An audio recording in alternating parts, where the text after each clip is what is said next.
and welcome to day 2 of the Overwatch World Cup group stage, coming to you live from beautiful Busan. Zoe here, joined by Matt and Moxie to break down the action for our first series and recap a little bit of what went down here yesterday. First of all, y'all looking very vacation-y, beachy, looking good. We're supposed to. I know, we got it in it's black getting and white. lit in here in the morning. I mean, we got like Colombian fans are showing up. going crazy here. Yeah, really. no, we love the energy they're already bringing to the room, even though it's at an early hour. Let's talk about what transpired yesterday, though, because we definitely had some surprises, some even disappointments, if you will. Looking at a few teams that we just felt like should or could perform a little better. Moxie, if you're looking back at the matches yesterday, what and who stood out to you? The match that stood out the most has to have been Germany versus Canada. It was such a good series. That one was such a good series. If you get the chance to watch any one particular match, go and grab that one, because that was one of the closest. In fact, it was the closest 5-map series. Yeah, but I mean, Team USA taking out China in the fashion they did, for me, was like extremely impressive, right? I think we were all like a little bit cautiously excited about Team USA, but they played great. And then, I mean, no, KSA just dominated. I mean, that was a beatdown. Yeah, there we have the series on your screens that you just talked about, Moxie. Huge performance from Germany, though. Even though in that loss, I think they're a real contender. I mean, it really did go back and forth. Like we said, we went to a full 5-map distance. Cal got to play their Ana, which was an absolute standout on Nepal. We also got a whole new use of Lifeline with the Orisa, the helicopter that Jake and I dubbed yesterday with the Terror Surge combo, before we were able to finish out with, the fact that Cal's Ana was so good on that first map. It copped a ban, and then here, the clutch moment. I think a lot of people counted Team Canada out after they lost Alex on the Bastion very early on this last fight of Esperanza, and then Razor was able to bring it back with this clutch overtime play on the Tracer. Yeah, Razor being subbed in for the last 2 maps and really turning the tide here for Canada after Germany was ahead quite a bit. Now, of course, we also got to see Spain in action. Lots of familiar faces on that roster. Yeah, I was pretty excited about Spain kind of coming in. During the qualifiers, they looked quite strong, so excited to see them have a great performance. And then Sweden, for Johnny's sake, dominated at the end of the day. They only did it for Johnny, that's it. But yeah, Sweden, of course, we thought that they could really make a splash in their group. So let's take a look at the standings to see where we are after just 1 day of play. It's going to be 4 days of round robin in our group stage here in Busan. And these are the teams that walked away with a victory. Yeah, I mean, you obviously see the teams at the top of their group. I think Group C is going to set up to be pretty close, obviously, with, Spain getting a huge win, 3-0. But then, with Canada and Germany, I think they're going to be really competitive with Spain as well. I think that's going to go down to the wire. And then, Moxie, we get our first look at Group D today.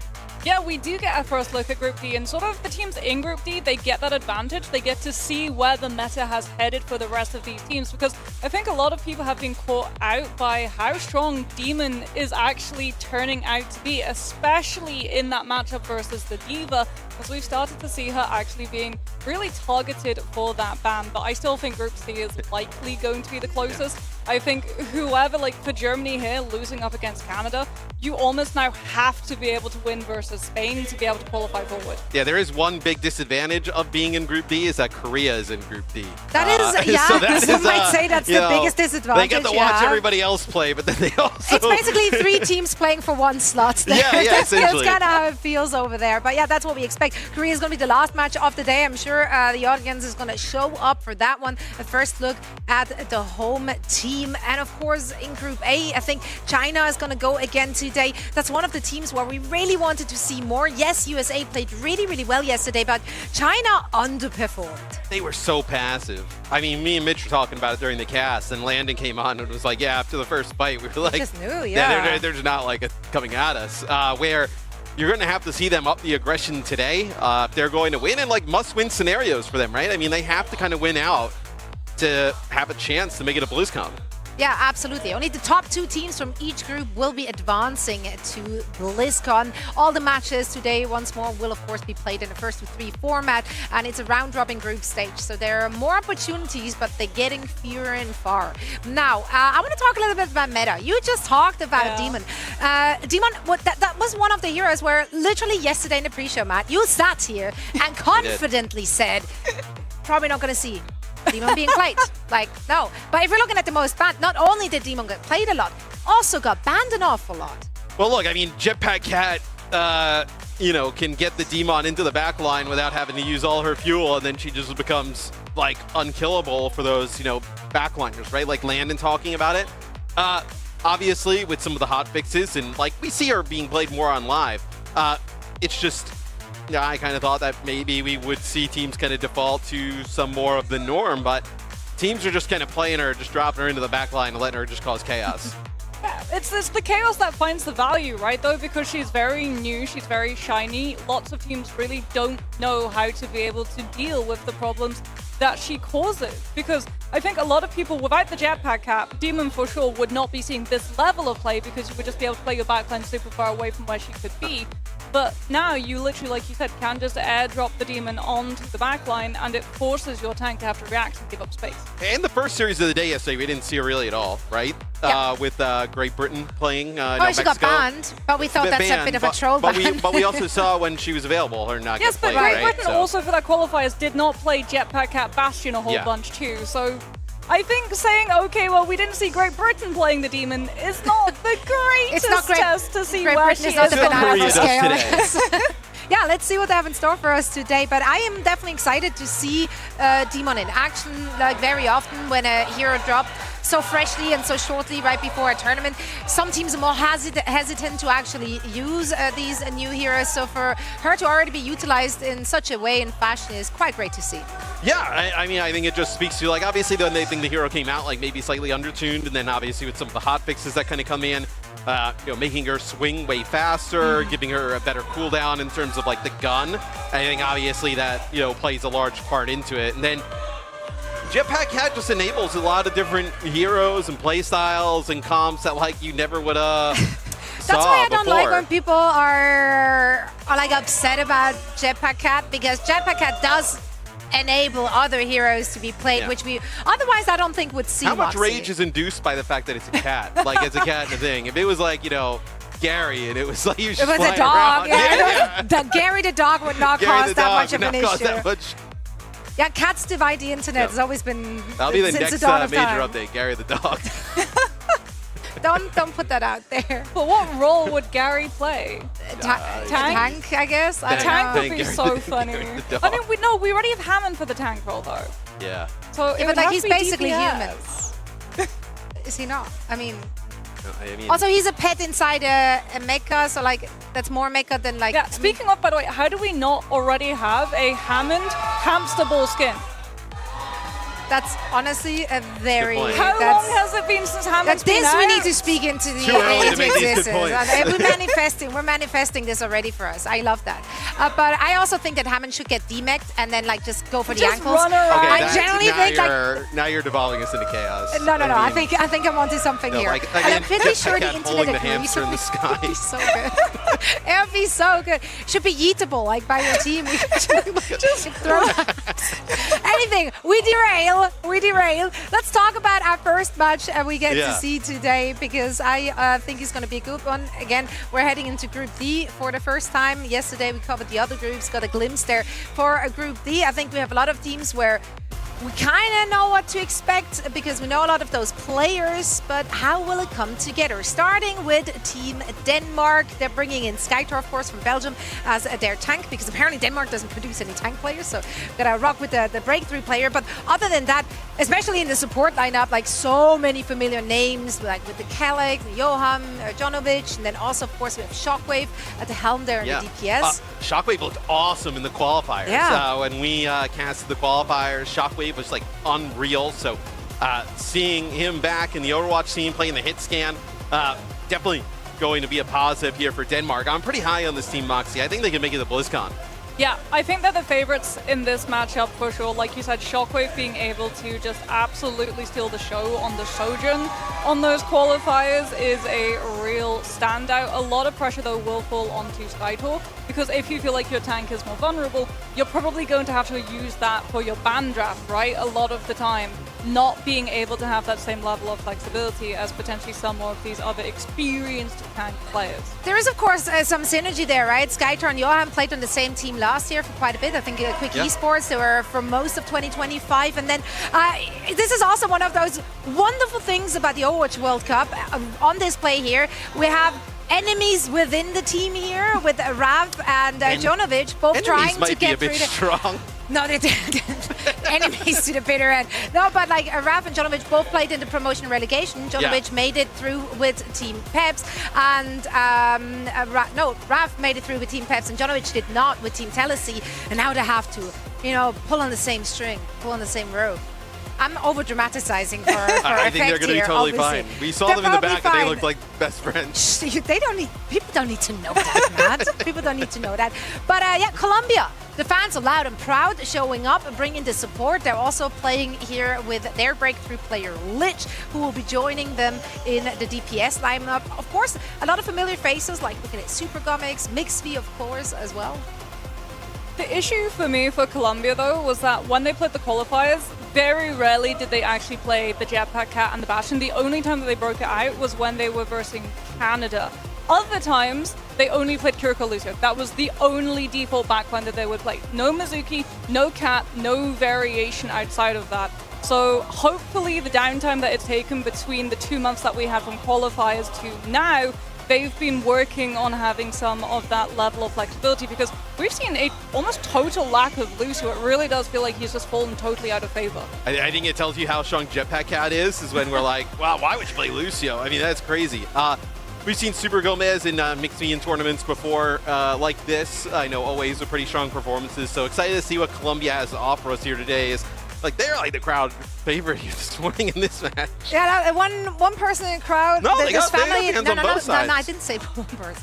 But yeah, the family is here from Colombia. I heard people telling you, that's my brother down there, which is awesome. Love to see that support. But yeah, I think for Team Colombia, it's also like Super Gomez, we just mentioned.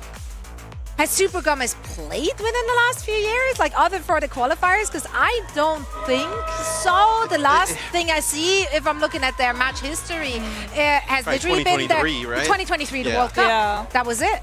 And well, look at Cal, though, because Cal had also been out of the scene for a while. He'd been out for a few years. And then yesterday, they come back and absolutely insane performance, to the point that literally after the first map of Ana, second map, Ana's banned. So I think it's a little bit unfair to say, like, okay, is Super Gomez still going to be at that level?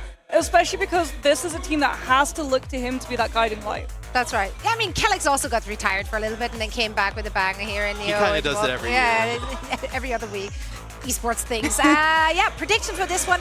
I think Denmark has to be considered the heavy favorite. Yeah. I really don't know what to expect from Colombia, like given what we've seen from them during the qualifiers, Moxie. Like it feels like they might be lacking a little bit behind in what is considered the meta right now. I think Denmark is one of the stronger teams in the group. I think like you look at that Denmark-France game, that's probably determining who goes to BlizzCon out of the group with Korea. So I think Denmark takes this one.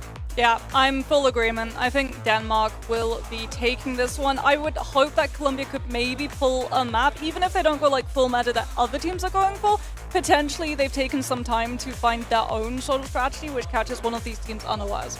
Yeah, I am excited to see what both of these teams have in store for us. This is the first match of the day. We have 6 overall, so you don't want to miss a single minute of the action. These two casters will be on the mic for this one. So guys, please take it away. We are going to talk about two teams. Also true. This as well. Facts. Colombia, obviously, they win the 1v1 here. Moxie, they will get map pick. We'll go to Nepal to kick things off. Ooh, very interesting that we're going to Nepal. Maybe now we are going to see Colombia start to dip more into the potential of that Jetpack Cat with the Bastion. Obviously, we've got to see Nepal being played a whole bunch with a lot of different tank looks. The Demon, very popular on maps like Village and also Shrine. Seen some play on Sanctum, but we also do still have the occasional Sigma and sometimes Orisa as well that can be broken out. Yeah, we'll see what the bans are that kind of comes through here, right? So still some time for that to come into play. If you're Colombia, yeah, they figure get rid of Jetpack Cat. If that's like what you don't want to play, which it'll be the Jetpack Cat that is the first ban here for Colombia. So like how you were talking a little bit about earlier on, if they don't want to play it, you may as well get rid of it. Yeah, that also safeguards up the Lucio, right, as an option, as it will be now protected. You can't go for a double ban of the same hero role. So if they want to play that Lucio Kiriko and tempo push forward with the speed boost to engage or disengage, they'll be able to, as we're waiting to see what exactly Denmark decide to ban out in response. Could be a tank, could be a DPS. Do they want to leave the demon on the field? As if Colombia have been a little bit slower to adapt into the Jetpack Cat Bastion meta, there's a chance they also haven't been scrimming things like the demon already, so you might want to just leave it open, as it sounds like Denmark actually decided to take out that Symmetra. Interesting. Okay, so maybe they got to read a little bit. Obviously, no scrims going down here. Everybody kind of trying to figure out what other teams are playing. Maybe a little bit of a read that Colombia wants to play something, I know, in the sim wheelhouse, where that is not kind of what I would say Denmark's strengths will be. Denmark will play a lot of Rav on like Tracer, things like that, and then they'll play Shockwave on a lot of the hit scans, whether it be like a Sojourn, Cassidy, things along those lines. Very interested to see now without that Symmetra, especially if we do go to a map like Sanctum. Does the Cassidy still find value without both the Sim to teleport him round, or the Cat to be able to airlift him? So potentially we're actually going to see very fast-moving compositions like the Xion Tracer. Potentially we might see a little bit of that Vendetta being played. Lick's been very flexible in terms of the heroes that he can operate. He's got things like the Reaper, the Pharah, the Mei in the back pocket as well, if Colombia want to go for that in anticipation of maybe a Mauga matchup. Yeah, I mean, no, potentially, right? I know there's some like Mauga in play here. Now as we wait to get Game 1 underway here. No, day number 2 at the Overwatch World Cup group stages here in Busan. Yeah, I mean, there's obviously, without the Jetpack Cat, right, we're looking at like Kiri Lucio. You could end up seeing, maybe some Mizuki kind of sneak in. We've seen, obviously, Juno with Kiri in a lot of different situations. So we'll see where Denmark decides to go in terms of their backline. But with Janowicz and Johan, you can play a lot of different things. Yeah. It's interesting that Denmark themselves banned the Sim, though, because that was actually one of their staple heroes in their qualifiers. They would normally play things like that Symmetra with the Cassidy, and then if the Symmetra was removed, it would go to something like a Tracer Cassidy either with the Kiriko and the Cat composition. Obviously, Cat has been taken out because of that ban draft as well. Colombia's default, again, much more sort of from the past that we would used to see. The Reaper, the Soldier, and the Mauga with the Kiriko and the Lucio. So for Denmark, at least, they don't have to burn the bank in terms of out-drafting the support line. You know that they're going to be very much wanting to take the Cat out from their own side. The Mizuki, something that they don't really play as well. So if they do lose this map, if they get the opportunity to go for the first ban next time around, there's a high chance that we could see the Lucio being targeted just to push Colombia outside of their comfort zone. Yeah, as we get into game and we'll get underway, where I think Colombia needs to be the team that kind of forces Denmark off of some of their stronger picks. I think just getting rid of the Sim, I think we've kind of changed a lot since like those group stages where Sim obviously is still pretty good, but we've seen a lot of teams have success against Sim playing things like a Mauga, Vendetta that Colombia kind of targeting, potentially going to run out with right now. So looks like we'll see what happens here in terms of the support line for Denmark. I imagine we get Akiri here, like Johan end up kind of using a speed ring, maybe switching or Janowicz. So it will be Vendetta here. Yep, Johan's going to switch. So will be Vendetta with Mauga here. You've seen more Vendetta here at this event than maybe expected, especially with so little Sim play. So Vendetta is starting to creep into the meta a bit. Yeah, it was doing really well versus the Demon compositions, but Shockwave has already been able to take out Temp, who was temporary but for this fight. No Sojourn damage to be able to chunk through the health of that Demon mech, but Super Gomez still able to take out the DPS. Skytor, though, just ignores the tank, goes straight for the backline with that Lucio, enabling him to move forward with the speed, and the backline crumbles. A few trades at the start, but once Skytor was in the back, the fight was done. Yeah, and I think that's kind of what you see where people will say how good Demon is. Going after the support, Skytor, they're able to get into the back line, get both supports, comes up with 4 in the fight. It's playing quite close here on the Demon.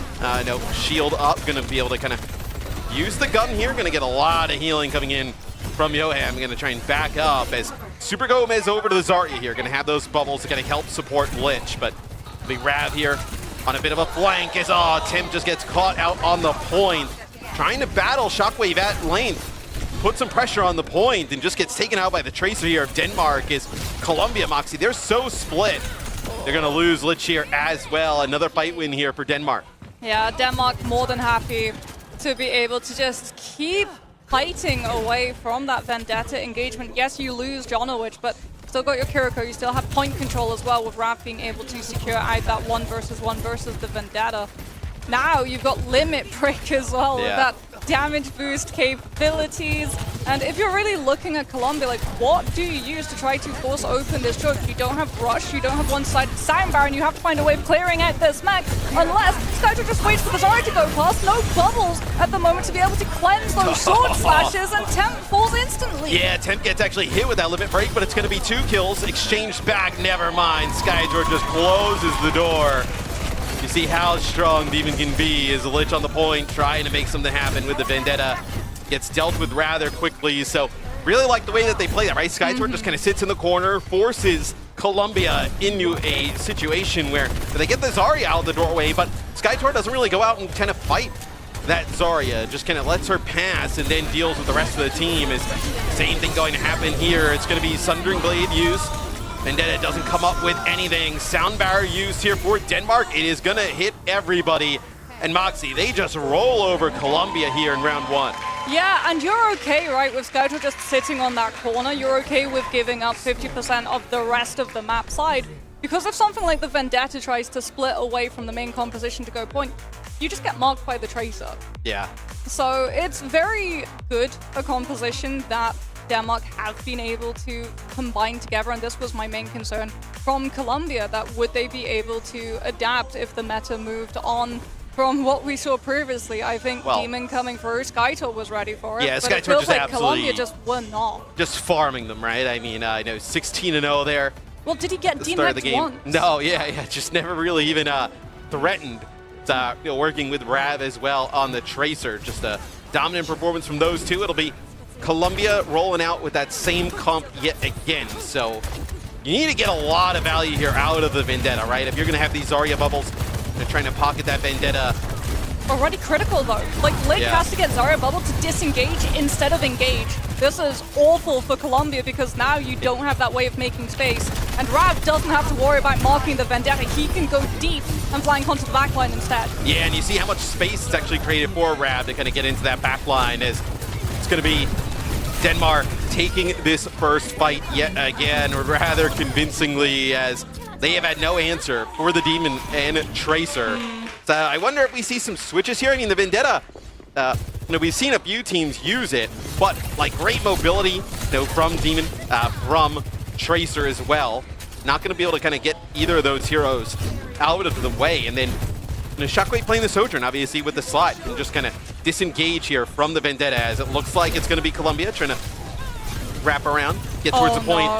And I mean, look, the Zarya moves on forward. Super Gomez just pushes up, but at that point, it just leaves everybody free for Skytor to just kind of collapse on top of, and they just have not been able to keep players up. As Lich there working with Chained, trying to make a play for the backline. They both fall, and already Moxie, it's going to be about 50% here and counting for Denmark, as You're also going to have ultimates here for Denmark. These fights have been going so fast, and Colombia's got nothing. They're nowhere really close outside of the Kitsune rush. Okay, there we go. First pick Colombia this time. Temp's able to duel out the Tracer, so the backline slightly safer. Vendetta far more aggressive.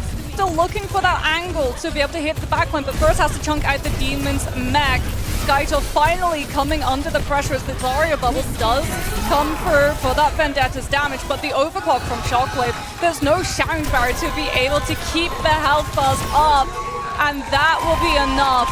Connections from Shockwave just pummel through the health, weakening them enough that some of those kills manage to come through off of the back of Rav, hitting in the damage with the Tracer's mobility, and the flip's denied. Yeah, the flip happens there for a little bit, right? So Colombia does get some percentage, but Skytor just kind of backs up off of the point, ends up using that limit break, gets some extra HP off of it, and obviously the damage out go after it. It'll be a Kitsune rush here used by Colombia. Change drops that over the point.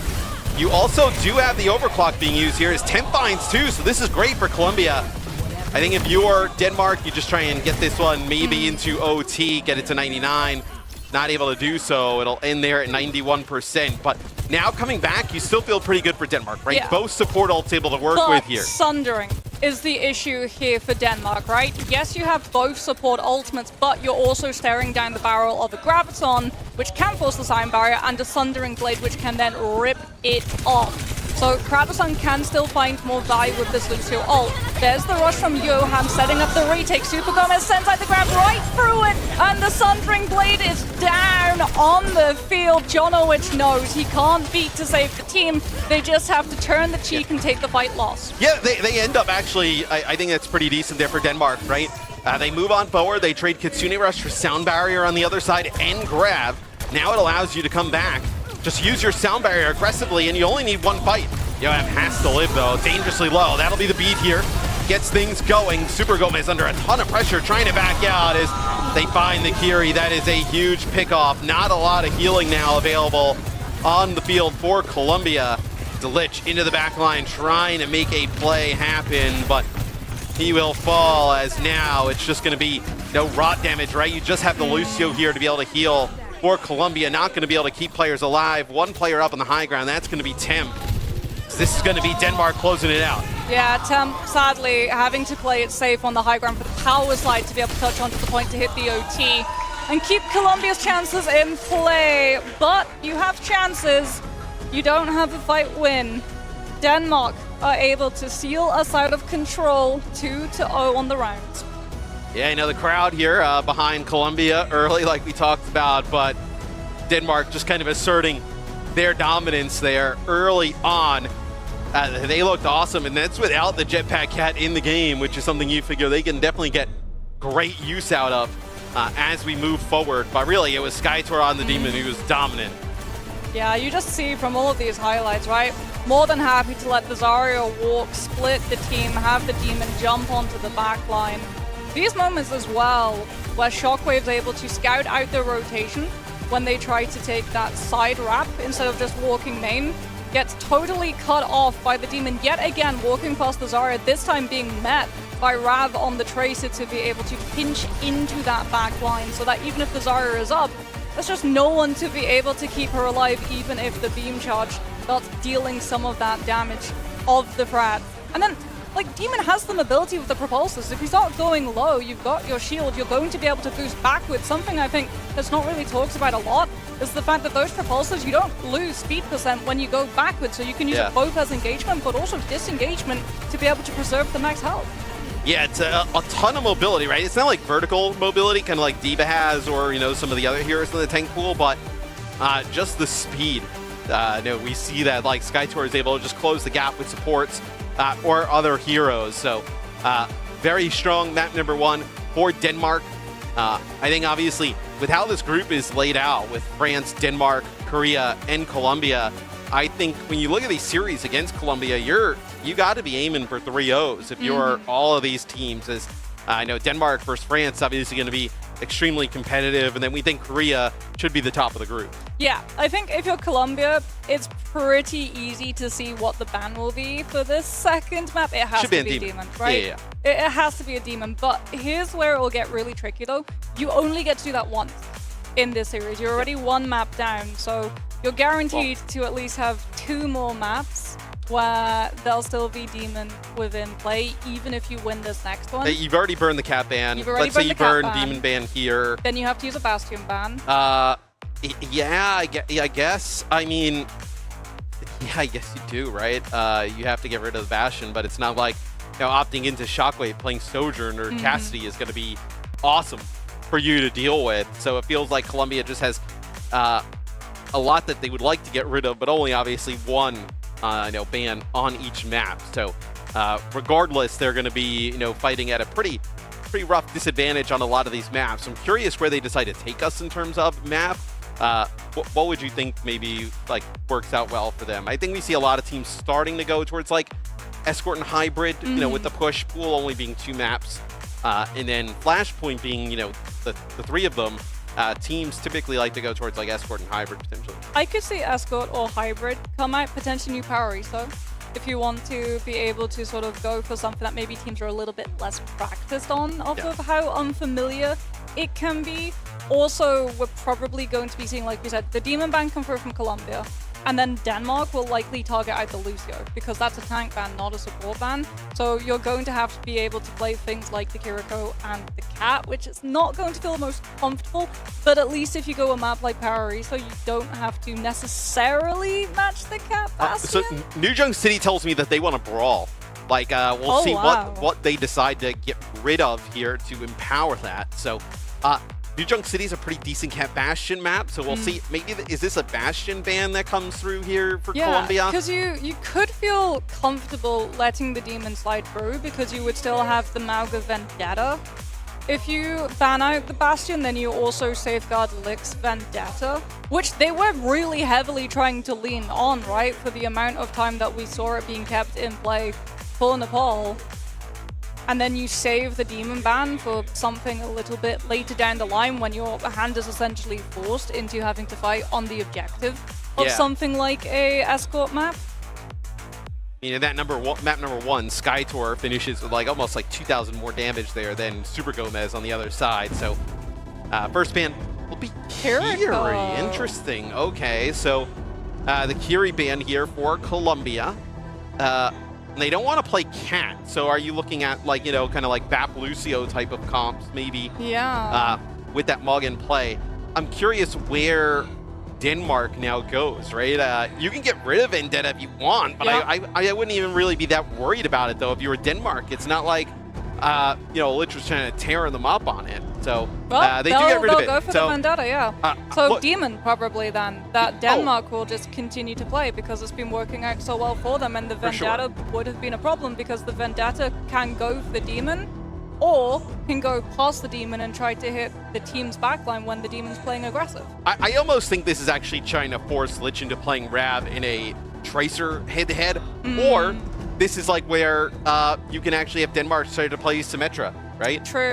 Where they can bring in Symmetra and feel even better about it. Yeah, Simcast, Sim Sojourn, you kind of have the Jetpack Cat still in play, so an opportunity here with that Vendetta gone to play some of those different comps. So New Jung City is the map selection. Colombia getting rid of the Kiri. Also getting rid of the Vendetta is Denmark. So see both those heroes gone here. As I think the Kiri ban obviously is a little bit more impactful. What do we see Denmark play in the back line? Like, do you feel good playing that Cat maybe with one of the other supports? I just want to see what Colombia's backline will look like now, because as I said, for their qualifiers, they were hard stuck on that Kiriko Lucio. They did not want to deviate off of that path. So already we're starting to see some differences. Maybe they feel Denmark probably did that research, looked at all of the composition that they played, knew what to expect, and tried to flip the script. I mean, without the Kiri, where does Colombia decide to go, right? I think if you're going to play, let's say they decide to play like Mog or Zarya, something like that, it's, Moira would be interesting. We've seen, Moira back in the mid-season championship. We saw some Moira play on this map specifically. Not not typically like, you know, always kind of, you know, in the meta, right? We've seen, you know, kind of like zombie comp, like really kind of rush styles where Moira can be, you know, pretty impactful, but... Looks like they're locking up. I mean, you do have the Fade, so if the Demon tries to get on top of you, you can try to disengage. It'll be Xian Reaper here with Maga, so a lot of like upfront tank damage here available. Not a lot of range though to keep on top of Shockwave. So as long as Shockwave does not get hit by that Maga Slam, which for the most part he avoids thanks to Power Slide, he's still low though. Vulnerable enough that Lick is able to stay on top of him, takes him down. Johan falls too, Lucio heals only, which means that Denmark rapidly bleeding players out of this fight. In fact, they totally disengage. They give up the cap so they can take a faster regroup and try and cut short some of this percent. Yeah, it's a nice charge there from Super Gomez. Shockwave uses Power Slide to get away from it, but Lich does a TP there on the Reaper to get right in the mix as now the Columbia fans starting to heat up here in the venue as Shockwave trying to find an off angle, and that is Rad getting rid of Carlson instantly there. The Tracer axing the backline, getting rid of the Lucio. You will do a better job here, you know, getting rid of the Demon out of mech, but look at how low Lich, Temp, and Super Gomez are.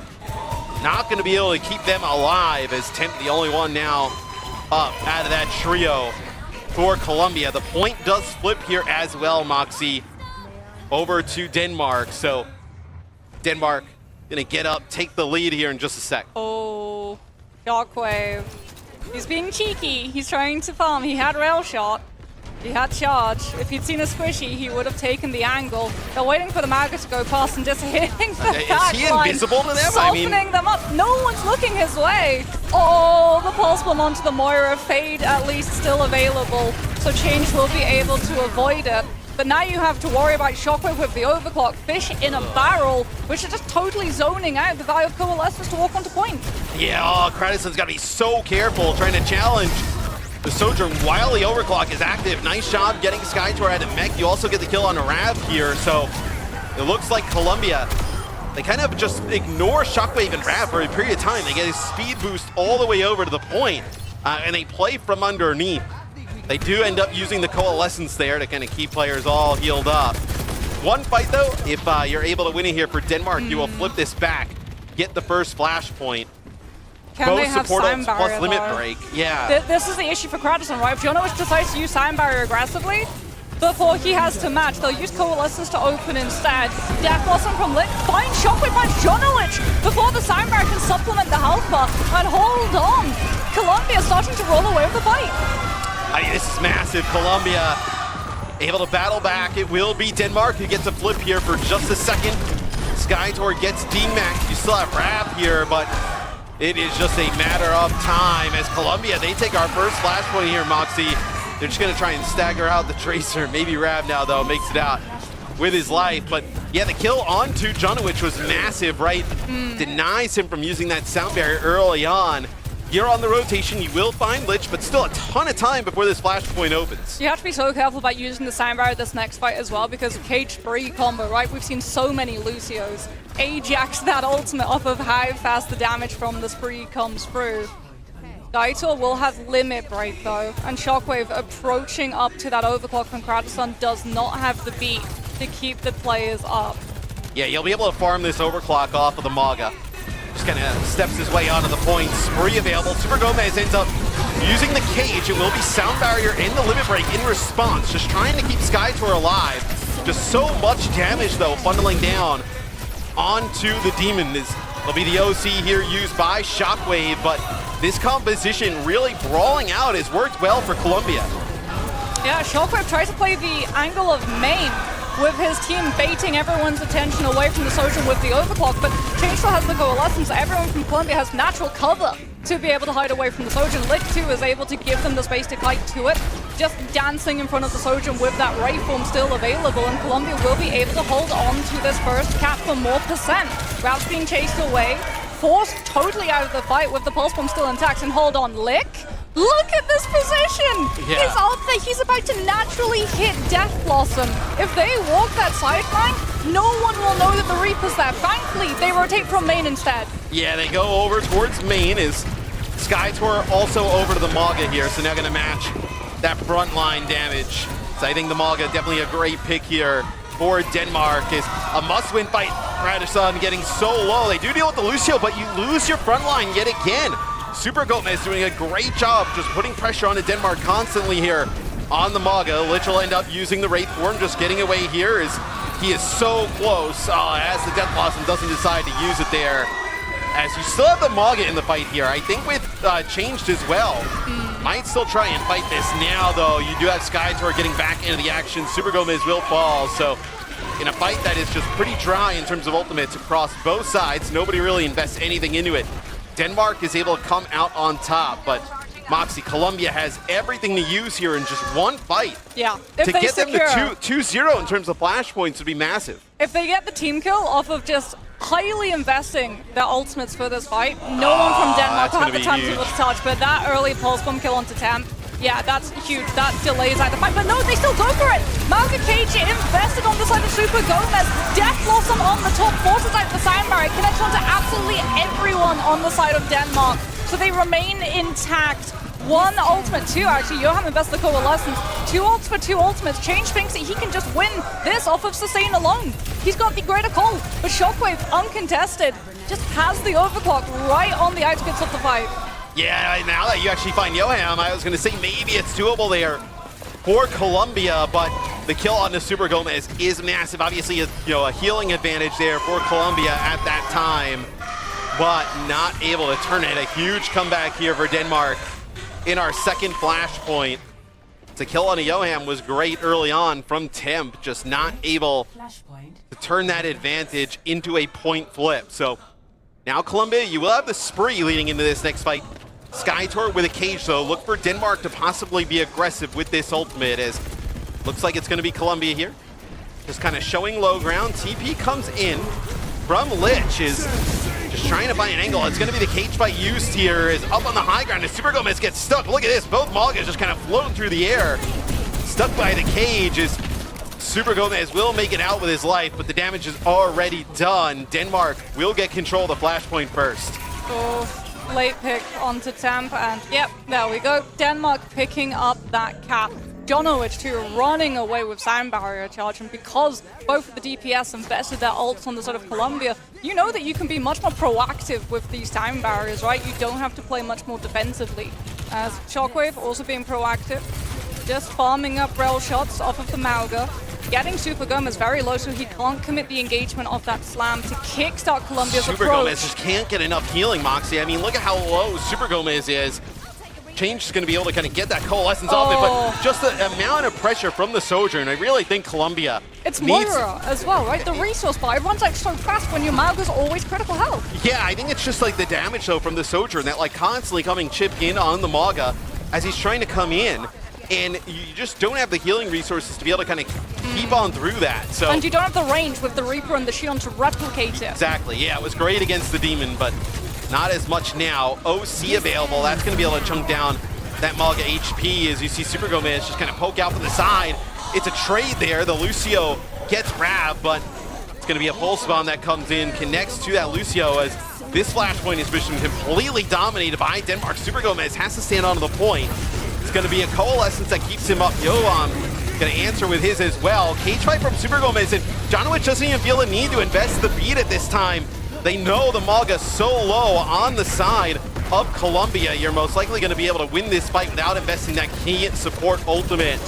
It's going to be Denmark getting another flashpoint on the board. Yeah, Johan inside that cage, pretty much on vacation, which is very fitting for the outfits that we're in. He plays inside the cage, has the orb, waits for cage to break, then uses Fade, knows that there's zero punishment for him playing that close to the Mauga. Oh, because there's no Death Blossom, there's no spree follow-up from the side of Temp or Lick. But now, if you're Colombia, right, you've kind of committed to this damage dealer line of the Shion Reaper. You're going to have both of these ultimates, but Sound Barrier is going to really negate a lot of them. Cardiac Overdrive as well, just going to keep that Maga up. Well, really think they need Death to Blossom defensively for cage, and then spree to rip Sound Barrier. Yeah, it'll be the cage, though. I mean, you're not even going to be able to get a use of the spree. You're just going to lose a few players before that's even available, really, to get a good use out of it. They're stuck on the comp as well now. They're stuck on the comp because they have ults. They're going to think, okay, we have to stick with these heroes. They probably should have changed 2 or 3 fights ago, Yeah, though. exactly. I mean, but like, if you lost that last fight, right, but you got the chance to invest the ultimates, you probably swap. But now because you still have the ultimates, you think, well, we'll be able to win because they only have 1 sign barrier. You're going to have just about everything here for Colombia. They open with a spree. It's just kited perfectly here by Denmark. It'll be Johan going to end up using the Coalescence sound barrier layered on top of it as Denmark just trying to find some kills. If you can get rid of this, Lucio, you're in a great spot. Lich finally does find Skytor. Finally getting rid of the Maga of Denmark. It really feels like since Skytor swept off of the Demon onto the Maga, it has been all Denmark, but Colombia here, Moxie. That's a huge fight. Double support ult invested from Denmark, and Colombia is still able to come out on top. Yeah, Shockwave has the overclock, but neither Colombia are actually in control of the map space. They should be able to kite it. They're going to be able to scout where the Sojourn is. Temp forced to totally disengage low on the bike. Crunched by both the Sojourn and the Tracer, but thankfully you still got the Reaper with Death Blossom to play off of that cage. A few hits of damage in with the shotguns, holds the ultimate actually. A Shockwave invests the overclock, trying to chase onto the players from Colombia, who just don't find the follow-up of the micro. Yeah, Death Blossom gonna use there on the point towards the end by Lich, but gets one, not good enough to turn it. Now they're gonna stagger out Super Gomez here. Does get Shockwave, but Shockwave will be back in the fight quickly. Temp now just kind of running onto the point. Gotten from bad to worse here for Colombia. That fight gonna get Denmark very close here to being able to take it. Maybe just a last ditch ever here from Lich. He will touch as we get into OT. Is Wraith form used. Going to have to back up. Don't even know if anybody else will be able to get a touch here, and they will not. The Lucio denied that touch with a boot, as Denmark will take map number 2 as well, Moxie, as they have looked really clean thus far. I liked Colombia's comp at the start when it was versus the Demon, when they were able to find those like actual engagements, to be able to have the reach for both the Reaper and the Xion very early on, and not have to deal with that poke, that constant pressure onto Super Gomez from Shockwave, who, when we look at statistics, I'm sure his damage will be absolutely huge because he always is just pin cushioning off of that Malga, and that was the difference, right? When Shockwave started being able to apply that early pressure onto Super Gomez, it stalled out the approaches that Colombia could make and allowed those kills to come through early on from Denmark. Yeah, there just needed to be an adjustment there, I think, from Colombia to play some type of hit scan, right? Sojourn obviously great against Maga. Tree was talking about it in an interview. He thinks even Sierra is great against Maga. Just like, overall, you just need a ton of damage to just deal with that hero. Where, like, you're not exactly like, Maga versus Reaper, when the Maga has the cardiac overdrive, you're not exactly that worried about taking that kind of 1v1. As I feel like they got exactly what they wanted, right? They got them to switch off of the Demon. Yeah. It's just they never made the proper adjustments after that. I feel as well that because Moira is so resource reliant with that bar, that continuous pressure from Shockwave, just keeping Super Gomez so low, melted through the Moira's resource bar in comparison to Johan. Which means that if you're Colombia, you're waiting even more time. You're not just waiting for your Malga to stabilize, you're waiting for your Moira's heal resources to recharge before you can properly take some of those fights. And that means that Denmark are just farming point percentage almost for free. Colombia's not getting to do any form of poke because they don't want to risk someone dying too early, so they're not building up their ultimate economy to just be able to full push and walk those fights, to just choose out some point percent that way, and Denmark very quickly starts running away with it. And I worry for Colombia that this is now twice we've seen them fail to be able to have the hero depth to be able to match up to the swaps that Denmark make. Or if you don't want to play a hit scan, you at least have to play, maybe it's like a diva to be able to close the gap with still having a HP pool that's kind of acceptable going into a fight. So we'll see. Obviously, Colombia, they will get another map selection here, their final one of the series. Where they decide to take us. So they seem to be trending more towards wanting to play a little bit more brawl type of compositions. Obviously, with New Junk City being the selection there, are we going over to a push style of map? That could be potentially where they decide to go. I don't think Denmark is too phased really where Colombia takes this, to be quite frank. Yeah, I think Denmark would almost be happy to see a push map, right? Especially when you sort of look at Shockwave's perspective from a lot of those fights on Flashpoint, uncontested. And I mean, now if you even ban the Demon, if you're Colombia, you're not even that bothered if you're Denmark, right? You kind of have an idea of like, okay, we just play Maga. They're not going to play like a hit scan to match it. And the cat's open. And the cat's open, right? You could play Bastion. So the Vendetta ban already used there by Denmark in that previous map. That's something that we saw in map number 1 from Colombia. So maybe that kind of sneaks its way on through here. But if you're Denmark, you got to look at this as like, let's get a clean 3-0. Colombia's been pretty competitive throughout, I would say, the first 2 maps. Maybe they're able to kind of like steal one off of France or something like that, right? Kind of give you a huge advantage. When we have these round robins, you need to get these 3-0s when they're kind of lobbed up to you on a little bit of a silver platter. Yeah, it will be rough, I think, though, for Colombia, because, like I said, this is showing their lack of flexibility. So all of the matches that occur afterwards, people are going to know these are the compositions that they more than likely play. As we Neon go, Junction. Neon Junction. Yeah, we a lot of teams really love this map. We saw some Icon Ball yesterday. We saw, I believe, one Paraiso, but really, in terms of the hybrid maps, this has definitely become a bit of a fan favorite. Since Neon Junction's introduction into the pool. So this is a good map for Demon, right? No, this is also a good map for hit scan. Like, if you're not going to play a hit scan, I mean, and just allow Shockwave to just kind of... It's also a great map for Bastion Cat to be able to suppress the defense enough with the threat of the flyby to have to just give up map control for first point. But like what? Colombia, you're going to use a ban on the Bastion here? I mean... It feels like there's a lot other There's so many problems. gaps. That's the issue, right? It's sort of like playing whack-a-mole that Colombia have. If they slam down the ban hammer on one hero, another problem just rears its head.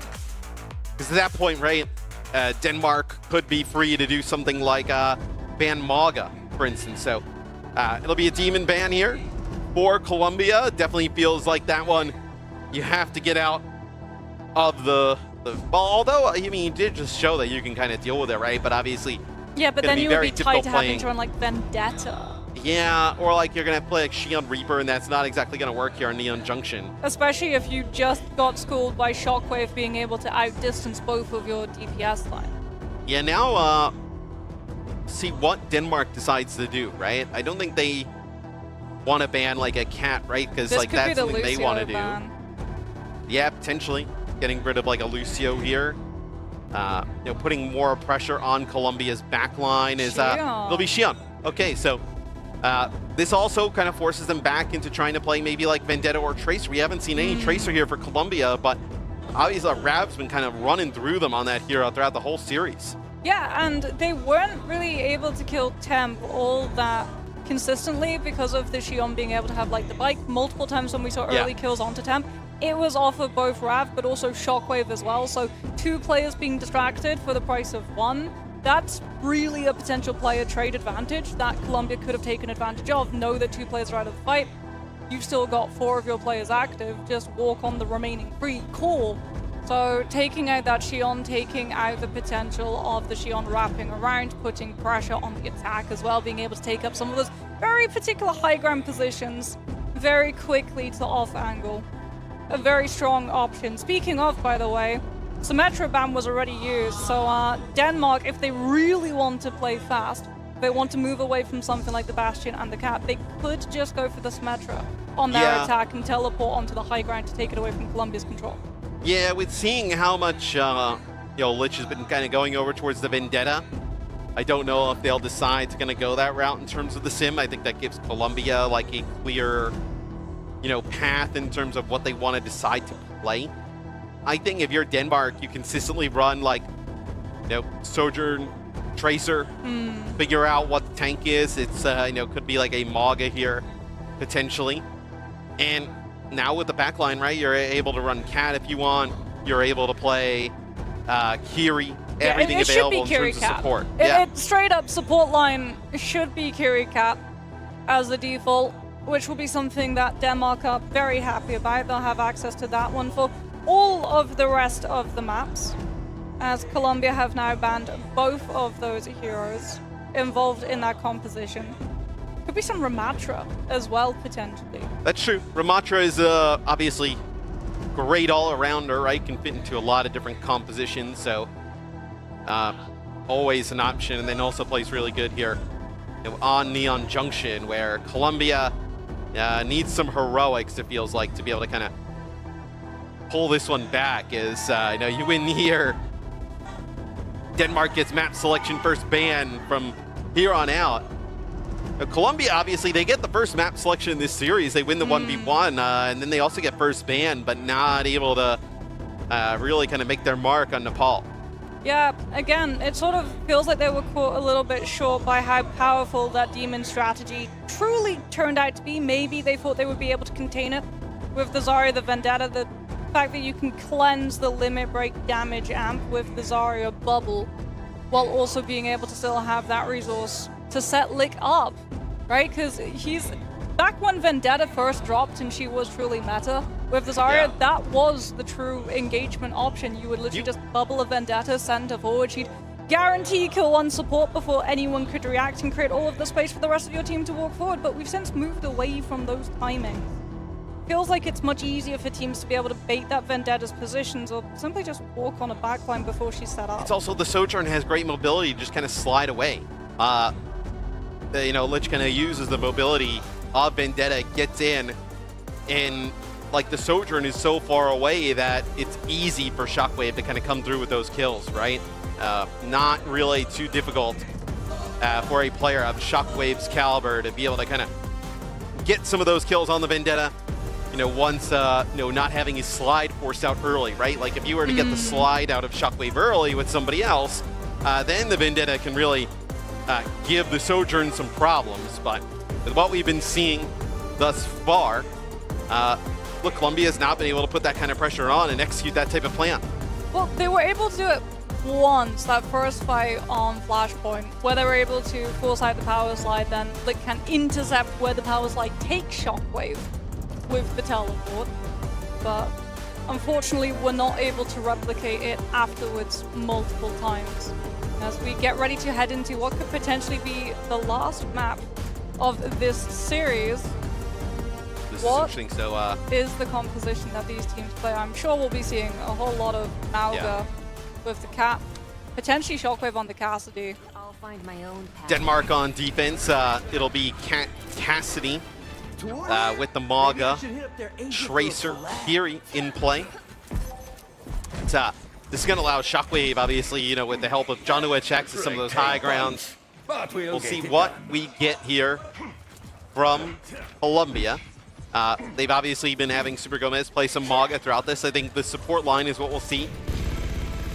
Curious what we get from the damage dealers. Temp and Lich really need to step up in a huge way. The Pharah, see if this is something that actually sticks, or we'll get just a swap out of this. So Pharah, Sojourn, yeah, all out damage. It looks like Lich is going back to swap. So yeah, there you go, Reaper. So they've scouted out the Mauga. The inability to play Tracer, though, has been really tough for Colombia. We do get a first look at temp playing some hit scan, right? We haven't seen really any hit scan either for Colombia, as Rav dangerously low, and he just falls. That's huge. Yeah, Mauga stomps now, exchange Super Gomez Vital, but Johan's fallen without that Tracer to keep an eye on Lick. He's been able to make an inroad into the back line, and now Cat is forced to just retreat. Out with the rest of his team, he'll be able to grab Shockwave to a place of safety. One tick gives way to two, as the Cat is being totally chilled out by Super Gomez. And that will be a very fast first push take. You could not have asked for a better start there for Colombia. I mean, Rav, I think maybe just ends up using Recall, has no blinks, just gets stuck so deep in enemy territory and just gets instantly killed with by Lich. And then Lich finds another kill as we move over towards the objective, as Cardiac Overdrive used here by both Maugas.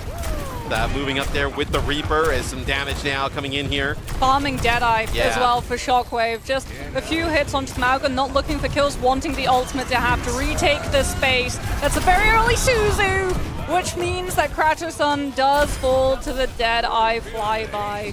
and all of that early momentum that Colombia had within their sails for that they're fast still first fighting push. here. I mean, you're going to have, you still have Lich on the point. You also have Temp here with an overclock. But anyone to shoot? Apparently, one cat. You're going to keep this going, though, if you're Colombia. I mean, that's a great clutch. Super Gomez falls, but you still have some of these damage dealers on the objective. You get rid of Sky Tour, and then you're able to battle back there, using that overclock from Temp, putting some extra damage down on the Maga, finishing him off, and then getting rid of the cat. So Colombia doing a great job here, keeping it going. Rav is at a really rough start to the map. We've highlighted the Tracer of Denmark a few times, but that picks off in a few of these fights early on. Cage fight used here, going to be Death Blossom used as well as kill trade here. You will end up losing Temp as it's going to be the Catnap used there by Janowicz with that Kitsune Rush. You will have an advantage here for Colombia in this next fight though, Moxie, with having that sound barrier. Yeah, but how close to the objective will you be when you're forced to use it? Because here comes the close hold from Denmark, just slowly chipping down the time. Rav2 with the pulse bomb, waiting for the exact moment to use it. He can find it onto the Lucio. Camp still holding onto that power slide. Everyone's trying to cross before train comes through. Kratson goes low and is taken down before sound barrier can send the team forward. That will be a very fast fight swing from the side of Denmark as they deny Colombia the opportunity of using that sound barrier, which now means that Shockwave is actually dangerously close to a couple more hits, once more farming up that Deadeye and stopping the momentum that one-sided sound barrier should give this team. Yeah, and you're going to play close up yet again here for Denmark, right? You kind of need that payload to move backwards. Buy yourself some more time, a lot of time on the clock here for Colombia. It'll be a stomp here that comes in, and they find Kratson yet again. Change dangerously low as well. Both supports out of the fight before it even really kicks off.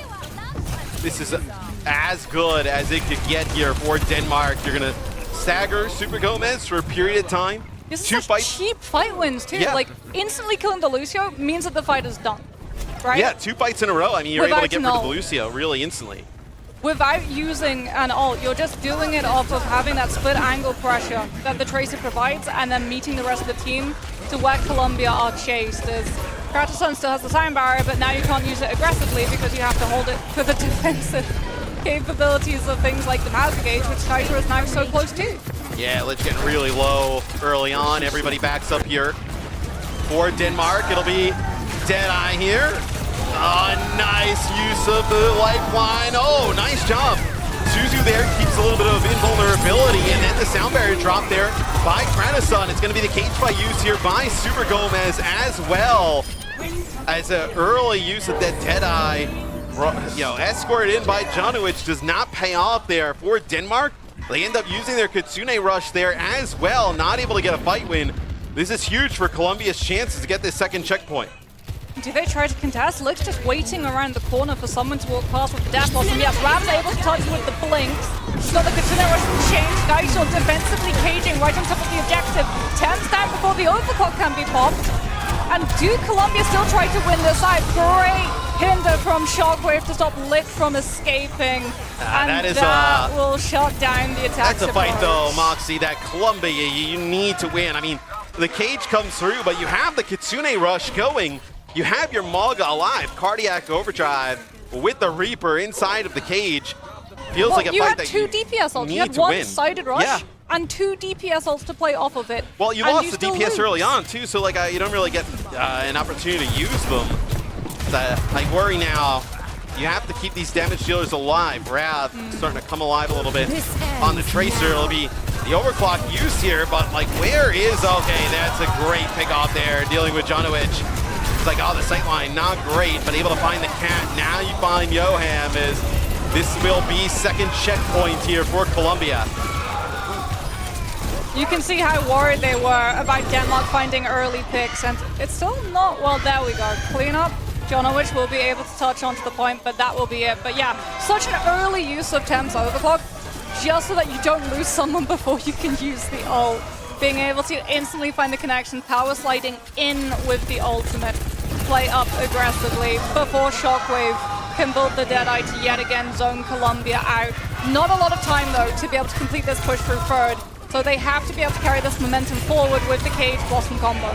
Yeah, and you also have a Deadeye here. Nice shot, though. That's a stomp on the OM. Is nice use of the Cage, getting quite aggressive. It'll be Skyhotor, just gets on the objective. Just wants to buy some time here. Deny them from moving the payload on forward. So OWWC also making a change. You're going to have Lucio here with Rab over towards the Reaper. Huge advantage, though. Kitsune Rush plus Sound Barrier here. And potentially be able to close it out. Shockwave not with an overclock. So he will also change from the Cassidy over to the Sojourn.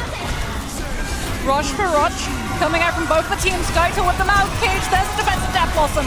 Kratosun utilizing that Sandbar so no one from Colombia falls early. They've got all of their players still active. They're chasing down the disengagers, not allowing Denmark to heal off of the Spawn doors. This could be the full push, especially with Temp playing super safe away from the fight on the backlines, building up the overclock. Mauga stuffing the doors, and no one's able to get through. When they had the ultimates, when they had to win that one last fight, Colombia are able to carry forward and complete the full push. Something we rarely see on this map and could well be enough to win them and continue on in the series. Yeah, with 18 seconds in the time bank as well. So putting a lot of pressure here on to Denmark to be able to complete the map. As taking a look at some of the stats here on our screen is, take a look, Yoam was getting caught out a few times there on the Kiri. Pretty even across the board, right? From both sides. Definitely think, though, like the changes towards the end there from Denmark show that they need to make some adjustments to deal with this kind of Reaper Mauga look from Colombia. That'll be also what Colombia starts with here on defense. Is I think we're just going to get a mirror now, Moxie, in this matchup. I will say, though, the time that they were able to stall out on second on the side of Denmark by getting those very fast early picks onto Kratosun did make up the time that they lost losing first so quickly, which does mean that that time bank, it could have been much higher on the side of Colombia with the tempo that they were able to set up. They had like 5 minutes for that second part of the map, and they barely got it. They could easily have, with the pace that they capped third, have had plus 2 minutes on the time bank. So Denmark have kept their hopes alive on this map still. So it'll be Reaper with Sojourn for both sides. See, get a chance to look at Rab's Reaper. Looks like Super Gomez pushes on in. That'll be a stomp used there by Skytor. Going back towards the rest of his team that's going to be the Sojourn and the Mauga down there for Colombia. So this should be a fast take here for Denmark. Just kind of running through there. You got the Sojourn really low. They end up having to use that Suzuki with Temple Live. You didn't have it for Super Gomez, and Skytor really healthy at that time. No contest will come through here either. And Denmark, they were able to stall out, right? The momentum of the attack with things like just building up the Deadeye. Yeah. There's no threat of a Deadeye with a jetpack cat to stop Denmark from pushing up and capitalizing. Temp falling early as well. Really bad news for this team as there's no threat of the Sojourn, that one shot to punish Skytor being this far forward, taking the pressure, taking that Mauga's health bar lower and converting it to the ability to drop one of his teammates. Yeah, now instead of like 3 fights at this part of the map, you're probably only going to get 2 here if you're Colombia. So shots here from Shockwave just into Super Gomez as he's down at about 50% HP here. Just putting a lot of pressure onto that Mauga yet again. Super Gomez forced to back up. Moxie, where this next fight may kick off, you may only get one really good fight here if you're Colombia. Well, Change at least has Rush, right? And we'll pop it instantly before Yoham has that match. Yeah, but you just kite this, though. Yeah, this is really bad. They haven't been able to pitch anyone. In fact, they lose Temp on the kite out. Lick's able to find 2, one of which being OWWC on that Lucio. So at least you stop Denmark being able to forward push with the speed. Yeah, it was Death Blossom used there by Rab. Didn't get anything with it. Skytor will back on out. Now you're going to be able to push on forward, though. You're going to have this Kitsune Rush. It's going to be a Cage that comes in first. Nice railgun shot there from Shockwave. Lich does end up using the Death Blossom. Puts a lot of damage down on the Skytor as they deal with him. As this is a great fight back here for Colombia. They're able to keep Super Gomez up. Now the Kitsune Rush not invested there by Denmark. Maybe an opportunity there to use it. But great cage there from Super Gomez. Keeps it in Colombia's favor for now. Overclock versus Overclock. Both teams having Sandbar. Jonowich is good to go. Kratos slightly far behind, so a potential momentum swing out here from Denmark before it's full. Temp will go first. Jonowich with the beat connects onto the whole team, forcing Kratos onto exchange. And Temp pops the Overclock and just doesn't pop anyone from the side of Denmark. Shockwave holds his. We'll have it for free for the next fight to keep the momentum going for Denmark to be able to complete the push. Yeah, Super Gomez uses a Stomp Cardiac Overdrive, trying to put some pressure there on the Shockwave, but not able to deal with that Sojourn. This is going to be a lot of time here for Denmark to complete this last part of the map. Will you get a touch here? You do have Kitsune Rush here, be a huge investment. It will be the Reaper from Lich, gets a touch. Kitsune Rush used here by Change, so everybody backs up here for Denmark, and you find the Sojourn. That is going to force everybody back for Colombia. That'll be the second checkpoint for Denmark, as they have almost, they had like 4:30 there on the clock. And an eternity here to complete the map. Right, you keep Overclock because Change tries to use the rush. Everyone from Denmark disengages it. You're able to catch 10 trying to play aggressive off of the rush. And now you have the Overclock when they don't have anything left, which forces them to have to play full defensive. Temp's down, Raf's been able to find the Mauga, lick through the Death Blossom Falls. And that will be momentum continued. Well, this is as bad as possible. Oh yeah, no, this Colombia. is worse, probably. They've got all of the ultimates, and they're about to have about 3 minutes time bank for a They're full going to be push. going into double support ult, Cage plus Blossom here at the end. Temp up to the Bastion, up on the high ground. It's going to put some pressure on a Rav. It'll be a cage fight here for Skytor as they catch Super Gomez in, and that's going to be the Death Blossom. Finishes off 2. This is going to be a really healthy time bank for Denmark. Colombia, we are really excited about them finishing the map, but it's going to be 3:52 in the time bank for Denmark, speed running through Neon Junction. Colombia have to fast take first. Like, with the time bank that Denmark have access to, you can't be full held. You can't just get one tick. Yeah, it's... They'll be able to play slow, they'll be able to stack up ultimates and just full push you out with all of them dumped into one fight.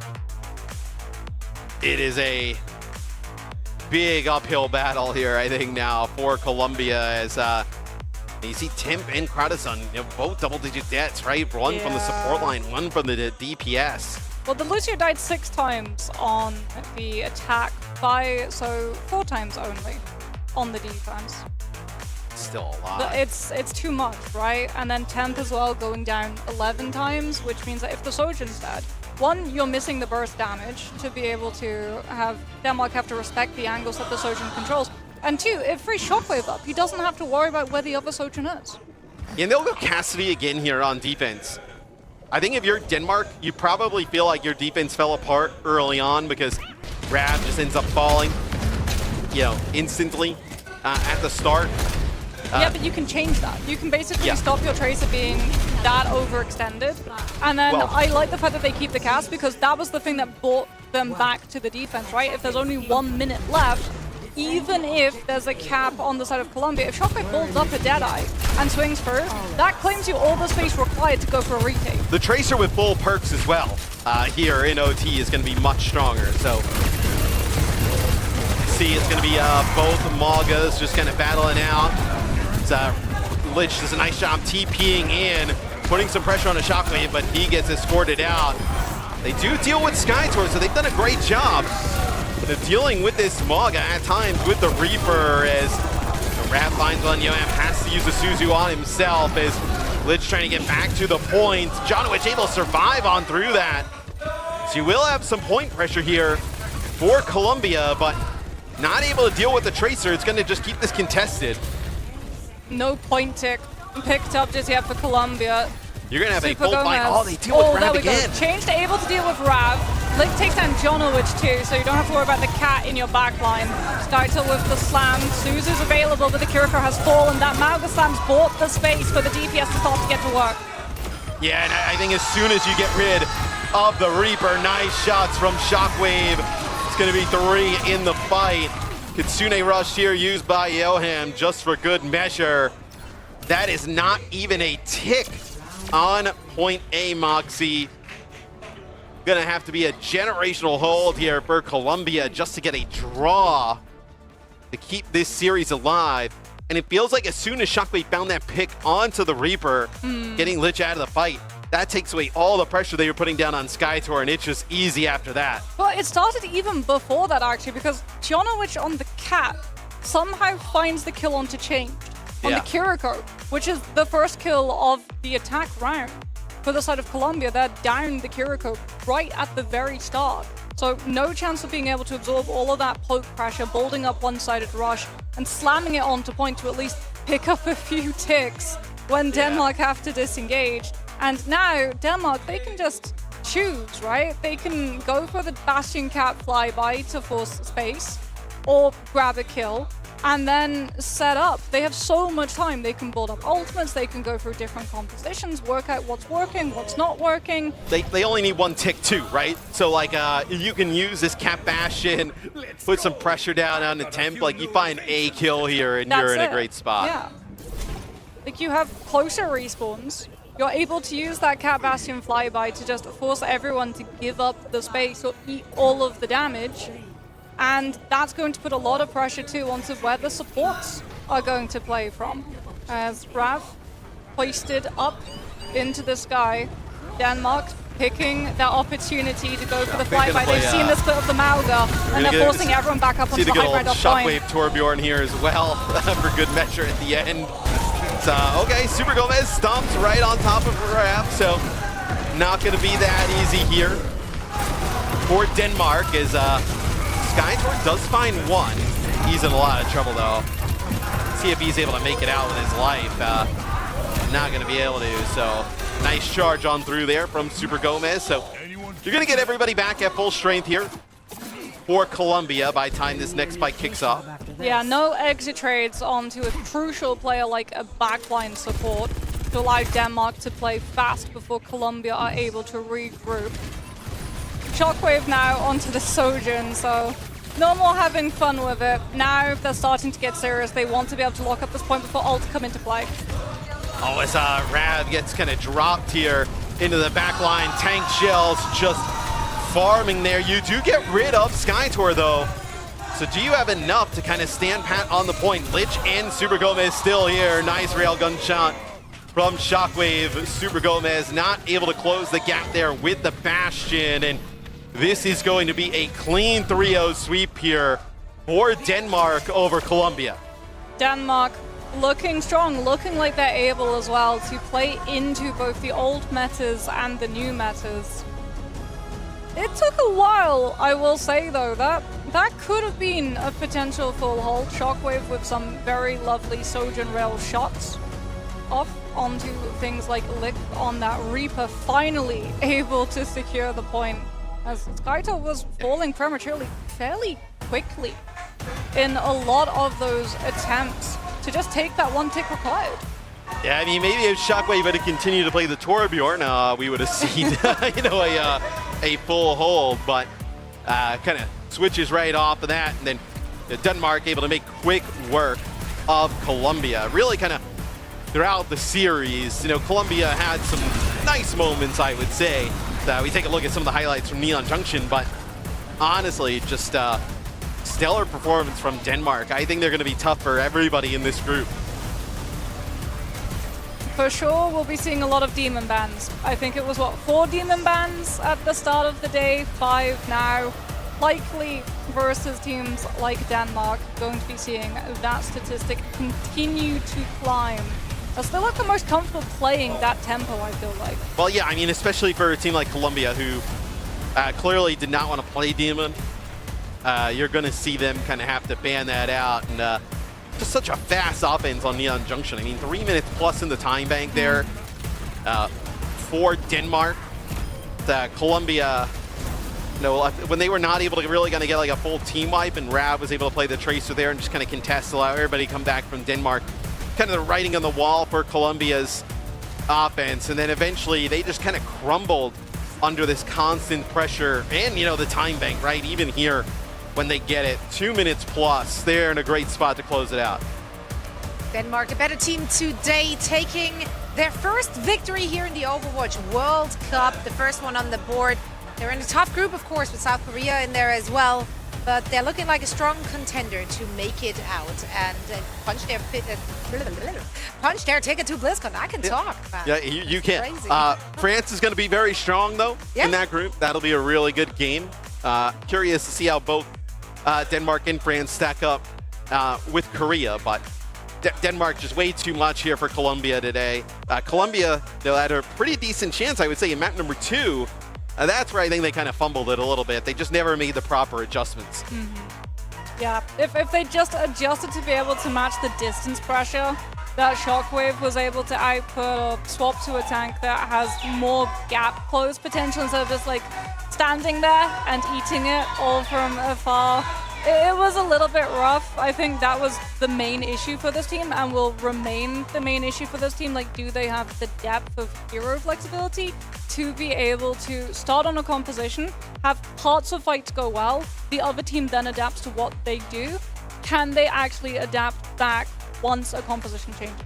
And that's what makes it so hard, right? Especially if you don't have a lot of pre-existing synergy, or if some players have been out of playing competitively for a little while. Like, that's kind of where the playbook ends, right? So you need a few more pages, and we can see those veterans from Team Denmark, of course, they can dig deep. They can adjust to many, many different situations. Yeah. You also alluded to the meta, right? Like, they can play the new meta. We show a glimpse of those old as well, and it seems to match together well for this team. Yeah, I would agree. I know, kind of playing a little bit of some, you know, the current stuff, right? We see some Demon early on, and then obviously able to go and kind of play over towards some of the Maga stuff there for Denmark. And I know, obviously, taking a look at the group, you know, Denmark, they're kind of sitting in number 1 here right now. Obviously, some more games to be played in this group. I'm excited to see, you know, what happens with Korea and France a little bit, you know, later in the day, but. Oh, hey, for at least, you know, if you're Denmark, you screenshot this, right? You're number 1 in the group right now. Okay, Calix, this is your cue. You get the phone out, screenshot this now. one. Call it now. Stop the count, everyone. The count, yeah. That's where we're going. Yeah, we have Calix joining us here for a quick chat. Very dominant first showing from Team Denmark. We hope to see much more. How did you and the team prepare for the Overwatch World Cup? Did you come here to boot camp a little earlier? Yeah, we came here, I would say, a week prior to the event starting. You know, we started in Seoul, had a little nice boot camp, practiced a bit, enjoyed the city, because we have many players where it's their first time here. So yeah, we got to see some of the city, and then we took a train down to Busan. Yeah, so now we are ready to play. Yeah, I mean, you guys looked awesome in this series. It's great to see Shockwave back, right? Playing. Indeed. It feels like, you know, for somebody who took a little bit of a break, he hasn't missed a beat. Yeah, it's true. I mean, he's just been chilling, you know, he's really focused on World Cup now, and hopefully we can get to see him in Stage 3. Yeah, he's just excited to be back on the stage. So how did you deal with Demon coming out so close to these matches? Did you think that at the start she was not going to see that much playtime, and then suddenly the hotfix came out and it's like panic stations, we have to learn her? How did Skytor really approach being able to handle a new tank being released? I think initially we thought that Demon was slightly too weak. I think it's also an interesting hero, like, in terms of playstyle, but I think after the hotfix we were like, okay, this character is pretty decent, I think. So yeah, we definitely started scrimming it a lot more, and we wanted to play it in the match too, but eventually we had to mirror Mauga and get a clean win. We do love what you guys pulled out of the back there. It looked really, really strong, really competent and confident as well. If you're looking at the rest of your group, how confident are you? How do you feel like you're going to stack up against France or South Korea, obviously being the big dog in the group here? I mean, I think our goal going into this group is like, okay, Colombia we should win, and I think France is like the must win, you know, like we need to win that game to qualify for BlizzCon. I think Korea will be a tough one, you know, realistically. I think we just have to show up and play our best, but I think we have a good chance against France, and I think yeah, that's like the must-win game. We are really preparing for that a lot. Even yesterday and today, we are mostly thinking about the France game, because that's the one we can realistically beat, and yeah. That's a good approach. Well, we get to hear your thoughts about our next match in a little bit as well. First, we're heading into a quick break, and then we're going to set the stage for our upcoming match, so don't go anywhere. The 2026 Overwatch World Cup is brought to you by DHL.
premium landmark hotel to lifestyle boutique hotel, we offer you distinct brands worldwide.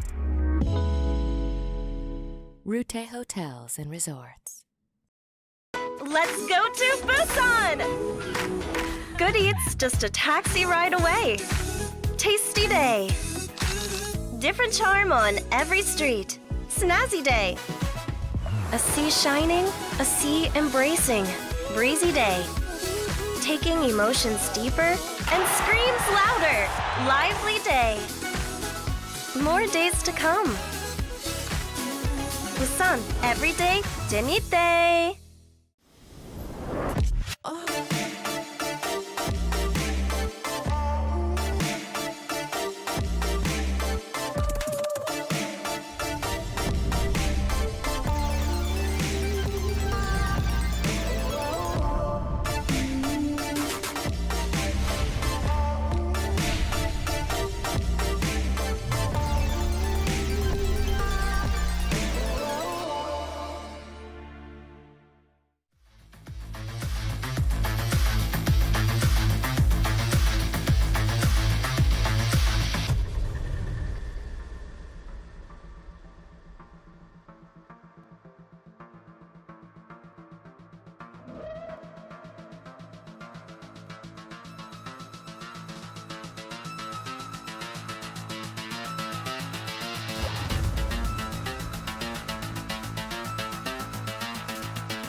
Welcome back, everyone, to the Overwatch World Cup group stage, coming to you live from Busan. Zoe here, joined by Matt, and our two special guests to set the stage for our next match. It's Shockwave, and Kelix is with us still as well. Shockwave, welcome to the show.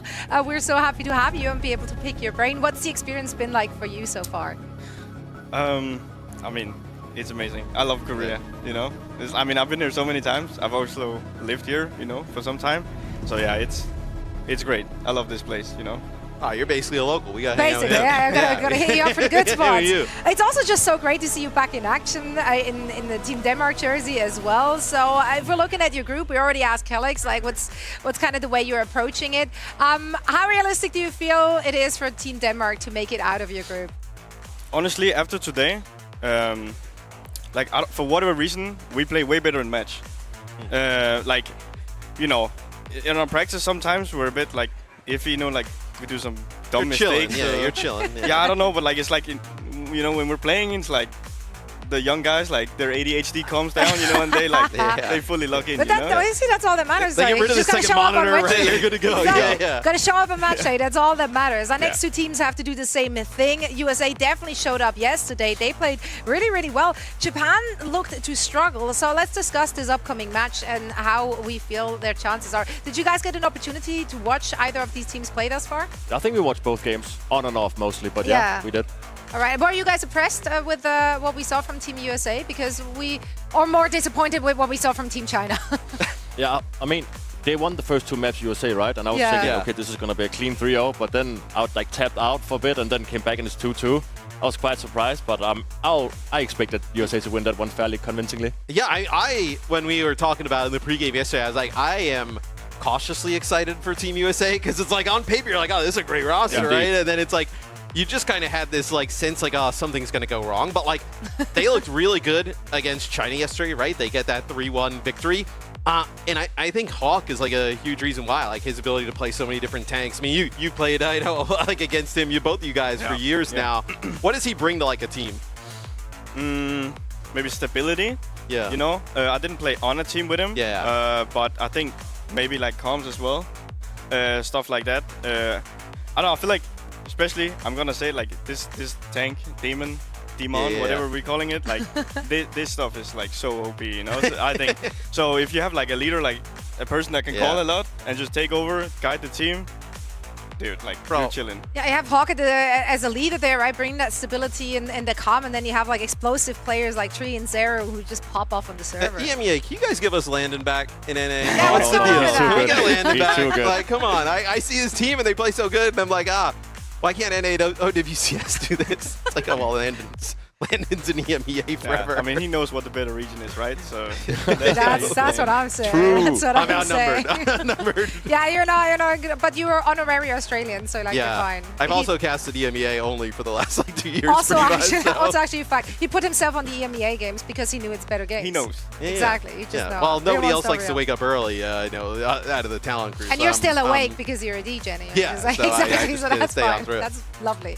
Let's talk about Team Japan, though. Obviously, like we're familiar with some of those players very well. They're playing for Barrel. It's a team that everyone always cheers on. Like they're always the winners of the hearts. Yesterday, it looked rough. I gotta be honest. Like we didn't really see too many redeeming factors here. So what can they clean up coming into today, or what? How do you even approach it as a player? Like when the first day is off to such a bad start. I mean, I just want to say first off, Sweden, they have a great team, you know? Yeah, Some yeah. superstars. Yeah, this was Kevster versus Team Japan, No, by the way. Kevster just Pretty bullying much. Finn, just like spawn You kill him. 1v5'd it, that's okay. The European superstar. But I mean, they have great players. I really like their tank and also Finn, my teammate.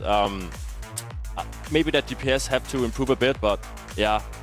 Yeah, that's maybe the thing is like this cat stuff. It's very, I think, high mechanical.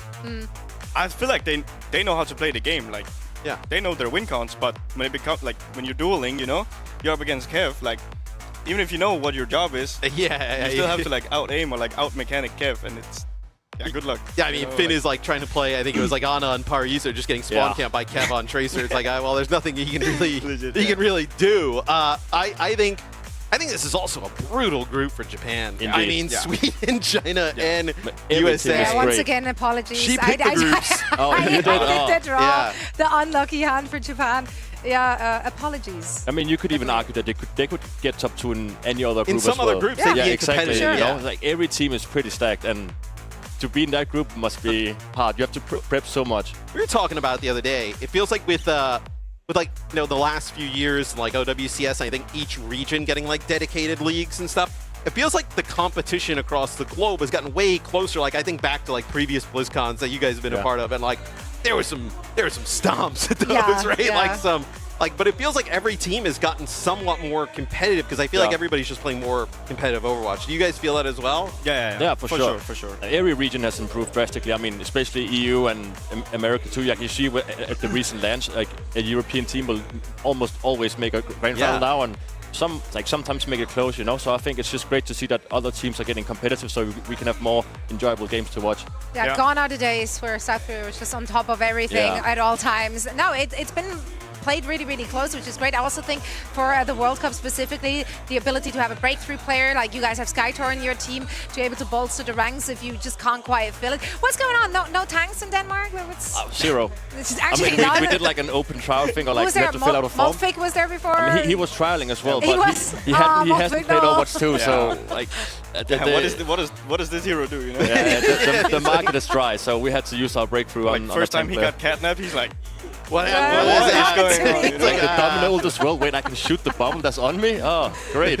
So I guess he didn't make the cut. That's unfortunate. But it's great to see, players that, he did play for the Belgian team as well, which didn't make it. So now he still gets an opportunity. So that is very exciting. Why are you laughing? No, I just think when we described the breakthrough players yesterday, we had Mitch, who's obviously Australian, and then obviously Colorhex with the New Zealand. He's from New Zealand, but with the Australian jersey, Mitch was like, "Wait, what is going on?" Why is that? Yeah.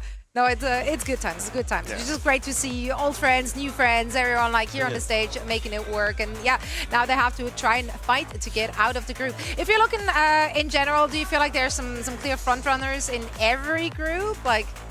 Or do you feel like there's some groups? I think we talked about group, what was it? C being very wide open, like the Germany and Canada, Spain and Canada, yeah. Yeah, we feel like that is a bit of a coin toss. Or do you feel like it's a pretty easy? Our group and that group can go either way. You know, like if we beat France, then we get top 2 most likely. And if I think Canada, them beating Germany yesterday probably locks in top 2 realistically. Surprise a lot of people, I think. Yeah, but if you look at group A and B, I think like USA or Sweden are probably like the clear front runner.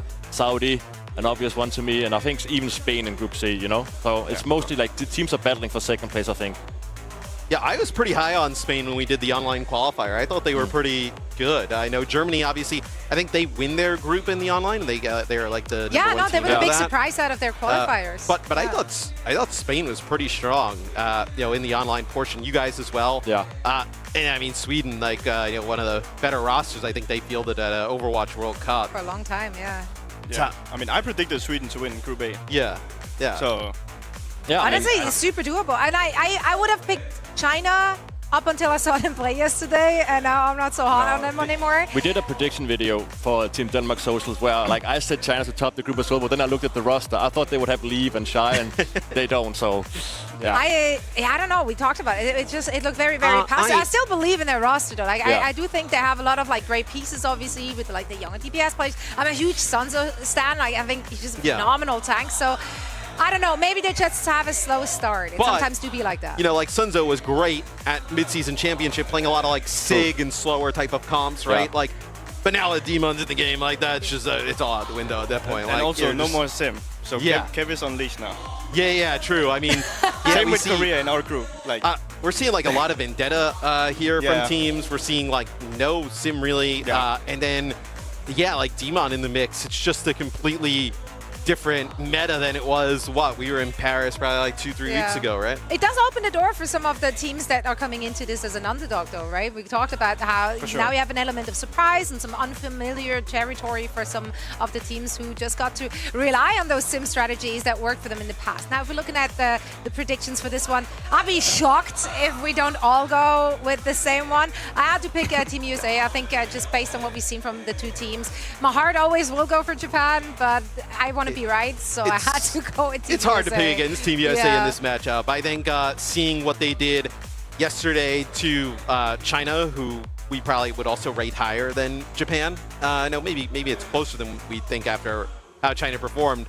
It's tough to pick against Team USA in this one.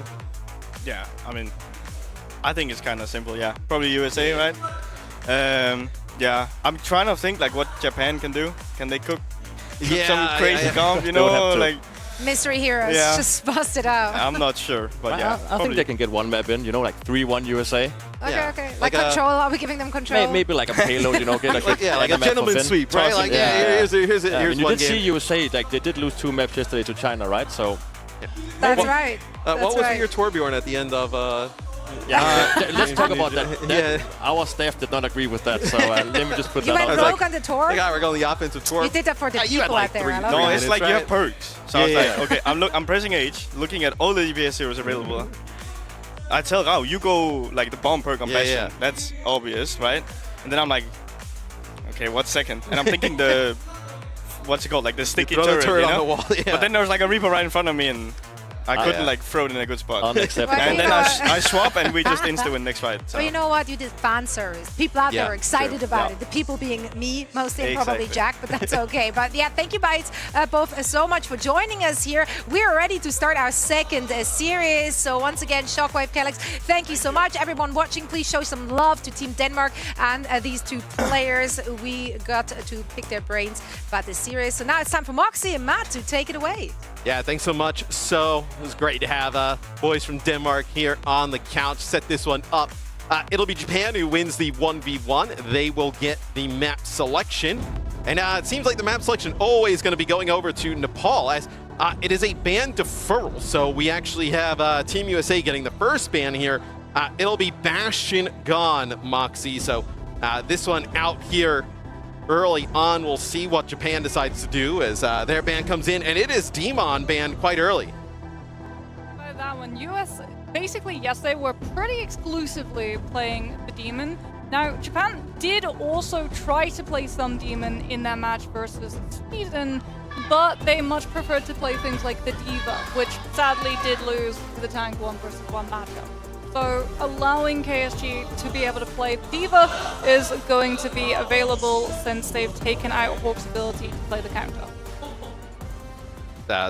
We talked a little bit there on the desk about how flexible like somebody like Hawk's tank pool can be. Obviously, very veteran player who's been around for a while, can play just about everything. We'll see if Japan can make this one interesting, as Team USA was able to take care of business yesterday against China, as it'll be Zera using a TP out of the spawn. It'll be a match of the M-Rays. So Tree was really doing a lot of nice stuff on the M-Ray yesterday, played some Sierra as well. But M-Ray, the hero of choice. Bio grenade comes in, hits Hawk. Suzu not used there. They want to pull that for a later date, as seems like now Team USA going to opt not to try and force through that high ground. They're going to wrap over towards the point, then just airdrop in Hawk. But they do lose Landon. Yeah, that anti-nade really forces everyone from US to have to wait for its effects to wear out, allows QQI to be able to go for the Kiriko in the back line. Still, no team picked up Cap just yet, as we have a pause coming through. Speaking about players with a lot of history and past, Finn's Ana, right? That's something that Team Japan have liked to lean onto. They tried to use it yesterday, they're trying to use it here again today, and we've seen the Ana gain a lot more value now that you have things like the Cat to be able to lift her out, make up for the lack of mobility so that Hawk can't freely just slam down onto the backline when she's vulnerable.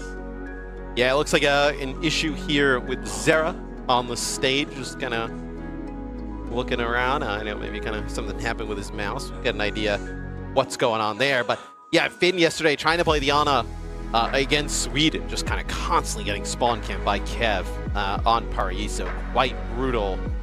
It's early on. It's been a good start here for Japan, but still nobody even in control of the objective in. So really early in this game is Zera looking like he's almost good to go here. So we'll be able to get back in the game rather quickly as Team USA, Moxie, looking to get a clean series here.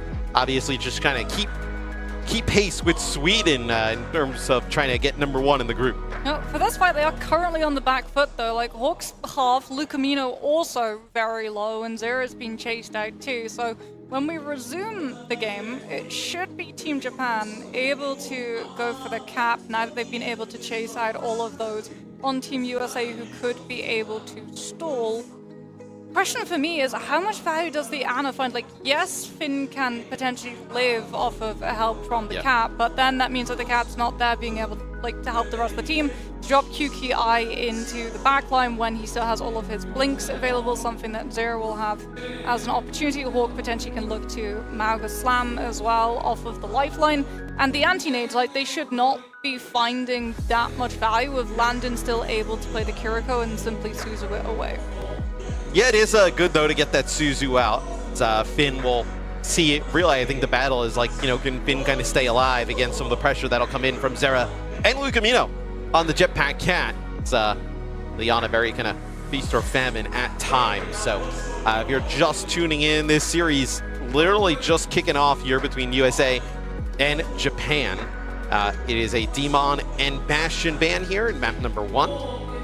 And we are, nobody even has control over the first objective yet here on Nepal, where it was a map selection here by Japan. So they win the 1v1. They get first map pick. They defer that ban over to Team USA, who gets rid of the Bastion. And, they want to kind of force it onto a little bit more of a, an honest hit scan battle, right? Not that cat Bastion up in the sky. Well, it won't quite be as honest, though, as Finn with the Ana can potentially give the nano boost onto Nico, plus Tree has to try to work his way through the defense matrix of KSG when he has that override protocol available. First cap, there we go, will go the way of Team Japan. Now they can play a little bit more defensive with Finn's position, right? They can sort of scout out where exactly USA try to wrap. As Hawk goes directly onto point, Lucamino being a problem to Finn. The Ana really having his hands occupied, having to deal with the cat flank. Yeah, I mean, Nico's so low. Nice job there by Hawk on the point. Stomp on top of KSG, gonna force him to use that fly up to the high ground. And we had a little bit of a look at it early on, but this is Lucamino putting a ton of pressure onto Finn. You have the Tracer there working with the cat as well. Jetpack Cat's such an offensive-minded support. The point will eventually flip here over to Team USA as Tree gets a lift up to the high ground. Yeah, Tree now going to be in a perfect position to just farm Cloak, try and pop out this cat, airlifting up the players of Team Japan, trying to drop someone past the choke so that the rest of the team has the freedom to be able to walk. Nade out onto the left side, just checking to see if someone's rotating that way before they turn their attention to main. Yeah, KSG dangerously low, Pulse Bomb goes wide there. Does not connect with Tree. You are already demeched there from your Diva. You do use a catnap though. You get Hawk off the side. We got a basically 4v3 here. Both supports alive here for Japan as Nico putting some damage on the other side, but it's going to be Tree here using the override protocol. Nice shots connecting there into the Emre, but that's going to be the nano boost there on the Nico, keeping him up. Yeah, Nico now with that nano boost, but without the actual Ana. As we get the catnap from Lucamino, finds the Tracer. QQL not able to escape out of that way. And this is still Team USA holding on to the point. In fact, now the lifeline's being used just for Japan to try to conserve some of their players so they don't bleed more out. Catnap, Pulse Bomb, nano boost used there by Japan. And Hawk is able to come back off the respawn there. Zera, Tree, and Lucamino keep it going there for Team USA for a while as we're going to try and drop that Tracer behind enemy lines up on the high ground. Nice damage there from Tree. It's going to force recall instantly as Team USA in a spot here, Moxie, to close this out. Kitsune Rush plus Cage Fight available. They do a nice job there keeping Tree all healed up. He gets a lot of pressure. Sleep Dart used there by Finn. Just trying to keep himself alive here with the pressure coming in from Zera on the Tracer. The right protocol from Nico, though, should be able to see off the impacts of Team USA's Kitsune Rush. They've lost the cat. KSG tries to make it back into the mech, just barely has the health bar to be able to get back in to keep this overtime stall if he can just put himself onto the point, but this is just treading water. You don't have a way of making it to the shore. This is Team USA just having to deal with the outliers, and they'll be able to go up on Village. Yeah, and trying to play this on it's very difficult. We saw it in Japan's game the other day against Sweden. Already here with USA, becoming very difficult to kind of keep Finn alive. Finn just doing everything he can to keep himself in these fights, but you see sometimes they're like Hawk and Zera, they see him in the choke. It's easy to just kind of collapse on that hero. And Diana is the largest source of healing from this team, right? It's like, if you try to position away from Hawk and Zera, you make yourself too isolated and you allow Lucamino on the cat to be able to collapse on you. And then if you try and play closer to main to the rest of your team so they can see out the cat threat, you're way too close to the actual action and you're vulnerable to the Mauga and the follow-up damage from Zero. So it's like, you don't have a good choice if you're Finn in terms of positioning. And look, I think if you were Japan, you need these damage dealers to really start coming alive. Zero and Tree getting the better of them in the first round here. If your Ana's dying, you have to have value from your Ana baiting her position to force the resources from the other team, but now you've lost the cat.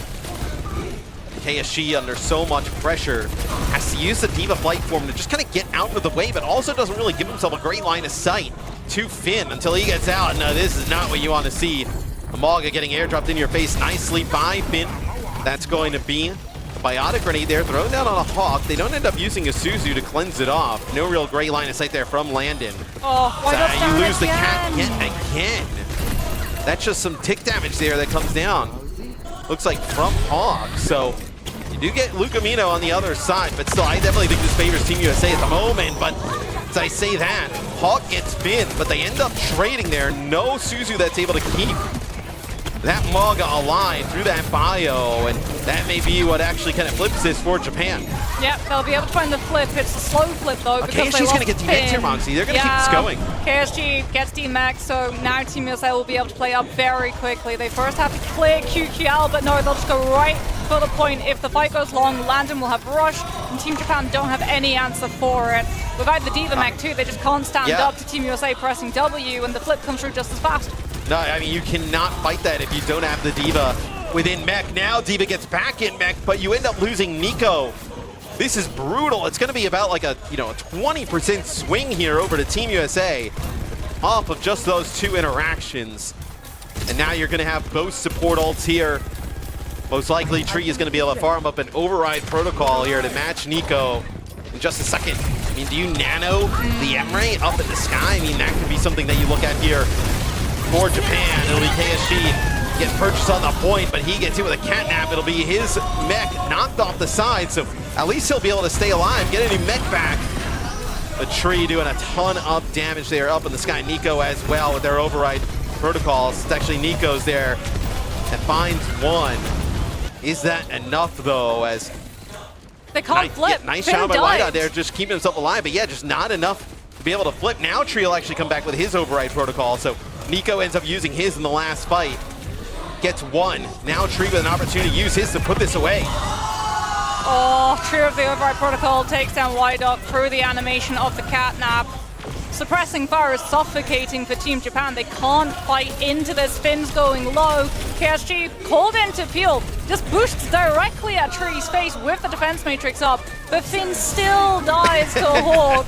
Solo cage onto the cat, totally stalling out any chance of escape. And that will be Team USA dominant performance versus Team Japan here on the first map. Yeah, and that is the demon ban used there for Japan early on. You see the Bastion, a pretty impactful ban as well from Team USA. But Hawk, we saw some great stuff with him on Demon yesterday. Strong play on the Maga here early on gives Team USA an advantage. So now it feels like, for Japan, maybe that's one of the better bans you could have used is gone. We get Jungkook and Ko back on stage here for the first, it'll be a Team Japan map selection. We'll see if they defer the ban yet again, but Team USA feels like they have complete control over this series, Moxie. They're going to have a pretty sizable advantage in terms of the comps that they're able to play. I know Hawk's obviously flexibility in terms of that tank role that kind of plays paramount in that. And then I think Luke and Landon, you still have UB on this roster, right? I know it was great support, but Luke and Landon able to cover just about everything. Yeah, I think an issue that a lot of teams are running into off of just like how prevalent D.Va was for such a long time is that they probably stacked all their hopes on being able to run D.Va a whole bunch on these maps. And it feels like Team Japan is one of them. Like KSG really likes to run the D.Va. They even go for the Demon Ban to be able to set that one up, and they still lose into it. So now if you want to play the D.Va yet again, you have to match up into probably her worst tank matchup currently that Team USA have been looking very comfortable on. They always play the Demon when she's able to. Maga is gonna be very difficult. I mean, since Maga's inclusion has always been a tank that has been somewhat viable. Like, you can win map playing Maga against a lot of different compositions. So, especially with Nepal, where a map that like historically is favored pretty well, towards Maga, having it available, especially to play into a D.Va on the other side, is pretty good there for Team USA, as Hawk is pretty good on that hero as well. So, even with the Demon Ban, no, not too worried there for Team USA. Yeah, I also felt like the Ana, right? You gave so much ground by giving up the Kiriko. You don't have the Rush to be able to match Rush. You don't have Suzu to be able to stop some of the Pulse Bombs. And Zero with some of those Pulse Bombs was the reason why, even though Team Japan found trades in those fights, if they went long, he's still able to knock out the Ana. Like Finn multiple times, as twice. He gives up his life to give Nano Boost to Nico on the Emre. And Nico starts finding kills, he starts getting value. But once the Override Protocol falls silent, Team Japan are down one of those main healers. They just don't have the resources to continue in the fight, and Team USA are still able to win it out. And with how good Kiri is right now, right? That's just a sick combination with Maga. So even when you get that Nano on the Ana, it obviously they give it over to Nico a few times. Override Protocol with the Nano, very strong, but not good enough to kind of win a lot of these fights. And then you kind of also talk about like the survivability issues with Ana. It becomes very difficult to kind of continue that pick all throughout. I think Team USA would be fine seeing Finn. He's fantastic on the hero. Like when we see him play with GK and Kellex and them, they obviously play that at a really high level, but just a little bit different here in the Overwatch World Cup with the rest of Japan fitting around him. Yeah, it feels like because the Ana you have one sleep dart and one nade, it's very easy to bait out those resources and lose one person, but still pick the Ana off eventually. And I think if you're Team USA, you're more than happy to keep taking those trades if it means keeping Finn out of the fight. Yeah, so it'll be Paraiso the selection here for Japan. So we've seen this a few times here. Obviously, the map gets reworked, and like one of the bigger reworks they've done with a map feels like a completely different map. I'm sure if you played it at home, you have a great idea about everything. Obviously, the first point changes, right? Giving a little bit of an easier time to the offense. The statue, on the first point defense, right? To be able to kind of help them a little bit, fight over that objective. And then the second part of the map just kind of completely retooled, especially the last part of the map as well. So excited to see Paraiso get some more play from some teams here in Busan. I think also like you're looking at this hybrid pool. Interesting, a D.Va ban here from Team USA. So another deferral here from Japan. Yeah, Japan not going for that first ban. So if they wanted to play that D.Va, they could have saved it. But I think now that they know that both the Demon and the Mauga will still likely be in play, you're probably moving away from that D.Va style. And what does Japan decide to get rid of, right? I was like, okay, Kiri. Okay, so Ana. Yeah, probably. Obviously, they're going to, like Japan wants to play Ana with the cat. It's not like, so maybe now, I mean, look, like Landon plays a ton of the Kiri, right? Like Luke's on the cat. Like, we've seen Luke play Ana in the past. Landon Kent as well, but may cause a little bit of an issue in terms of the backline for Team USA. But now you can be more defensive, right? Now you can play on your defense side where your Ana can be much more fortified, much harder for Team USA to be able to freely reach. Yeah, I just think that like even now, just the threat of like, I almost would have said like if you wanted to make it a little bit easier for Finn, like get rid of Tracer or something, right? Yeah. Like just that seems to be, obviously it was like kind of the bane of his existence in the Sweden series, right? Dealing with Kev. Zera really strong on Tracer as well, obviously going to put a ton of pressure on Finn also. So, I mean, targeting the Kiri, right? That's going to get rid of the cleanse for the Ana, right? So the bio grenade's going to hit a little bit harder, but I still don't feel like they've kind of figured out like the root cause of some of their pain points with it. Because it also means that Bastion Cat is still around as well, and the cat was just as problematic, I feel. Yesterday, this is where we Tracer saw could have been. Kev just kind of like spawn camp. Yeah. Finn kind of constantly Tracer Viana, so kind of in a position where that could potentially happen yet again as we are getting into game. Team USA up 1-0 here against Japan. Now, USA looking to put together potentially, Moxie, 2 straight 3-0s. Setting up a battle between them and Sweden, really, probably, for the top of the group. Let's see, what does the defense decide to go for here with D.Va out of the tank pool? Do you really want to go for a very fortified anchor composition around something like a Sigma where you play much more around the point?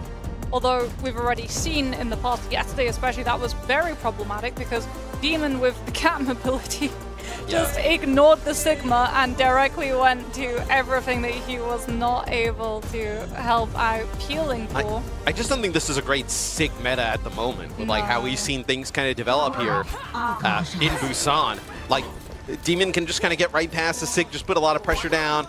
We've seen some extra Vendetta at times. Some of the supports that historically would work really well with Sig don't really play awesome at the moment, as Hawk just gonna get rid of all that nice looking meat there on the skewers. That looked like our meal the other day.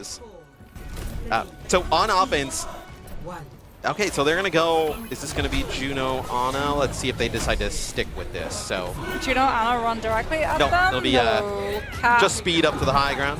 Tree trying to find an angle here. This is one of the newer areas added. And, nasty shot there from Tree.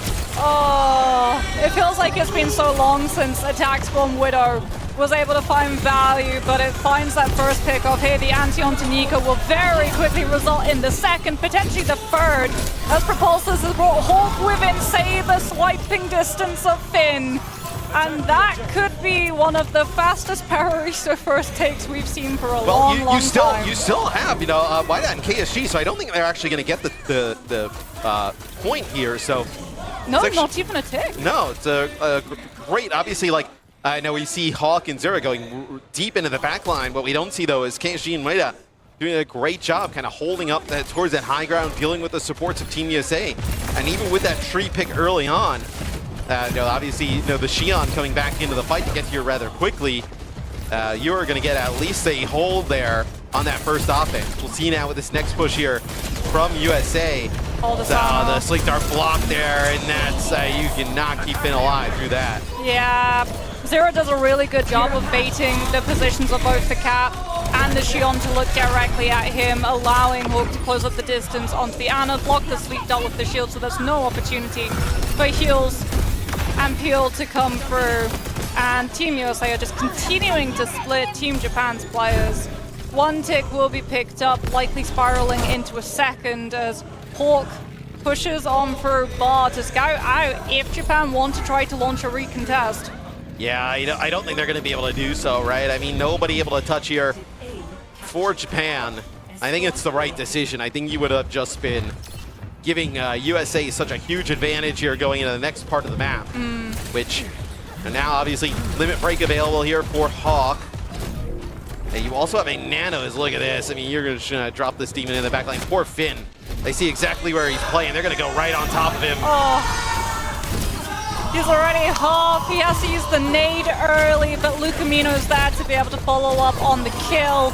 QQL as well, losing out to that Tracer. As I think the writing was on the wall for Team Japan, they knew losing that Ana early on, they're not going to be able to hold their positions on the point. That is huge. That is sick damage there. It's actually Tree who kind of banks a nade off of the wall, puts some damage down there, and then they actually kind of get the cat, but they actually get the tether to knock off before that. And then now, I mean, this is going to allow them to just kind of continue to move on through. Now you still have Hawk with this limit break available. You need a fight win here for Japan in the worst way, Moxie. I mean, this has been brutal there on their defense thus far. Yeah, Hawk's got the high ground, now takes the staircase. Finn's been scouted out too. You see him bunkering up, and Hawk wants to be able to take the Ana down. If he can't find the Ana, he'll settle for splitting the team instead. Catnap takes Landon off the map, but Nano Boost was still able to find a target onto Tree. Override Protocol invested, but no kills off of the back of it just yet. QQL actually receiving the Nano Boost from Finn, being able to weather the storm of the aggression from Team USA. And, I mean, Japan, they need that fight win so badly. They hold on to their Override Protocol and Spree here, so Limit Break available for Hawk. So if you can actually get a fight here that kind of starts to go on the payload into a brawl, you're in a good spot, but that's actually Zera uses the recall there, and then just kind of recalls right into KSG in Finn. So Lucamino will get on it, just trying to actually get a back cap there. You see how close he is at that moment. That doesn't work out. Team USA still about 2 minutes on the clock. No real reason to panic just yet. Yeah, they're waiting for Lucamino as well. Without that cat to be able to swing Hawk into position, that Demon just can't close the distance to be able to collapse on top of the Ana or the Emre. Once Lucamino rejoins, that's when Team USA will get aggressive. We see him there swinging onto the coast side, and everyone from Japan tries to go first before the Demon's there. Yeah, limit break there used by Hawk as well. Spree going to take down Lucamino as they are just trying to get KSG out of mech here. Nice bio nade there from Finn, connects with two, but there is no follow-up. You see all the pressure in Finn's face. You're also going to use a nano here on to the Xion as you do get Tree. Are you actually able to even get a hold here, though? You do have the cat contesting. So it looks like you might be able to kind of keep this one from going through here for Japan. So doing a great job here on defense. The Xion does end up falling, but the jetpack cat here for Japan doing a great job contesting until everybody gets back. Yeah, double DPS ult invested for Japan to be able to hold the line. Buys them a lot of opportunity as well to poke down Team USA, but they don't have the high ground control just yet. US has been able to consolidate that one instead, so been having to play very much more passive. Pulse bomb from Zera in hand, but denied the opportunity to flank pass because of the Xion gatekeeping him at the pass. Yeah, it's only a minute to go though, Moxie. I mean, not a ton of time left here. Nice pulse bomb there. That connects onto the Xion. It's going to be the Override Protocol here from Tree. Put some damage down into Finn. Just kind of eliminates here him taking that line of sight there to kind of keep KSG up. Finn will eventually get finished off. That'll be the second checkpoint there for USA. Good stack of ults as well to snowball this next fight, since yeah, they don't have a lot of time to be able to complete this map. Limit break, catnap, soon to be that nano boost, and Tree will do something that Team USA did yesterday on Route 66 when they were running out of time on third, swapping to Bastion, being able to play with the main team, receive that nano boost and have the melt potential to chunk through that Demon mech. Yeah, it'll be Nico matching that Bastion here for Japan.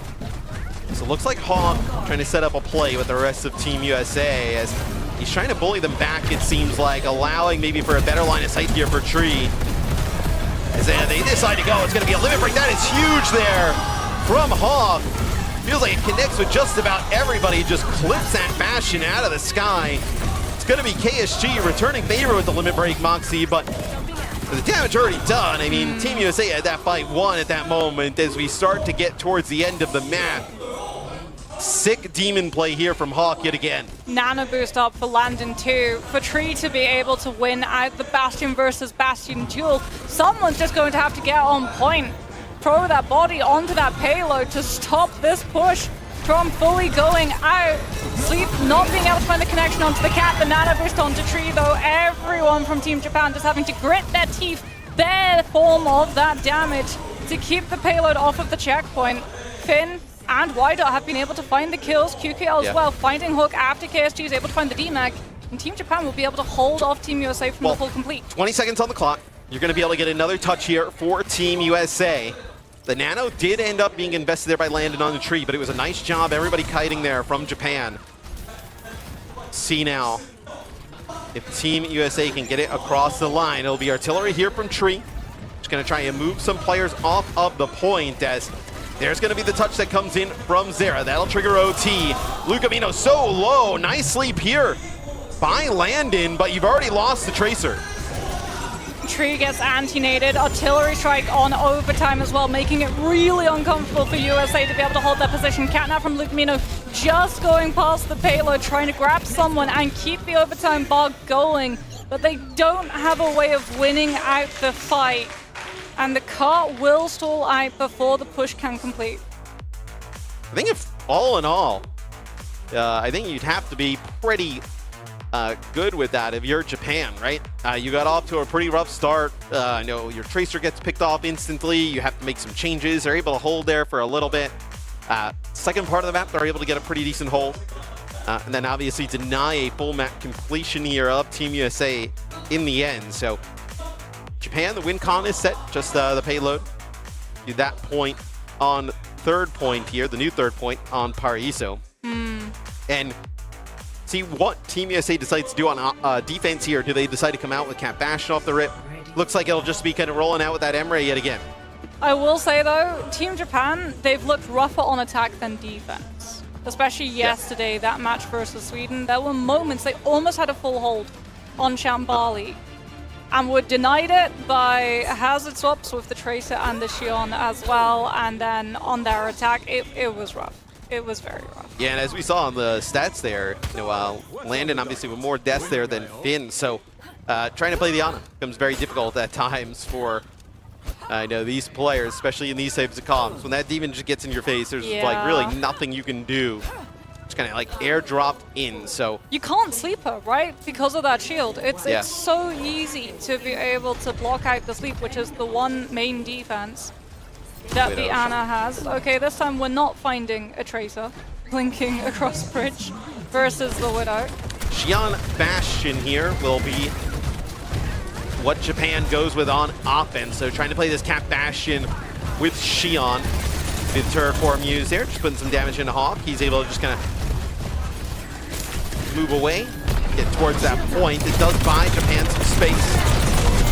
Yeah, but everyone from US just kited underneath bar from when they were expecting that Bastion swing by burst window. Now Tree can sit back with the Emre scope and put a lot of pressure on Japan before they can start to make inroads. Nico's got the form back up and available, but yet again, he can find absolutely nothing because everyone from US just bunker up, and Hawk picks up the Xion.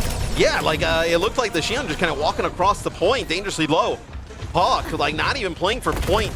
At that moment, they had somebody else contesting it, and he's just able to kind of finish off that Xion at range. So some damage that comes in there from Tree. Hawk able to finish off. So Team USA back to up to the point here, Moxie. Not able to hold that bridge, but still looking pretty good here on defense as Hawk just kind of scouting where this Bastion's coming from.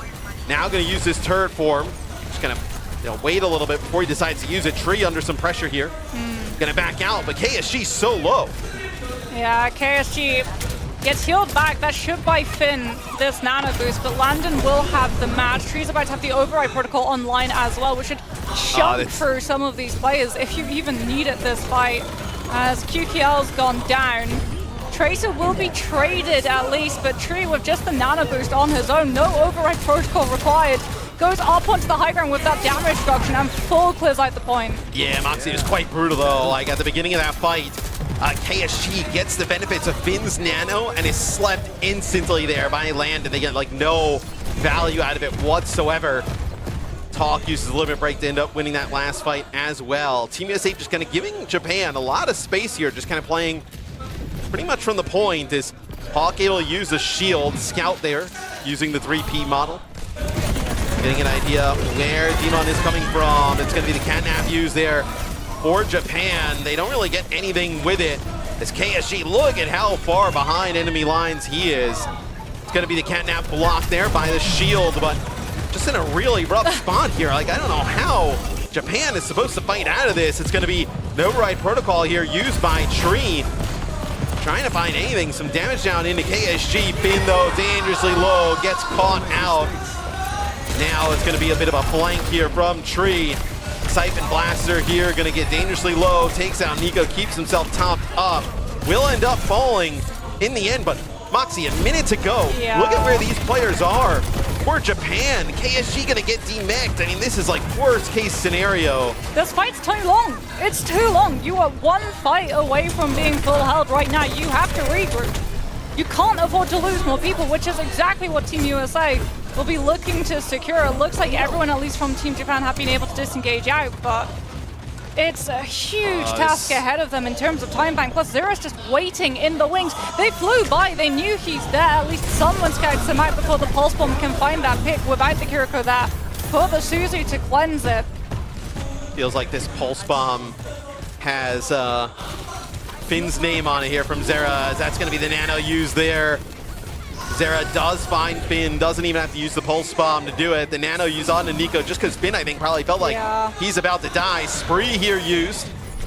Doesn't really find much. Trying to get to the high ground, put some pressure onto Landon. Nice job there. Landon gets the nano on the Hawk to keep him alive. Nice catnap, though. Drags Hawk off the side, so maybe Japan able to take this. Zera putting some pressure down onto KSG. It'll be the catnap there for Lucamino. Doesn't look like it connects with much. Tree coming back onto the Bastion. Some sick damage down as that is going to demech KSG. Force Japan off of the point. 2-0 already here for Team USA. Yeah, as we talked about, Team Japan, they look stronger on defense. Things tend to fall apart when they're on the offense. Team USA doing such a good job of just playing the Emery and the Ana so deep that Team Japan feel like they have to overextend into defensive territory on second before they've even capped first, which means that KSG just is out of the fight so frequently to be able to put a stop to what the rest of Team USA want to be able to go do. Hawk just jumping on Finn with Zera and Lucamino time and time again, to the point that Ana just, it feels like Finn's almost on a constant respawn cycle. Yeah, and in the second half, I know Landon able to do a much better job of staying alive. I think also Lucamino able to, like, every time we saw Japan try and put pressure onto the Ana, it was Lucamino who was able to just kind of escort him out of the way.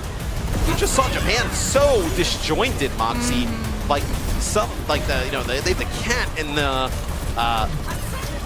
the demon so far behind the enemy lines. There's no point pressure.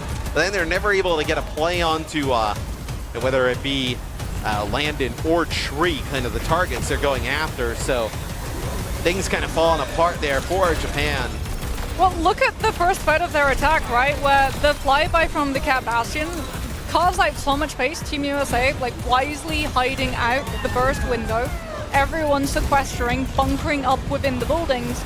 But then no one from Team Japan is able to find value or space onto point. Worse, one of them walks out of formation directly onto point on the Xion and is dropped instantly for that hubris, which means that you've then lost that outwards pressure, the external flank that can go mark out things like the Ana when Team USA are forced to play for the fight on the point itself. Yeah, so one more chance here for Japan. They'll be their map selection. It looks like we also may be getting a sub here for Japan, so figure that one out once we kind of get to it. But they're in a lot of trouble, it feels like. You know, Japan, obviously we had a lot of high hopes for them coming into this event, but this is a really brutal group. I mean, Sweden, when I know Kellex and Shockwave talking about it, Sweden like looks the best they've ever looked in a World Cup.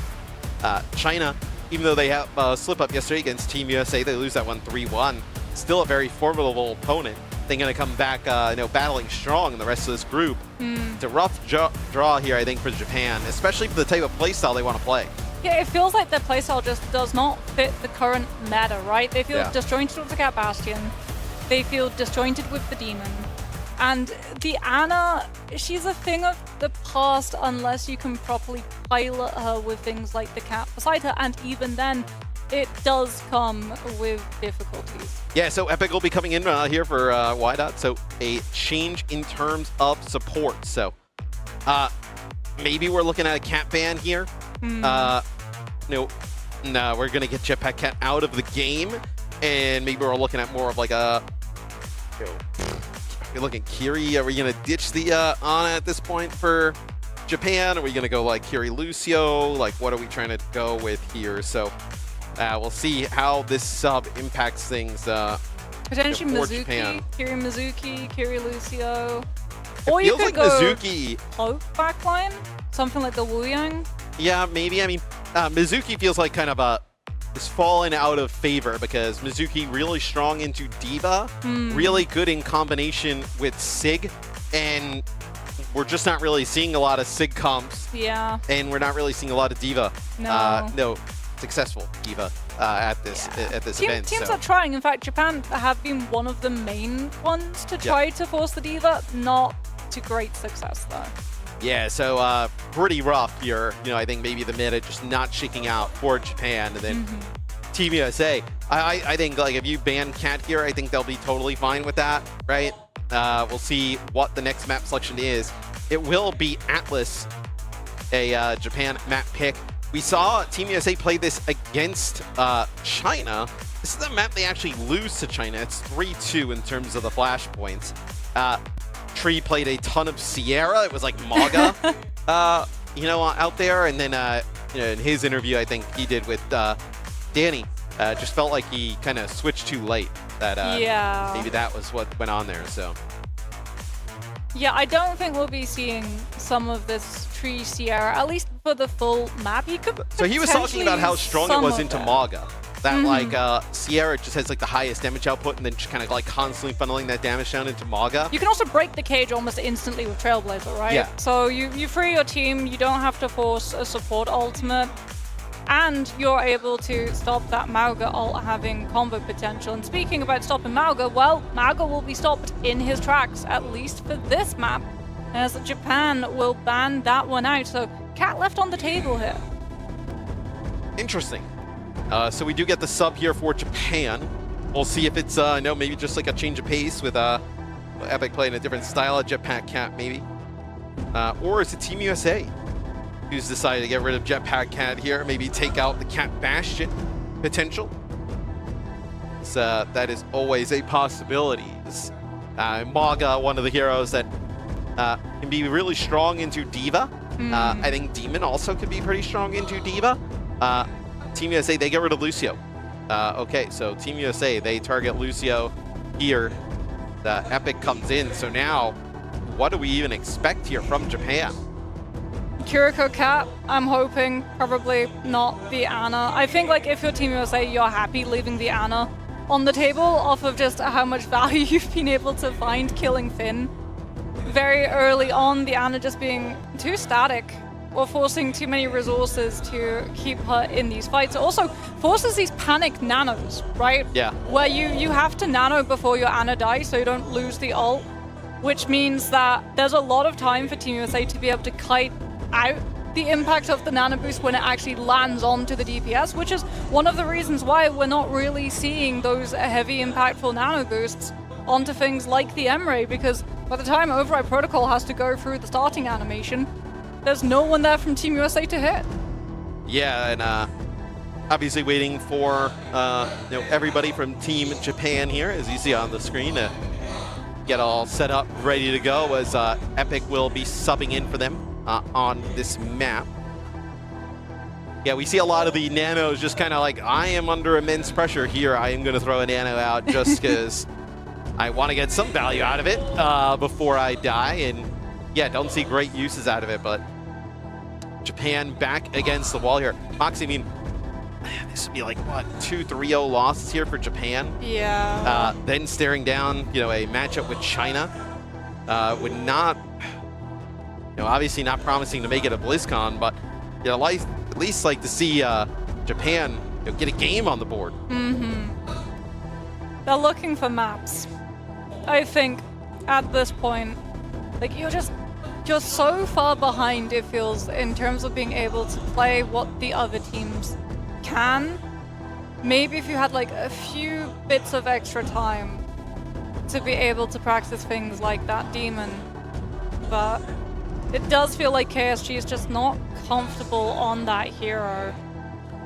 Yeah, and it feels like a hero that is, at least right now, with Demon's current state, a tank you absolutely have to have in your repertoire. I mean, It forces one of the bans, right, to have to be Demon. And it also just seems like, you know, when she first got on the live, a lot like of what the players have been saying, and really a lot of the community, like, didn't feel that strong, maybe felt a little bit underpowered. And then, like, with, like, the 2 hot fixes they have done, I'd have to imagine she has just kind of shot up the ranks as becoming a very strong hero. Can obviously much different mobility than we see from any other hero in Overwatch, right? I think like also with the on-demand, Cat's horizontal existence, I feel even with the hot fixes, Demon would be strong, but I don't think she would be as played because of that lack of verticality. Yeah, But Cat with kind of breaks all Cat the rules. being able to take away that main weakness that is attached to Demon's own personal kit, it's very easy to place her in behind that backline. And we've seen, like, people just get run over. Even if you don't find the kill, what you are doing is you're disrupting the other team's coordination to the point that they don't get value somewhere else, right? They can't fight on the objective, or they have to give up more map control, which then allows your DPS to take more angles and suffocate out the other team. Been on stage probably just firing off some messages, apparently. Can you guys let me live for just a little bit, please? No, I don't think I just want to play. Just Hey guys, can we go back like 3 years and let me just play Anna? For more than 45 seconds, I would love to live. As Epic getting set up here, so. Do you know what Finn's having right now? The Prime Zenyatta dive meta experience. Yeah. that's what Finn's having. He'd probably opt into that rather than kind of what he's dealing with now, as Atlas will potentially be the final map in this series between the USA and Japan. Just joining us, we had a series earlier. Denmark kind of takes care of business against Colombia 3-0. Then now it looks like USA in a great spot to close this one out. Would be a 3-1 win for USA against China yesterday, and then a 3-0 potentially here against Japan. Would set up a match between Sweden and China. Most like, well, I mean, Team USA obviously still has to play Sweden, right? Yeah. Possibility everybody ends up at 2-1, but maps start to favor Team USA in that standpoint, where potentially you're looking at trying to lock in a trip to BlizzCon. Team USA, they feel much more comfortable today. I think there were moments yesterday versus China, especially Route 66. That attack on second from US, that was rough for a fair few fights. They almost were full held. It took about 5 walks to not lose someone being picked off early on by stuff like the Freya before they eventually went, let's just put tree behind the enemy lines with an overclock and take the high ground position away from the defense so that they can't disengage us. And that cracked the code, but it was not clean, and it was probably not a win that they were 100% happy with. So coming in today, landsliding versus Team Japan, I think that's soothing a lot of the concerns that the coaching staff probably of Team USA started having. I'd love to know what the comms are for Team USA right now. Landon has been looking at Zera, and they've been like the only two talking, and Zera's laughing hilarious, like Landon said the funniest thing ever. And I think it may be because somebody in Team USA was breathing a little bit hard into the mic, because Landon was doing a like huffing like constantly there. So so he can request one of them to come onto the desk. I'd love to get an idea what was going on there. It had to be something that was utterly hilarious there for Team USA. Is Epic in the lobby, ready to go. Japan back against the wall here. Needs to run it all the way back here against Team USA, as it will beat Atlas. So interesting. A Mizuki. Are we looking at Mizuki Kiri here, maybe? I don't know how this actually plays out here for Japan. Obviously much better in terms of kind of keeping Finn alive. Better against some of the pressure. Maybe you feel like you're able to deal with the Demon a little bit easier. But I feel like there's some nice adjustments you can make here for Team USA. So it'll be Cassidy Shion for Team USA. And it'll be Tracer Shion here for Japan. So The Orisa with the Mizuki. So we talked about how Mizuki's really good. Oh, nice spear there really early from KSG. Gets Tree quite low.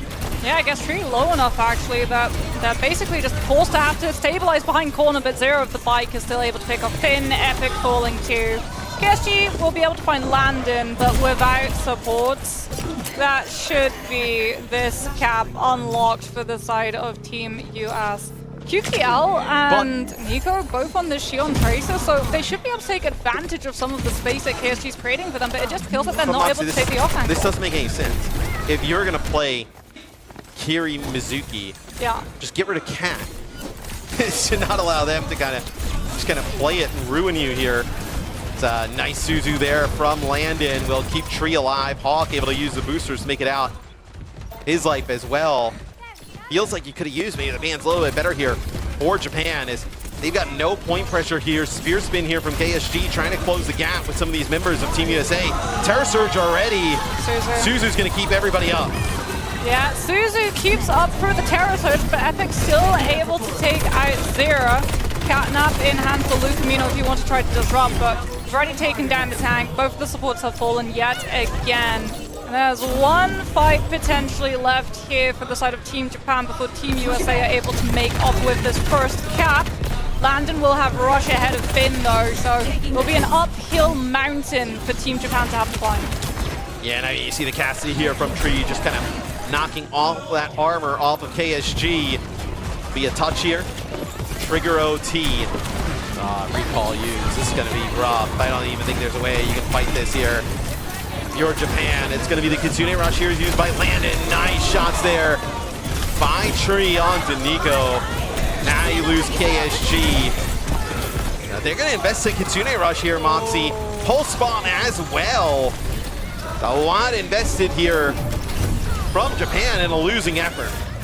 Yeah, they thought that they could play for second stage of the fight, have Finn's uncontested rush, but they just don't have the players or the ultimates outside of that pulse bomb to be able to follow up and find the damage to convert into kills. And now you don't have rush, you're relying on Epic being able to build the Sanctuary to absorb Tree's Deadeye, but you can only absorb one of the DPS ultimates. The second one will still find value. Yeah, 4 ultimates available here for Team USA. And yeah, I mean, that Sanctuary, right? You can actually just kind of use that spree inside of it. Be Deadeye here. Is Tree going to get airlifted up? Nico solo. Nice shot there from Tree. That's actually really difficult looking down. Having to finish one player off. KSG will get finished off. Hey, Moxie, imagine if the cat wasn't available there and you couldn't have airlifted that Deadeye.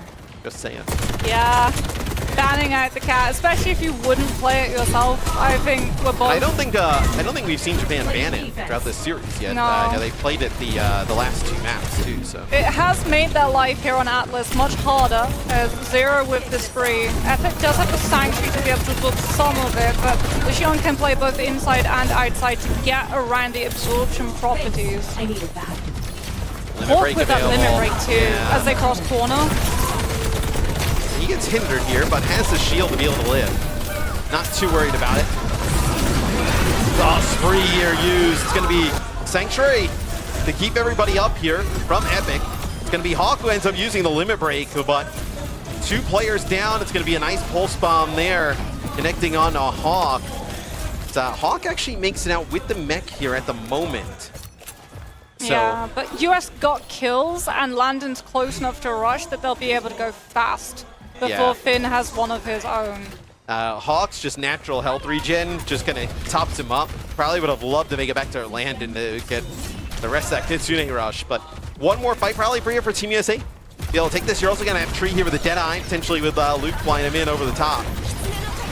Rush instead, actually, so KSG will try to disrupt it with the Terror Surge, but it's Suzu'd away, and the flyby Deadeye is going to be able to find damage, not kills, but enough to soften up the health bars for the rest of Team US to contribute, find the eliminations, find the flip. One more fight remaining here on this second point.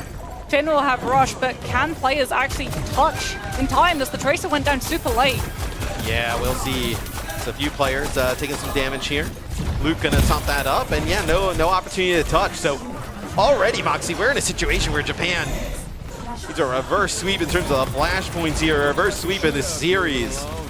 really kind of keep their chances for BlizzCon alive. Feel as well, even with one-sided Sim rush, here Luke as Mino well. will just catnap right through. Yeah, it's so Luke doesn't want to actually kind of catnap. KSG, obviously the Fortify available. Nice spear there from KSG. Finishes off Zera, so Sim in the mix. We'll see. Maybe the Sim, obviously a little bit of extra mobility. Away from where the Demon can try to getting players away from the Demon, but it'll be Japan in control of the point first.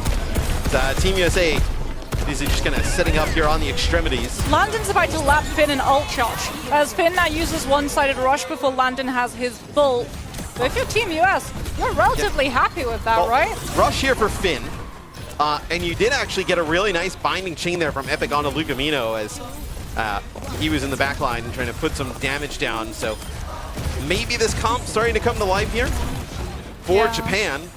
That's another fight win in a row. So they're going to get up, probably by the time this next fight really kicks off, you're going to get like 65% here for Japan. So Epic should be able to use Sanctuary as well for Landon's rush. So you don't have to worry about the one-sided Kiriko ult as much. Hinder hits onto KSG, forces out that Fortify very early. Sanctuary actually invested just to keep the Orisa up off of how low the tank was going. Tree takes advantage, uses that Deadeye. Landon holds on to the rush. US able to find the flip as well. Despite the fact that Team Japan should be able to flip it back, they've been able to just steal away a good 11% of percent charge, which means that this fight can still go through for the spree. Zera attempts it, gets taken down mid-ult by Finn, but it's still flipping back and forth between these two. yeah, Kitsune Rush here used. Nice sim wall, just kind of splitting the point. So Lucamino just trying to dodge out of the way. Hawk back on the Doomfist here. Desperation effort here for Team USA. Tree also on the Freya. Nice catnap there. That's going to actually connect from Lucamino. Knocks Epic off of the side. Is KSG, I mean, now here on the Orisa, just trying to find any target. It'll be Finn actually using the Kitsune Rush, Moxie, but so many players drop already here for Japan. Didn't get a great use out of it. Yeah, Tree has Bola as well, ready to go. One fight win away for Japan to continue on this map, but Flashpoint, it can spiral away so quickly, especially if Team USA were able to pick someone off early before the fight can properly be made on point for mid. Oh, this is really difficult. You think, if there was no spear spin there, would have definitely saw that Bola shot invested. You trade out Tree for Epic. Probably one you're okay with here for now if you're Team USA. They're going to get healed up here. It'll be Hawk who will have to get there to contest the point. Lucamino gets there as well. Finn's so low, Finn's down. Team Japan 0 kills at the moment. KSG so very low.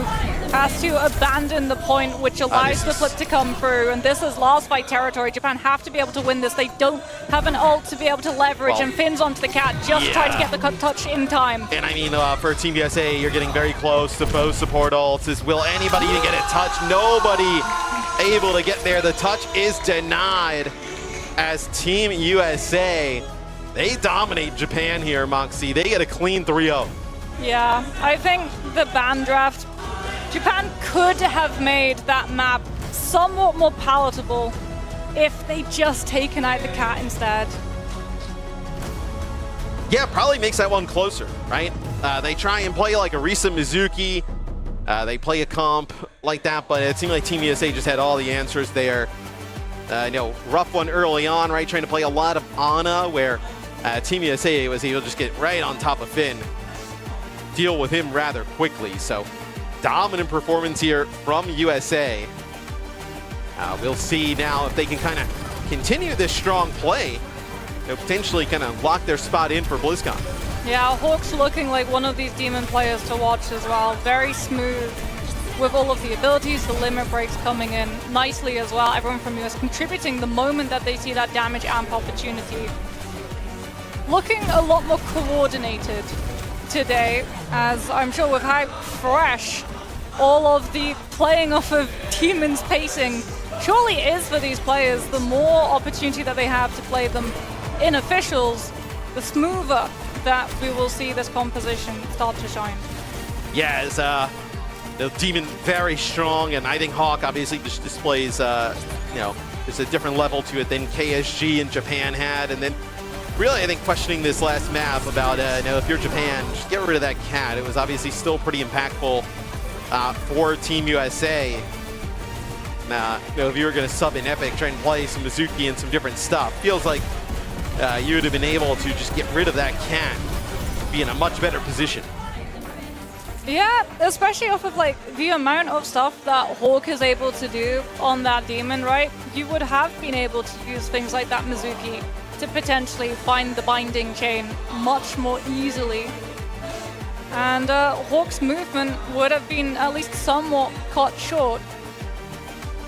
Yeah, it's Team USA 3-0, pretty easy here over Japan. That gives them what? 3-0 over Japan, a 3-1 win over China. Now China obviously against Sweden, Team USA against Sweden, maybe for that #1 spot in the group.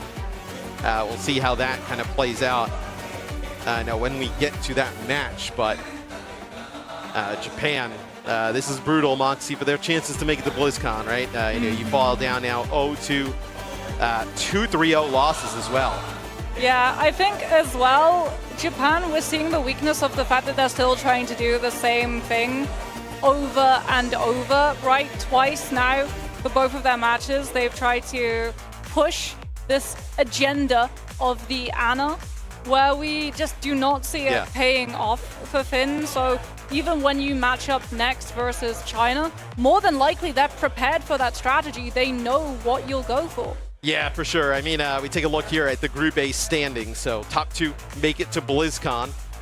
Team USA put themselves in a pretty good spot here.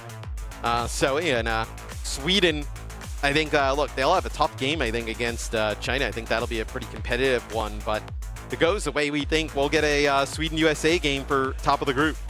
Yeah, no, I think China surely is coming in today with something to prove after their disappointing performance yesterday. Yes, USA looked extremely good. We already touched on that a little earlier today, but China underperformed. We did want to see a little more from them. They were hesitant, they were impassive, and today they have to kind of flip the script. They do, of course, have a very different opponent, but not less scary because Sweden's been looking good yesterday.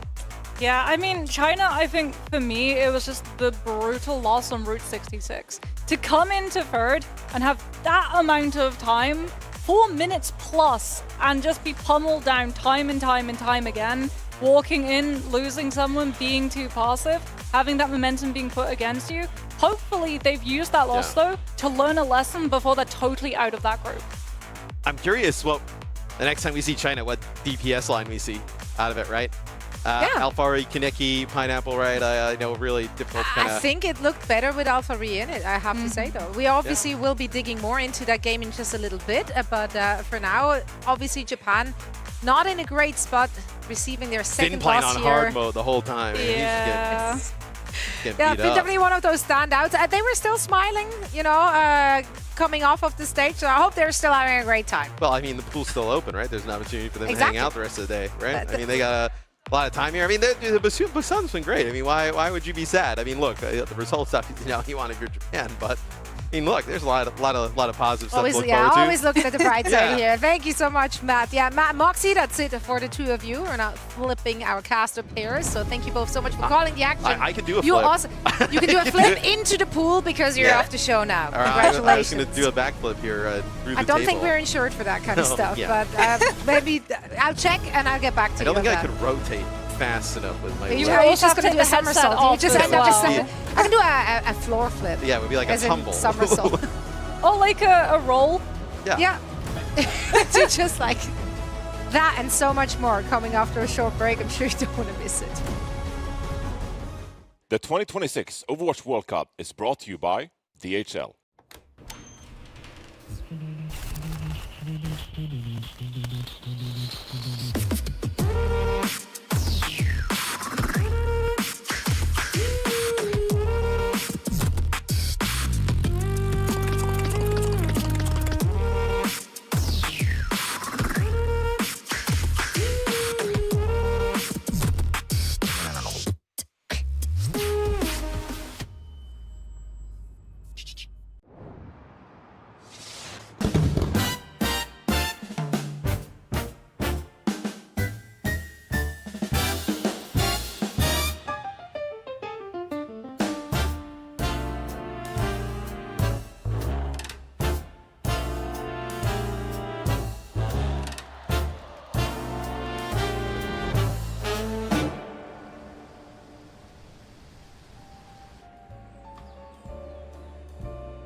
premium landmark hotel to lifestyle boutique hotel, we offer you distinct brands worldwide.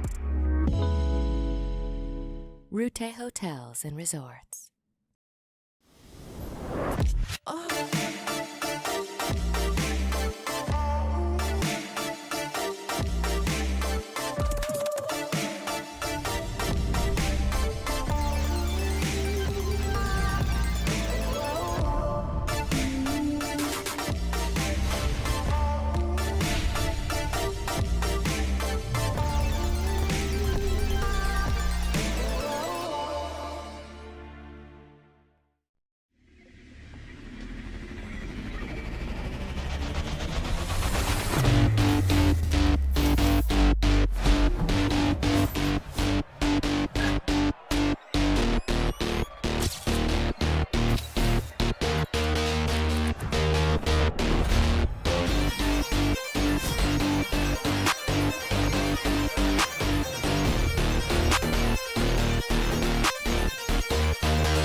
Hey guys, I'm here with Zoro from Team Sweden after getting their victory against Team Japan. 3-0 clean victory. Zoro, let's be honest, did you expect a 3-0 victory against Japan? Because to be honest, when I saw it after you guys won, there wasn't much celebration. You guys were kind of like straight-faced, and you guys were just like, yeah, like you guys like, yeah, it's just another day in the in the office kind of vibe. Yeah, I mean, I think we all expected it, to be honest. Like our scrims like prior have been going like really well, like against like every team we've played, kind of. So we really expected it. Like we're really confident in this team, and I mean, like personally, like playing with Kevster, it makes my life so much easier. So it's like I don't know, it kind of like unleashes my potential a bit. So I feel like we can like win against anyone like at this point. I mean, talking about Kevster is a huge name. He is, I think he is one of the greatest players in the Overwatch scene. So what is it actually like playing with Kevster in the same team? I mean, playing with him is, I mean, it's kind of like I said, kind of like unleashes my own potential. I think it makes the life of everyone easier, and his like communication is really good as well. Like always saying what he's doing, like what he wants us to do, and also outside our game, he's such a chill guy. Like people always say like, oh, Kevster's so scary, like stuff like that. That's not true. He's not scary at all. It's not scary at all. No, he's got a lot of aura because he's good at the game, but he's not scary. He's really chill. Yeah. All right. Let's look at the future. I mean, I think you guys have another match tomorrow against Team China. Do you, Zoro, expect that also to be a 3-0 victory? Yeah. Yeah. Yeah. Short answer, yeah. Like we're really confident right now. Like I think we can win the whole like World Cup. Let's get a star on this. Yeah. Oh, I love that answer, Zoro.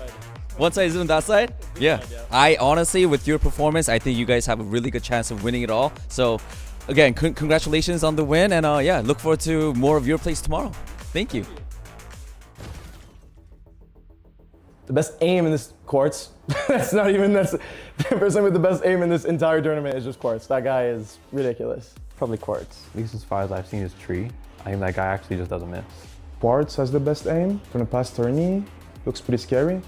그래도 저희 팀의 스토커 선수가 제일 좋지 않나 지금? Who can I go to Stalker? We're looking at the best team. I think Tree or Quartz. Well, as I've said before, I think it's Quartz. Like, I know he's not cheating. Pues creo que mi compañero Zodiac o Quartz. Best aim should be Stalker. I think he got coached by some very good coach. Stalker 和胯子我认为是同一级别的吧。I'm just the best. Like, who can match my accuracy, you know? I don't think much people can.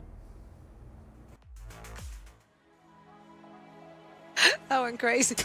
Crocs, bro.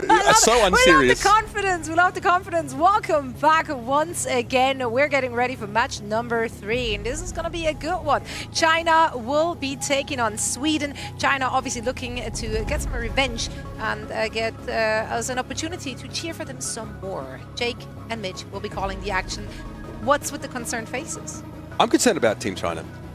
You and I predicted them to win against the USA. And I was confidently predicting. Y'all are crazy for that one. I wasn't you there. are so biased. Like, what are you even? But you're crazy for that one. I was channeling the the unfounded self-confidence of a middle-aged white guy with that one. I'm not gonna lie. Same. I don't do that often, but yesterday I used the card. I do think that there's a lot for that team to hang their hat on. Sunzo's an incredible tank player, and I think their backline is really solid. For me, their tracer play wasn't able to stand up to the United States, and frankly, it doesn't get any easier for them. Not with their next opponent. They are still going to be tested in that particular metric in the tracer play. Yeah. What did you see from Team China that should give us maybe some hope?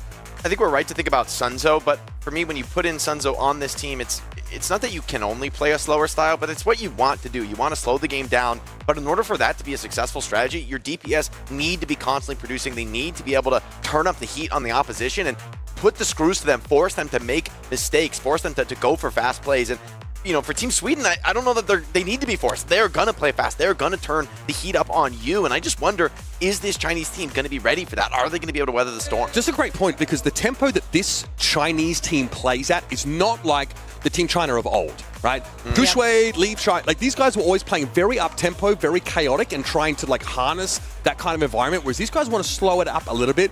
Is that your boy, Dia? Yeah, I was about to say, look at that. We're making some changes here in the starting roster because yesterday we did not see Dio. Obviously, we didn't expect to see Dio at all, I think, this tournament, as he was just kind of on the bench as, like, I don't know, the veteran player in their ear. Alphari also this time in the starting I like Alphari lineup. starting. That's a huge change up, right? Yeah, yesterday, like, as soon as Alphari came in, like, the pace of the game changed with him. I mean, he played a lot of Vendetta, right? Which I think the use case for Vendetta is a little narrow at the moment, but he still looks very good, even in some like kind of more compromising matchups. I think the rise of Demon has really, for me, made room for Vendetta, who it seems like has a good matchup there. And I think for China, like, I'm impressed here. I think, like, hey, if this is the changeup you make, maybe you are going to have a better shot against Team Sweden. But nonetheless, right, like, yes, you can bring in this faster pace. Yes, you can adapt. But can you actually deliver it on the server? Team Sweden, they look comfortable. They look confident. You know, looking on paper on this team, we were wondering, is this just going to be the Kevster show? Can other players on the team step up? And they've answered that question with a resounding yes.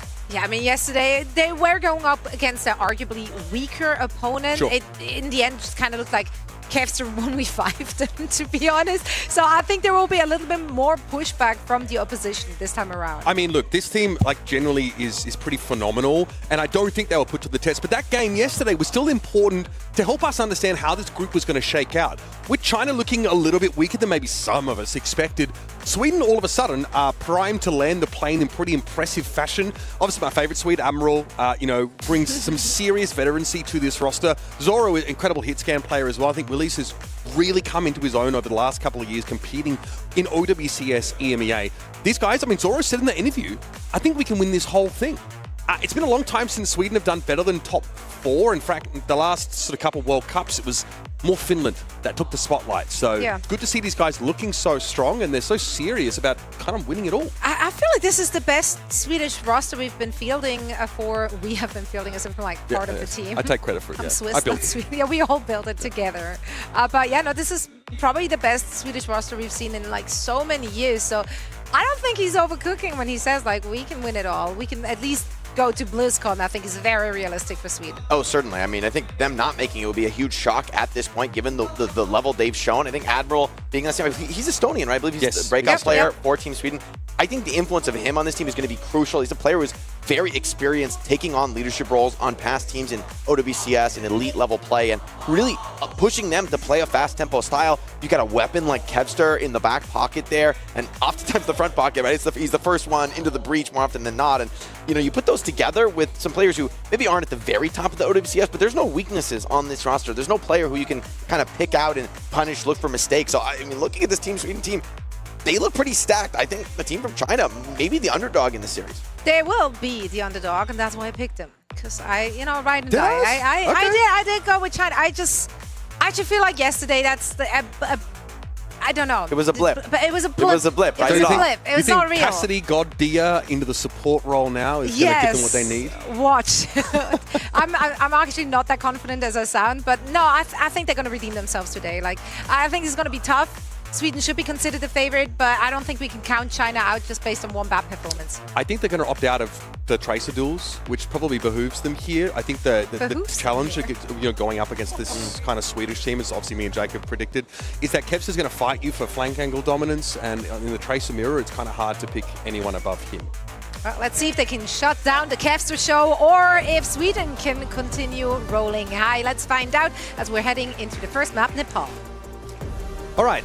Nepal, the pick here for China. Obviously, the kind of map in which we've seen just a ton of Demon being played lately, right? Feels like, honestly, Jake, anywhere. She looks very potent. Very, like, Bruiser-esque, obviously. And, like, talking to a couple of players, they were just like, bro, she is unbelievably powerful. And with a jetpack composition, began to drop her into really relevant positions. It seems like it's very hard to peel her off you. A lot of versatility, honestly, from Demon. I mean, she's pretty nice into these like slower poking moments of the game, which are crucially important at this level of play, where you need to be able to poke out, you know, create angles, like get that early space. And then when push comes to shove and the fight starts to break down, you whip that plasma saber out, maybe find an explosive kill off a limit break. Like, I think teams have really started to feel where she is strong. And yet, sometimes, I mean, in those straight up brawl mirrors, some things like Mauga can really up the pace on you. We're off to the races here. China with 3 silver medals over the last few years, the last few renditions of the World Cup. We're hoping to reach a little bit higher this time, but it's been a bit of a slow start for them here in Busan. Speaking of which, their pace as a team seems to have matched that moniker. They already have Pineapple sort of hunting for some eliminations, but already the Eye of the Storm is right here where Willis is set up on this Mauga. But Zoro goes down first. Pineapple's actually able to find access toward that Emra and get him picked off early. It's a big kill to find early, should be first flip, but Sweden aren't going to yield map control. They're going to stay active, stay alive. Good experience play from them. That's going to get them right back into this fight if Zoro comes off the respawn. Definitely getting Zoro set up on an impactful sightline is going to be part of the plan here, but it's pretty disruptive trying to play into the Jetpack Cat Bastion combination.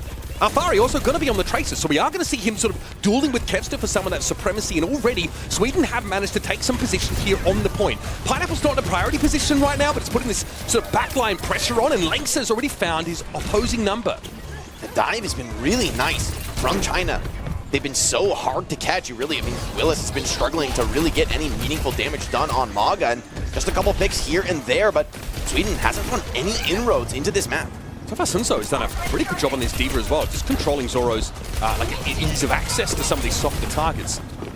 Not overextending either, respecting Kevster, but also allowing Pineapple to operate as the other side of the pincer, putting this constant pressure down, and it's taken quite some time here for Sweden to get their ducks in a row. And look at this, Pineapple might have found an exposed underbelly here in the Swedish lineup, but Susie looks like it was deployed there by Skyle. Gonna be commitment. Artillery strike does rain down on Zoro, and so once again, these fights have started to look rough, but Sile finding that pick back on Alfari means there's just a shred of a chance for Team Sweden. I don't know if they're tracking Pineapple's position all that effectively there. Sweden seem like they're blindsided by him getting picked up yet again by Lengsa, and Admiral again loses out in the Jetpack Cat battle. Suns are going to make some space here with a self-destruct and remake as Dia is throwing those kunais out. Someone who I discovered in 2017 as a player with unreal aim is leveraging that here on the Kiriko. And honestly, these change-ups, this is a different Team China than we've seen so far in this tournament, showing that there's more than one threat, more than one look they can bring. It's a great sign for this squad coming into a match in which we were worried about their chances. Yeah, they are looking like a very different team. And with Sweden's dominance yesterday, it was kind of hard to imagine them struggling in this matchup.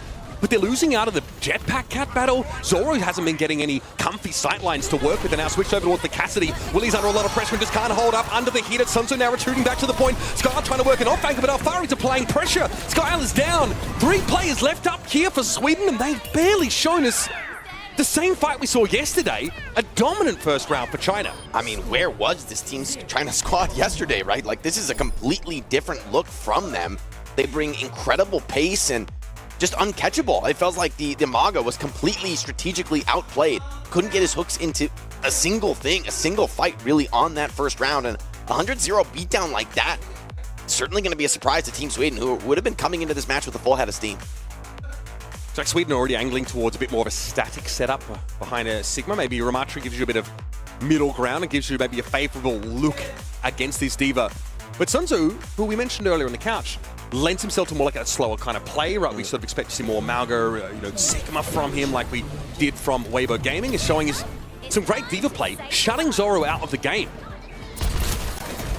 Dia as well, looking very good on the Kiriko, right? Like producing these key deathmatch kills and fights. That's not something you necessarily expect to see from somebody coming in fresh onto the roll. Yeah, confident, play some off angles, play some sort of riskier positions. We got to get back to safety with that swift step in a pinch. Kevster here dealing with Alfari, but actually struggling a little bit. Alfari giving at least as good as he gets. As Pineapple gets set up on this corner now, ready to make a foray into the fight, but it is time here to get a point flip. There's a couple of separate fights occurring across the map, though, as Kevster's trying to tear strips off the Bastion, and immediately Sunso responds with some peel.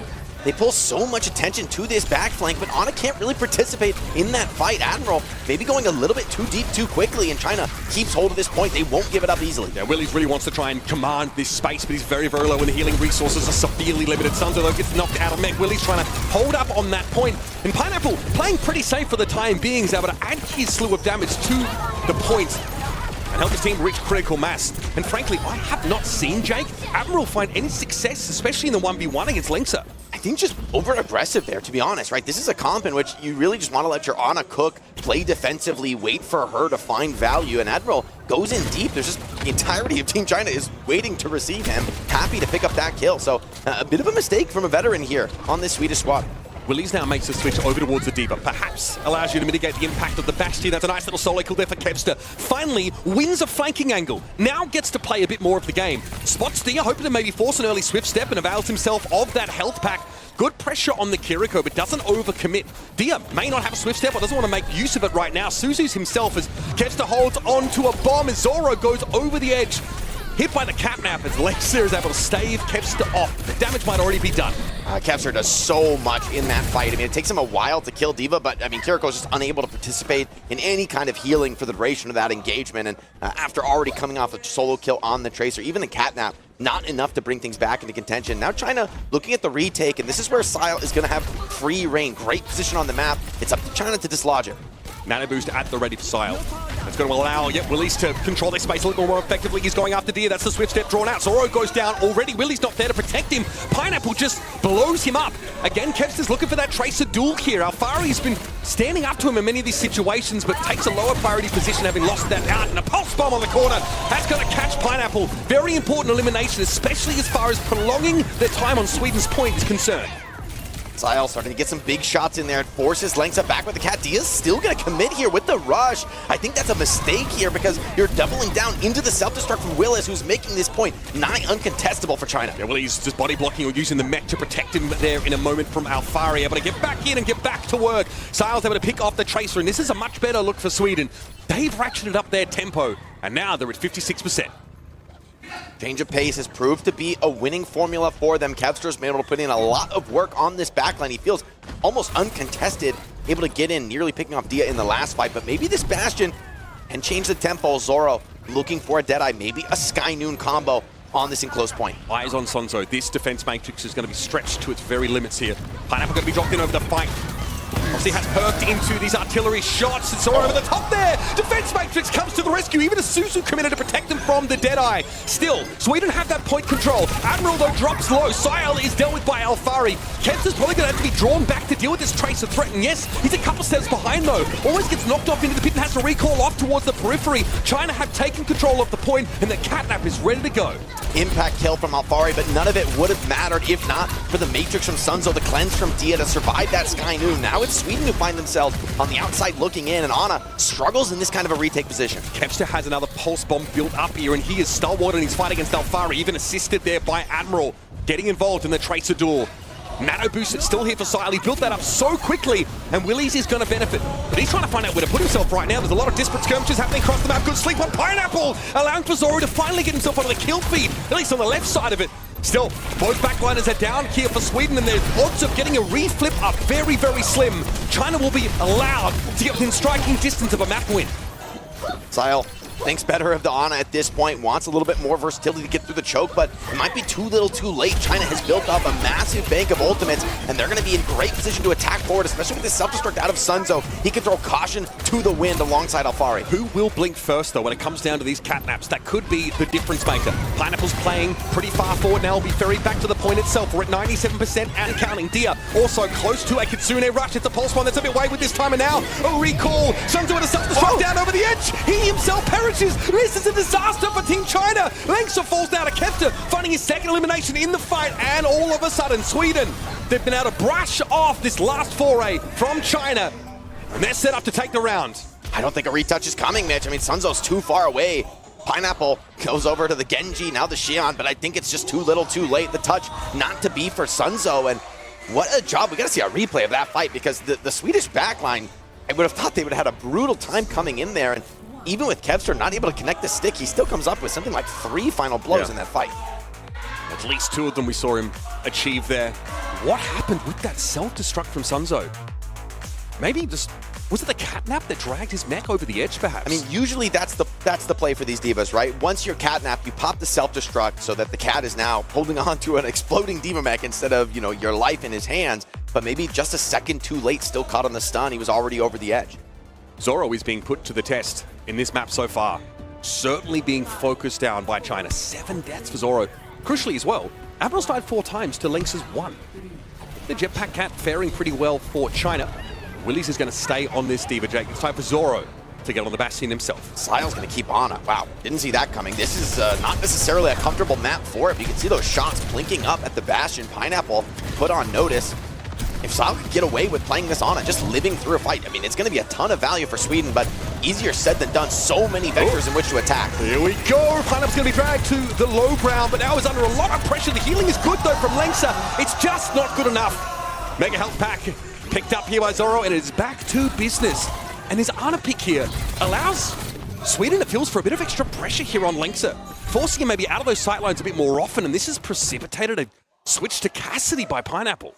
I gotta say, I love the Bastion swap here in round 3 from Zoro, because Pineapple, conventionally when you're on this Cat Bastion in a non-mirror scenario, you go for that tank shell major perk. You know, it's just better at picking off low ground targets like an Emre who's trying to run away from you. But when you find yourself in a Bastion mirror in the sky, that perk is a liability. And so Zoro reads this well, and they bring the fight straight to Pineapple. Being forced to Cassidy does not feel good into the Ana matchup. You want to be bringing the fight to Ana, and Cassidy is just not really the hero to do that. I mean, in order for Pineapple to cross enough ground to actually pressure Sile, that's going to put him right in front of someone like Willies, or even Zoro just dropping on down. That super heads up, yeah, like actually using that perk against the Bastion. Feel more like Farah. No way to go back, right? Once you've committed to that perk, you're all in with it. There's no way to disable it, no way to go back, and the airborne duel becomes a problem. I see why they swap off the Bastion, but oof, this pause, I mean, you got time to think, but I don't, for me, I don't think the cast is the answer. I don't know what is, though. Does this mean, though, now that Admiral, who we saw spending a lot of time alongside Kevster, just like doling out a lot more of that healing, kind of helping him cheese the 1v1 against Alfari, feels like Kevster might be expected to be a bit more self-sufficient, while Admiral is tending to, ferrying Zoro around the map. That is true. I mean, you're putting a lot of responsibility on Kevster's shoulders, maybe without as many resources. But this is Kevster we're talking about. I mean, he's such a versatile player. He's just going to adjust his style and be able to do more with less. I feel like we always, talked up his ability to be that low economy, high impact player on so many of his teams in the past. He always finds a way to solve any problem that's put in front of him, and he does it alone. Makes a doused here with the biotic grenade. Going to force him to play a little bit more passively for the time being, which also has impacts on someone like Pineapple. Alfari really is just working in the periphery here. It's unclear about where he should be getting involved in this fight. So far, already 30% built up for Team Sweden, and Zoro starting to grief his opponents a little bit.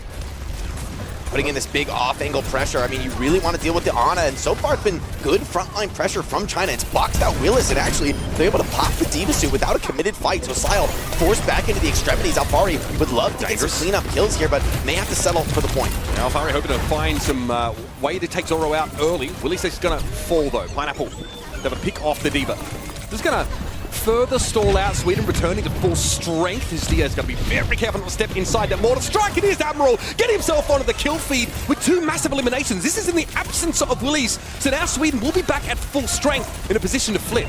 Overextension from Team China. Kevster puts a bomb on the back of Sunzo. That should break this suit post-haste. He's still alive for now. Pulse bomb thrown back the other way from Alfari. Finds no joy.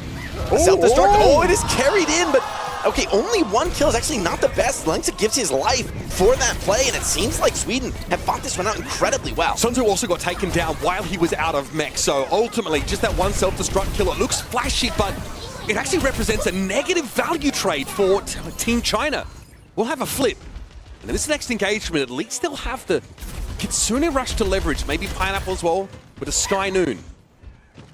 Always a powerful ultimate, but key is for Dia to make it to the point before he pops that ult. He wants to be able to force the flip with it. If you retreat for Sweden, at least you're going to give up the point.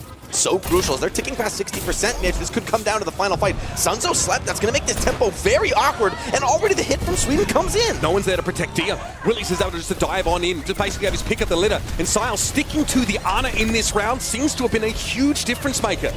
At this point, China have nothing to say about a retake. They're going to have one last chance here.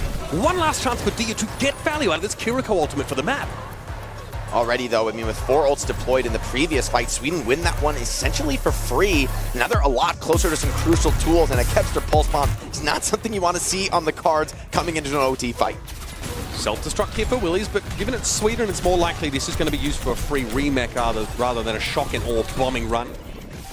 Recall out for Kevster there. Alfari is getting pressured. Requires numerous open up there from Dia. Be careful to fight.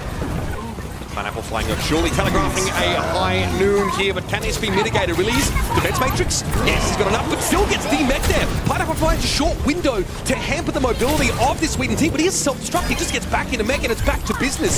Still, there's a flip for Team China amidst all of this, but Willis returns at full health. Dia, though, is in position to use his Kitsune Rush on the point, but there are a lot of disparate skirmishes happening here. Trying to have to get their ducks in a row to try and defend against this, and here comes the rush. Zora's going to respond now with an artillery strike of his own. This doesn't seem to have huge impact. So difficult to get value with the mobility here on the Swedish side. They all back off for now. Still, China alive and in control of the point, still with their destiny in their hands, but Sio so close to the nano boost, and Sweden wisely back off, reset, and choose to just reapproach this fight. Lengsa could have the answer with a timely catnap. Should be able to build up into that, but will he have enough time? No, Pineapple's flattened. Kevstillo loses out to the Cassidy, so it is a 4 versus 4. And Willis doesn't really have easy access to any target. He wants to pressure Dia away from this fight. Alfari was also very, very low. Kevs is going to quickly triple blink and get back into the fight, and Admiral's able to take Dia out of the action. That is a huge pick-off. Sunzo with a self-destruct, so a remake opportunity is going to be there for China's tank, but we've got a flip. Sweden are now in control. Zoro being put in the cone of silence, protected by that defense matrix, and a pulse bomb for Kevster goes wayward. Self-destruct will easily be kited away from it. Sunzo just wants to get back in his mech and get back to business, and Lengsa is cut short on his catnap. After a couple tough rounds, Admiral really lighting it up now, up to the 10 streak on the cat, and I don't see it ending anytime soon until, of course, the Fat Lady sings for this map, because Nepal is coming up all Sweden. Willis is low, but has the self-destruct in tow. Still a comfortable fight for Team Sweden. Yeah, Sunzo's defense matrix was used entirely to try and keep Dia alive, and even that wasn't enough. A lively affair on Nepal as Sweden prevail after a very slow start. That's a spicy one, though. I mean, China have showed real fight in this first map. Nonetheless, though, I think you would have hoped that bringing out this look with, hey, Dia and Alfari both putting up some pretty solid games, like a damage stat from Dia, 5,500, that is serious. Like, he is putting up numbers on the Kiriko. Overall, though, Sweden, they make the counter adaptations, they adjust and overcome.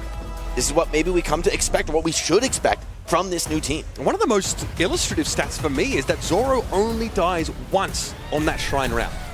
Switching over towards the Bastion, he ends up like 7 deaths, I think, after Sanctum. One of those illustrated there with a catnap from Lengsa. But after switching towards the Bastion, and like kind of as you alluded to, Pineapple wasn't able to fight him, Bastion to Bastion, he was sort of perfed into the wrong direction to win like a mirror fight, switched over to the Cassidy.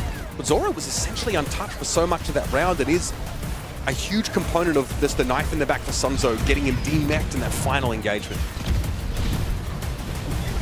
Yeah, great stick-to-itiveness here from Sweden. I mean, after that round 1, I was kind of worried for them. Like, would they be able to prevail? But crucially, I think surviving that overtime fight on the second round, that was really the hump on this map. Getting into round 3 with the advantage on Bastion, you know, forcing China to change tack. Pineapple, having already committed to that tank shell perk, had to back off to another hit scan, and felt like that was all that Sion needed to really get going here on the third and final round. But I think if we want to take stock of things now, and I would say like compare what we saw from China yesterday to today, they're looking a lot more comfortable playing that up-tempo style.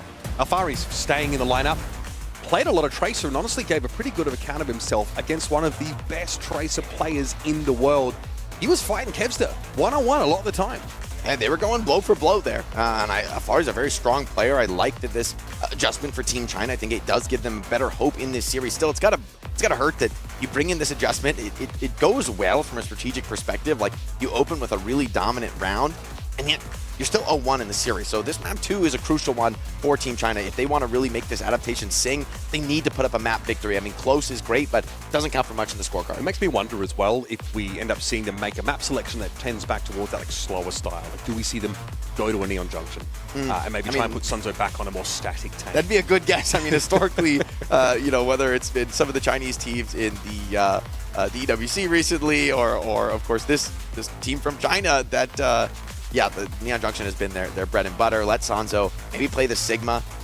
Really, that's for me is where I've been most impressed by his individual play. Sigma is very much carry from the tank role type play. And for China, I think that might be a strategy they want to implement going forward. It does get a little bit awkward, though, because bringing Alfari and bringing Dia in is almost in opposition to what we think of as Sunzo's preferred style of slowing the game down, of, you know, letting things come to him, of playing the Sigma. But then again, maybe you can still make those work. I wonder, I mean, where is the hero pool limit for Dia? Playing the Kiriko, pretty nice. but does he have the flexibility to bring out things like Yana? What if the Kiri gets banned? I mean, these are all questions that you got to think about with this Chinese adaptation. Yeah, absolutely. Seen plenty of the Kiriko, and Dia, for those that maybe aren't familiar, is one of the original sort of superstars out of China, right? Was, made his way into the Overwatch League during that era, and even prior was known as a hitscan DPS player. So seeing him here, obviously, he's done a fair bit of coaching as well in his time, and now comes in to fill that slot instead of Recall. And obviously, no Kaneki so far as well for China. They're still leaning into that Alfari direction. How does your... what does Sunzo's Diva report card look like after that first fight? Because obviously Demon banned out, so, that probably would have been the preference, I feel, in some of those cases. But he was pretty active, pretty lively on the Diva. I was a fan. I thought Sunzo played incredibly. I mean, round 1 was a masterclass. He was untouchable on the Diva. It was not a competitive round. I mean, they were just unable to break any of the setups from Team China. But Sweden made the adaptations crucially in round 2 to be able to clutch it out. So, I mean, hey, I don't think Sunzo's the issue. I do like, in a way, to see Dia come into this lineup because... typically what we've seen from China is we've seen Cheyenne leave and Gushui, year after year after year, and these are immensely strong players. There's a reason they've come to represent this country time and time again. But of course, now with a younger, fresher lineup, maybe a veteran voice like Diaz on the flex support role could be really a valuable addition to the team. It's easy to forget that Sunzo is not a veteran. I mean, thrust into the spotlight this year on that Weibo Gaming team and, getting a lot of reps over someone like Gushui, who, as we know, it's a hero pool that's a little more narrow, or maybe not, doesn't play as well in this current metagame. But he's had to grow up pretty quickly. He's had to sort of fill some big shoes. But having that sort of stabilizing presence, the veterancy of Dia coming on in and assisting is a pretty big deal. Artless is going to be the pick here for China. Certainly a sign that they want to commit to playing fast, and I wonder if there's not even a thought about, hey, maybe the Vendetta could come out for Alfari if he wanted to really double down on upping the pace and playing just a faster style of Overwatch. That's also, though, been very much a calling card for Team Sweden. So let's see what the bans are. China block out the Cassidy first as the opener. This does...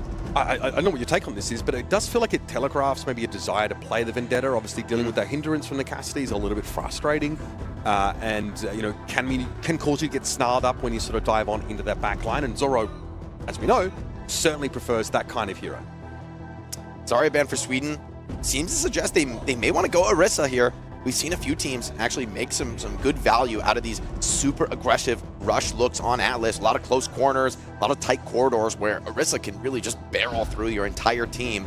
Zarya really is the counter to that, and so I'd like this ban from Sweden. I mean, if you wanted to double down on a fast-paced game, Orisa is a great way to do it, especially because the Cat Bastion can potentially be vulnerable to their teammates just being run over before Cat Bastion can really produce the value you expect from maybe a more patient flanking position. Right, let you play that up-tempo style. You've got like projectile mitigation via javelin spin. You've got disruption as well by sort of throwing that javelin. And importantly, that fortify in a couple of key moments to shrug off any crowd control effects can be really important for you to maintain agency and not be displaced as that Orisa player. We wax poetic about it. We're not obviously certain if that's what we're going to get so far, but for China, this is basically a must-win game. With a pretty, a weaker showing against the United States and Sweden looking like the de facto second at least best team in this group. They certainly need to muddle the mixture a little bit with a win, and it was a competitive first map, something to give us some faith that we've got plenty of Overwatch still to come in this series. The tough group, though, I mean, for China, making it to BlizzCon is not guaranteed. If this match goes down in unceremonious fashion, that's going to be a tough sell to some of the netizens watching at home. And man, Chinese fans are brutal, Mitch. Shy is catching crazy flame. I'm like, this guy's God's gift to Overwatch. Yeah. So I feel for these guys. A lot of pressure on these young players from China, a much younger squad than they've typically fielded. Yeah, I mean, they've inherited the jersey and the expectations from the Chinese fans. And if you've ever been to a World Cup at BlizzCon, you'll know that they turn up in force. It's a double-edged sword. They will support you to the very end, but they will expect greatness from you. So far, here in Busan, China have fallen short of that, but there's plenty of game to play. Sunzo is going to be here on the Hazard. Of course, Willie's on the Demon. Taking matters into his own hands. Curious to see how this matchup plays out. Hazard great when it comes to that frontal boxing engagement. A little bit awkward. Alfari fighting here on the low ground. A little bit of a discoordination, but hey, Dia picking up Kemsa. That's a great start. And Zoro stave off the Vendetta. A lot of pressure now, sliding down to the low ground. And yes, Willie's is close by, but can he peel for Zoro effectively now? Has to deal with the spike guard of Sunzo trying to slide on past it. I don't know how he got away, but it feels like a matter of time before Alfari comes to call. I do think we'll need to see some swaps out of Team Sweden. I mean, the double hit scan is really greedy for this tight opening quarters of the first flashpoint. I think it could work a lot better on some of the later ones. Maybe they just build towards ultimates. But yeah, Alfari is going to be a real menace on Vendetta with so many corners to clear. Willie's reciprocating here, going to the hazard. Maybe feels a bit constrained in terms of mobility against Sunzo. So he's going to opt to mirror here. Kevster stays on the Shion. Was picked off at the start of the fight by Dia, whose aim is definitely never under any kind of question. Able to pick him off with a kunai. Sunzo now, though, struggling. Extreme scrutiny from Zoro, charging up some of these rails and forcing Sunzo to take a sidebar in order to be healed up. Pineapple not ready for that off-angle shot. Nice railgun there from Zoro. This time, definitely getting involved in the game early. And they proved me wrong, man. Just working the angles, finding their way through. Alfari not able to get aggressive, just getting boxed out by Willis in their pre-fight. Still trying to pick up 80%. Sweden grabbed the flip, but not out of the woods just yet on this first flashpoint. A lot of ultimates coming up close here. Dia with that first rush. Willie's playing the off angle and ready to dive to the rescue of his backline should it be required. Trying not to commit here. That's the name of the game right now for Sweden. It's going to be Katsuna Rush thrown in, and there's Dia, another huge pick. This time as the jetpack got picked off. Alfari, though, was unsuccessful in his foray into Sweden's backline, but Kevster has honestly been slow to start here on Artless. 40% and counting. However, great risk of the point being flipped back on them as Willie's is able to stave off Sunzo alongside Skyle, and Pineapple's riding away. A big mistake there from China. They lose their tank. I'm wondering where the support was. I mean, Dia finds some key kills in the most recent retake, but kind of throws it away with some kills going back the other way. Now with the rush down, it's just not enough. China battled through. Sile maybe overcommitted, believing that was winnable. Pineapple has to commit the spree to finish this one. I wonder if that was really necessary. Maybe not. I mean, Willie is the only player that's really of relevance here right now for Sweden, and he'll be brought down. There's the flashpoint take, so a slight stagger here on that hazard pickup, but it does mean China get that first point. Dia, though, has been quite nice on this carry, and with Alfari able to get in first, pull a lot of attention to himself on the Vendetta. There's more opportunity for your flex support to be those key damage dealers. Nice connection here. Tries to lock down Kevs, who just barely slips away. Yeah, just escaping. His Satsuruku spree, though, is ready to go. We're going to have a Sundering Blade first from Alfari. Unclear if there was big purchase from that. Perhaps Kevster was chunked by it. Zoro does not have a target-rich environment in which to make use of these overclock shots. So instead, it'll be Sweden moving to take residence on the point. China disengage, respect some of the ultimates being leveraged, but Kevster still has his, and now it's time to bring that one to bear. Kevster with the spree was always going to be picked off first. It's in fact the jagged wall of Sunzo that finds the elimination, and Pineapple's able to fight Kevster, boldly fighting him midway through his ult. China dancing so well in that fight. I mean, Zoro's entire overclock, I feel like we didn't see an enemy on his screen. The team from China just backing off the right moment and then re-aggressing, able to outplay even Kevster on the Shion. So he's going to go over to the Tracer, and I like this. I think they need a little bit of a faster tempo flank option. Pineapple, however, will still be on Shion duty. Just keeping an eye on some of these flank routes. Up goes Alfari, likely to maybe put some pressure down on Willies. Yep. What's the response going to be here from the hazard? Downpour used. Alfari caught out, overextending, and Willies just beckoned him into the trap. Now with a 5 versus 4, there's an opportunity here, one that can't be squandered. Sweden have to get moving now as 55% comes up on the point for China. Sunzo having strips torn off him by everybody surrounding him. It's Kevster trying to stay at arm's length away. And China might be conceding a bit of ground here. Katsuna Rush from Dia, though, now as they flood back into the point, and they're still in control, Jake. Veteran hands on the Kiriko, like, holds the rush until the last moment. Now that allows him to keep control of this point, and the flashpoint just continued to tick up. That early pick that came in just mattered for nothing at all. Sweden still have to box this one out, but the ults are not looking good for them. Lakes a nice double back there as this all Willies go in, but Pineapple is still going to be picked off. Dia, low, eventually Sile is finally going to get the better of him as Kevster moves up now to get a flip. Not a moment too soon, though, as Sweden were this close to conceding a second flashpoint.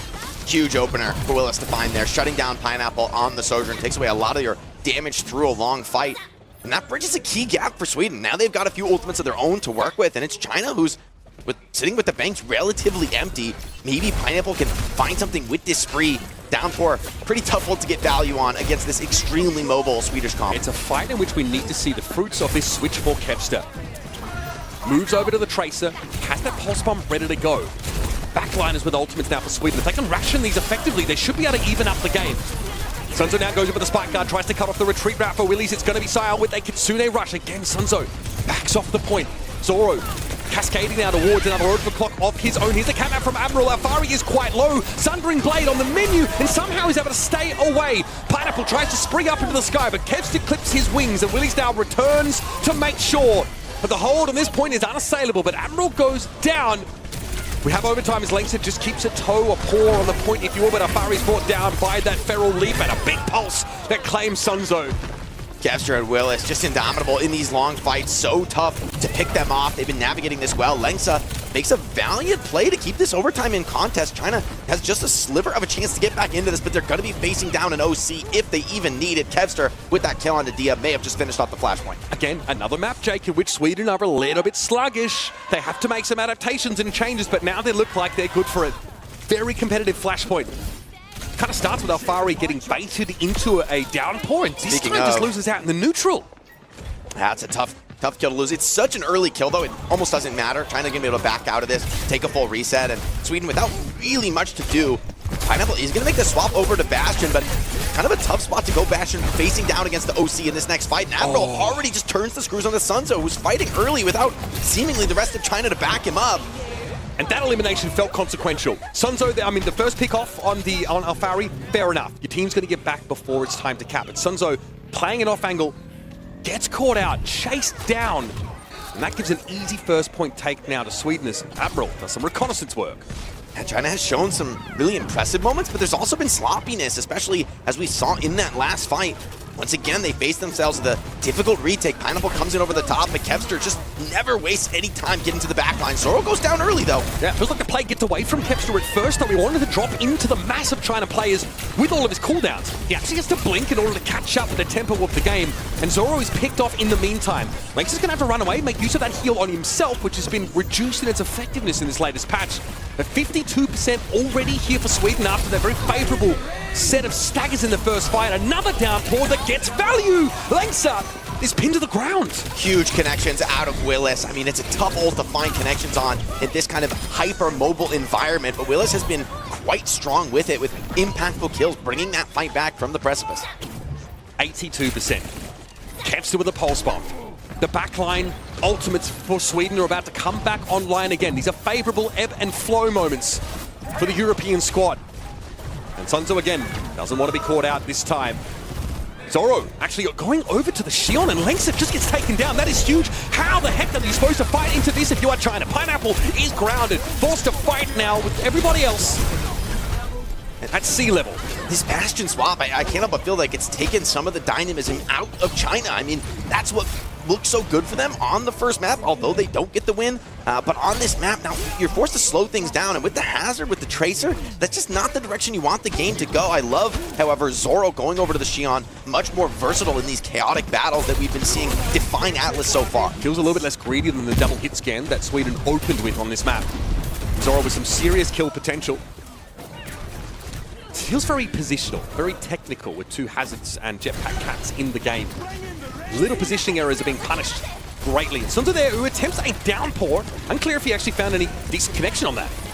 With the rush out, it's going to be a tough fight. Deal with the later rush, though. Maybe that's enough for China to get their hooks in on this point. A little bit more room to work with on this flashpoint. Should, in theory, be good for Bastion, but the kills have yet to come in. The catnap is very good on this part of the map, though. With the environmental kill potential. Admiral though unsuccessful. Whatever he was trying to achieve there with his catnap, and I think a little bit more from Alfari will get the job done. Looks like a belated, albeit decisive point take for China. Ends up being a really strong one, right? That they get that flip, they commit the rush, but only in response to the same from Sweden. Now with a few ultimates to work with, a little bit more space now for Bastion to cook. Must-win flashpoint, though, for China. They cannot afford to give this point up for free.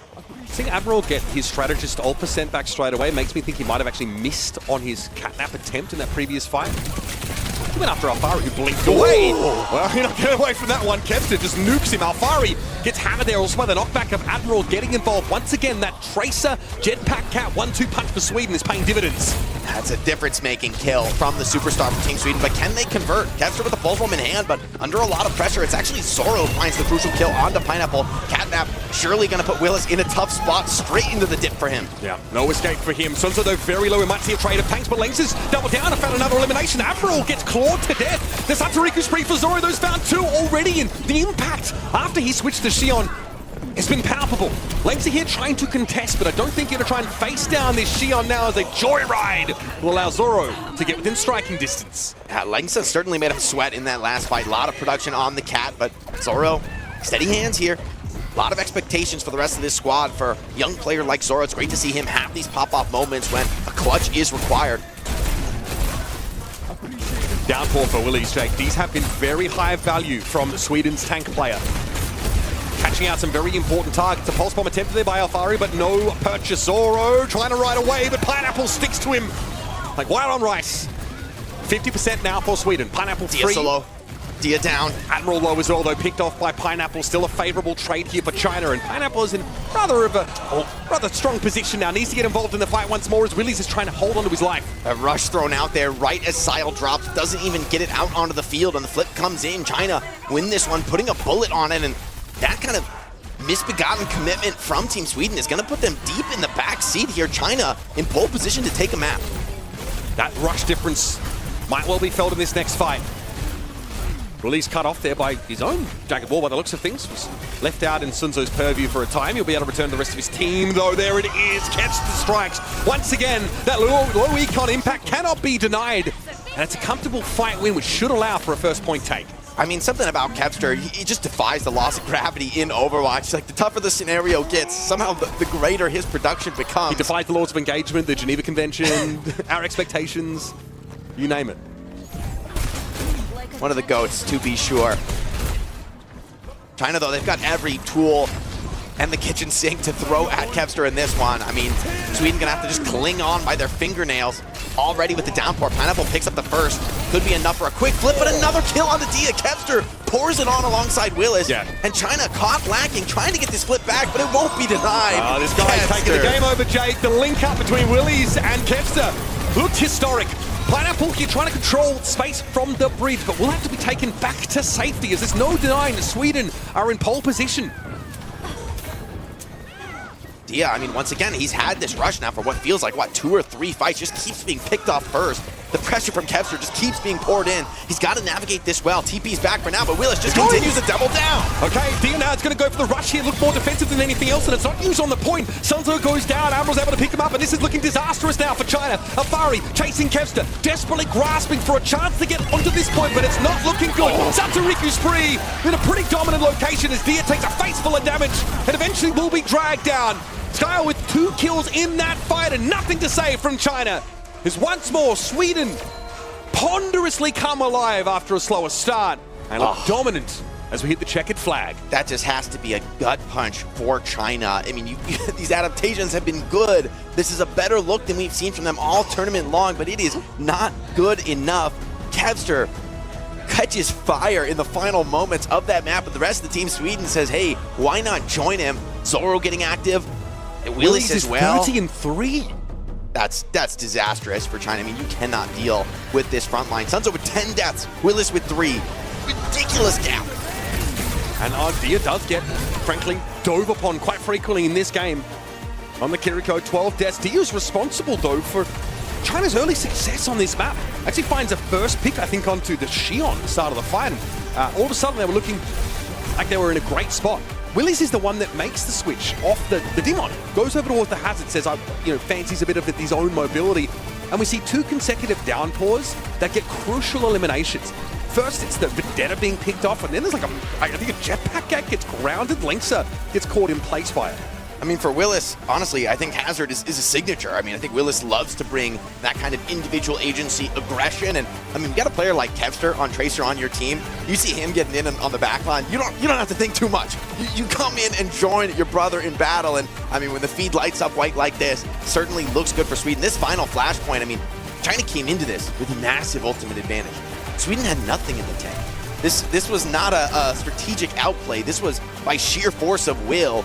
Sweden just run through China, and honestly, in the hazard mirror, I'm not surprised to see Dia struggling. Like, he's a really strong individual player with great aim, but in that kind of an explosive mirror with Hazard Tracer on Kiriko, it is a very different game than when it's something like a Diva mirror where a lot slower, a lot more strategic, a lot more 1v1s.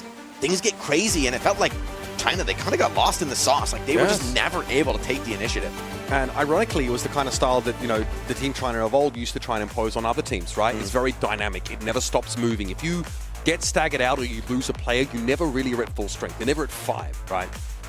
And frankly, someone like Kevster looked like he opened up so many opportunities for Willies to link up with him, or for Admiral to get involved. And all of a sudden, like, they find one pick and it just snowballs from there. We talked about how this Hazard Tracer comp is going to punish those positional errors. It's also going to punish someone like Dia, who like Suzu's too early, or Swift steps in the wrong direction, ends up going to his tank instead of to another backline, or all of a sudden he's left out in the open. For what it's worth, I've been impressed with some of the rush timings. I mean, for me, that's a key mistake. I see a lot of, even at this tournament, even for high-level Kirikos, they pop it a little bit too early, not recognize the enemy team, can just run away and back out. Dia's shown the veterancy to hold on to that ultimate until deep into the fight. But then sometimes in that final flashpoint, he just couldn't get to that position. He couldn't make it to there, couldn't cross that gap. And I wonder for the rest of Team China, it's like maybe they're just, honestly, I don't know that that's fully on Dia. I think it's really more up to your Hazard, your Tracer, to be the ones snatching that initiative back, to be putting pressure on the opposition so that they pay a price for going in so deep. Instead, it felt like China was trying to peel and play defensive, react to with like their some own of these Tracer. dives. In Tracer Hazard Mirror, you don't peel. Like, you don't. Defending your team, you know, it's up to the Kyrie. And the reason you're playing Kyrie and Jetpack Cat is that they can take care of themselves, or you hope that they can for long enough that, you know, you're able to take down the enemy backline first. But trying to play a reactive style and responsibly back off Kevster, I mean, he just reads that every day of the week. And I mean, trying to find themselves down 0-2, great adaptations in the tournament. I like what I've seen from them. And yet, what does it mean, right? You're down 2-0 in the series. If you lose this series 3-0, I mean, mathematically, I don't think you're eliminated yet. Things get tricky, right, with the 4-team groups, but certainly your destiny is out of your hands. Yeah, being 1-2 really only serves if you have another team that gets upset, right? And then you end up with like 3 1-2s or something like that. You're hoping for a mathematical scenario that, to be honest, I just don't think is realistic. I mean, for China, I think BlizzCon rests on a reverse sweep at this point. I don't think that's an exaggeration. And like, that's what we're kind of getting at here. It's been pretty lighthearted, right? Obviously, here in Busan, getting a chance to see our teams compete, but at some point, the stakes are going to be high. At this point, this is do or die for China. Have they ever missed BlizzCon? No. Have they ever missed BlizzCon? No. I mean, no, literally no. They've been like, we're talking historically a top 3 team. Sweden historically, maybe they'd be happy if they make BlizzCon. The way this team is playing, we got to start thinking about medal positions. I mean, it feels like in the last 3 years, without the Overwatch World Cup, the rivalry between teams, now with the addition of breakout players, right, that, like Admiral, that have allowed certain countries to really surge and really show what the rest of the squad can do. Sweden, the way they've been playing here in Busan, I think we should be talking about this team as one of the favorites going to BlizzCon, and that's the trajectory they're on if they can get this win against China. Generally, it might only have been 2016 where China like didn't make it through. Like BlizzCon was extended to like the opening week as well. Like we had that like all in, like 24 teams or however it was. So that was a very different era. But usually, China not only has been in the top 8, folks, they have been in the grand final. They have 3 silver medals. They have made 3 World Cup grand finals. Not many teams can actually boast the same. That level of consistency, and unfortunately now, like, their chances of competing in Anaheim in front of a crowd who always turns up, who always make the trip, that's in question. Recall now is going to be subbed in to play along, to play in Dia's stead. Trying times. I mean, I think you've got to make this adjustment. It hurts though because you've been genuinely close, right? Those are 2 incredibly close maps, but as we said, it doesn't count for much, right? If you can't close out in those final moments. That has been the issue for China, right? Sweden's adaptations, the Bastion on map 1, round 3, really intelligent swap from them. Love those calls. And then just the gameplay. It was Willis and Kevster on the 5th and final flashpoint. Didn't feel like a close map. The elephant in the room now as well is that you have used your ban on Zoro already in that previous map. Cassidy was banned out there. He's going to be free to bring that in here. You know, no matter where we go. So for China, how are you supposed to craft the game state towards your strengths now, having used a couple of these bans? We're about to find out here. China choose to get rid of the Tracer. Yeah, Respect. Honestly, I like it. Raiso now, I think, is a pretty good Tracer map. In the past, I think it was a little bit more questionable with some of the difficulties for verticality. Yeah. But now with, you know, putting some more stairs on a map, it really does change the game. You know, Tracer can then convert her horizontal mobility to that vertical position, able to get in on those backlines much more consistently than in the past. And so by banning this out, you do fall into the ancient trap, though, which is trying to attack Kevster's hero pool. Good luck with that. Good luck with that. We'll see. The Diva ban, by the looks of things. That's me guessing from how much Vermex was able to make it into the picture. Obviously, Willis is just kind of playing a bit of everything. Like, he's just not too bothered. Yeah, so the Diva ban away from Sunzo, who, like you mentioned, like, look really good on that Nepal map. You obviously need to pick a tank here that has some sort of vertical mobility, right? You can go back into the Hazard Mirror, but that seems like the bread and butter for Willis. Very comfortable there. I mean, Diva is a key ban on a map like Paraiso. I mean, it's just a phenomenal Diva map where vertical mobility is still an incredibly valuable attribute. There's a lot of these hard corners where the payload especially has to turn a tight corner and there's not really a way to take a wide angle. Diva's the best tank at the game, honestly, in some of those positions, able to just stall the card out in these really challenging positions to break her hold. And so by banning her out, I mean, we've seen a lot of teams go towards Demon when Diva has been banned on this map. I expect that to be the mirror here, but there's also the consideration of maybe a Sigma for Sunzo. I mean, if you wanted to do a change-up with Diva banned, I think that would be a good way to do it for China. Does that feel just as valid on the attack side as it does on the defense? Play that Sigma? Feels like it's slower, definitely like you've got slower. to jockey for position a bit more. Yeah, definitely more questionable on attack. We'll have to see how China wants to approach it. Though with the addition of Cat, it feels like, to me, honestly, even the depths of what's possible haven't been plumbed even by elite teams. Like, you know, Sigma can attack these vertical high grounds. Like, you just pop him on up with a little boost from the Cat. Cat can go off and, you know, follow out the rest of his game plan, look for some dives. Honestly, for China, though, I think you've got to feel like you need something big to change. These clutch fights have not been going your way. When push comes to shove, it feels like the pressure is getting to this Chinese team, and a lot of these young guns on Sweden, they are popping off. They are rising to the level, the standard set by Kevster. If you're in China's position, you are realizing that you can't necessarily beat Sweden at their own game. You need to change the paradigm. And that's why you ban Tracer, but I honestly appreciate the Tracer ban because I'd rather see Kevster go a little deeper into the pool. I mean, the Tracer is phenomenal, don't get me wrong, but part of the joy of watching this guy play over the last decade of his illustrious career in Overwatch has been, you cannot slow this guy down. I mean, He also plays he's the main hit scan. He can also play hit main hit scan for an elite European EW or OWCS team. So, I mean, you know, it's an embarrassment of riches for Sweden in the DPS department. Like, he's really unique in that regard, right? Like, has like a world-class Genji, and also Genji could be a good look here. Insane hit scan. Like, Diva's banned, I could see Ana Genji actually coming out here. It wouldn't shock me. I also maybe think, even like, an Echo. I mean, when you take out Tracer, things get creative here. Diva ban also makes me think of the potential of, like, maybe you could play Freya. The jetpack cat has a little bit Freya's of pressure on them as well. I wouldn't mind the Freya. You know, honestly, it's interesting. We haven't seen so much of her at this tournament, but I don't see why. I mean, I have to imagine the matchup into Demon isn't terrible. You have great mobility to run away from that Plasma Saber should you desire it. More teams, though, I just feels like for just the Cat Bastion. Simple, straightforward. And in fairness, Cat Bastion also really powerful on Paraiso. Crunch time now for China. The fans, I would say, tempered expectations. A lot of the conversation I saw, you know, was they were sort of suggesting that maybe this wasn't the strongest look that China could have put forward, and for personal reasons, right? But to go out now, I mean, to go out here, it's a bit early, isn't it? It still feels like a bitter pill to swallow. I mean, expectations, sure, maybe a little bit more realistic this year, but you talk about the fans coming out to BlizzCon, for them to be there, to have no Chinese team to support, that would be a bit of a shock, right? Considering the history of Overwatch, like it was really like, you know, South Korea, USA, China. These are, I think, generally the most storied teams in professional play. We've talked about how this year, and maybe especially the last year in general, has been a bit rougher for China, but with Weibo's strong performance at the Esports World Cup, things were looking up for this region. You know, there was hope, I think, that the Overwatch World Cup would be another chance for China to reassert its presence on the global stage of Overwatch. But facing a 3-0 defeat here and a really crushing blow to their chances of going further in the tournament, things are dire for the fans. Add to that the context of what happened in 2023.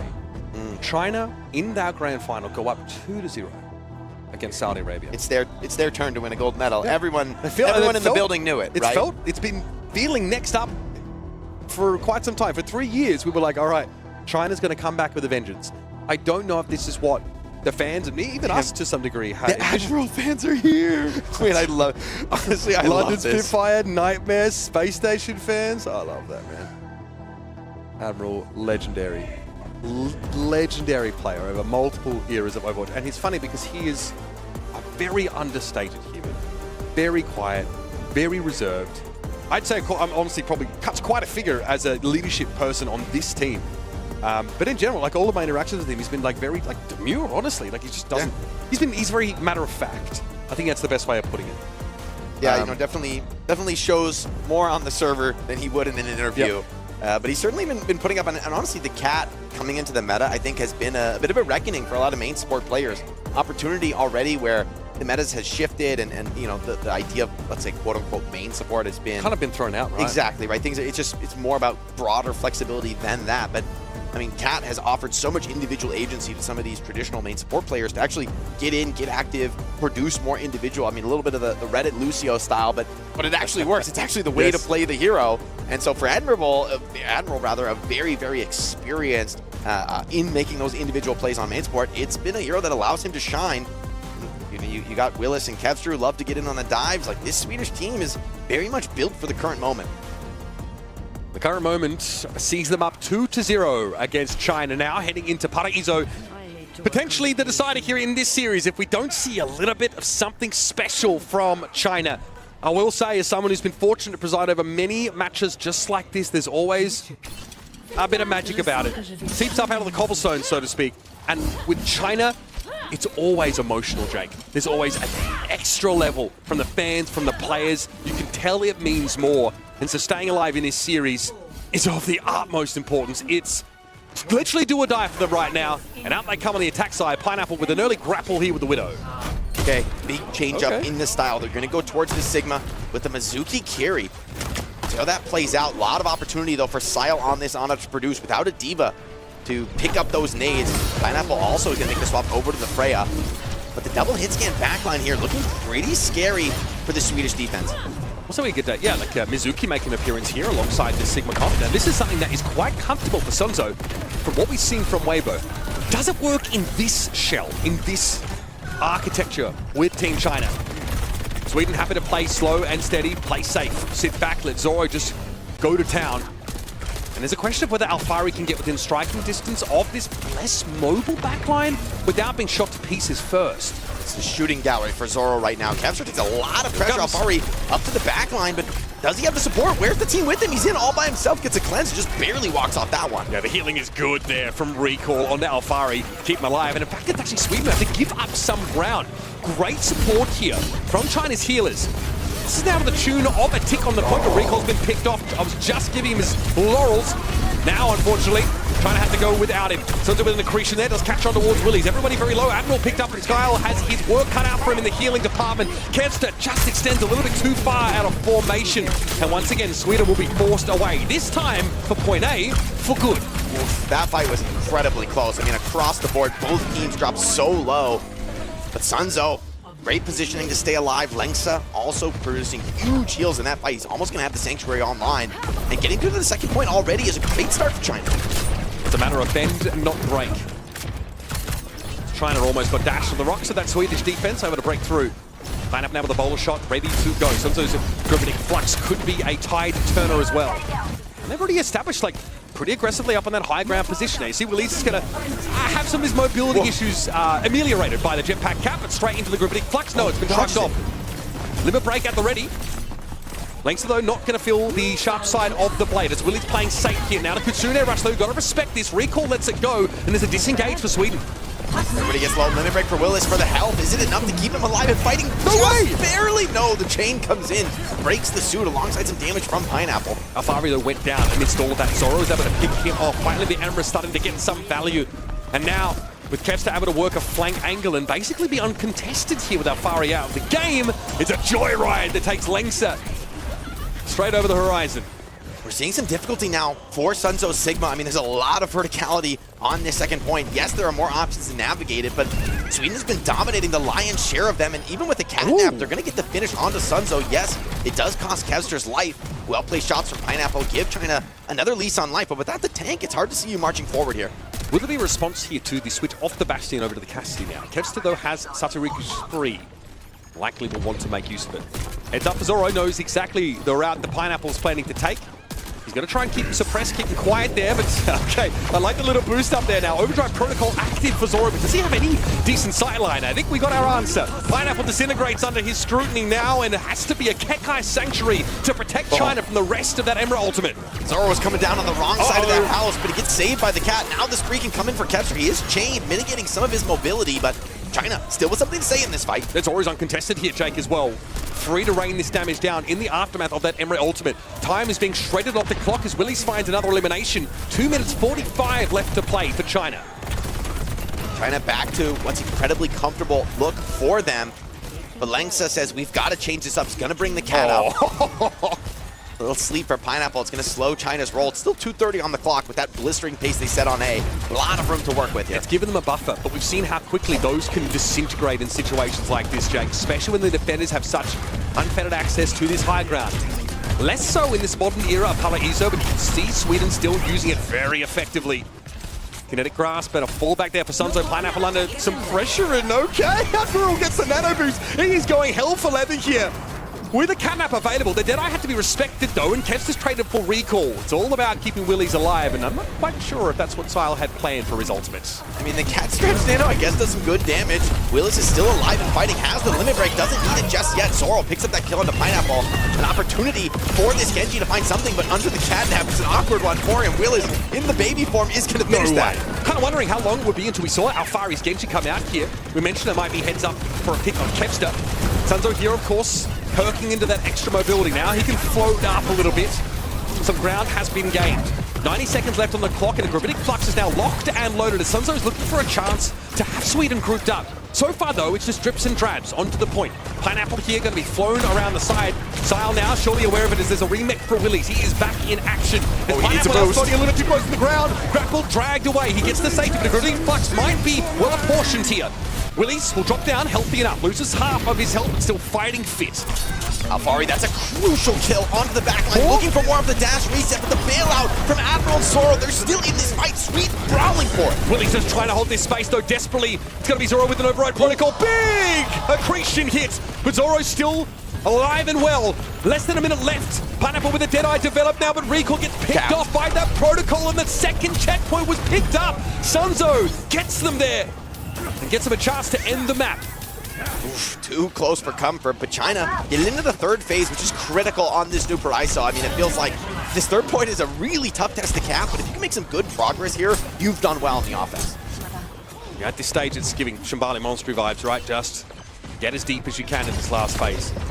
Maybe a Blade's the way to do it. I mean, talk about an explosive ultimate that lets you maybe break some challenging setups. I mean, not the ultimate it once was in Overwatch, but Alfari's been piloting it well. Dangerous moment there for Alfari. Kev's almost found the kill combo.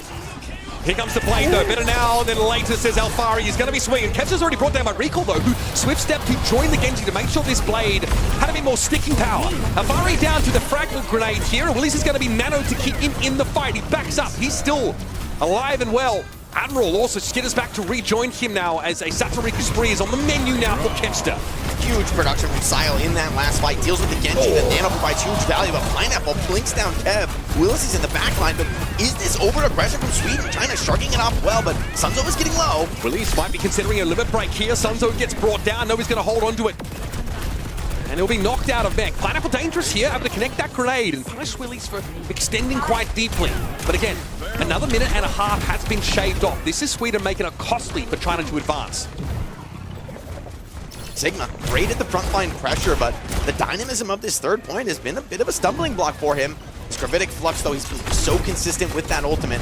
But so many tools arrayed against him. He's struggling to turn these tight corners to really get into the action on third point. Alfari just got repelled there on that high ground, took a bunch of damage. Here comes the spree from Kev's team. Might just settle for the Genji elimination. Admiral steals it out from under him. Still, kill's a kill. Limit break's been sat on by Willis for a hot minute, but that Alfari pick-off is enough to precipitate a retreat.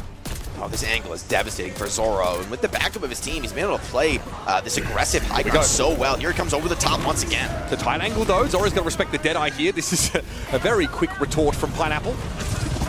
He knows exactly where the Ember is, but can't quite connect on him now. Zoro is going to be accosted by Alfari. Pineapple's going to finish the job. Count here for Admiral. This is getting hot and heavy. Sunzo low. Going to be taken out by Willis.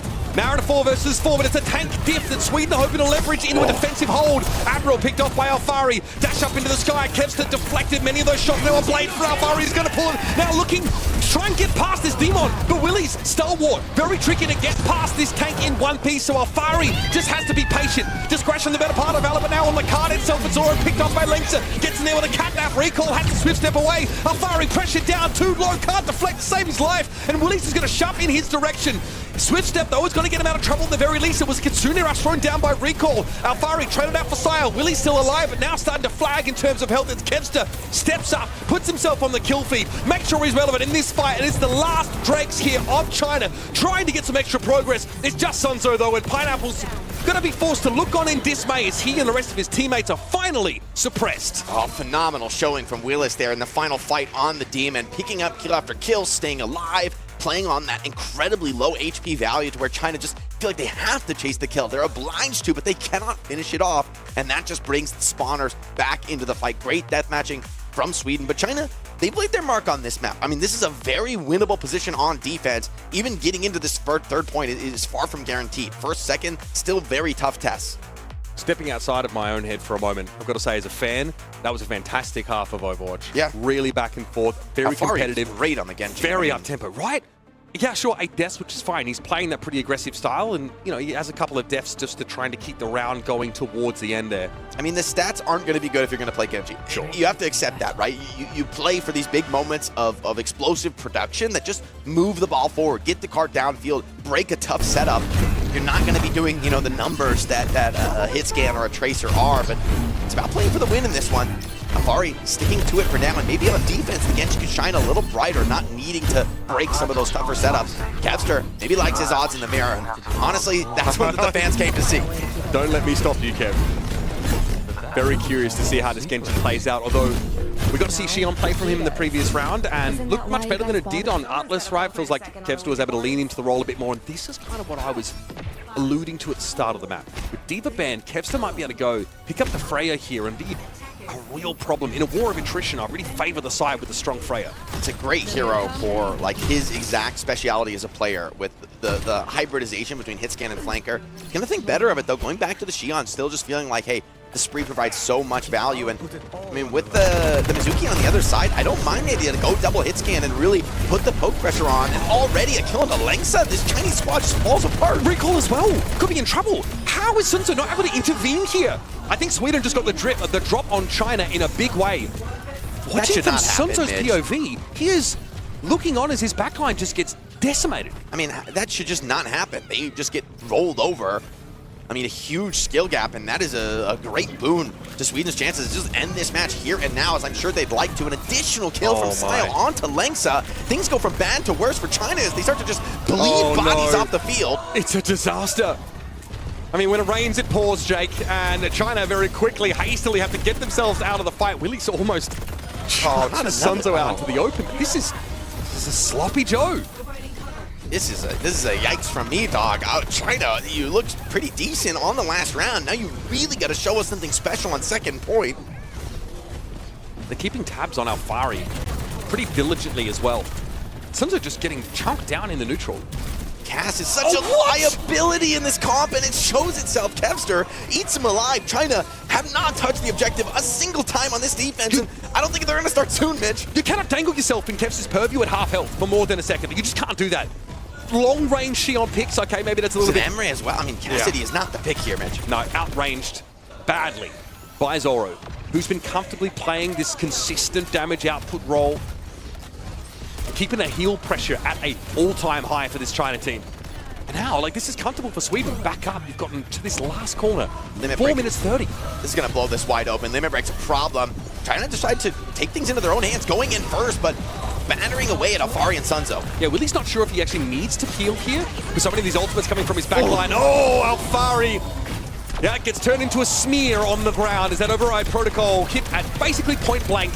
Now Zoro is set up in a pretty decent spot. They're going to be looking for Sunzo, though, who's definitely got himself as the cat amongst the pigeons, but these pigeons have got claws. Pineapple, though, is dead eye over the top. Accounts for the Emra.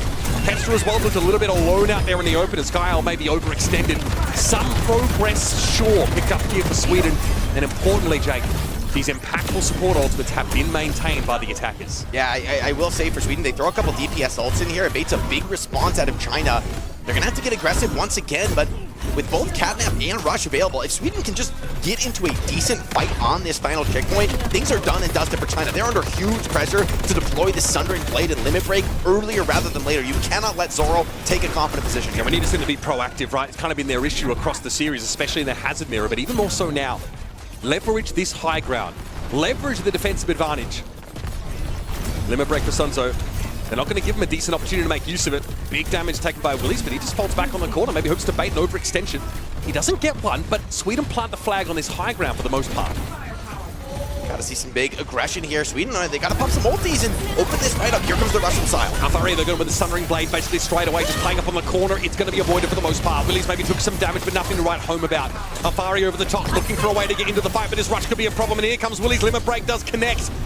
Made use of that on Sonzo and finds his way to Pineapple in the backline, but not before the Cassidy brings the Kiriko to heal. Here's the Catnap, close quarters, but Sonzo gets caught on the door, actually body blocked by Willies and not able to be dragged out into the open. Sonzo sees Kepster dangling in front of him and says, don't mind if I do. Finally, some fire from this China team on the defense. And these tight corners have proved a real problem for these ranged backliners of Sweden. They've struggled to get those angles. We talked about Afari's been doing a good job pulling a lot of attention to himself. I wonder if Sweden doesn't want to bring out Vendetta, a Genji of their own, something to just change the narrative on this high ground. Pineapple as well has just been able to play these tight corners, denying some of the long angles that were his bane in previous fights. Change the paradigm. You feel like you're getting outmatched in the mirror. Oh, Kepster's so confident with that. Zoro as well, softening them up quite nicely here from long range, but the dead eye, bit of an issue. He tries to jump altitude. Oh, okay, Pineapple maybe pulls that a little bit earlier than he otherwise should have. Trying to go after Zoro, who is getting healed desperately. The heals from Skyle, generational. Big stun there, and a nice drop in with the Catnap. Devastating lengths that drags Willies to his demise. Things have stalled out for Sweden. I mean, after an incredible pace set on the opening part of this map, China's found what they needed to, running the clock down drastically, and it's going to be a big swap for Sweden. Willis to the Hazard, Zoro to the Cassidy. Still a lot of map to push into for Sweden. They had 5 minutes 40 on the clock coming out of point A, and that time bank has dwindled by 4 minutes. They need a time bank extension, then they need a pretty deep push after that. All of a sudden, the balance of power feels like it is shifting. And that's maybe why we see this Hazard switch by Willies. Everybody here for Sweden joining him up on that high ground. Sunzo a little bit low, but Limit Break is prepared. Fires it off pretty much straight away. Pineapple trying to get involved in that low ground, but it's an awkward sightline for him. Here's Kepster, happy to bait recall in to the Maelstrom. It's Atariku Spree, notches up an elimination. It's Zoro switching to the Cassidy, and his wholesale switch for Sweden has yielded results, Jake. Willis produced so much in that fight. The jagged wall just made life hell for Sunzo, and then with everybody looking at the tank, the backline finally able to get active. China gonna go for this last second recontest though. They've got fight left in them. Look at Willies though. Jagged wall preventing most of the Chinese team from getting out, but this dead eye from Pineapple again pulled early still. Kepster picked off. The Peacekeeper finds him between the shoulder blades, and now this is the fight you're looking for if you're China. Finally with some fire, with some pluck, and they have put Sweden in last fight territory. Pour some oil on, they need it now. Their last lease on life, but they may be doing it here on Paraiso. Great retake out of Pineapple. Feels like once you shut down Kepster, there's a lot better chance in a deathmatch fight. 13 seconds and counting. Rush for Skyle and recall respectively. Lenksa, his last Catnap was fight ending. This one may have to be also. Here's the Sundering Blade from Alfari. That's released, and Willies is picked off yet again. Zoro over the top, found Pineapple. Oh my goodness! Heads are rolling here. This town ain't big enough for the two of you. Apparently, Alfari trying to use the broadside of the blade to block the damage, and Lenksa gets in, finds his second of the fight. Sunzo, indomitable, immovable now, is finally trying to throw a look that slows Sweden down enough for them to get a reprieve in this series. Paraiso picked up by China. I think Sweden just a little too greedy with these DPS choices on second, right? Not going towards a flanker that could open up the map a little bit more, put some more pressure on the back line, and because of that, Alfari and Sunzo are able to constantly exact concessions out of the attackers. Yes, they can move things forward, but always at a price for the back line. 9 deaths for Sile, definitely a tougher match for him. Sunzo on just 4, so really great stability from the Chinese front line, a key part of their success there on Paraiso, but this is just the beginning. I mean, a reverse sweep is what's required. You've done 1 of 3 maps required for the win, but now staring down the barrel of 2 straight map picks with ban control for Team Sweden, You've used arguably one of your strongest weapons in taking away Kevster's Tracer, given how well he's been playing here in the World Cup. So still a long road home for Team China. Absolutely. You've given a lot of information away as well. I think we still have Escort in the pool. Push as well, should it come to that. And you've obviously, if you're China, you've kind of shown your hand. This looks like one of their best looks, right? Alfari on the Vendetta, we knew that's going to be a dangerous option for them. Pineapple was fantastic yesterday, frankly, and has managed to carry that through. Length's jetpack cat play also has been quite impressive. This might be where Team China look their best, but you can make map choices, you can make bans to invalidate some of these strengths. Feel like there's a Demon ban on the horizon. Definitely something to consider. We actually had that in map 1, should I say? So yeah. Oh, yeah. Was it Sweden who banned it out? We'll have to see when we get to the ban set, but definitely a key win for China. I feel like if we got to that third point, all bets are off. It wasn't Demon ban, yeah. It was from China. Okay. Well, I mean, Sweden could still take it away if they want to, and they're in control now of the ban phase. So if they want to block out that demon, I mean, I think that's a key threat.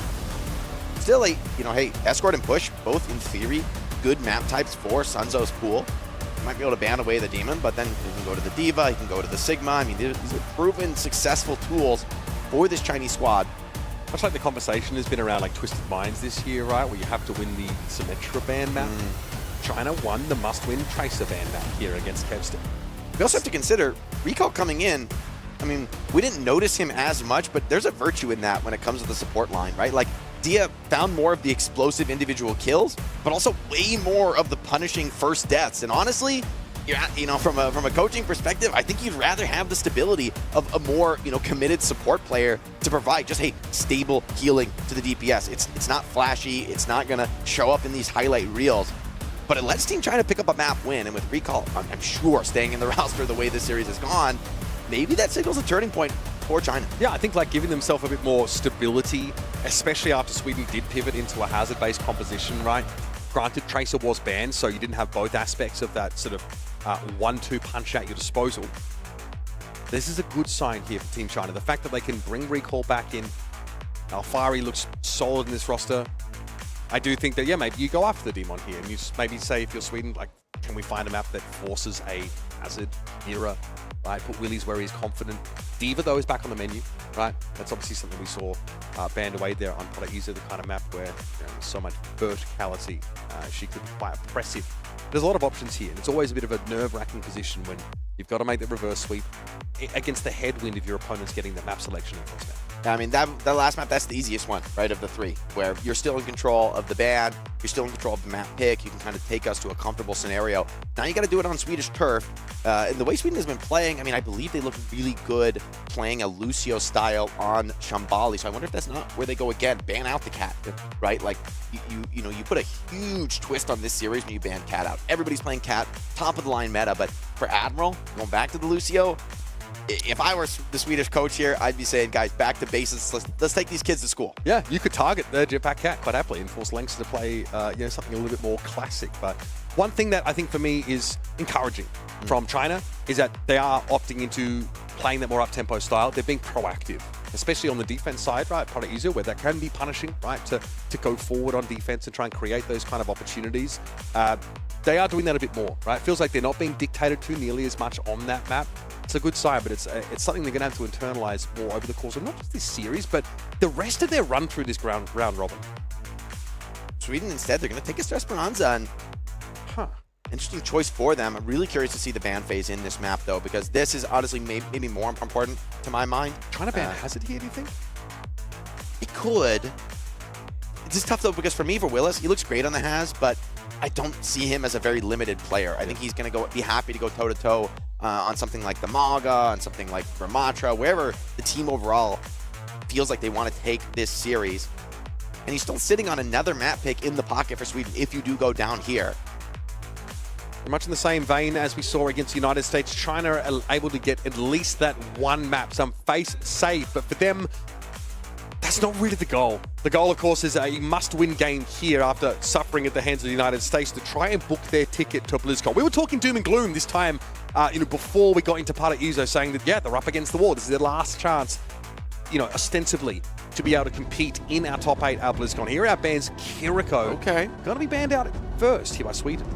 That's interesting. I mean, Syla has shown a real comfort on the Ana in this series, especially on Nepal, was really producing well on that hero. Not an easy hero to pick up in the meta, but I think a lot of FlexSport players have been whispering that, you know, Zeta paved the way, right? Shu showed what's possible, and I think it's hard for a lot of FlexSport players to get a performance like that out of their head when they say, hey, if you just hit everything. You know, we saw Cal doing crazy stuff from Canada. China even banned away the D.Va. This is Ana heaven, right? D.Va carry off the field. Like, but Esperanza is not necessarily a great Ana map, but hey, maybe with the existence of Cat into the meta, I mean, this could be a pretty spicy change-up in the series. I think Ana's effectiveness is actually really volatile because it's entirely dependent on which part of the map you're playing on. And that changes, right? 1 minute you have nice high ground, you're playing on top of the overpass. Next minute, you're forced into low ground. You don't have great sight lines. You can't be offensive on the Ana. You're very much trying to play your own life. So it depends. However, I do think the Ana comp, you know, when you're in control of the map, maybe you just like control the bridge and don't push too far past that. Maybe just defend that milestone and try and stay ahead in the longer game. Feels like she looks very, very good there. But once again, China have the mandate. They have to reverse sweep Sweden here. A team that's looked dominant. A team that, by Zoro's own admission, believes that they might just win it all. I'm not talking about this. I'm talking about BlizzCon. Sweden genuinely believe that they could be the best team in this World Cup.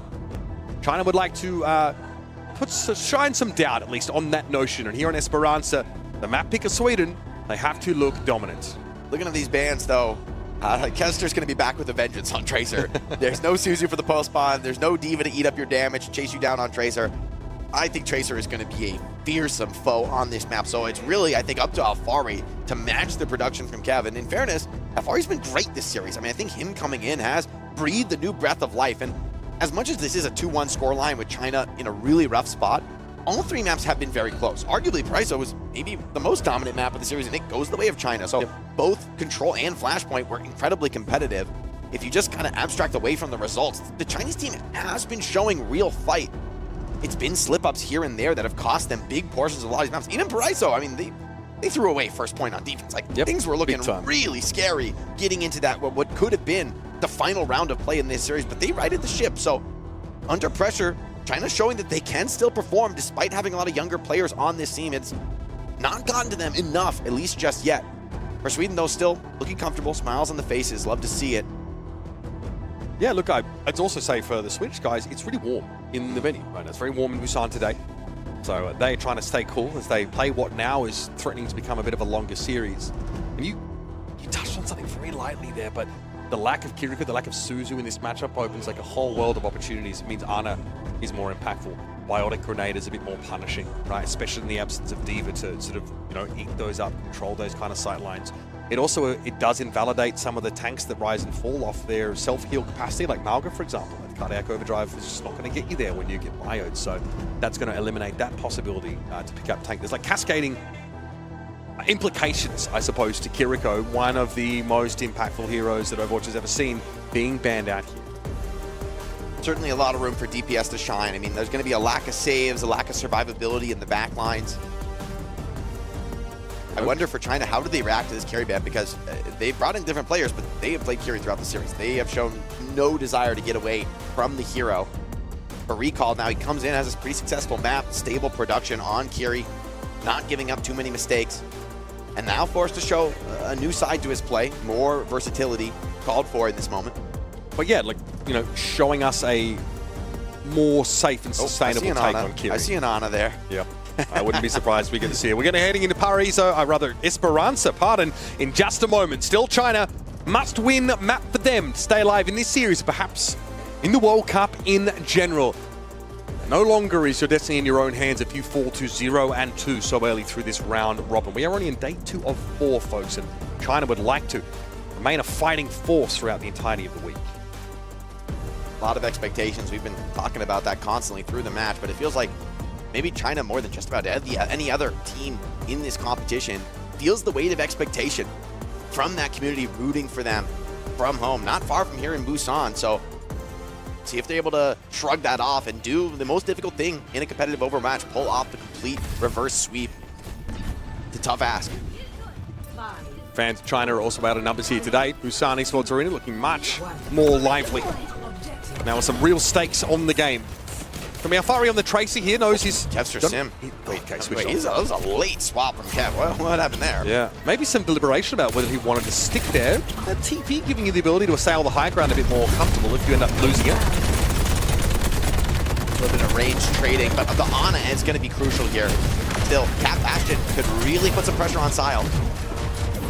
Got to deal with the Emra though, as the Cat Bastion combination is going to be that pretty safe long-range hit scan damage at the disposal of Sweden. Tree's been saying also that it feels like Emra is very well positioned right now to be like a priority pick DPS.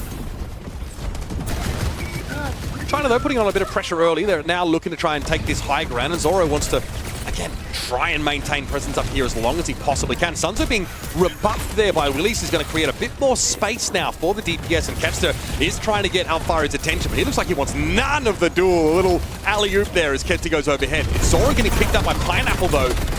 Recalls the trade. Kevster grabbing one back is huge. Sile's still alive. I don't know where he is in this fight, but he's been navigating it well. Ana getting deep into these engagements is a rarity. Look how defensively he's positioned, but intelligently so. It's kept Sweden in this fight despite losing the hit scan early. Yeah, without the Ana, you notice Alfari has to play much more on the health packs and can't be as aggressive, can't range as far afield. And there's Kevster again, just generating these opportunities. This guy creates openings for Sweden to exploit. Really sick position from Sile. I mean, that's just about as defensive as I've ever seen an Ana play on this mid fight, but it's warranted against the Cat Bastion. Well, he's trying to lock them in the choke here. Dangerous to play into the biotic grenade threat for China, and they're about to give up that early lead they were able to mount. Tons are close to a limit break. Trying to make sure that his team can play from these windows now as they've had to give up the high ground entirely. Kevster sees the Cat Bastion go by. He's thinking about maybe going after Sunzo with a pulse here. Built that up pretty early, and no stick there. No elimination. Speculative attempt for Kevster. The Bastion just eats Zoro alive. Sile now in huge trouble. Hits the sleep though. Okay, it's going to be tough to stay alive though. Really, it's about buying time there. Willis dominates in the front line. He got the nano, whereas that was given over to Pineapple on the China side. And it can't help but feel like that's a decision that favors Sweden here, is in the aftermath. They're cleaning up. Yeah, down to the low numbers engagements. Cat Bastion just cannot stand toe-to-toe. Tracer and Demon win the day, and they're going to be able to march this cart forward. Admiral keeping this push rolling. First checkpoint, huge to find on Esperanza, unlocking those forward spawns. Getting this honestly pretty early into the round. Still 7:20 to play. Yes, trying to have a lot of those big ultimates. There's a catnap here. Sunzo looks like he's been accosted by Admiral. Takes a bunch of damage being dragged out in the open. Actually gets DMEC. This is huge for the tempo of Sweden. The momentum still building. Oh, Alfari with coming in too late to actually touch for the overtime fight on the checkpoint. Has to recall out. Sweden just run it back with the tempo. And now they're really starting to pick apart this Chinese team. They're unable to regroup, unable to contest this payload. Sile somehow navigating it all. This map is feeling snowbally all of a sudden. Pineapple and Lengsa struggling to find themselves in the right spots to stop Kevster, who again has found a target. Recall here. Bio going to be recalled out. Oh, there's no help for recall. And Kevster wins it out. Sunzo there gets a parting gift from Kevster. A bomb stuck to the outside of the shield, and conversely, Alfari not able to find a solo kill like Kevster was. And that puts Team China further and further behind the 8-ball. It's Lengster trying to abscond with Willies. He's interrupted. Just incredible chaos in this kind of a team comp. Really got to give credit to Sile. He's staying alive through everything. Recall has not been so lucky. Maybe that's credit to Kevster for constantly hunting down that vulnerable backliner, knowing he's not going to get a lot of help when Cat is mostly going to be ferrying Pineapple around the fight. 117 meters. 4 minutes into the game, rather. Blistering pace here from Sweden. Now China, with the reality starting to make itself clear to them, I think, that they have to show us something special. That sleep went too early. Recall just yeeted that one away. And Kevster is going to ignore the jetpack counting. A 1v2. Get the honor elimination yet again. And try as they might, China cannot protect their backline from this Tracer play. Zoro on the flank and a huge limit break. Gets them low. The finish is good from Kev. This is just too much. The weight of Sweden are causing China to buckle. Okay, bro. Come on, bro, please. So unserious from Kevster. That is a zoning pulse bomb. That is a zoning pulse bomb. Ana's going to be forced out of the fight entirely. We are close to a full cap here. This will be a decisive way to dispatch this young and beleaguered China squad. Desperately, Lengsa trying to stall this out, contest the bot, but it's not to be. And China are put to the sword unceremoniously by Sweden. Annihilated on Esperanza. A big win for this squad. China, although it's been a tougher year for them so far, still for Sweden, this is a win that really shows what you talked about can be real. You said you can win at BlizzCon, but with a dominant performance like this here in Busan, that's the proof. That's the kind of fire you need to really believe going into that final tournament. 13 is the unlucky number for Team China, as it is Kevster. 13 eliminations, 0 deaths on the Tracer. Cuts a bloody swath through them. And recall, we were on that Ana POV more often than not, and nothing he could do was able to slow Kevster down. Not one sleep dart hit Kevster. Has been in that position too many times before. And as triumph there, incredible showing from Sweden. A very lively back and forth, the Paraíso, right? Competitive map, really good, compelling Overwatch to watch, even if it was scrappy as it comes. But I think we saw Sweden shape up very quickly as they were finally able to pick a map, Jake, and they dominated. I mean, shaping up really is the story for Sweden, and this is the kind of win that really impresses me because it wasn't easy, right? This wasn't just, oh, it's a class difference, you're too much better, you're rocking enemy in deathmatch. Like, in each of the first 2 maps, China was throwing aggressive plays. I mean, they were really putting the screws to Sweden. Sweden had to adjust within the map. There wasn't an opportunity to slow down, consult the replay, talk to a coach. They had to make those adjustments under the pressure of a live match scenario. They did just that. They delivered the key performances from individuals like Willis, like Zoro. I mean, Kevster, we said enough about him. We know he's going to perform, but the rest of the team stepping up to the plate, adapting and overcoming. That is what's needed to medal at BlizzCon, and showing it here is a great sign for Swedish fans watching at home. And obviously this is a heartbreaker now for the team China, because with this scoreline now, I think they're almost certain to be out of the running. Yeah, so it's getting out of your hands. They need the USA to lose, but their head-to-head against the US is still negative, right? They lost that game, so mathematically, I believe that they are eliminated. I'll wait for the brighter minds to confirm on that, but it's not looking good. For a team that has always been a fixture at BlizzCon, to eliminate it here is heartbreaking, not to them, but to many, many fans. Yeah, no, I definitely feel like we've all expected to see them going much further into the Overwatch World Cup, and they did make their adjustments. You guys talked about it during this series as well. Like on map 2 already, they didn't play as passive as what we've seen yesterday. They made the necessary adjustments, exactly, more tempo, more aggression, but it was just a little too late, unfortunately. I think, look, Sweden earned this win. Yeah, like, I don't even 100%, want like not taking anything away from Sweden. I don't even want to criticize this Chinese squad because they performed well in a lot of previous years in the Overwatch World Cup. That level is more than enough to see you through to BlizzCon, maybe to see you through to a top result there. Yeah. But this Swedish team, now armed with a breakout player like Admiral, coming in to shore them up and really balance the squad out, you've got to be on an even higher level than what would have worked in previous years. There's no guarantee that Lee Chai and Gushue would have just blown their way through this group either. I just want to put that out there because Sweden are looking better than ever, and the United States are looking very solid. And we're set up for an incredible decider in this group as well. Absolutely. I also think it's great to see players like Willis, having an opportunity to shine. And we see so much growth from players like him who we've been following through their Tier 2 journey throughout the last few, I don't know, months, years, weeks of OWCS. So, yeah, it's great to see how they're coming together as a team. With that victory, they now put themselves in a really comfortable position, of course, to make it out of their group. And now we do have a special guest joining us here as well to answer a few questions. Willis is here. I just complimented you a little bit, so glad you joined right after that to not make it awkward. But yeah, talk about the experience. You guys are looking so good, so strong. For us, it felt like looking at the squad, on paper, it's like we know the names, we know who's playing for Team Sweden, but like how will it all come together and like how far can you take it in that group?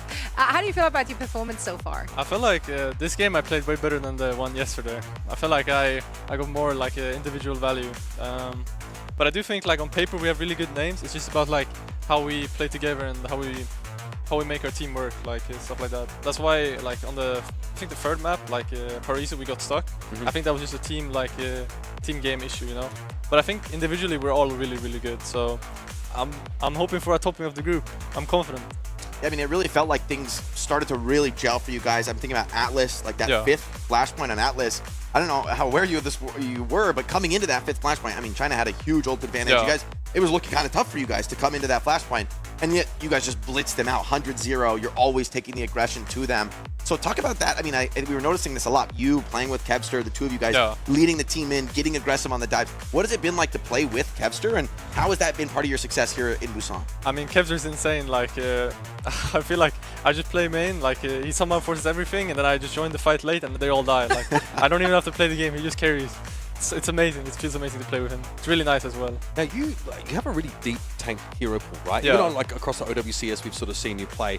I was kind of wondering, like, what is your preference? Like, what are you really looking to try and play right now? Because your Hazard looks incredible, like really responsive. Yeah. Obviously, we saw a bit of the Demon there as well. But like, what is ideal for you right now in this meta, or what do you think like suits your team? I mean, I think right now, like, I mean, everyone knows Demon is good, right? Yep. So I think Demon's looking good. I mean, I obviously play most of the off tanks. To be honest, I can play basically everything. Like aside from maybe Monkey. I won't be running out of that, I think. Sure.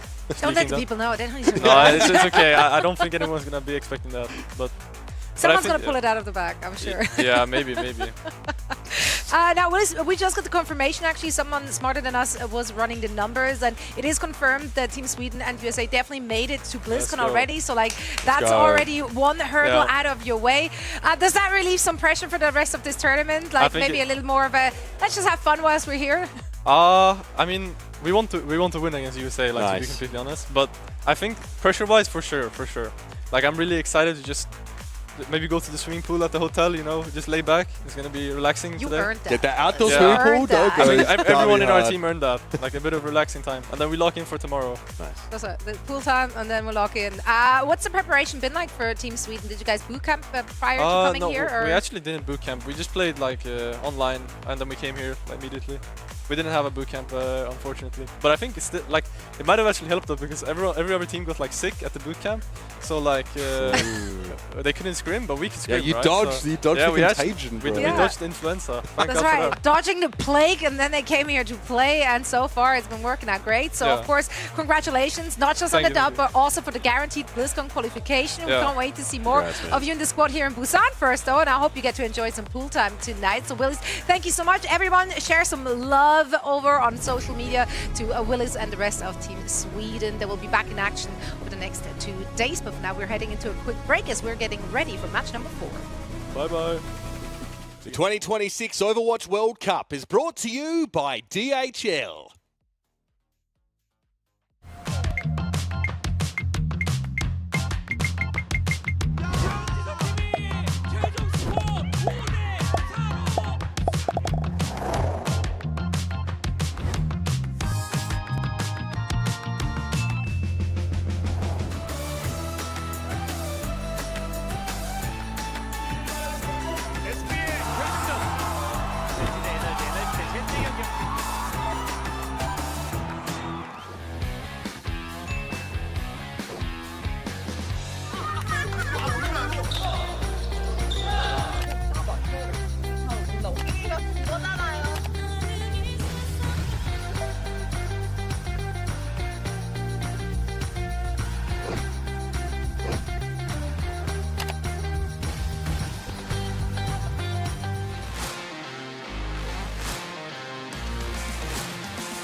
From premium landmark hotel to lifestyle boutique hotel, we offer you distinct brands worldwide.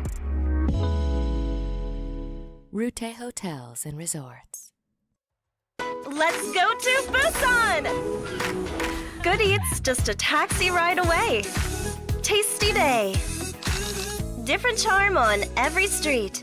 Snazzy day. A sea shining, a sea embracing. Breezy day. Taking emotions deeper and screams louder. Lively day. More days to come. Busan, every day, 재밌대.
Welcome back, everyone, to the OWWC group stage here in Busan. I'm Ash, and so he's getting a little bit of a break for the rest of the evening. I'm still joined here by Jake and Uber, though, and we still got Willy's on the desk with us, actually.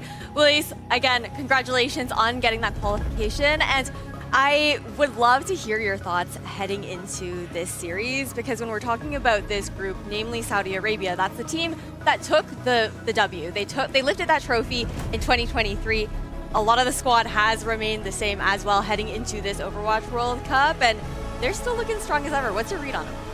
I mean, I think Saudi Arabia, they have top players like Ford, Sia, TVNT, like Labda, and I mean Majid from back in the day. Like, I swear these guys, they're definitely a top team still. Yeah. And I think for the group, they should for sure top the group. I'm really confident in that. They really surprised us back in 2023. I think that, like, you know, behind the scenes and obviously like with the Saudi E-League, their esports infrastructure have been spinning up for quite some time, but they start the grand final, they're down 0-2 to China, and China, we're expecting them to look pretty dominant, right? Like they beat South Korea prior to that, and then all out of nowhere, Kingdom of Saudi Arabia reverse sweeps China, wins the whole thing, and it just starts a new era, I think, in esports. And, you know, yeah, this is the team they beat in that game, as it turns out, not these players, but yeah. So from that point onwards, they were really on the map, and all of a sudden it felt like there were just 6 Saudi Arabian players just like popping up on every team and just kind of dominating, and they've just run with that since then. I mean, that's before Quartz was a household name. Now we're that piece of content. Just about every player is naming Quartz as, you know, one of the top aimers in the game, period, any role. But then it's more than that, right? In the tank lineup, they've got Ziad and TVND. Like, that is an insane tank duo. They can play anything at the highest level. Support lineup is arguably where this team is just a little bit more questionable. Zox, still a really strong player, but not, I mean, it's just tough with, like, this is all, like, ultra S-tier players, right? Who are, like, world champion tier players. But Zox and Surmajet, they have been looking phenomenal alongside this squad. You have not been seeing big errors forced out of them. And honestly, up against Mexico, I don't know that this is the game where it's going to start. Yeah, yeah, that is for sure. I think that, Willis, I want to get your read on how you see Saudi Arabia overall when we're thinking about BlizzCon and forward, because this is a team that we are expecting to qualify all the way to Anaheim. I think realistically, they're at least like a top 4 minimum team. I think the biggest question, like for a team like this, is can like their backline integrate with their the core of Ziad, Labda, and Quartz?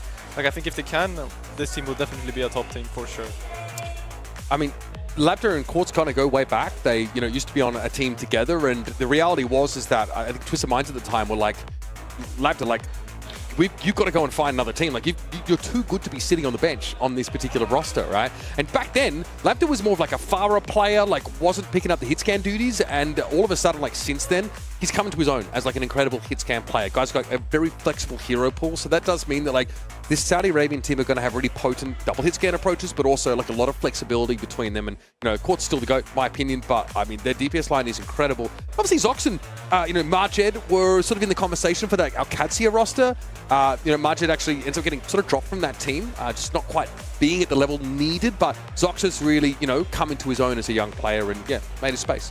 Yeah, I think that for KSA as well, it's just the expectation of them wanting to make a statement again within this matchup as well when they are fighting for that top seed in this group up against GBR. So it is an important matchup for them to be able to just show out and just like be able to honestly nail it. Yeah. Talking about Mexico that they are going to be facing up against, though, it's a bit of a different story for this squad. It is definitely an underdog matchup for them, that is for certain. A lot of that core being part of that new Extinction roster there as well that has been playing in FACEIT. Who do you have your eyes on here, Willis, in this roster to maybe kind of show up and just like be that talent that could make a difference in some of these plays? I mean, I think their tank is really good. Santana, yeah. Yeah, Santana. Like I saw them play like in FACEIT Master a bit, but I'm expecting a top tier performance from them. Yep. Look, yeah, like that Extinction roster were unfortunately not successful in the promo relegation tournament, right? No. I would have loved to have seen them in OWCS NA, but they'll have to spend another stage in FACEIT Master, ultimately, you know, being beaten out by DSG, who make their way back in. But I agree, Willis. I think like Santana, they're a really solid tank player, showing a lot of flexibility. Kamez also looks like pretty comfortable, I think, you know, when it comes to like picking up the Bastion and being part of those cat compositions. For me, this is an interesting lineup because Elemental Guy was in for Mexico yesterday. They were playing primarily Genji. And like some of the chatter was that like Elemental Guy was not a one trick necessarily, but definitely like... I'll say it, Mitch. Okay. Or I'll say it. He's one tricking Genji. I mean, it's not a crazy thing to say. Yeah. He's locking it in unless it's banned. But on Helvalato, I mean, this is a really strong Tracer player. See if that, you know, maybe more standard comp, a little bit more flexibility makes a difference for Mexico. Yeah. In the end, though, they're huge underdogs here. I mean, KSA, you got to be considering this team a top 3 team in the world here at the Overwatch World Cup. For Mexico, surviving past this stage would be already one of their best performances ever. Yeah, it's one of the most lopsided matchups we're probably going to see this week, I'd say. Yeah, it is definitely tough in that regard there for Team Mexico. The fact that it is going to be such a difficult battle, I think definitely still an opportunity for these Mexican talent, though, to be able to show what they can bring into the server. I still like, so many of these names I just remember from the first time I worked out at OWWC, watching those qualifiers. And it's lovely to see them, you know, back into the server here as well. It's just definitely a bit of a tough group to be in, to be facing up against these giants today. This group is interesting as well because even like outside of the context of this game, you've got what, like Great Britain and Australia there as well. So like, I think the conversation in this group is really about who's getting out in second. Yes, this should be, just to use a bit of a grisly term, a bloodbath. Like KSA should just dominate basically every opponent they go up against. You see Australia just look like not really on the level that they needed to be to put pressure on this team. That's big of you, Mitch. That's big of you. I actually had a bit more of a, a more decisive way of putting that. But, maybe Great Britain can give us a bit of a game here, but like you have some of the most talented players in EMEA, if not the world right now, in this Kingdom of Saudi Arabia roster. They are very well resourced. This team has got a lot of support, a great pipeline and infrastructure for like turning these players into pros. So there's no excuse for KSA not to be dominant here this week. Absolutely, but we do have those predictions, and I think that, guys, from the pre-show that we just talked about, we have a pretty good idea of how we're going to roll those through. So I feel like we can just bang these out, to be honest. Yeah, we don't need to slow roll it. Everybody, we got Saudi Arabia taking the win for this. If anything, what map maybe would we want to see Mexico taking it to? Like, what do you think their best map in the pool is? Mexico are showing us a different look, right? Just with the roster coming in, so they're straying away from like committing behind Elemental's guys Genji, which in fairness I can kind of understand. Where, hey, if you're a big underdog team, honestly, maybe you have better odds just, YOLOing behind a comfort one trick and just like trying to force a crazy comp in this matchup. With Overwatch coming in, you're going to play something maybe a little bit more standard, a little bit more predictable, and try and go pound for pound with the Kingdom of Saudi Arabia. But to be honest, this is just the tough spot you find yourself in as a country like Mexico. I mean, just without really like the true tier 1 talent of a Saudi team. I mean, the Saudis, this is a team that is looking to repeat again and take home the gold medal in BlizzCon. That wouldn't be a shocking result. It was shocking, I would say, last time, 3 years ago, when this was like a breakout performance for the country. Now, given the competitive landscape, how strong EMEA is overall as a global region in OWCS, how strong so many Saudi players are, there's no reason to think that they won't just walk over Mexico. So Mexico's swapping it up to bring in Overwatch as, maybe to play things a little bit more standard, just show overall what the team can do and be a little bit less committed to the cheese Genji. Okay, that's totally fair. Do we think he would bring anything out other than the Genji, Willie? Could we cook here? Give me something to work with, guys. Well, Elemental guys on the bench for starters, so like that's So they bring in. It seemed like Enhalvalado was starting. So I think Enhal was like more of a tracer player from my memory in the ladder. So something a little bit more classic and comfortable for the rest of the team to rally around. I mean, I think when you play Genji, it is all about the Genji. Like if the Genji isn't getting dash resets, you're just not playing the game. Yeah, I mean, realistically, they probably will go like Tracer or Xion, like if they don't play Genji.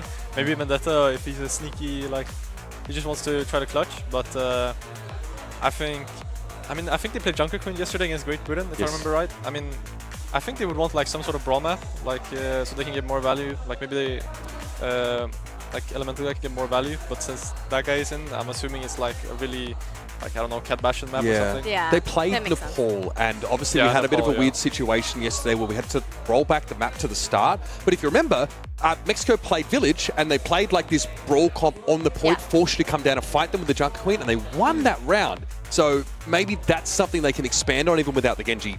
One trick is Jake put it in the roster. I would love to see. That on you, bro.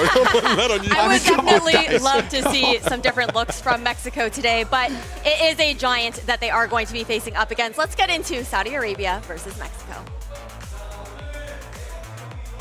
Thank you very much, Ash. Yeah, I think we've been pretty thorough in our prelude to this game, setting expectations that the Kingdom of Saudi Arabia are the dominant force here. They are your reigning world champions, and I think it's safe to say they've only gotten better over the last 3 years. We'll say nothing to lose for Mexico, right? You come into a series such as this in which, no one's really expecting this to be a competitive series.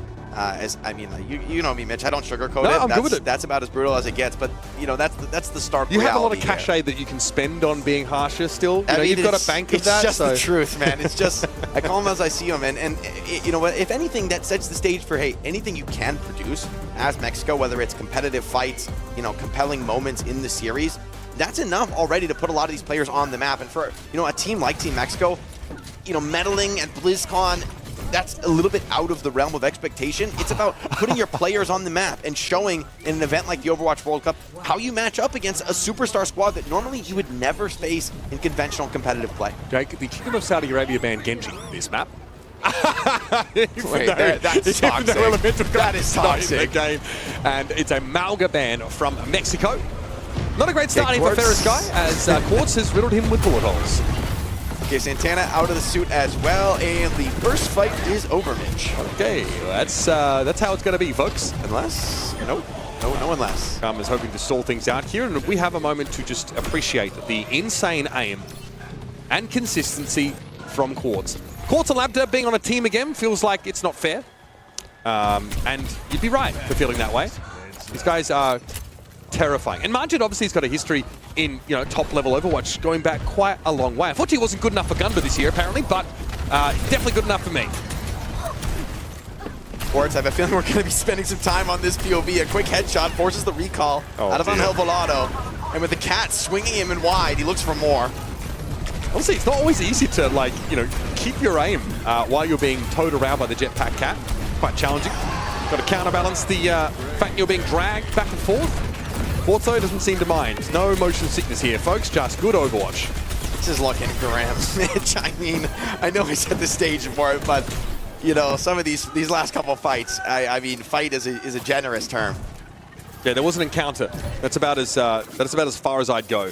And honestly, much of these engagements have boiled down to, Quartz not being able to be knocked off that sideline. There's not a great way to interact with him here outside of, lay, drag, and Kamez out. Oh, Mike. To take that fight. What is he doing here? Well. Cheeky little flank here above the enemy. They're pushing him in the spawn. All right, Labda goes down. 4 on 5, but a big Deadeye. Good defense matrix here, covering Kamez. Santana heads up there, protecting their DPS from the Deadeye.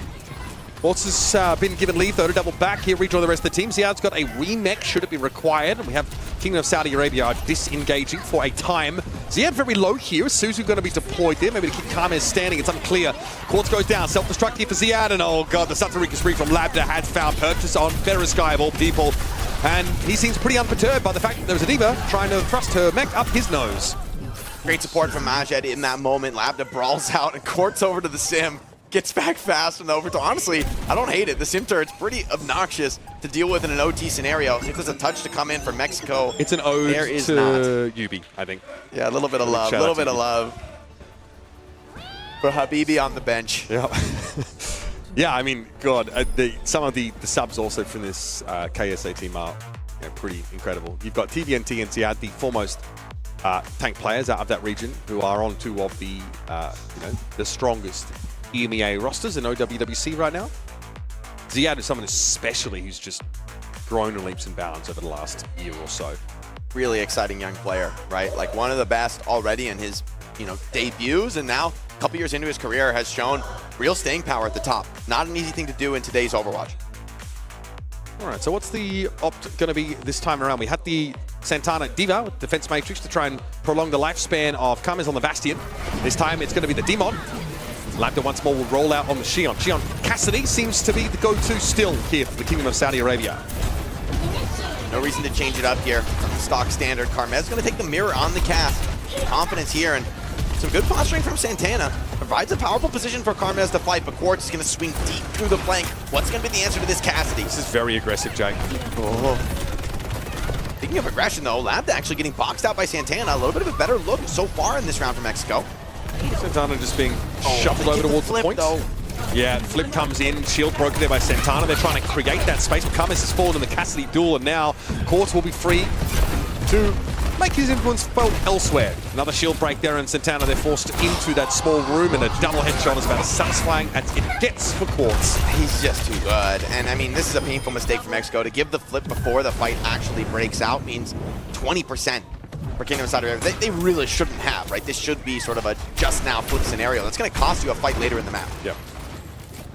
28% and counting. KSA going to push up to some degree, not unlike what we saw on Shrine. Wouldn't quite call it full spawn camp status. They've also noted Angel Volado getting past them on that left side, so they'll be mindful that they're on a timer before the Tracer comes calling. Once again, Mexico set up their staging ground to fight for the point, but across the way, Kingdom of Saudi Arabia have fallen back into a pretty safe position. Kames tries to make the 180, tried to hit Lapta with that hindrance grenade. It's going to be avoided. Carmes struggling to provide the same threat as casting on the other side, and the Deadeye channel over the top. Carmes slips into the corner though, but there's the follow-up. A lot of pressure from KSA, and Quartz just snaps off another. Wait, I mean, from this POV, you can see there is no pressure on Quartz. There is none. There's no pressure on the Cassidy. But we can just put the observers on break, man. Like, go first person on Quartz. Well, the question we don't get a break. Like, what are we going to talk about in between maps? I mean, I'm going to leave that to you, Mitch. I'm going to leave that to you. There's not a lot to say. Zarya's going to come out from Santana, maybe a way to change the pace, but with the Kitsune rush to the side of the field, KSA just bringing the fire here. Carmes, though, does crack one off on Lambda. Santana, though, pushed off the map. Devastating to Santana, especially when they're trying to make use of this power play with the Kitsune rush. Self-destruct from Ziad, got a body block with that mech, get back in, and Majed, please Majed, don't fall to the Deadeye. Ziad's going to dive on Carmes, and with the micro rockets, they're able to find the elimination. It doesn't get any better than this, folks. It's a symphony of dinks for Quartz, and Zox will pick up where he left off. And Hovelado trying to stall and keep this round going. But folks, it's an open and shut case here on Nepal.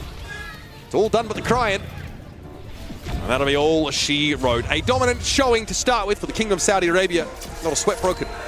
To say the least. And man, just to watch Quartz, like, it's one of those things, you know, I spent a long time playing this game, you know, to say the least. But, you know, it doesn't take experience. It doesn't take an expert eye to see that Quartz is just a different animal, a different beast on the server, and I mean, downright robotic to watch his aim. Yeah.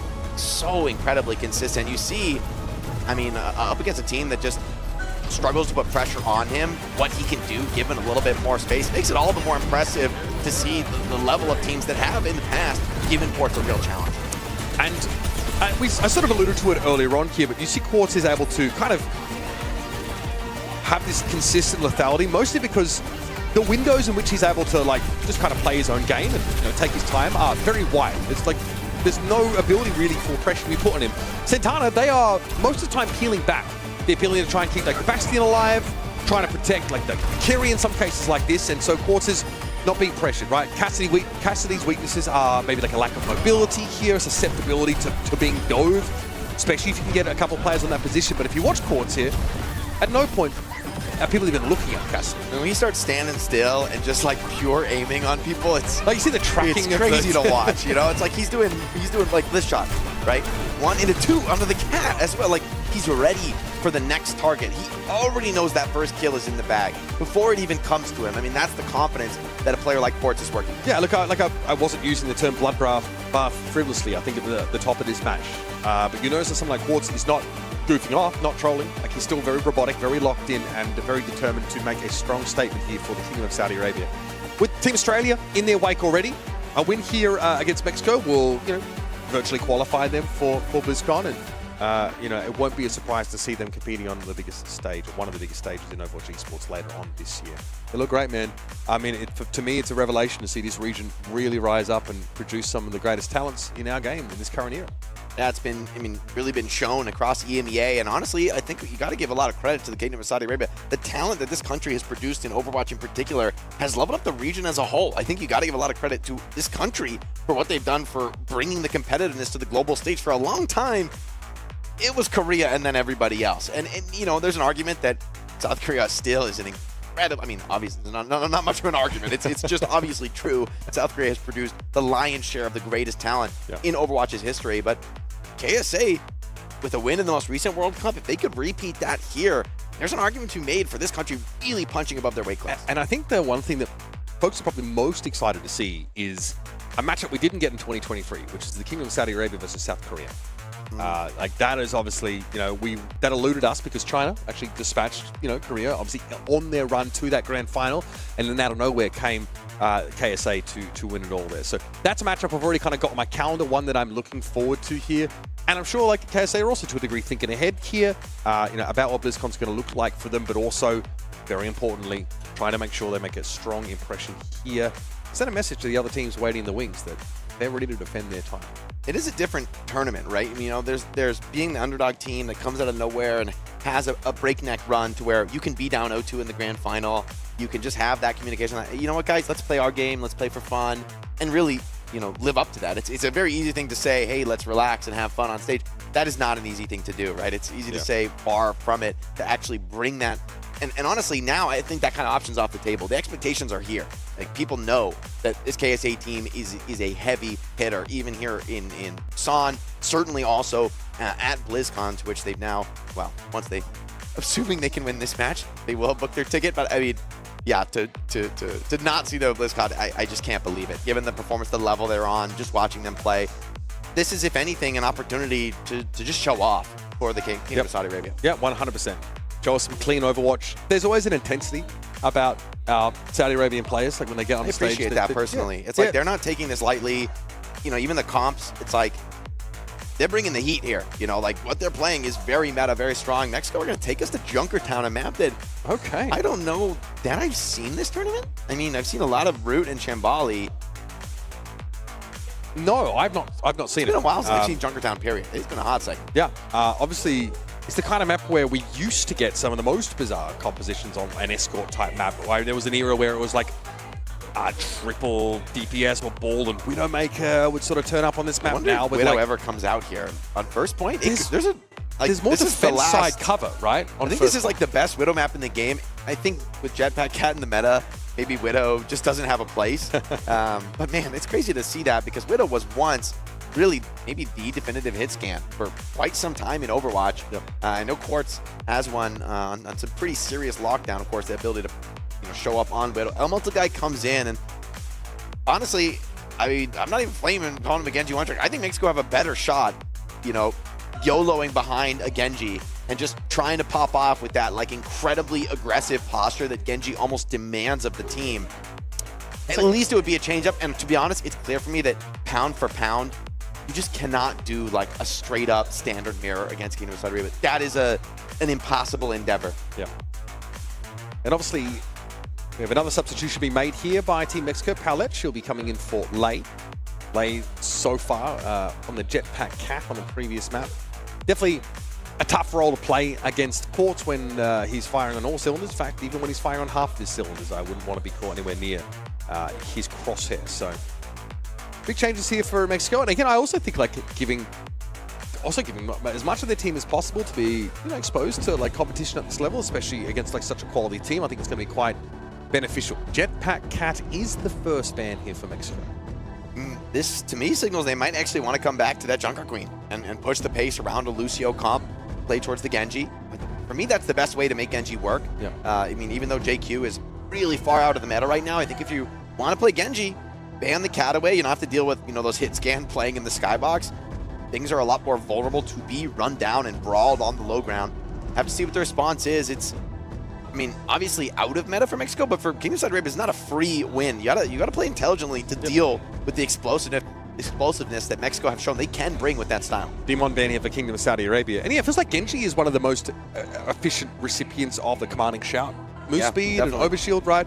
In much the same way as in Zarya comps, Genji's used to farm that free charge and also let the Genji reach a little bit deeper, play that a little bit more aggressively. And honestly, like, there were moments here last time we saw Mexico, when they played that Nepal map, they played the Junker Queen composition against Great Britain, and it looked really solid. At least forced some adaptations.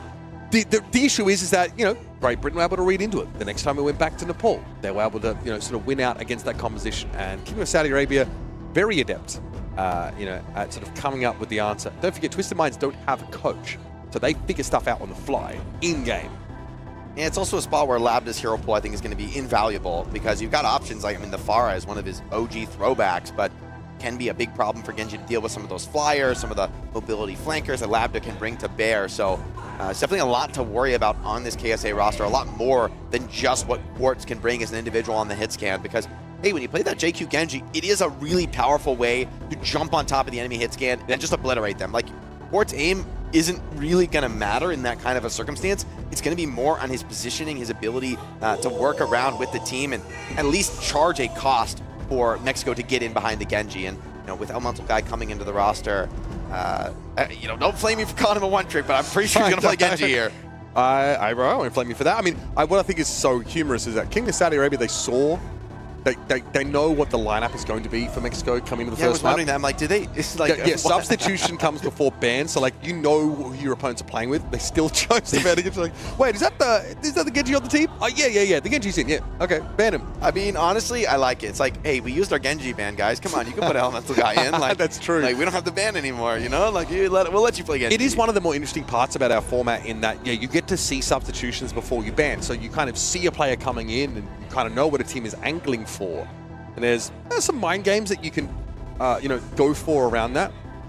But obviously, I would say in an intermission where we have the least amount to say, having a double substitution is it's pretty funny. We're the ones that need to keep you guys locked in as we just wait for, I think, Alette, she's still getting into the lobby by the looks of things.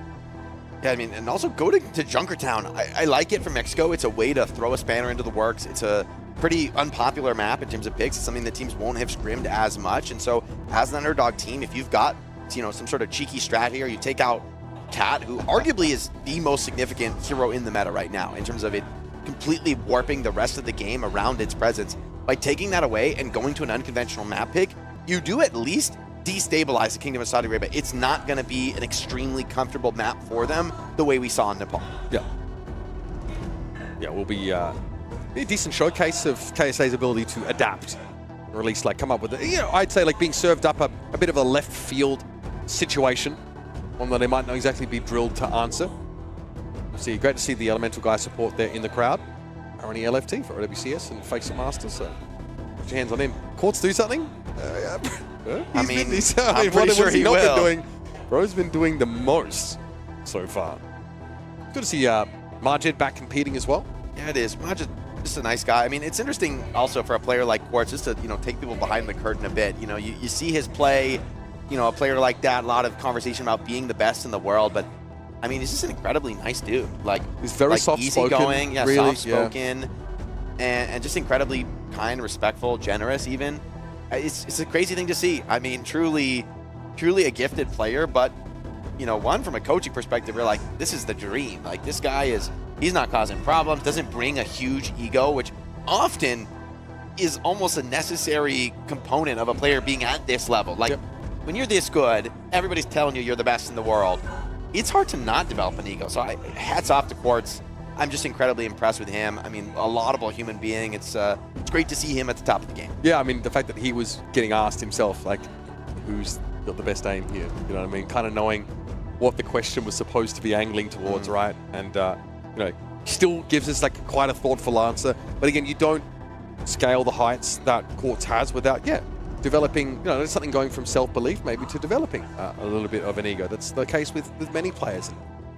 Like you mentioned, it can be a valuable tool. But you're no doubt that he's a quality human being, to be sure. Love to see that this Mexican team, they're still looking loose, still able to enjoy themselves here on the stage. For a lot of these players, might be their first opportunity to play in a LAN environment and against some of the best in the world. Like, this is the kind of moment that, you don't necessarily need to win the series to make your mark on competitive Overwatch, to show that you can hold your own on LAN. I will say, I mean, despite playing Genji, Elemental guy has been really impressive. Like, it's one thing to be really confident on an individual hero. It's another to actually bring it and be able to deliver good performances against the best players in the world. If they're able to like pick you apart and kind of play you for a fool, that hurts. But if you're able to just, show up, have some big fights against ASA, like, that would already be a winning performance in my mind, given the expectations on this map.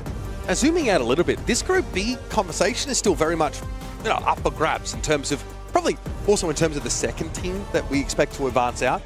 That said, we've not yet seen Great Britain take on KSA, right? That is a matchup we've not been exposed to yet. Kingdom of Saudi Arabia could ostensibly qualify for BlizzCon before that matchup even comes to fruition, or before we even see that game. But there's question marks about, okay, what do Australia look like when they're put up against Great Britain? What do they look like up against Mexico? Is there like a dark horse potential for that second spot if maybe Great Britain, who are expected to also qualify, stumble? They slip up a little bit. All of a sudden, this group, despite having a powerhouse and a returning world champion in Kingdom of Saudi Arabia, suddenly this group starts to get a bit more interesting, right? It's a bit more compelling. There's some storylines there to tease out in terms of that second team to make their way through. But I think like the way that KSA dispatched Australia yesterday was pretty decisive. that's a team in Australia where like you've got some talented players, some really experienced players as well. By this point, Cuff has become more than just a journeyman as a tank player. Color Hex was part of the Overwatch League back in the day, and honestly had the opportunity to give a great account of himself on occasion. There's players, you know, on that team that have been around a hot minute. Soggy's on the roster as well. So, Group B, still much to be said about who would be advancing, and KSA haven't quite locked that up yet, but after the first map, we're feeling like that might be a foregone conclusion. I mean, that first map tells a story for sure. Now with Elemental Guy in the lineup, though, this could get interesting. See what the bans end up being on this crucial map. And for Mexico, I mean, just cracking some points, putting something on the board. I mean, Nepal was 100-0, 100-0. When control goes that way, in that fashion, mentally, it's tough to recover from, right? It feels like the fundamental game is just not on the same level. Yeah, it's like you had, you know, the ultimate economy fights. You had times where you really are supposed to be able to, I mean, Overwatch has fundamental combat mechanics, right? Like, it's hard to just completely run the table on the opposition. But the neutral game is where really the cracks begin to show. The level difference between these teams presents an issue. And so Carmez, I think, was really the player maybe called upon to find some pickoffs on the hit scan roll. Keep players like Quartz honest. Labda will be showing us a little bit of that hit scan prowess, something that is more recently, I think, entered his repertoire. Very much putting himself on the map as someone to be feared. It's going to be Quartz this time on the Shion. An Elemental Guy as expected, starting us off on the Genji. It's going to be an Ana Kiriko setup here for Team Mexico. I like this Widow spot, playing from the spawn. Keeping some of these hit scan peekers honest. Big job for Carmez, though. And, you know, as is appropriate, KSA responding with slightly more respectful formation. Elemental Guy that might have been teased into an ill-fated encounter with Quartz and, yeah, picked up in the end. Labda also playing pretty far forward for Ash. Yeah, I like the Ash pick here, actually. It's a pretty good matchup against Genji, your ability to run away, Dynamite over the deflect. And Bob is something that Genji just really can't do much against, right? You can deflect and run away, but can be problematic hit scan to try to run down. And the poke just continues. I mean, just full face peeking the spawn here. Like, that is disrespectful. But honestly, so far Mexico haven't really forced you to back off. Maybe a deflect from Elemental Guy can change that narrative, if only for a moment. We'll set expectations as well for Saudi Arabia. Opting to start defense means this could be a very short map if they look dominant on this half. That would mean that obviously the box of victory would be pretty close to their spawn exit. So here for a good time, not a long time potentially. Elemental Guy over the top, hazards at a bit of poke, but doesn't fully commit there. Nothing to really go after. And they're picked off by Quartz. Seeing some of the difficulties of playing Genji against an elite team. I mean, this is just a hero that lives and dies by dash resets. If you're getting them, you can really feast and just absolutely style on a team, but you can't get anything going. It is a hero that it's famine. Really is just weak. No, Really? Come on, Ziad. Okay. We're talking about the rascally expression on his face. Quartz being like this super humble, like low ego, what a great guy. Ziad, yeah, a little bit more so spice, a little bit more heat for this young player, but he's earned it. I mean, his performances, his individual prowess. Yeah, you're right about Ziad. He likes to make his presence known there. Karma's picked off. Santana the one benefiting from the nano boost. It's Labda falling though to Elemental Guy. First elimination here for Team Mexico. Ferris Guy though just separated from the rest of the team, and Quartz is having to stop them back into spawn. 1 for 1, but a closer spawn for Mexico. Lets the cart roll up just a bit. Paulette, though, low HP on this break. No Ana to assist her. Has to back off and just live to fight another day. The Blade coming up soon for Elemental Guy has to be a difference maker, but Labda, I love this, comes back actually on the Sim, which is another fantastic matchup in Genji. I would say though, like Quartz is in enemy territory. Yeah, very much so. You do have to brig into this like Sim Xion Diva setup, so there's plenty of opportunities for like easy whip shot kills, get those Spire procs out, punish anyone that gets too close, but Carmez is very out of position there. He added a very elementary punish of that Cassidy. Quartz here mindful, of course, that Genji is encroaching, but there's not a lot of support here for Elemental Guy, and they found that out the hard way, I feel. The Sim swap is actually really intelligent. It really punishes on a Brig, it punishes Genji as well, the deflect just to be basically ignored. And TP is a real problem for Genji. I mean, he does not have good tools to break it. You can just run away from the Blade. Speaking of kiting back to Quartz, is just taking crazy deep off angles, forcing a response, but the rest of Saudi Arabia is making so much from these opportunities. Look at the gap that gets left by Santana going after Quartz. I mean, immediately Ziad just goes upstairs and is able to put pressure on most of this Mexico lineup. Here's a orbital ray for Zox. Pretty timely, in fact, as like the damage is pretty decent coming from the Mexican side. But now Quartz will be able to help out here, and everybody's caught inside with the self-destruct. Paulette, she is all alone now. Brought down with 20 seconds left in the round and only 58 meters of progress for our Team Mexico. Rallies up for Paulette. This last fight, little sliver of hope for Team Mexico, but the ults have not seemed to matter so far in this series, Mitch. Lapped up with a shield wall, going to present real problems to you. Forced to come up and contest the part. Going to be completely isolated from this Ana. Nano to the Genji though. Okay, Martin spotted in a bit of an off angle, but they can obviously switch them back to safety, and they dispense a Suzu instantly. Elemental Guy, try as you like, even with Nano Boost, it's not going to be enough. Rally in play here for Paulette, but they've already lost the Genji. Barchet down with Deadeye from Carmez, though. An important elimination here for Mexico. Can they build off of this? Ziad's still healthy enough. Zox is going to really dispense some quick healing, though, but Paulette is the one to fall first, and Ferris Guy not long after. Carmez picking up a couple key kills here. Quartz looks for the trade and gets snapped off as well. Huge headshots from Carmez to keep the team alive. And Mitch, that was very close to a C9. That was a millisecond off for Mexico, but they're still alive in this OT. Yeah, you blink and you miss it there. You had to look pretty closely to spot that, but still, chance here for King of Saudi Arabia to make sure this doesn't get out of hand and this card doesn't get past first checkpoint. They got the mobility to get a touch. Quartz, what a shot! Under pressure there from Elemental Guy. Gives as good as he gets. Here's the contestant with Santana. Their mech is just too low. Easy for Lambda with his switch over to Sim to cut straight through that suit. Yeah, Sim is genuinely a great pick in this matchup, but Quartz picking off the Kiri to start the OT fight. That is not supposed to happen. That is, the Widow is a tough pick actually into Genji, you know, when he's already up on that choke point up in your face, but Quartz just still produces the crucial pick before he goes down, and that's more than enough for Lambda, Ziad, and Co to just clean house on the cart. Somewhat cheapish grins there, I think, from some of our KSA players. I think they might have set the objective of trying to get a full hold here on that defense side, and that almost got away from them. The switch to the Widow, the fact that you can convert that so quickly into a pick on Kiriko is, like you mentioned, Jake, pretty astonishing. And hey, plenty of opportunity to play on the attack side here to open up and create that quick 5v4. Carmez did find a highlight there. We gotta see that in the replays. Taking a look now at the scoreboard, though, it ain't pretty for Mexico. Ooh. This is yeah, this is a very dominant hold. Yeah, getting flattened. 15-2 against Quartz. I like the Rhine here. Talk about a way to blow this open. Something we're seeing more from TVNT, I think, over the last couple of months, but good to see Ziad pick it up.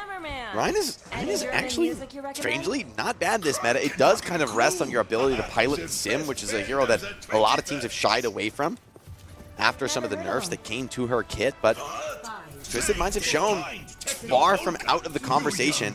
Jet even considering a Batiste a full commit onto this rush style. Staying with the Kiri for now, just the cleanse being considered to be too valuable. Oh, Paulette's caught on the Brig, and this is brutal. Brig is nigh on useless here. I mean, you can't even really proc the heal. I mean, you want to play corners, but against Ryan, playing corners seems horrific. And you're worried, of course, about that Widow just punishing you the second you put your shield down. And Quartz is sticking with it. Out of sport we go. There's Elemental Guy. Good pick off from Zox there, punishing an overextension.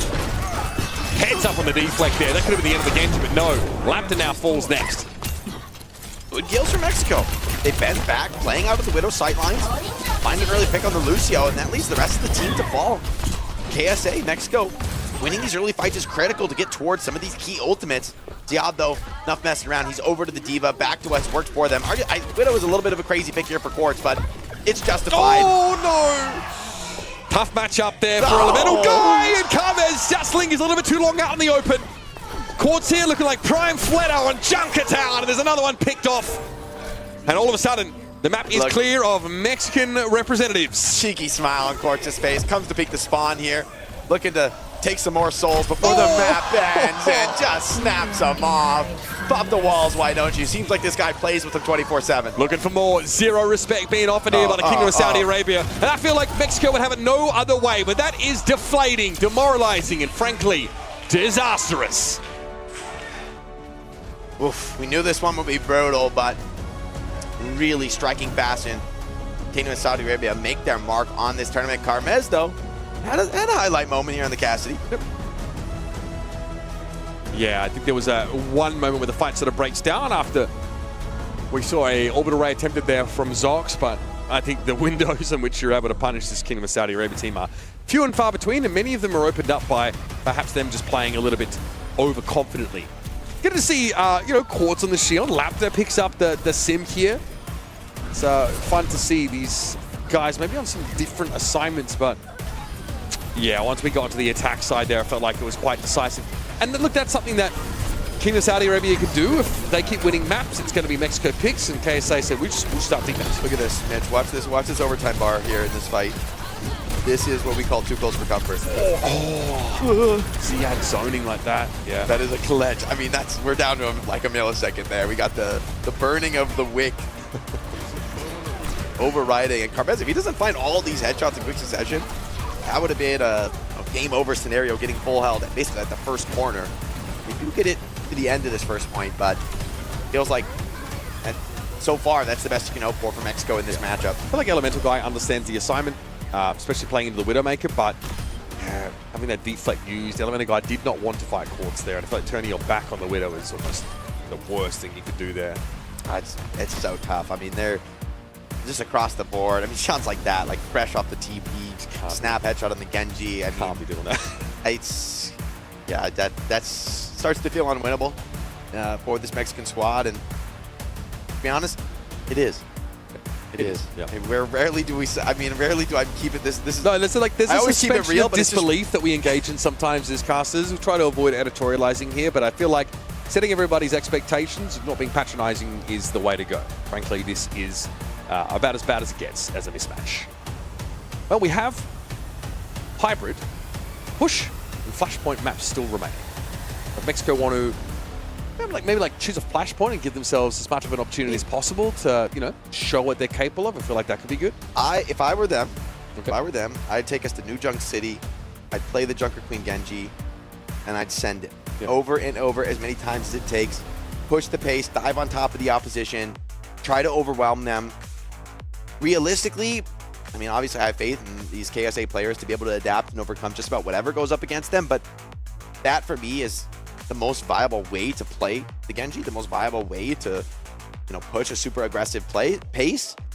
And it's the tightest quartered map really left in the pool, and Flashpoint I think generally favors that style of play theoretically. Looks like Paulette is being subbed out. We just saw Legula remove the headset, and she's starting to unplug her in-ears, so we might have Lane come back into the support line here. Paulette playing a fair bit of Brig, and like you mentioned, it's pretty painful up against those Widow comps and against the Reinhardt. I mean, KSA also showing the versatility, right? They're not often forced off of these meta comps, but they say, hey, you're going to go to something a little bit different. You're going to try to use this Brig to suppress our Diva. We just whip out the Sim instantly, not needing to sub in players to execute that. And honestly, Sim, I think, is a huge reason why Brig has fallen off so much. That, like the Brig shield is just, hey, it's an opportunity to get charged up, right? And, even with something like Rally, crossing the Sim wall in an ultimate battle, good luck with that. It's a really tall order.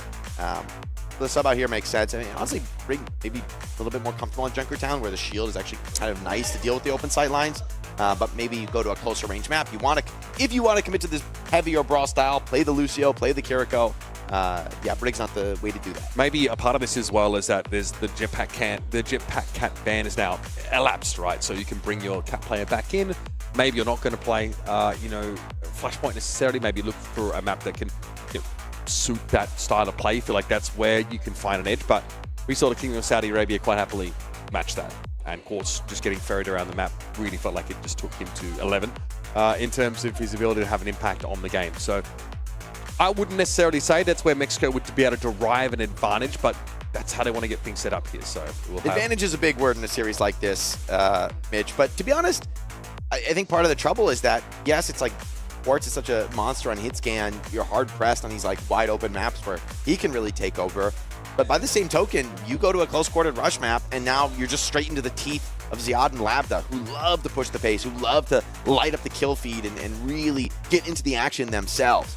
So this is a team that defies easy solution, right? There is no map pick. There is no ban that is really going to turn the tides here. It has to be huge performances, really an outstanding overperformance from Mexico. They're going to bring Angel Volado back in.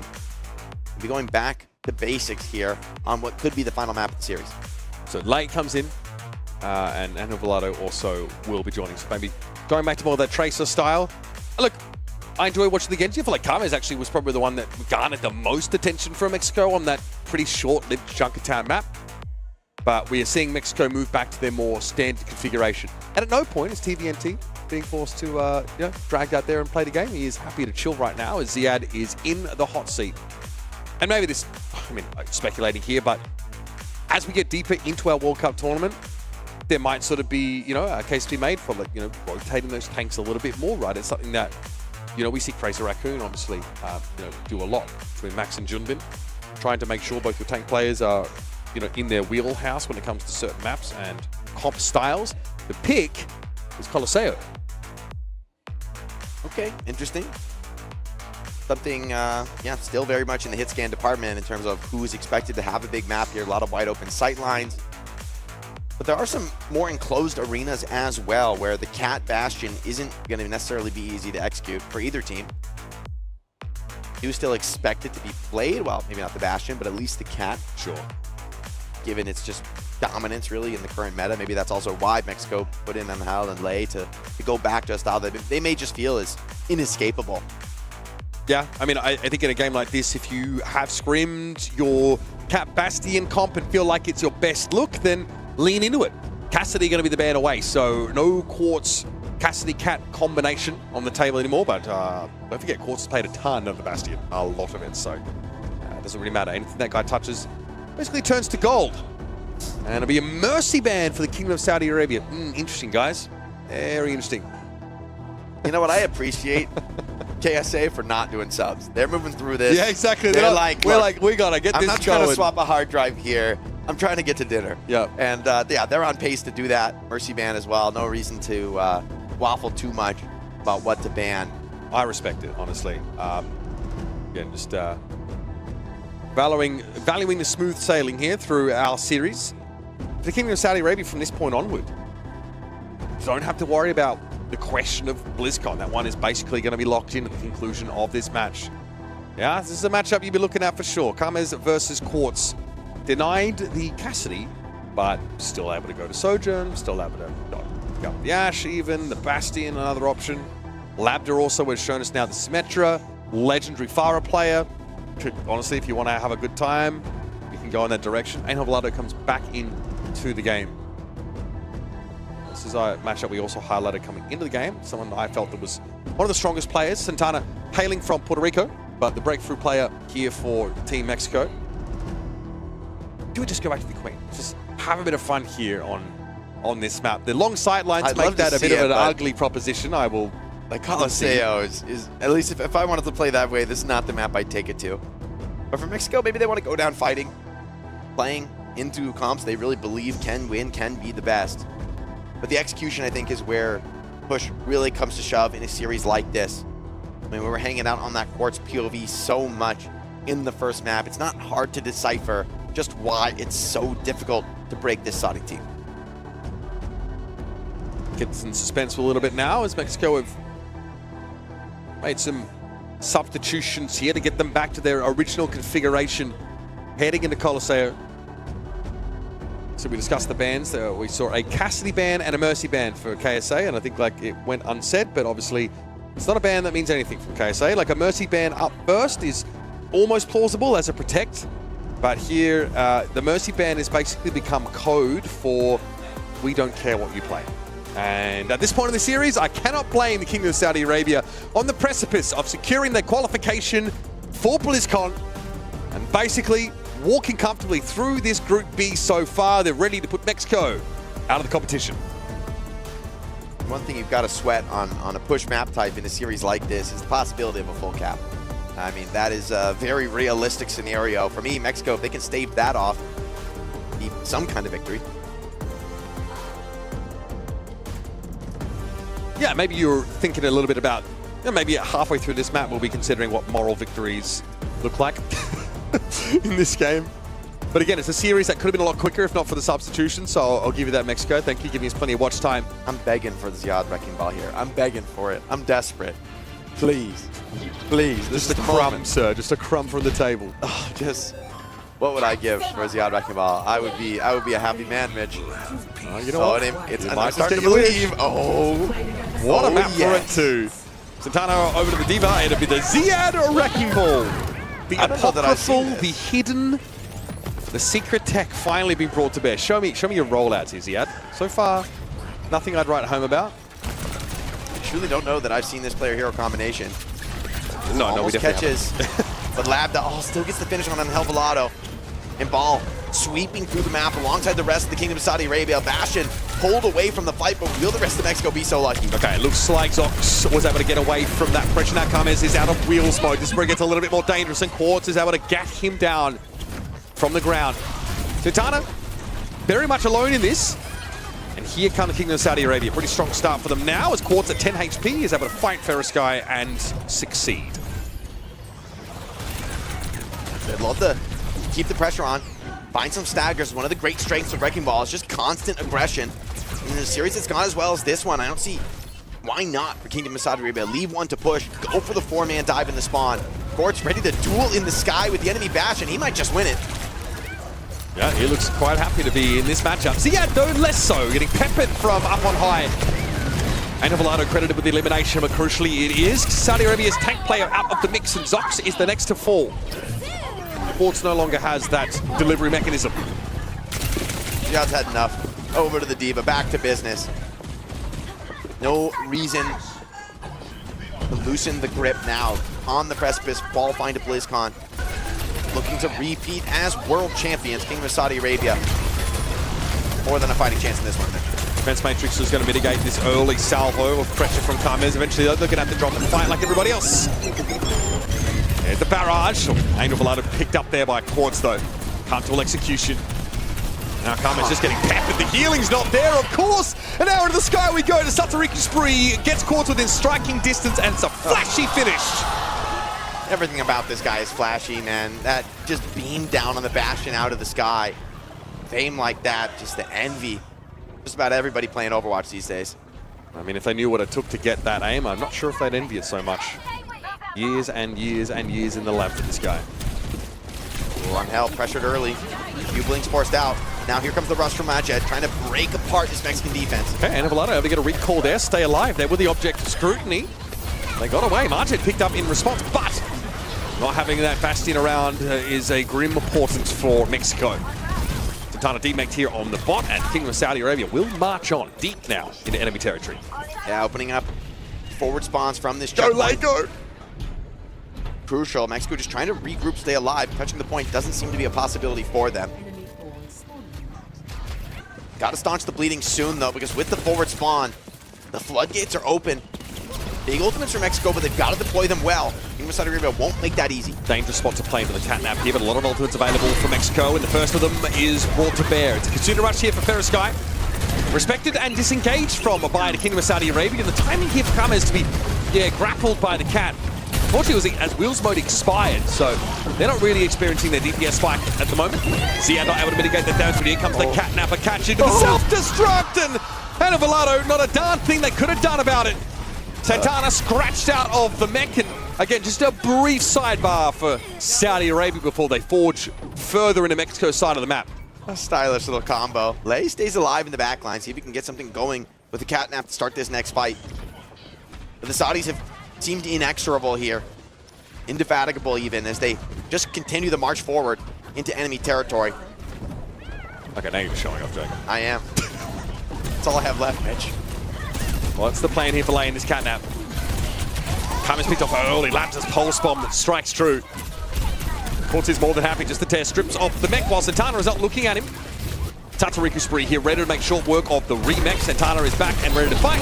And unfortunately, they will be desuited once more. Frustrating and over the edge for Santana. Things going from bad to worse here, as slowly but surely Saudi Arabia closing the vice.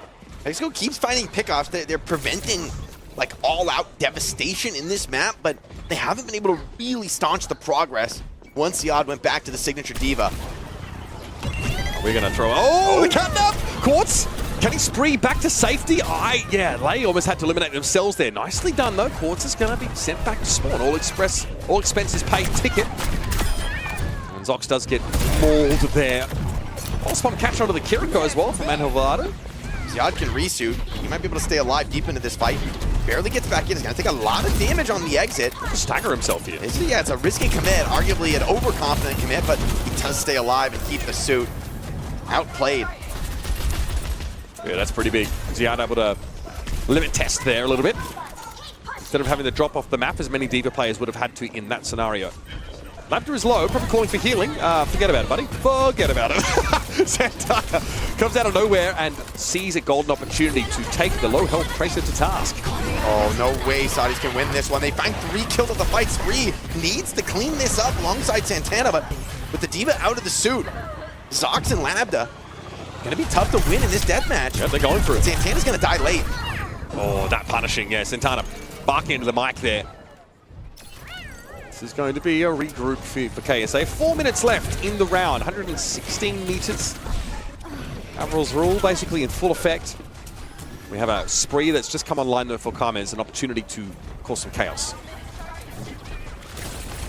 So far, Mexico have staved off the worst from the reigning world champs. Saudi Arabia looking more business-like now as they march forward. It's Mexico with Goldly Bandit, but you don't feel it, Mitch. Yeah, looks like they've set their jawline now to try and get this game done. Carmen's most of their damage, in fact, all of it being mitigated by their defense matrix, finding themselves one-on-one against one of the strongest duelists in the game. It's Ziad with an easy pick-off. Bot's getting close. Zox is looking to spawn camp with an early catnap here. Okay. Great catch on the Kiri. Got to dip her toes in the water here. Yeah. Oh, the swift step! Outplayed! Zox not able to get into the kill box there quickly enough, but the bot's moving this entire time, by the way. Getting closer to the end of the map. Self-destruct there. Oh, that's a dirty spot for it to be. It's dangled in front of Team Mexico. And Lambda's pulse bomb is eaten up by Santana. Good defense matrix usage there and a remake to guarantee that the Mexican tank player is going to be able to keep playing the game for now. Catnap, Lay gets flattened as they try and abscond with one of the Saudi Arabian players. Pulse bomb here for Anhel Velado. Stick the Tracer. You know you want to. Not to be. Quartz is going to double down alongside Lambda and clean off the Tracer. There it is. Reigning world champs. Clean up the map with a full cap. Picking up this series and a ticket to BlizzCon. Not that there was ever any doubt. No, we certainly felt like walking into this game. Result, for the most part, would already be determined purely on this brand power and previously displayed prowess from the Kingdom of Saudi Arabia.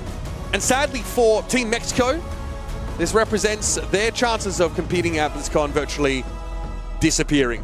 Great to see them out here though, and great to see that the region is continuing to produce some quality talent. Also shout out to Santana as a breakthrough player, stepping in and showing us some really solid tank play. Overwatch World Cup, it's an opportunity for a lot of young players to show their stuff against the best in the world, but it's also a chance to show how the best in the world, why maybe the best in the world are, well, there's levels to this, man. Exactly, there's levels to this. Kingdom of Saudi Arabia on top. Gunning for another gold in Los Angeles. Socks, okay, bro. With the tongue out. Yeah, look, I think if we survey the field this year, I kind of talked about it before the game, but we never got to see the South Korea versus Saudi Arabia matchup last year. I think that's like maybe a regional rivalry that's certainly starting to bubble and percolate a little bit through a couple of seasons of OWCS, especially given that Twisted Minds, so many of these Saudi players are our current OWCS World Champions. It seemed like Crazy Raccoon still looking very, very strong. And obviously now Zeta, so that's something I'm looking forward to heading towards the World Cup, seeing if the USA, a team like that, can sort of put a scratch on the Kingdom of Saudi Arabia, because they feel like they're able to leverage that same amount of talent that put their region on the map in the OWCS. They're doing it here in the World Cup, and this group, frankly, looks like a cakewalk for them. That's the right term, Mitch, the technical term, the cakewalk. Scientists, they've labeled this one. I could have tried I can't even say it, bro. I'm not going to bother. It's okay. You don't have to, Mitch. I'm here now. Yeah, 3-0 here for Saudi Arabia. This is about what we expected.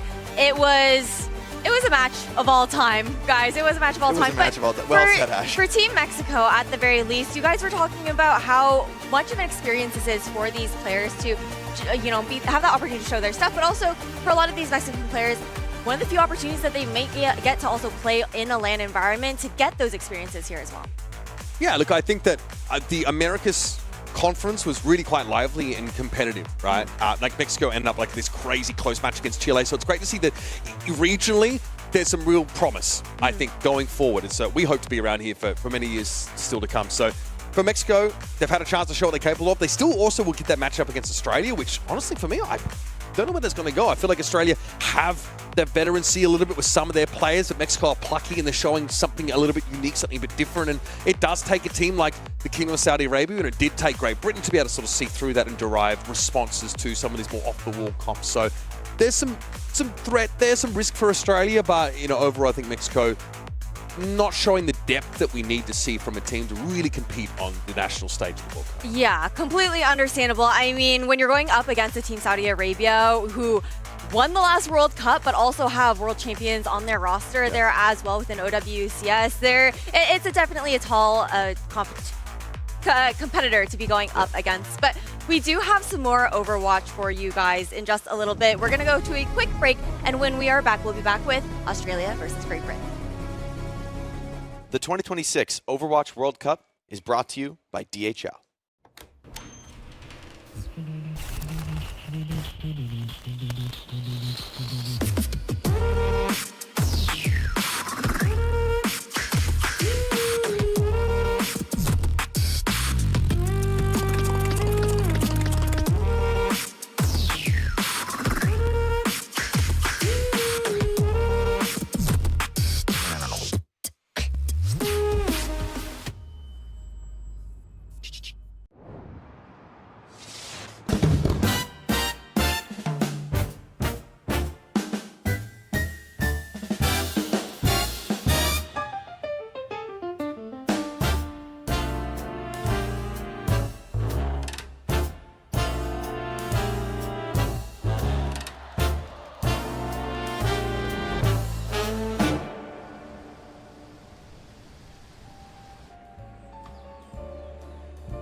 From premium landmark hotel to lifestyle boutique hotel, we offer you distinct brands worldwide.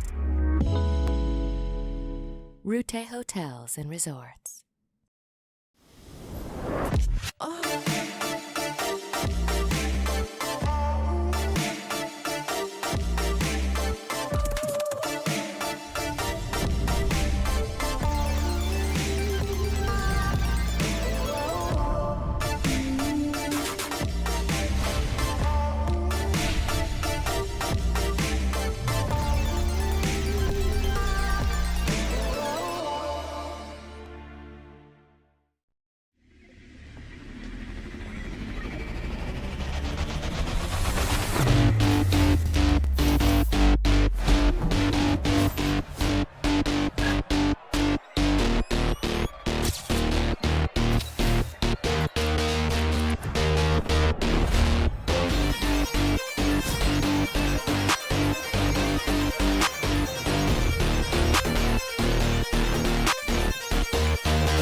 Welcome back, everyone, to the Overwatch World Cup group stage here in Busan. We've got another rematch going into today. It's going to be Australia versus Great Britain.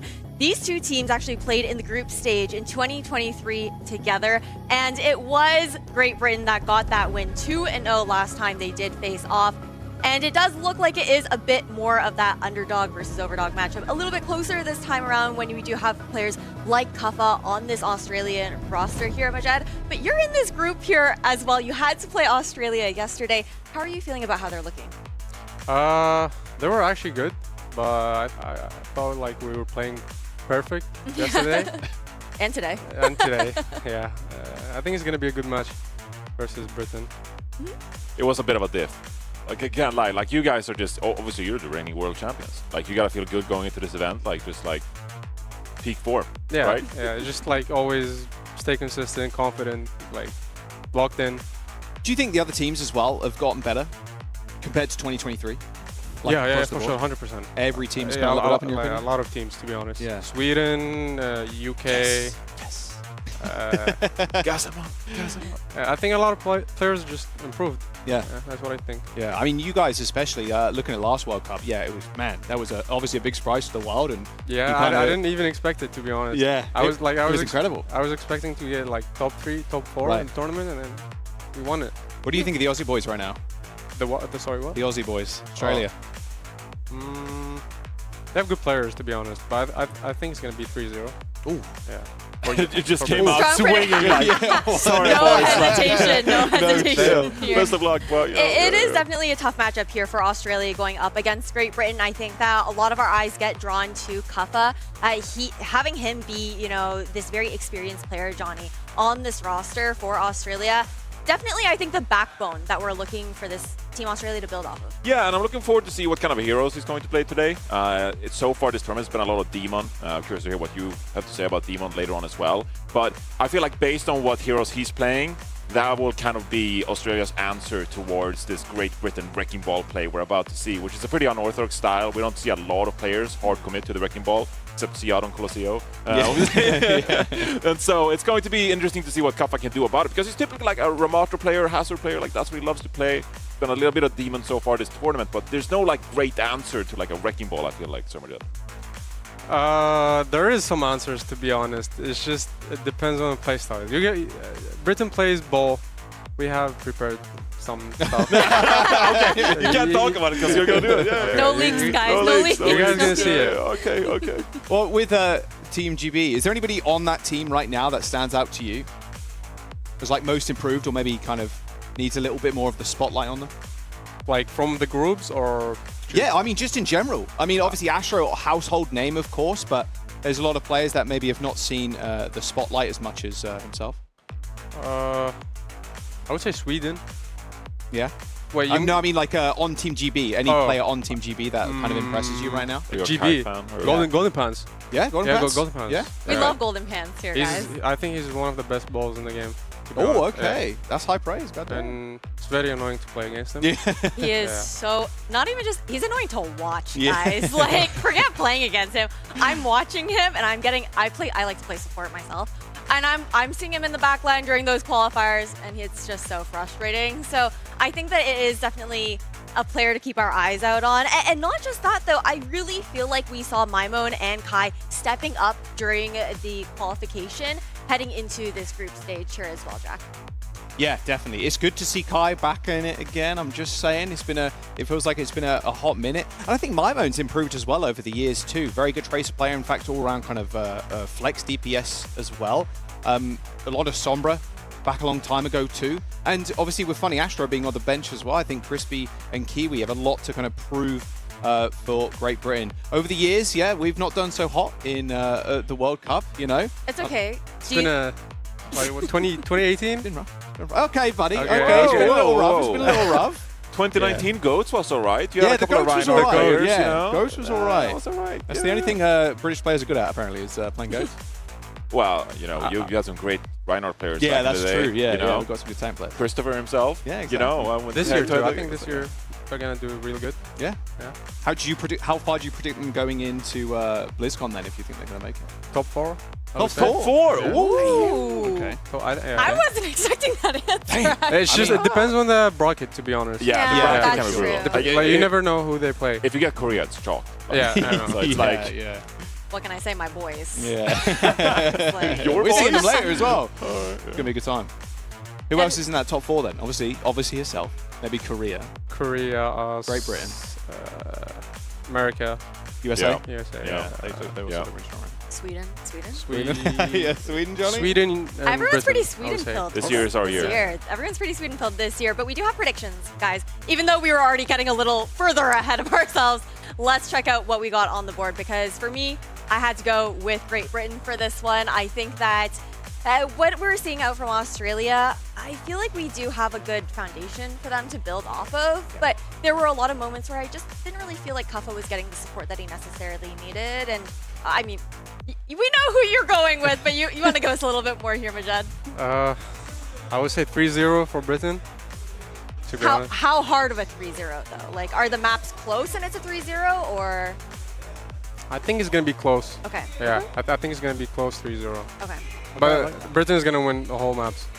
Yeah. I see the vision. I see the vision. I like that. You know what? I think I went with Great Britain as well. That'd be crazy if I went with Australia, to be honest with you.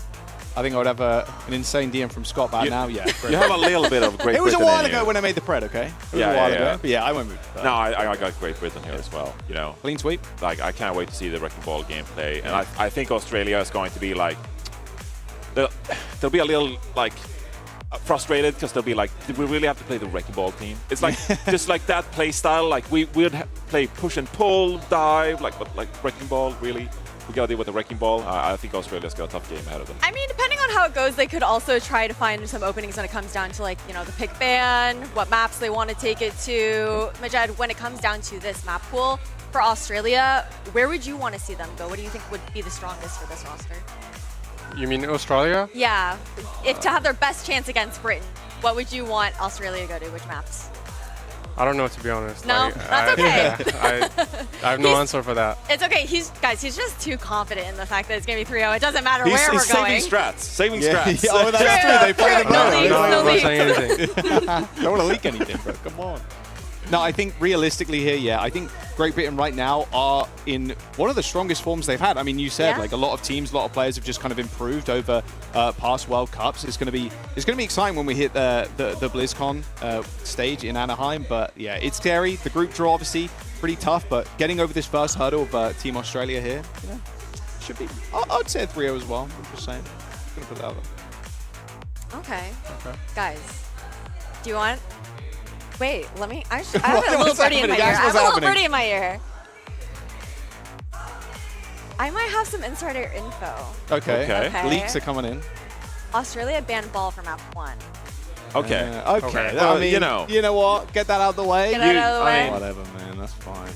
But do we think like banning it like first map? Like, do we think that might be a little bit of a mistake? No, I think control generally good for ball. Yeah. To be fair, a lot of the time.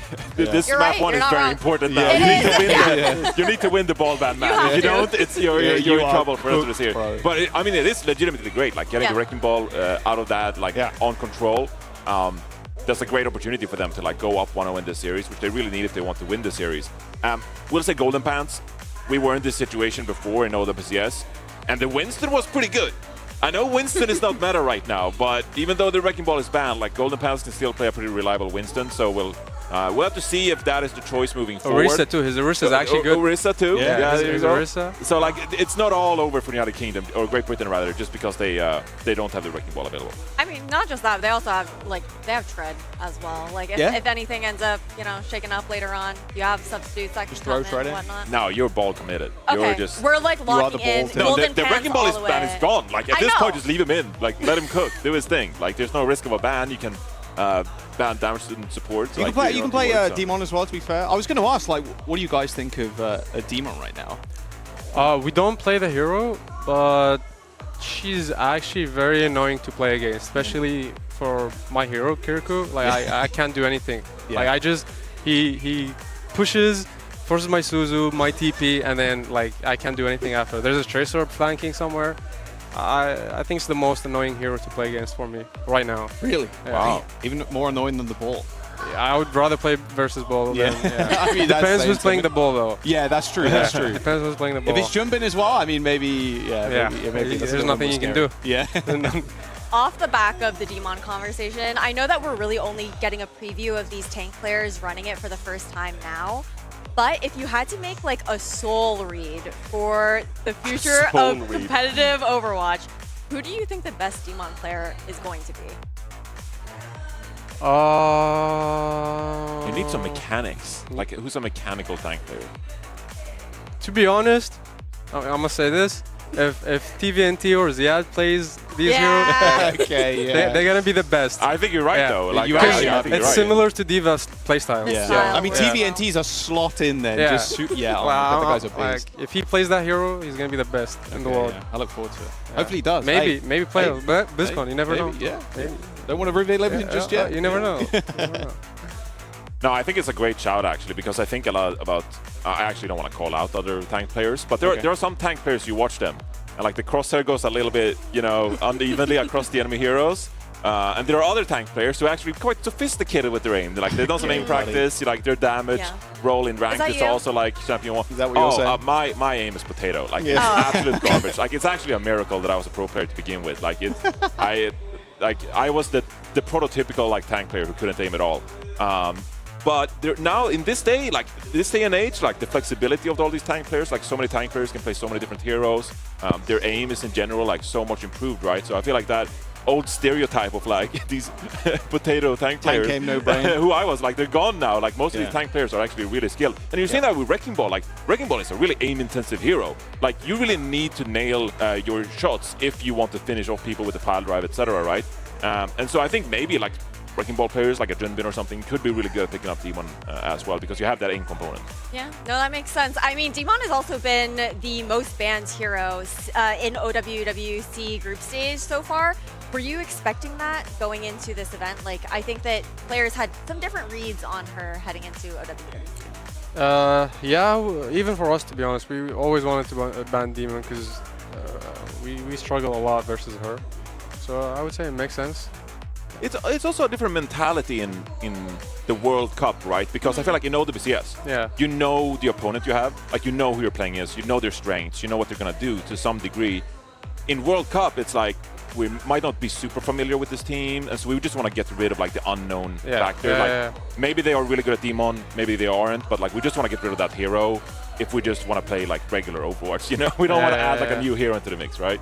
No one wants to take the risk. So, exactly. Yeah.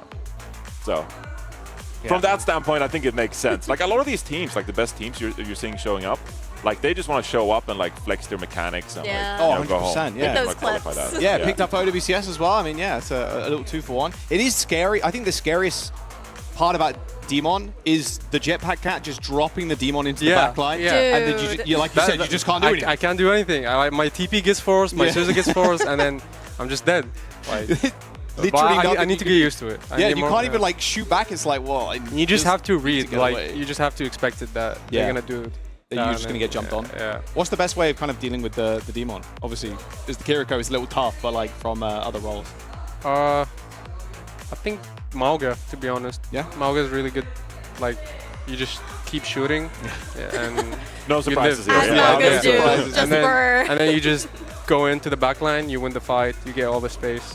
Yeah. So.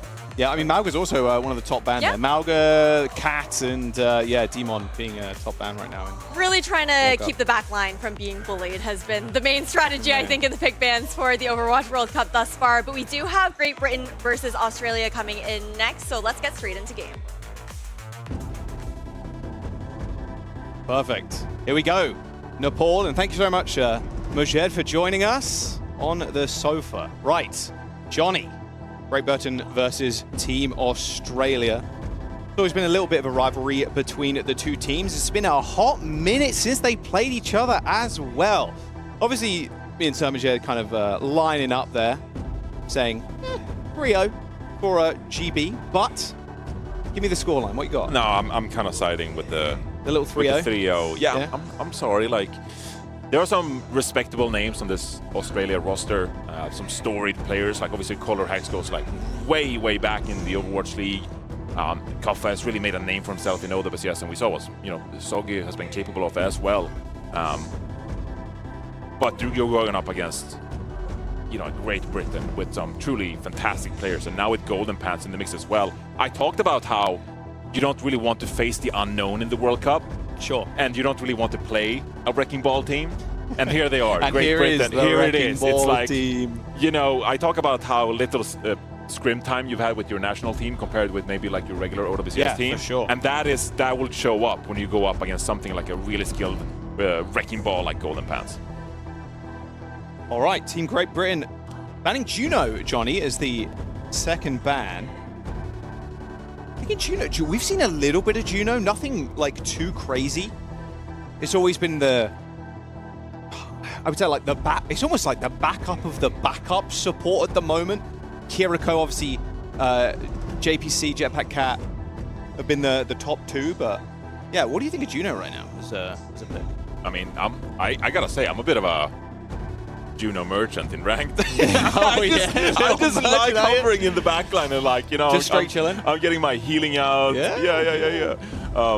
So and I think that it's been a great hero for some main support players like Funny Astro's been playing a lot of like payload maps, right? Yeah. On Twisted Minds, it's like, okay, well, on maps where there is less flanking available to you, like we can get so much value out of Juno because they're more protected by playing a pretty narrow sightline. So. Getting rid of the Juno ban, or getting rid of Juno rather, it's going to be interesting to see how that kind of plays into it here. I mean, for the most part, it's going to be the Jetpack Cat, right? It's going to be the Kiriko. This is what we've seen primarily most of this tournament. And it's been defining the meta so far. Yeah. Covers have been picking up the Demon, of course, so no surprise to see the Aussie blokes picking that one up. Amston Arki in the backline too are going to have a little bit of a tough go of it here. I think especially against Kai. The Czechs versus Kai is kind of crazy matchup too, actually. Color Hex been streamed for a hot minute at this point. Played in the Overwatch League against each other a long time ago as well. And Golden Pants, obviously, with the ball ban, it will be the Orisa for control. And obviously, this is an Australia team now that will know that Kai will come flying at you. And Kai with an early pick already, but so you're getting active on the flanks. I mean, Kai has always been just such a sharp shot. Very smooth at the aim. There was there was a time, unfortunately, where he was playing the Reaper, but times must, needs must. But I think in general, he was always known as just Cassidy, Widowmaker, Ashe, long-range hit scan has always been his forte. It's like Team GB going to be able to take the first cap hit. Golden Pants and the rest of the gang are just running it down to the spawn. Yeah, I feel like Kai is just one of those players that if you can protect Kai, Mr. President-like, then he will get his value's worth. And I feel like in a matchup like this... It's actually Prime Minister in Britain. Okay, yeah, fair enough. In Sweden too, for what it's worth. Okay, good to actually on Australia as well, actually. Yep. So, we've got to get that right. There we go. All right, okay, well, they're going to airdrop Cuffer into the front line. The Orisa doesn't do too bad, though, into the Demon, to be fair, Johnny. Again, not Malga levels worth of damage, but looks like there's an alternate angle taken by Soggy and Cover. Cover gets quickly ejected from the mech, though, as Golden Pants continues to hold down the front line, as Mymone's able to clean up the baby Demon. Soggy taking down Mymone, though. Czech's still doing a fair amount of damage to the front line, and without too many heals flying Golden Pants' way, he's going to make a quick trip back to the spawn room. 55% granted for Team Great Britain there. Yeah, but Australia showing that they got some fight in them. And if you let them cook, then Soggy and Colorex will show up and make their mechanics present in the team fights themselves. A lot of ultimates built on either side here. Let's see if Australia can keep this up now and prevent Kai from getting value. It's going to be a Sky Noon, maybe from either side. Soggy's right behind him. Quick lead shot. Oh, the pulse bomb. All good. There's the recall. Now they can force the issue. Yep, there he goes. Soggy taken down. Really easy. Duo there. Crispy, Kai now looking towards the outside of the map. Sky Noon still available, but they might not even try to use it here. Maybe just a default push in. Speaking of which, though, Sky Noon from Color Hex straight over the top. Oh, what an unbelievable save coming through from Kiwi, keeping the rest of the team alive there with the Suzu. Double kill for Kai, as this rush is going to soon disappear for the rest of Team Australia. Cuffer ejected, and there it is. There is going to be the fight win and point cap. A decent amount of progress, though, gained for Australia. Yeah, Australia feeling like they had to make a play in a 4 versus 5 situation, but Great Britain doing a great job of playing around the Suzu, playing together, preventing Colorex from getting any kind of value. And at the end of the day, it's going to be Great Britain regaining control of the point here. Golden Pants with the Terra Surge. We've seen some shenanigans so far this tournament. Helicopter, hang on a second here. Drop Golden Pants in, hit the Terra Surge maybe. Oh, covers down to the ground already. Didn't quite make it to the high ground. Spear's been already used, still got the Fortify in the back pocket. No real worry of taking too much damage. Now Kai being dropped off at the staircase, a little bit too worried about the tank. However, the Catnap ends up coming through, kind of stealing away Colorhex, but there's no initial kill there coming through for GBR. Looks like Colorhex is going to take down Kai though, as Golden Pants, again, just holding down the front line, still with the Terra Surge in his back pocket. And look at that, Colorhex lifted to safety. He doesn't really need to worry, to be honest, as Aki in the back line is making sure Checks are staying alive. Overtime now for GB. Colorhex finds another kill. And that'll be the flip. Team Australia making this very competitive. See Cuff with his hand up though, but a brief pause jumping into it. Yeah, Kuffa experiencing some kind of issue here. Want to make sure that everything is perfectly right in such an important match like this one. But it's an impressive game from Australia so far. They're biding their time, just trying to peel away all the incoming damage from Great Britain. And you're seeing their damage pairs show up. Colorex getting value, Soggy flanking on this Tracer and getting their values worth. But they gotta be perfect from this time on this very round. Yeah, hopefully nothing too serious here for Buffer. Shouldn't be much of an issue. I'm peeping over at the players now, and it looks like everything's kind of chill, unless he's just speaking to an admin. But yeah, we'll get back into this one in a couple of seconds. Like what Vijay was saying as well, I think Kiriko has been... She's been kind of busted since she came out, and now there's something to kind of threaten her, you know. He said, I can't do anything. The Jetpack Cat just throws the Demon in, and boom. Have to TP, have to Suzu, have to get away, and you have to play around that constantly in your mind. You have to think, okay, the Demon can't just be dropped on top of me at any moment. I was reflecting on this today, just like what a ridiculous state of Overwatch we're in right now. Because it didn't feel too long ago where we're stuck in this push-pull with the Lucio Kiri. But with the introduction of the Jetpack Cat, that really felt like the cherry on top that really made all these very high-tempo compositions viable. Because obviously we have teams like Dallas Fuel who thrive in conditions like this, but it's a little bit more chaotic, it's up-tempo. But the Jetpack Cat has been such a great addition to this tempo style. And you're seeing the Kirikos being under more pressure because of that, but also playmakers in the main supports being the difference makers for their team. Well, here it is. Golden Pants already on the point now, still with that Terra Surge in the back pocket. They might just sneak this one away. Here comes the Jetpack Cat though. Aki is going to keep this point alive, or at least for the moment. Kai's been picked off on the sidelines here. As yeah, sure, you've got the point, but you haven't got the bodies now to facilitate a fight win. Alex gets picked off eventually here, but still a player down for GB. Golden Pants with the Terra Surge, a last-ditch effort here for Great Britain to try and get back into this map, but getting picked off so early, getting your main damage dealer in Kai going down that quickly, it's just not it. 99%, is there a touch? My Mo does manage to triple blink and hit the recall. And they got a Kitsune Rush coming up. They need to get another touch here. They get another touch here. Kitsune Rush is going to be available for both teams. Crispy on the point now, can just fly around the high ground, but Kiwi down, no rush. Hamster's going to lay his one on the point, and there is just absolutely no chance now. Cuffer again, finding a nice pick onto Kai, as Team Australia are going to pick up round one. What an impressive comeback that is on the initial round. And what a great play that led to this moment. Finding Kai on the high ground, going for a bit of a play with Kaffa, and then the heads-up play from the supports, juggling the point, making sure that the flip does not happen. That is the difference maker that earns Australia this opening round here on Nepal. And yes, the Wrecking Ball ban is in play, but I think most of us still expected Great Britain to be off to the better start. Majeb was saying, look, the Arista's pretty good too for the team. It's tough too, like thinking about kind of Crispy in that situation. You've grabbed Golden Pants, you've thrown him on the point, but as soon as Australia saw that, they were like, okay, Aki can just pick Kuffer up and then throw him at Kai, and then Kai can't do anything. If Kiriko can't do anything about that combo, Cassidy definitely can't. You're under a lot of pressure. Sogi's actually going to roll out here on the Symmetra. Not only a teleporter out of spawn, they're going to earn so much positioning. You can see here already on the high ground and forcing Great Britain to go for these wide flanks. Kai currently being escorted by Crispy. Oh wow, it's going to be a nice pick from Kiwi actually.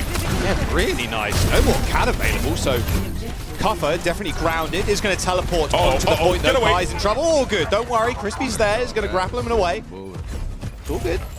Australia do get point though. And now you have to play the patient game. See if you can put up Kai into a great position where you can make use of his sharpshooter skills. TP. I heard the Suzu already being used on Kai there as he tries to run away to Kitchen. Soggy on the high ground, point flip, ends up going the way of GBR. Great Britain aren't going to have this point for too much longer though. Soggy's going to try and go for a flank here, but is Kai actually up on the high ground and manages to get an angle onto Cuffer, just shooting in the back of the head the whole time. Suzu to save Aki's life, but it's not really enough as Golden Pants didn't suffer any substantial damage. So still holding it down in the front line and team kill for Great Britain. And we got the flip quite early as well. Knowing that Australia wants to make plays with the Symmetra teleporter, a bit of a heads-up play instead, putting pressure on towards the point, playing the objective that time. You're already racking up to 33% there. Ultimates on either side here now. All right, William Maimone looking for a different angle onto the Tracer. Sky Noon, Golden Pants. Well, that's one dead Orisa. There was just no chance there. You can wait that out. No problem. Rush on the point, though, to try and cauterize this wound of a fight. Soggy is going to be forced to recall. Kiwi so damn low, though. No teleport away. Already used the Suzu. Maimone now down. This is an Australia fight win, but has Kai's got anything to say about it? Even Christy end up picking up 3 kills. So no more parties left on the point to try and survive. Yeah, it's a flurry of headshots that activate, a couple of kills being made there, but it's going to be Australia here flipping the point eventually. Golden Pants finds a pick onto Soggy. Yikes. Wow. All right, nice spear. Whoa, okay, Cuffer's ult ends up a bit of a swing and a miss there, I think.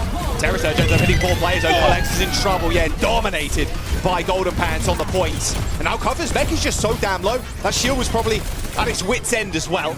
Good pole spot from Maimone to eject Cuffer out of mech. And that'll be Great Britain picking up the fight. I feel like chaos is the name of the game here. It's been a messy couple of fights on towards the point there. Australia building some percentage, but Ultimate's not getting the value that we've come to expect at the highest levels of Overwatch.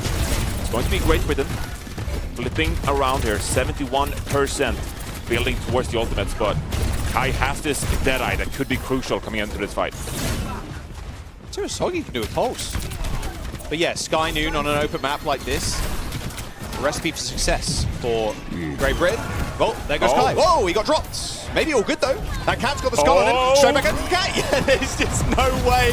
There's just no chance of escape. And that should be round realistically. Support's already down. Cuffer on his last leg or his last mech. Yeah, 97%. That should be cooked here for Team Australia. Well done. That's a good comeback from Great Britain as they close things out here. Playing the objective with Golden Pants Orisa. And you earn yourself an opportunity here on Sanctum now to get back on to Nepal. All right, the 1-1. Okay. Nothing too crazy just yet. Vegette did say it was, despite it being 3-0, there'd be close maps. This is kind of painting that picture already. Look at Maimone. Look at that. 21-4 on that Tracer now. Rocking the Shion. It is a bit of a must-win map here, like I said earlier. The Wrecking Ball ban deployed. Yeah. If you want to go away, upsetting Great Britain or Australia, they need to come away with a map like this. Just a 1 round on control now. Australia have always brought the vibes to BlizzCon, of course. There's multiple occasions where they've rocked the onesies. I remember Scott in the koala one, and they had a kangaroo one at one point as well, so it would be good to see them in BlizzCon if they do end up making it, but Great Britain are going to try and make that a little bit more difficult. Kai extremely low, an incredibly aggressive push here from Team Australia, but Kai stayed alive for so damn long that it results in Kiwi also getting a kill. Cuffer 5 HP left on the mech, an easy D-suit, and only that small little minigun left, although Golden Pant's not exactly faring too well either. 170 HP, but the Jetpack Cat is going to heal him up. There's only Aki left for Team Australia. So it's going to be a 2v1, and he's going to bow out of the fight, giving GBR the points. An absolutely reckless push by Kaffa, which earns him a couple of kills, but at the end of the day, it's going to be Great Britain with the additional members that secures them the point cap instead. And now a question for Kaffa. How do you want to approach this one? How do you want to utilize Demon's mobility to get on top of the backline? So already. Okay, well, OWWC just picks up a kill like that. All good. No problem. And now approaching this fight's going to be way more dangerous here if you're Team Great Britain. You just have to go fast. You have to rely on Mimo getting a pick. They're going to end up losing the point here as Crispy. It's going to cost him his life. As Kaffa, there's no really opportunity to deal with him either. If he's going to dash towards you, there's no flashbang to hold him in place. Golden Pants has to just take the brunt of the damage, and brunt of the damage he takes. A nice limit break from Kaffa does put a quick end to the fight. And it does feel like Kaffa is thriving on this hero right now. We know him for his Ramatra skills, the hazard. And to some extent, Demon fits into that same archetype. Getting lots of value here on Sanctum, and I feel like it's all set up with Color Hex as well, doing phenomenal work on the Cassidy. Australia in the lead now, with ultimates in hand. Well, they're going to rush super early on here, but Golden Pants could be a bit of a thorn in the side, or a spear in their side with this Terror Surge. Pulse Bomb connection onto Mimo already. Terror Surge ends up getting popped there, but Soggy. It's just a scratch. There was no real damage there, no real setup for the rest of the team. Sure, Golden Pants has got on one. He's killed Hamster, but Crispy and Kiwi, they're dead, they're respawning, they're coming back in, and Golden Pants is just getting bullied. Kaffa does need some desperate help. A quick D-suit and hopefully a remake in the near future, but with Kai and Golden Pants dead, the time's ticking here for Team GB. This is not the position they expected to find themselves in. It's the Overwatch World Cup, your opponents. A bit more of an unknown quantity compared to regular season play. And now it's Australia actually with Color Hex and Soggy leading the way, the damage players for Australia. One team fight away from securing the first map in this one. I mean, they've recalled, they've given them the space because Kaffa didn't have the mech and in fact died as Baby Diva. Kai trying to find a mark here, trying to find a target, a head to shoot at. He's getting chased down by Kaffa again. Crispy's already managed to deal with Color Hex, Soggy with a quick recall, but we're still with a pulse bomb in his back pocket. Throws it on the Mega Health Pack, but doesn't really find anything. Not even a small hit marker there, as he's quickly brought to task by Mimo. Kaffa, limit break on the point. Suzu comes in to make sure he stays in the mech. But Great Britain, they have the point. Just needs that one opportunity to drop the limit break. And that could be the difference maker. This could be the fight for Australia. You got the Sky Noon, the limit break, building towards a Kitsune rush. Gotta be careful here. Oh, Soggy, pulse bomb there, so even without that, it's playing fairly aggressive. Keep Comes going. in the backline again. Limit break's going to end up getting popped here. Kai just desperately hunting for a kill, but Soggy waiting in the wings. His attention's so split here between three players, he can't find a single person to shoot at.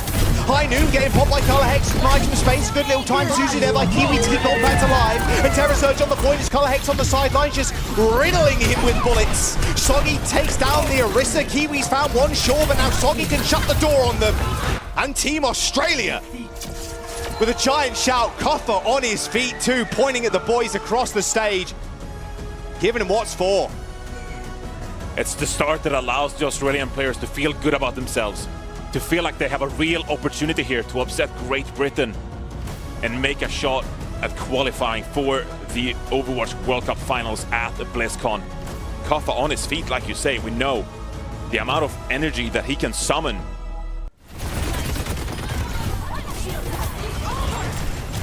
I definitely think the stream heard that scream as well, Kaffa. Or at least I hope it did. Yeah, really nice stuff from Australia. All of our predictions of 3-0 have gone out the window, by the way. Yeah, so much for Preds, by the way. So much for what do we know? What do we know? You've been saying that for years, mate. So much for Preds, guys. I'd like to believe that I know something, but then Australia proves me very wrong in this one. I mean, like you said, sometimes it is a little bit more of an unknown coming into a situation like this, but I'm gonna kind of retreat from that a little bit and say I think Kaffa's just playing really well right now on Demon. I think he's taken to this hero, honestly, Look like at no other. aggression. I think his idea is very well thought out how he wants to play this hero. Like, he's playing it like a big flanker. He's playing it like a big tracer, like we call Diva, right? Playing it the same kind of way. He just wants to get in your face. Well, you look at Stop that his gameplay. rotations. You look at that gameplay from your Demon. Yeah. You compare it to Willis yesterday for Sweden.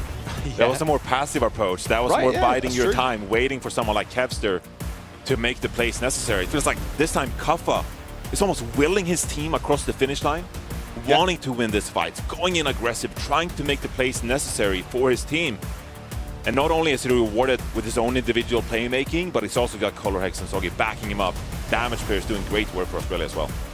He's giving Czech, so Colorhex, a really good opportunity to just thrive too, because he's always kind of looking at Kai. He's always jumping on the Cassie like, okay, well, you have to shoot me, you have to roll away from me, you have to flashbang me, you have to deal with me. And then Colorhex goes, all right, sounds good. And just sits there and just free as a bird. I'd love to know. So they have these advanced stats in soccer where you can see like how close you are to your opponent. Okay. I feel like Kai's like so far this game just been hugging Australia. It's like no space. We talked about what Kai is capable of when you have the space to operate and when you can be that sharpshooter. Yeah. Australia's like we gotta get on top of this guy. Don't let him farm for free on the Cassidy. And I think they've been reaping their reward so far. Yeah, he's definitely a sharp shot. And I think Cassidy is probably the best target to go for. I mean, yeah, sure, you can get dropped on the Kiriko, but it's always going to be easier getting onto that DPS. And there's one less thing for you to kind of worry about too. I wonder if we end up seeing any changes here. Obviously, Astro's still waiting in the wings. I didn't see him get up on stage. Actually, you can see him right there. There he is, right there. They're right here. Right here, right They're here. right here. Usually we're a bit away from the stage, but like the players I like this setup. Straight behind us is the desk they're playing on. Yeah, it's kind of chill. Yeah, like you said, like Kuffa was just screaming. We're like, bro was on his feet. He was right there. Indeed. Doing one of these. Doing one of these. Doing one of. I love it. Yeah, so I love it. I was one of those guys. Yeah, I know. I see a little bit of. You see a little bit of you in Kuffa, do you? I know it sounds stupid to say that. No, it doesn't. But like I was like when I won the first map like that, I'm like gassed up. I'm like you're on good. your feet. I'm you're like on my feet, and I'm like, let's go. It's such a great feeling because like if you're Australia in this one, like obviously you want to believe you can win every single match. You gotta go in with the belief that like we can really do this. We can qualify. We have to give ourselves the opportunity to qualify. So even though you might be a bit of an underdog here to Great Britain, you still have to go in with that belief. And then seeing that belief rewarded on the very first map, that just propels that energy further, and it almost like snowballs into a little bit of something here. So I'm curious to see on the second map. Obviously, the Wrecking Ball is now going to be available, which is the signature hero here for Great Britain and the playstyle they're trying to pull off here at the World Cup. But I still think that first map win, that could just It's got to feel good, man. It's got to feel And like you so said, good. when you're getting up, you're really going for it as well on a stage. I'm sure maybe a couple of you in the audience right now have had that experience. I know Apply's co-streamer right now. He's probably done the same, same with Tayo too. Like pumping your own team up as well when you're like really kind of popping off. That energy, people can kind of feed off of that, especially in a stage environment. Oh, Johnny, hang on a sec. An ultra rare pick. We saw it in the last series with Team Mexico picking this one. Junkertown. Junkertown. What are you saying? Ultra it's such rare a map SSR that pick. we like rarely see Junkertown these days. But Great Britain obviously feel like they want to utilize all that space that is provided to them on a map like this, put themselves in a position to succeed with the Wrecking Ball play. And now, with the Wrecking Ball ban already utilized on the first map, this means that they don't have to protect ban for the tank anymore. They can instead target ban on towards Australia. Make life a little bit more difficult for them. Holy flashback, Johnny. Okay. You all right? I went into the Mind Palace. Okay. And I pulled out a couple of clips of Kai on Widowmaker on Junkertown. Ripping heads. All right. Going, look. If there's one was pick that the I want to fantasy see, section in the library, or like what's fantasy section? No, bro. Okay, I'm just saying, like, look. No, it has happened in the we past. saw a little bit of Widowmaker in the previam series. No. But Widowmaker in the big 26, dude. I mean, you are summoning some crusty energy right there. I am. Yeah, some crusty energy. That's one way of putting it. Look, it's Junkertown. Historically, sniper map. Kai's got to bring out the Widow, man. Like, that is the pick he was known for, was the Widow, way back when. Ana ban for Team GB, Zarya ban for Australia. If you just started watching Overwatch in the OWCS after the Overwatch League, You're like, why is Widowmaker never meta? And we had some good years in the Overwatch League where it was the hitscan's jobs to excel on the Widowmaker, and we just agreed that like, okay, like let's not the lobby doesn't revolve around Widowmaker. Like maybe that's not the best meta of all time, but the clips are just unreal. Do you remember this one? I'm heading into the Mind Palace real quick. Okay, what do you got? And what do you got in the archives? I want to say Apply was on this team as well. What, for the Mayo? No. Valiant. Okay, yeah. Am I crazy? Yeah. The Widowmaker, Temple of Anubis, first point. Bro, you are so deep. Top left, right? No, wait. This was when Mercy had double insta-res. Yes. That was stage 1 of 2018. The Widowmaker was like defending on like back top left, and it's like the pixel shot in the mega health pack room. Okay. Yeah, and I'm just remembering good Widow clips. Okay. Yeah. Is what I'm saying. There's like 2 people in the audience right now that who are like, yo, Joss! Dude, he knew. Yeah. What a callback! I know that moment. But like the headshot was so sick, and then Mercy just went zoom and hit E, and it rezzed the pick, and it was like, okay, cool. That happened. That was a time. Anyway, let's get into map number 2. Hey, look, I encourage you to keep embracing the past. Yeah, I think it's important. I think Overwatch World Cup especially as well. Like the amount of history that has been told throughout the years too. Obviously, there's been gaps here and there where World Cup hasn't been played, but 2026, we're so back. 2020 was like that was like the big year for me when Kai really popped off on 2020. Remember, it was like the Packing 10 Valiant. Yes. KSP back then. He was called KSP back then. I remember they were power ranked as like one of the bottom teams that season.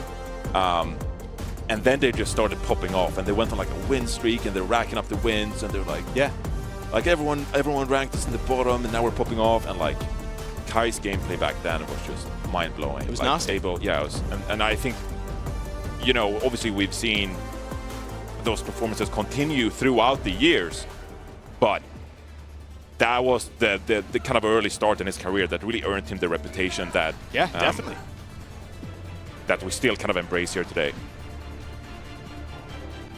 Look at this. No surprises found for Great Britain's roster. Golden Pants on the ball. It's game time. It is. Let the circus begin. Let the circus begin. All right, Kai on Cass. You got to give us a little look. You're on attack as well, Kai. He can't hear me, but I can see it. Not even a cheeky little. Oh, here we go. Here we go. Ops, can we get on the Widow? These Thank are your you 3 very seconds. much. Enjoy it. Don't you dare. Don't you dare. I'm waiting for this Kiriko to jump. Do the violet jump. Australia are too wise. Yeah. They've played these games before. And there we go. More than 3 seconds, though, so you know what? I'm happy with that. Straight back onto the Casti, though. Golden Pants setting up on the ball. And these opening seconds here on Junkertown. Just pushing the cart. Scouting out what the defense is doing. Golden Points has to be careful here before you get that very strong perk that you can embrace in the later stages of these maps. For the time being, you gotta set up a bit more. You gotta gather information. How can Maimon and Golden Pants combine to open up this defense? Ooh, yeah. Suzu used. Nice Suzu. Yeah, they're still trying to punish Golden Pants here. Soggy actually forced a recall as Golden Pants just rolls through him and a couple of his teammates. But this is the kind of classic Junkertown strat. Just hide under this little bit of a terrain hit. Nice shot from Kiwi, though. Soggy now down. Aki in trouble. Looks like Golden Pants is going to roll away. There's a lot of overhealth, up to, what, 920 something HP? And there's the kill onto Cuffer, too. This ball really proving to be quite the menace for Team Australia to deal with. Crispy with 3. Yeah, this is a different flavor of gameplay now from Great Britain. This is a time where Australia, they have to gather their sea legs and start to get comfortable with the fact that a Wrecking Ball is constantly going to harass them, force the Suzu, force the teleport from the Kiriko. And you have to be painfully aware of your positioning at all times.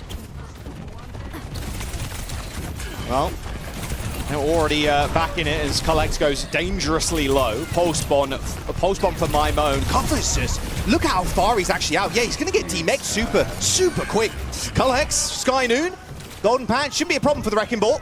realistically, going to try and maybe even find the cat who's hanging around on the high ground. Crispy's going to get healed up all the way to full. Minds at him killing Soggy as this payload is still being pushed in. They're going to have to touch it eventually here, but unfortunately, the resources are just too damn thin here for Team Australia. Hex fighting on the rush is going to be able to kill Kai eventually, but it's all on Kiwi now as he gets a couple, and there is the point cat for Great Britain. And Kai has a little bit more room to operate with here. Obviously, Junkertown as a map doesn't favor Demon as much as we saw previously on Nepal. But you can see that Kai just has way better sightlines now when the pressure comes in from the Wrecking Ball. That forces the hand of Australia, and they can't control the opponent Cassidy as much anymore. Oh, Hex taking so much damage here. Kai's on such a dominant angle. It's going to be hard to really dislodge him. In fact, Australia have decided, actually, we're just going to take the underground instead.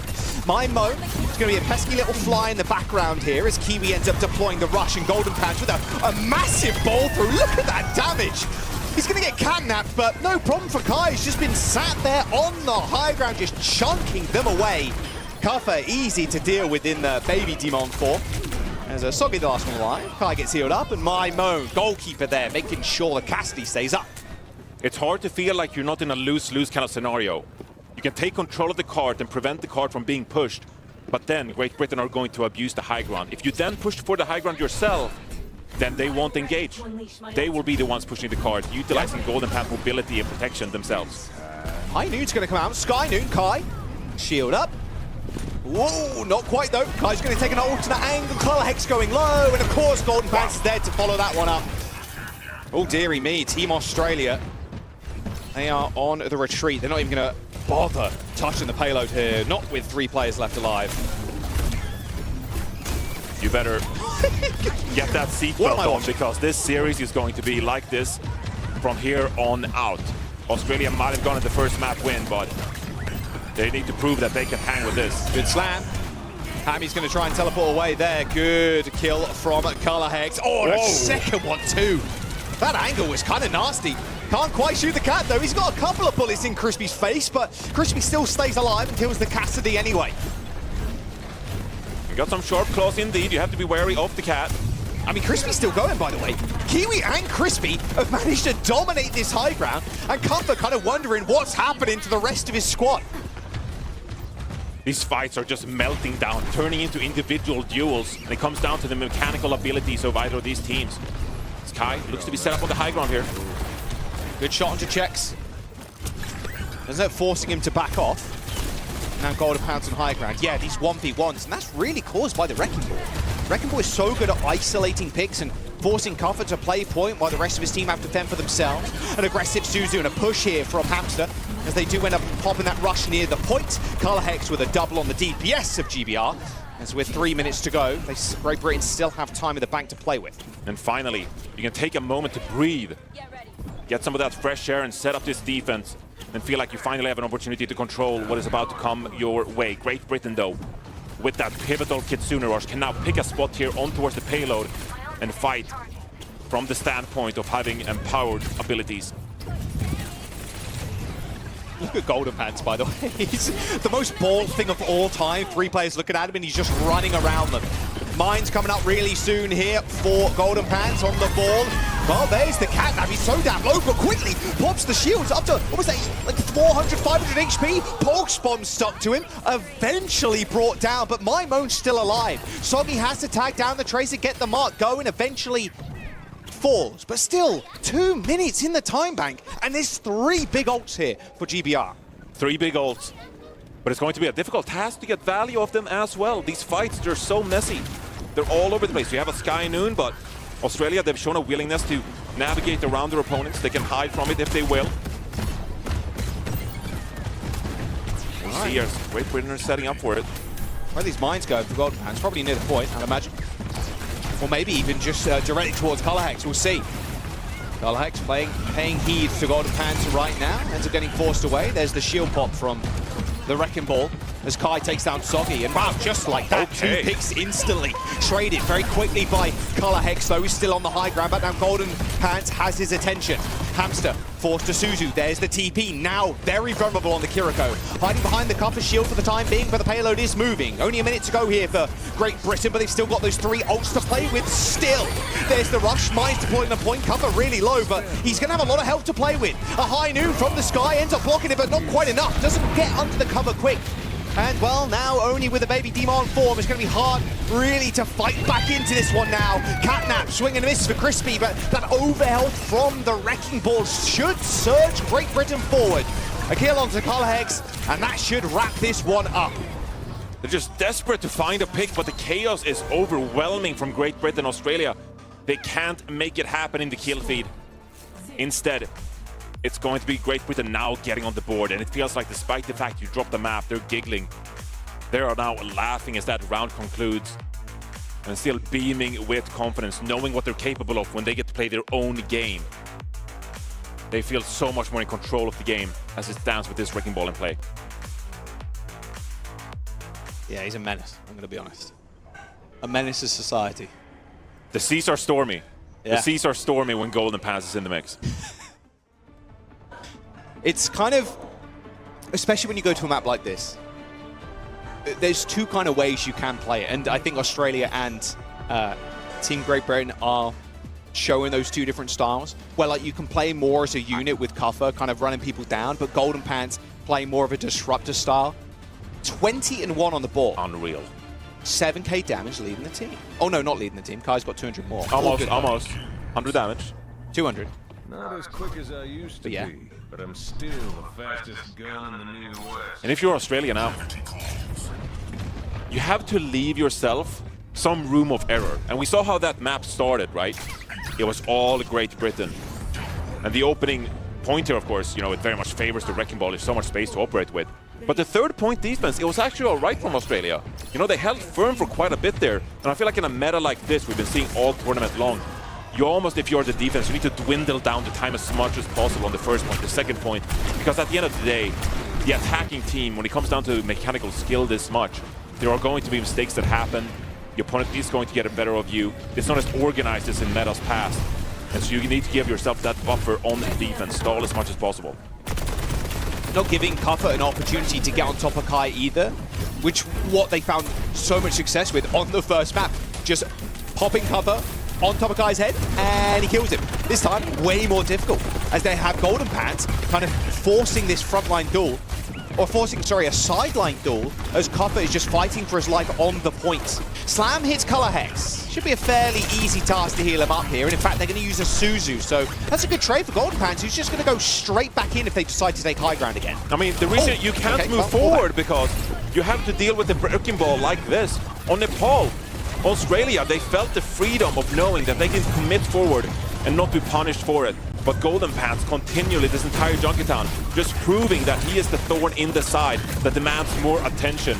And Australia, they're feeling passive as a result of it. Okay. Majed said, when we had the little death segment, Golden Pants, one of the best Wrecking Balls. I mean, look at this. He's getting active. He's getting active. He's getting in there. The Junbin versus Golden Pants showdown on the Wrecking Ball. Come on. Cinema. Holy cinema. The anticipation. Oh, he comes! Oh, here he comes! He's straight over the top. Sky Noon as well. Oh, nowhere for the cat to hide. Soggy there trying to give Kai a little bit of attention, but unfortunately it's just not going to work out. Yep, shut down by Kai, and Hamster also gone. At this time, you wish you had the expert guidance of Sir Majed to tell you what the secrets are. Yeah, please, Saudi Arabia, What please. is the hidden knowledge? Give us How the do you secrets. stop this madness? What? I mean, come on, you're minding in the spawn. He still almost kills Color Hex as well. Oh, he misses the catnap, dodges it straight away, so that's an ult down the drain for Australia. But that is the pressure you're under. You feel like you have to commit, you have to go for these plays. Oh, the Sky Dude might be good enough. For Kai, actually, I think he got Suzu there. A little bit of immortality to keep him upright. Hamster's going to pop the rush on the point too, but Golden Pants has still got a couple of kills. Limit Break ends up hitting Crispy, but Crispy is way too slimy on the cat. He's already out of there. That debuff's going to wear off in a couple of moments as Golden Pants still, again, a menace in this game. It's not a moment rest here for Australia. They deal with the Wrecking Ball, and then Maimone comes in clutch on the Tracer. Pulse bomb in the hand here. Just a minute remaining on the offense. Yeah, it feels just almost unwinnable here for Australia. They've got no ults, and they have a minute left, and Catnap and Pulse Bomb. Suzu forced really early again. Golden Pants getting active once more in the front line. Cuppa just trying his darndest to get on top of Kai, but it's not happening. Crispy, unfortunately, ends up slinging that ult away. Didn't end up picking up any, but even Cuppa still permanently below 25% HP, Johnny. You need a Tracer player to step up here as well. Colorex under so much pressure, not getting the room to operate with here on Junkertown. And it feels like it's all Great Britain. Well, you say that actually, as Cuppa ends up taking Trace down back. Kai, so it's a 3v4 near the point currently. Sports are going to come in for Aussie, the Aussie boys, in just a moment. And Soggy now he is the one designated to touch the point. 19 seconds to go now with golden points with mines. The mines are going to be pivotal here as they're unleashed. No ability to contest the payload now from Australia. You gotta bide your time, but only 10 seconds remain. Yeah, a little bit Minesweeper, but it is delayed. That's what they're after, and that's what they're going to get. The Sky Nude. Soggy ends up going down to his own pulse. Oh, dearie me. Cuffer ends up getting saved there by a Suzu, I believe, from Hamster. Still a rush in the back pocket now. It's dire straits for Team Australia as they lose checks. And there is the Disu onto Cuffer. And their journey on Junkertown will end here. Australia on the home advantage map as well, Johnny, are going to go down. New Junk City is going to get taken by Team Great Britain. And Great Britain questioning Cuffa now, not so loud anymore after that one. Australia left feeling rather dazed and confused with all that Wrecking Ball action in their way. And at the end of the day, it was the Tracer, like you said, dying to your own Pulse Bomb. It's a result of all that confusion. It's a result of all the madness that's taking place. And you get stuck on top of your own Pulse Bomb. Surely we've got that replay. Surely. Yeah, really nice stuff. I mean, this is the identity that they've kind of formed in this tournament, right? In Overwatch World Cup for Great Britain this year. It is the Wrecking Ball. So annoying. Yeah. That's fact. I'm watching the gameplay and I'm feeling the agony of Australia. Yeah. As they're trembling in their tracks on the offense, trying to figure out how can we engage. I mean, look at that. He gets catnapped. CC doesn't last that long, and he's like, boom, all good, no problem. Just pop the shields, and I'm chill. It's devastating. It's just flank agnostic. Whichever way you approach, the Wrecking Ball and Tracer is always going to hit you up from the side, abusing their mobility. In Australia, they just didn't have an answer. 4 minutes on Junkertown, and they just couldn't win a single fight. Yeah, really sad stuff for Australia on that map. Couldn't even cap the first point too, which is rather unfortunate.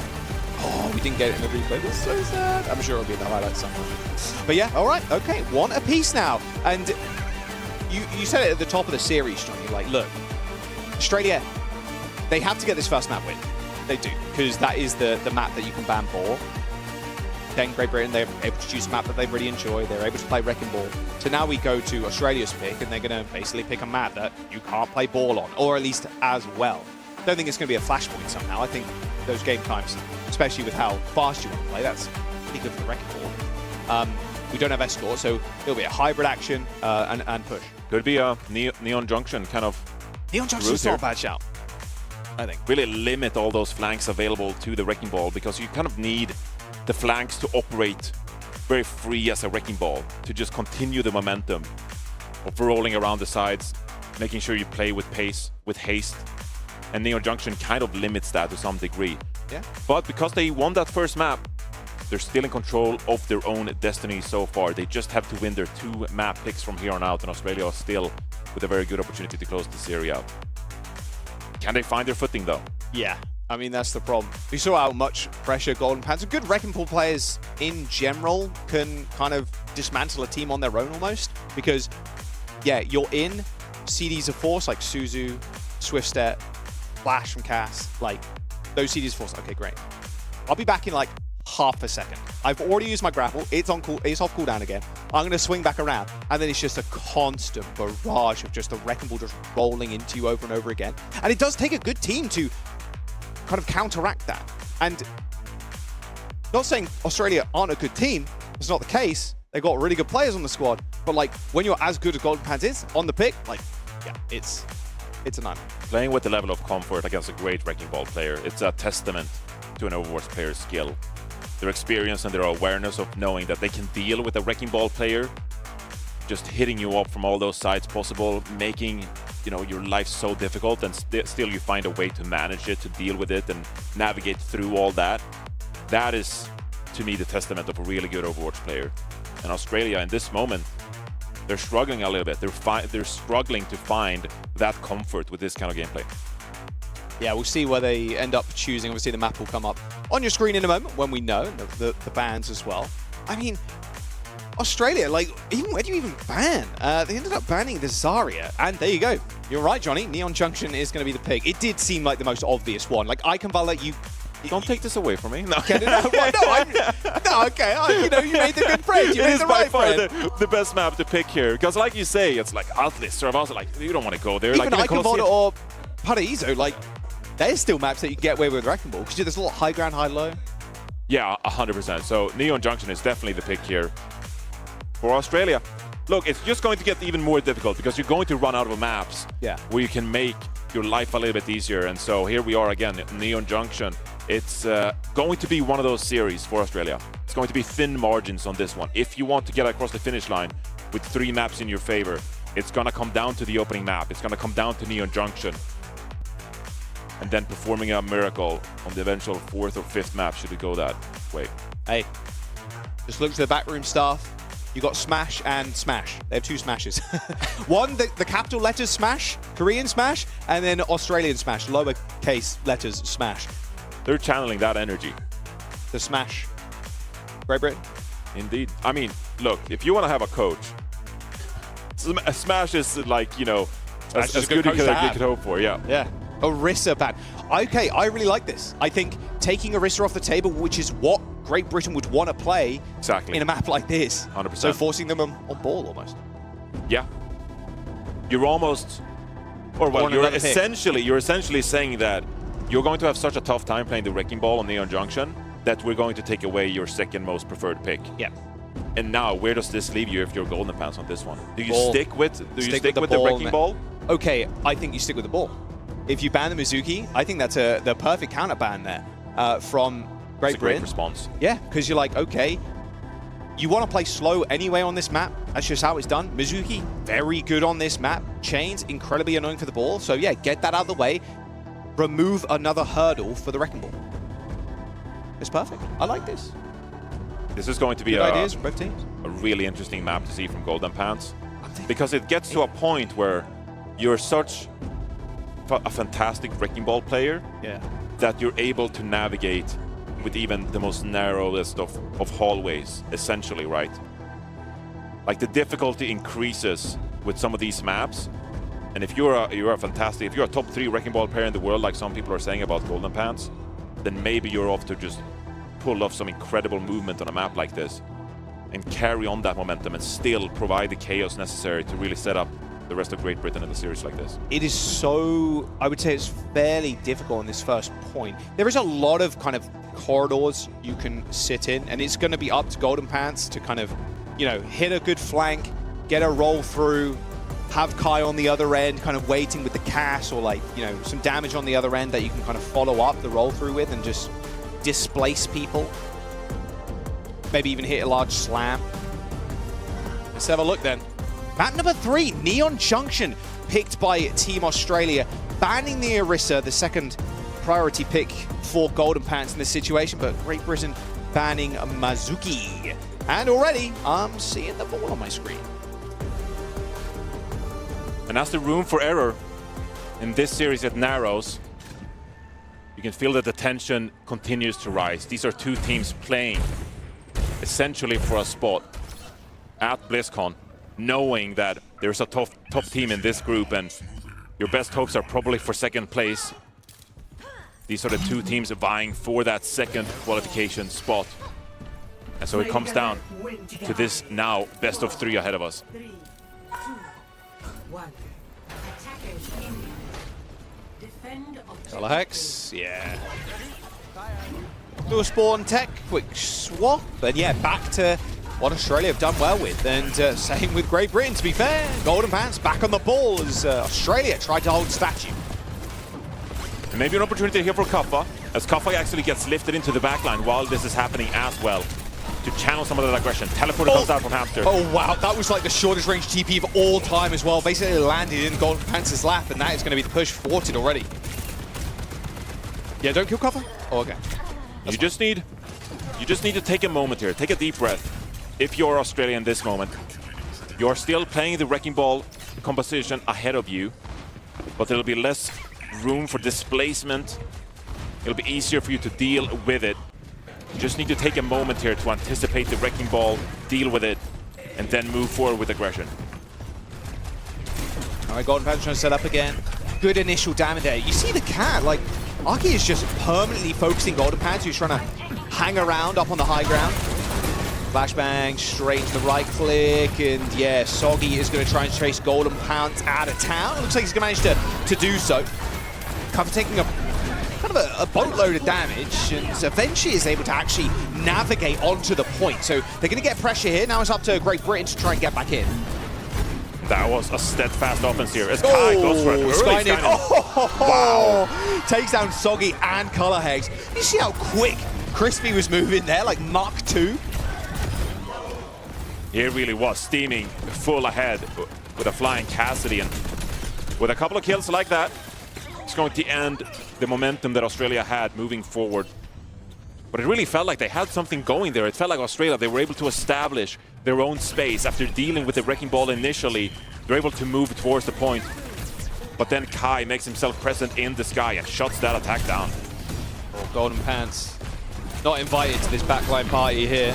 There's Kuffer now on the point. There's a high noon with Color Hex. Oh, he shoots the mine just beneath him there, so it doesn't take any initial damage. Doing a lot of damage to Golden Pants, though, as he goes in for the high noon. There's someone at his back, though, straight away. There's a response here from MyMoan. Just booped around, and you can't really, in that situation, not be able to aim at anything. There's a Tracer shooting here. There's Golden Pants running into you. Like, Color Hex tried to go for a big high noon play, but just completely shut down. I mean, you're seeing ghosts. You're pulling off the Deadeye saying, I'm going to get him, and they're not in front of you. Instead, they're harassing you as the Wrecking Ball, the Tracer, hitting you from all sides. Already going for it. Suso forced. Nice, Suso and Catnap as well. Okay, it took a lot, but a lot is required to bring down the Golden Pants. This is the opportunity now for Australia. They need to seize this moment with Golden Pants making his way back from spawn. Kaffa has a limit break in hand, should he need it. Eye on the flank, by the way. Golden Pants already in. Soggy tried to go for the kill onto Kai. And now Kai in like an incredible spot. Catnap onto Color Hex. He flings him up to the sky again. Bowled around and shooting at ghosts. Team Australia, they're going to get forced off the point and put in dire straits. 40 seconds to go, Johnny. They got a tick to now cap. Cuff up. Forced to change heroes in spawn to regather that mech. As eyes forward, one final attack here. High noon. Oh, again, ends up shutting down Color Hex on the entrance. Stick? I mean, oh, this is just a slaughter. 10 seconds to go. Great Britain holding this, and they are going to get a touch. Soggy's just spawning in. These mines going to be devastating. I'm in, ended. Golden Pants rolling away, picks up the Mega Health back, and there's the touch. Okay, they're on the point. MyMoan ends up hitting the recall. Hamster trying to win this 1v1, but he's going to have a tough go of it as MyMoan shuts him down. On the other side of things, though, a 4v3 situation. Well, Color Hex again dealt with. MyMoan, Golden Pants, they're still in this fight. Cap ends up coming through, though, so another lifeline here for Team Australia to hold on to. A lifeline indeed. The hopes still alive for Australia as they now get to carry that payload forward and their hopes of a BlizzCon spot with it. This needs to be the map that they secure a win on to give themselves the best opportunity possible at winning this series. It hasn't gone their way so far, and they need to continue with this momentum now. Color Hex with a Deadeye in hand. Kitsune rush for Hamster. How can you get value out of these ultimates? So he's got a pulse. Yeah, that Kitsune rush off camera there. MyMoan shut down. Golden Pants chased away. Gonna go into... Whoa! What is Kai doing here? He's going for it. What is Bro doing? I mean, Crispy is going to get the return kill down to Colorhex, so a bit more of a distraction. Catnap. Oh, okay. Stealing Golden Pants away. I don't think there's any chance for an escape. No, too much damage from Team Australia. They're putting 1 and 1 together now. Getting a nice team fight win on the back of Colorex's initial pick in that fight, and they still got ultimates in hand. A minute 20 on the timer, but this is the kind of momentum that Australia's been waiting for. If they can secure this next fight convincingly, at least they've earned themselves an opportunity on this map. Hamster's got the rush. Tammy lays it down on this point. It should be a fairly trivial fight, like Golden Pants. Ideally, is not fighting on this rush. There it is. High Noon as well. He's going to get booped straight into it. Oh, Kai! Aerial drop straight onto the point after that Sky Noon attempts. Kiwi shut down by Soggy. And now a catnap from Crispy. Again, not really finding the success that Great Britain were hoping for to make their final stand on this second point. Limit Break's going to get popped there. Straight onto Golden Pants. Very low. Mines deployed. Crispy, the last attempt. Heavy Blaster shuts him out. As my moan. Yep. Bids them a farewell, gives up the point. And they're thriving now with the comfort of being able to hug the payload, knowing that Golden Pants is not going to have all the room necessary to make the most out of this Wrecking Ball pick. Instead, Australia now, they're finding the value both on the Cassidy, the Demon, but also Sogi coming in clutch here on the Tracer. As Great Britain now, they're struggling to find their footing on this defense. No ultimates really available to them. Maimon with the pulse, but you're facing a Suzu, a Cassidy. So tough to get value out of this one. So much attention brought towards Golden Pants. Now Maimon with a pulse. He's caught. Oh, I think that stuck the shield. Cover really low. You saw the idea coming through from Maimon getting a D-suit. This fight is not going their way at all. Yeah, Kai's just going to die near the point. They've got a minute to go to try and defend. It's still, the payload's going to move, but this point is tough to cap, to say the least. Maimon still kills Colorhex, though. You get the one pick onto Colorhex, and that's going to set Australia back. You gotta play this one slow. At least they've navigated this initial pile drive from Golden Pants now. If you can force out the Kitsune Rush from Kiwi, then that should at least set you up for a good push. A good final push here and try and cap out this offense. Yeah, they're going to be playing on that rush too, so this catnap might be quite deadly for Great Britain. All right, here it comes. Straight to Golden Pants. Nope, dodge. See ya. Pulse bomb from Soggy though. Hits Kai. Miss Suzu. Unfortunate timing there for Kiwi, but Golden Pants is going to still make this interesting in the back line. 400 HP with another slam in tow. He's going to be able to get it back to the point again as we see Crispy going for a catnap of his own. Doesn't find too much success there as Zaki is on the kill feed. A couple of kills for the cat now as Team Australia are going to try and finish this one. Kai, Deadeye finds nothing at all, but Hamster still ends up going down at Maimon's hands. Cuffer takes down Kai, sure, but where is the backup here for Team Australia? Mines deployed here, at least going to buy some time for Great Britain. A shield there from Golden Pants as well, absorbing that High Noon. I mean, Great Britain, surely this is the defense that they were after. Overtime ticking through, Colorhex off HP, is only the cat here to touch the point. Hamster going to come back on the Lucio, but Colorhex, no HP, nothing to play with. Hamster gets slammed, and there it is. Defense is good for Great Britain. They do finally make a stand here on the third point, but if I'm Australia, I'm happy with that. We earned a couple of points. It looked really dire for us on the initial point there. And now at least if we play it safe with this Demon on the defense, try to dwindle down this time from Great Britain, we can make a good run for it. This is what I'm worried about though. Now we got Kai maybe feeling a bit of freedom on attack, because when you're playing on the attack, right, you are less scared of the defense going for a really proactive push against you. You feel a bit more comfortable in your space if you're the attack. You're the one approaching. You get to pick your flanks. You get to play what you want to play main. And so Kai maybe had a bit more of a difficult time. There's 7 deaths. I mean, that stands out on the scoreboard right now. You can see that Kai just doesn't have the room to operate with. Even though the damage is there, the deaths is the high signal moment for me. Yeah, speaks volumes. Maimon getting really active in the comms there at the very end, kind of like sitting back, looking at the rest of his team. Same with Hamster on the other side of things. Making sure they're all set up. Here we go. Defense now for Australia. I will say, to kind of counteract your point though, Johnny, what Australia have done very well is go for a very proactive approach with the Demon. That is correct. But Golden Pants, he really holds the key for success here. True. Because if Australia goes for that push, Golden Pants is going to abuse that fact instead and get on top of the backline of Australia. Going to force that Suzu from Hamster, the teleport, and then Maimon can combine with that. And so you always have to be wary about not giving Golden Pants enough opportunity on these wide flanks to open up and crack open this defense. Oh, look at Maimon's position already. Up on this high ground, Aki half HP. Their slam is really good as well. It's going to bear a lot of fruit here if they can pick up a kill. Aki's going to chase Maimon away, and that is no recall, no blinks. Soggy has got more than enough resources there to deal with the enemy Tracer.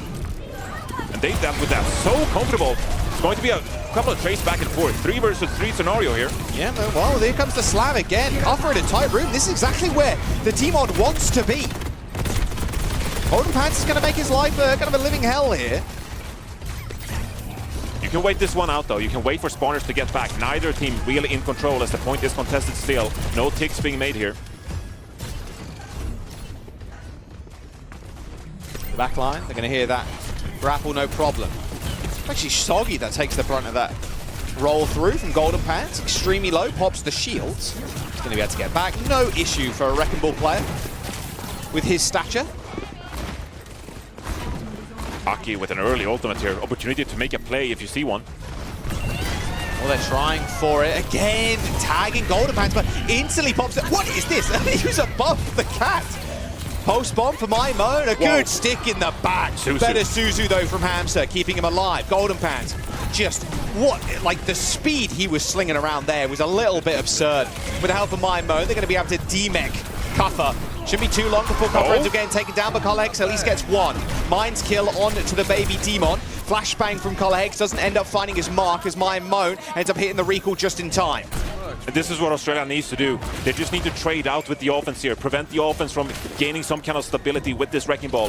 Kitsune Rush available for Hamster here still. Yeah, no ticks on the point either, Johnny. So Hamster has got the rush to play around if they needed more time, but it doesn't look like they do at all. Kuffer's already back. And now they're going to the paints.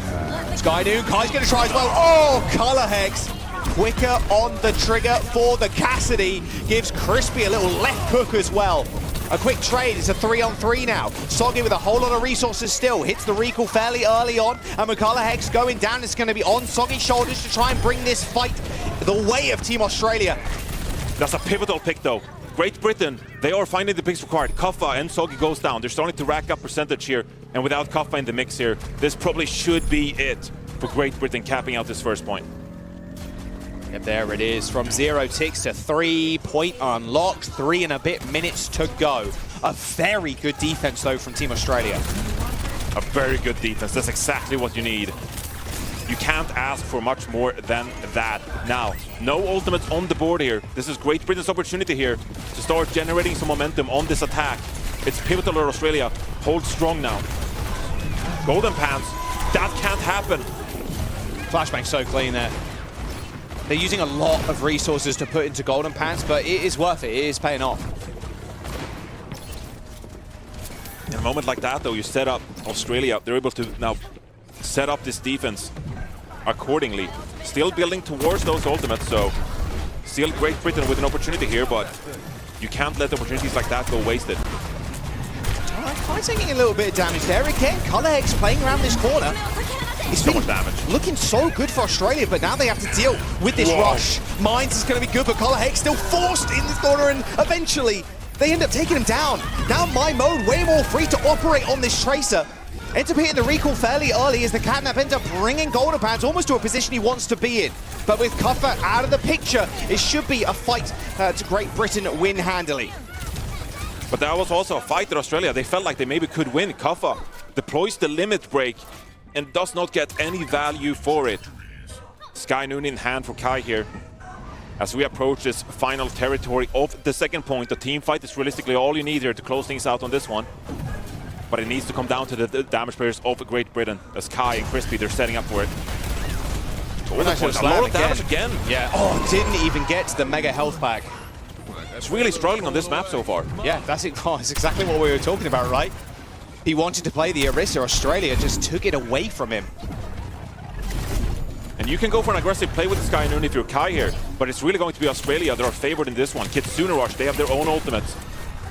And they just need a couple of team fight wins to get away with this map win. Skynoon from Kai is going to have to do what they need. That, oh, my Moan going down like that. Yeah, more time off the bank. And they're not going to make something of this here. They have to wait for My Moan to hit respawn because you want Golden Pants to go in first. Open the way things up for My Moan. Yeah, you need your mobility players to wrap around, get into a good position to begin with. And you can see Great Britain here, they're getting ready for it. Skynoon. Kalehex is going to do the same thing here. Oh, and this time Kai comes out on top. Good kill onto Kalehex now. Kai is in no man's land, but he's got the backup of Crispy. Pulse bomb hits the stick, hits the roll though. Kiwi ends up going down. I think Kai rolled into him. A good double shot onto the cat though. Brings down the support. So Kai kind of dominating in this very aggressive position. Oh, what another shot! Ooh, Kai is dominating on the Cassidy. And those staggers are going to be brutal now. You can go for maybe a final attempt to touch this payload, but is it going to be worth anything? Soggy will come in here. Kuffa looking to be the next man up. Soggy buying a lot of time with the payload actually, and everyone from Australia will get back in time. All right, there's limit break. Yeah, Kai. No chance really to survive there, but with only 10 seconds to go with Kiwi and Kai out of the picture, it's going to be so tough for Great Britain to come back in. My Mo's still alive, of course, but very limited HP to play with now. Shields for Golden Pants. He tries to keep this fight going. Only dealing with Kuffa as he gets ejected from the mech. Quickly dealt with by My Moan, though. A very nail-biting finish on this second point, but without much time to play with. It's the final push, realistically, here for GBR. Sir Marjet said it was going to be a close one, and this series has gone that way so far. We feel like Great Britain, they have to do everything they can to get away with teamfight wins in this one. It comes down to a minute here now on their attack. They have ultimate in hand. What does Australia have up their sleeve? Another swinging, trying to find this Tracer. That's being very proactive. There's the Skynoon. Look at the Kuffa right now. Not really going to be a target you're going to be able to isolate off. Ends up losing mech anyway. And there's the kill onto Aki. This is a good push, and with the ults to spare, Johnny. Yeah, it's bad for Australia. You got to bide your time now. Colorex coming up on the Skynoon. Kuffa has to switch. Doom straight back into the Demon. Has to get back to the point in a couple of moments. 35 seconds to go, and now he gets on. Okay, Rush piling on the pressure is Kiwi now. Skynoon for Kalehex. He's so down there. He's on the high ground. Couldn't quite get the kill onto Golden Pants, though. A recall for Soggy as he takes down Kai. Another one onto Crispy will be good for a double. Soggy with a couple, and he's done enough, surely. My Moan takes down Soggy eventually, and with 5 meters to go and 18 seconds remaining, Golden Pants and Kiwi trying to keep this frontline fight alive. It has to be a reset for Great Britain. For Australia, they're going to set up around this Kitsune Rush now. Yeah, he's got 7% away. Golden Pants is going to get touched. No doubt about it, surely. He's going to get booped away and held in the doorway. There's a touch, no worries. My Moan back up here for GB to get onto the point in time. Rush coming up in a couple of moments, and instantly, Hamster rips it. Soggy now looking for his next mark. Over shield, over health on My Moan there. Courtesy of Golden Pants, but Kalehex ends up going down anyway. Kuffa swinging around, making sure that Crispy has a lot more to deal with than just these health bars. He needs to heal up. A slam from Golden Pants straight onto Kuffa, but Soggy again comes up with the goods. Double kill on the support. And the stick as well. What am I witnessing from Soggy right now? What an unbelievable wipe. Team Australia hold GB at the final hurdle. Woo! Kuffa on his feet again. Australia, they get it done on Neon Junction to set themselves up 2-1 in the series. Soggy going absolutely beast mode. Demon time on the Tracer. Takes down both supports, hits a pulse, and then finishes up the rest. And the 2 kills in the fight before. Yeah. To set up that final fight. Yeah. Just an unbelievable 3rd point from Soggy. And it allows Australia. It felt like it was desperation in the Kitsune Rush. Costa swinging the sword, trying to get the final picks necessary, and the kills just weren't there until Soggy came in through on the Tracer instead. It's just an unbelievable performance. What a from a Tracer in against a Wrecking Ball comp as well. Really well played. Australia. This was the map that they had to kind of go to, Neon Junction, and then ban the Orisa to kind of put Great Britain off, like push them off kilter. This was clip it. from Kai too. I mean, freakish. he still got it in the big 26. Look at him. Soggy trying his best, jumping into walls, jumping into doorways, trying to hide where he can. But Australia, look, they've done everything they can so far. Like Junkertown, like what chance do you really have on Junkertown? Yeah. That's not the map you need to win in this series. It needs to be the opening one where you get the Wrecking Ball ban out. It needs to be on Neon Junction. And now this underdog team, it has to be said, you're playing Great Britain with some incredible individuals on their team. Funny Astro waiting in the wings. It's instead going to be Crispy and Kiwi trying to make the most here for qualification for Great Britain. But this has been such an impressive series for Australia so far. Yeah, and it felt like, at least in the bans as well, like Great Britain, they did what they needed to do in banning the Mizuki. But now Australia are on map point. I mean, this group is almost kind of turning on its head. Only 2 spots, obviously, in each group that end up going to BlizzCon. Australia make it here and kind of knock Great Britain down a peg. This second place is hotly contested right now, and yeah, Australia are making mean work of it. But now it kind of lies in the laps of Great Britain. It's their choice. Go to map 4. I feel like the pressure has moved its way over from Australia onto Great Britain now. Golden Pants, first tournament with a live audience, playing on stage is a different kind of environment, not really the same you've grown accustomed to at home. Can you still, in a match like this, facing elimination here, or not elimination rather, but facing a defeat here in a series like this, can you still play your best game when you really need to? It's a lot to ask for. Yeah, and this feels like a map 5 type angle here too, because with Great Britain's ability to choose a map, it's going to be a Wrecking Ball favored map, you know? But I think this is where Australia can lean into maybe even a Mizuki, because it's been banned away already. Have the Mizuki being pulled out, although thinking about it a little bit more, it's a cat world, brother. It is just a cat world, yeah. I mean, Neon Junction is kind of the perfect map to play the pick on, but yeah, we'll kind of have to see where Great Britain take it. I mean, obviously you got Push and Flashpoint coming up here, so I feel like either way you go, really, you got great opportunity to set yourself up. Most likely going to be the Flashpoint first. Yeah, I feel like it's going to be Flashpoint, yeah. Suravasa, Atlas, I mean, New Junk City, like which one are you picking? Suravasa? I think Suravasa's a good map before. Yeah, I think you know, as the Wrecking Ball player I am in my diamond lobbies, I would go for Suravasa, of course. No, of course. Jump and learn from me. I don't think you can necessarily go wrong. I'd say Atlas is probably the more difficult map because the points on Atlas are like so dynamic in their high ground structure. Yeah, it's a lot more enclosed as well, so the ball has, you know, he's got a good kind of escape route, sure, but Atlas or Suravasa feels, because it's a little bit more open, more chance to get like environmentals as well. Feels the better of the 3 if you do go there. Yeah. But look, like the pressure is on. And like at the end of the day, you're playing a Wrecking Ball comp, it's going to be Atlas. As I say that, it's going to be Atlas. All right. This is why I don't play Wrecking Ball in my ranked games. I'm a fellow gray hero tank player, you know, Winston, Reinhardt, Sigma. Gray hero, the gray color palette. The gray color palette career profile. Of heroes. That's me right there. Yeah, you know what? Fair enough. All right, Great Britain get their chance to ban first too. At this point, I'm like, okay, I don't think you ban Tracer. It might be the Demon that you ban from Kuffer. I feel like there are a few good tank options though to kind of like navigate what, you know, Great Britain are doing in a scenario like Hog. this. Hog. Hog would go crazy. Okay. All right. He's cooking. I'm not picking up what you're putting down, but you know, I think you cooked too much with that. I mean, what are you thinking if you're Australia then? Or Great Britain, sorry, if you're banning, because you're banning first. I mean, I think it's a really kind of difficult ban here. I don't think there's necessarily like a clear-cut answer. It's going to be the Demon, like you say. Okay, fair enough.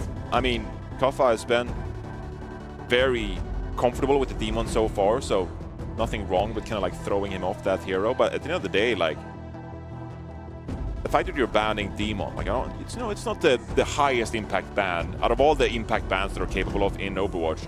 it's not the one that is like necessarily going to like shake the entire game up, because there are so many tank heroes in the game now that I think Kaffa still will find a way to make himself comfortable in the front line. Yeah. Yeah, I think even what you kind of mentioned on Neon Junction, Ramatra, Hazard can be played as well by Kaffa. It's not, his hero pool isn't exactly small, it's just that Demon right now, I mean, coming into the tournament, it feeds into us, it's a question. You know, 50-50 on whether it's like OP or like, you know, is really good or is like actually broken, need to perma play it. He's bearing on the side of like, look, because we want to play super aggressive, this pick is just very good with the cat. You can see why he's just perma locking it right now. And Shion ban for Great Britain, for Team Australia, sorry. This is going to be a very tense map for everyone back in Australia now. Maybe not the position they expected to find themselves in. Preserved a little bit of rationality deep in their hearts as they recognize the great task that Great Britain are here. But now you're up 2-1 in the series. You have 2 maps to make a stand in this series and really open the door for BlizzCon qualification. Let's have a look.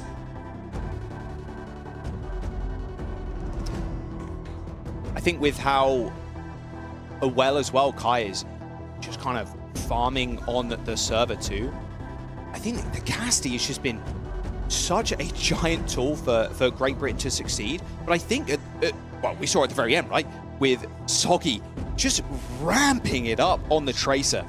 I mean, that is now who Australia are going to be looking for, I think, to open up some of these fights. I still think Australia are going to be playing quickly. I think that's just, it's in their blood at this point with how aggressively they're kind of throwing Kaffa in. That's what they feel comfortable doing. We've seen Sweden just throw Kevster in on the Tracer using the cat. So, I mean, right now we could also see Aki do the same thing with Sog on a map like this. There's a degree of comfort in knowing that you're willing to go down with the ship. That you feel like we can channel this aggression and we're comfortable with the end result no matter what.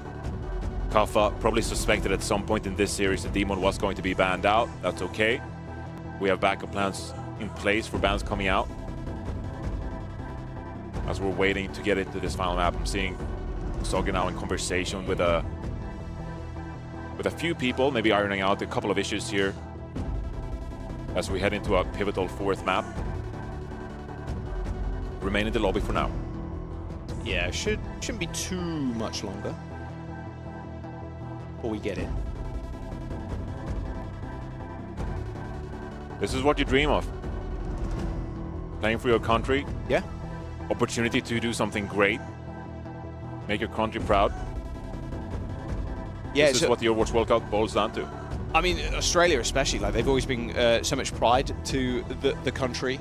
They've always been a really fun team to watch at BlizzCon as well. Such characters. Yeah, oh, for sure, man, for sure. I mean, look at the screenshots or like the photos from on the Liquipedia page. Yeah, just a bunch of characters. It's I think with how well Great Britain have kind of shown up, it's fun to see Australia really give them the run for their money. I mean, okay, go back to, I don't know how long it was ago, like 30 minutes or something? I lost track of time at this point, but the desk.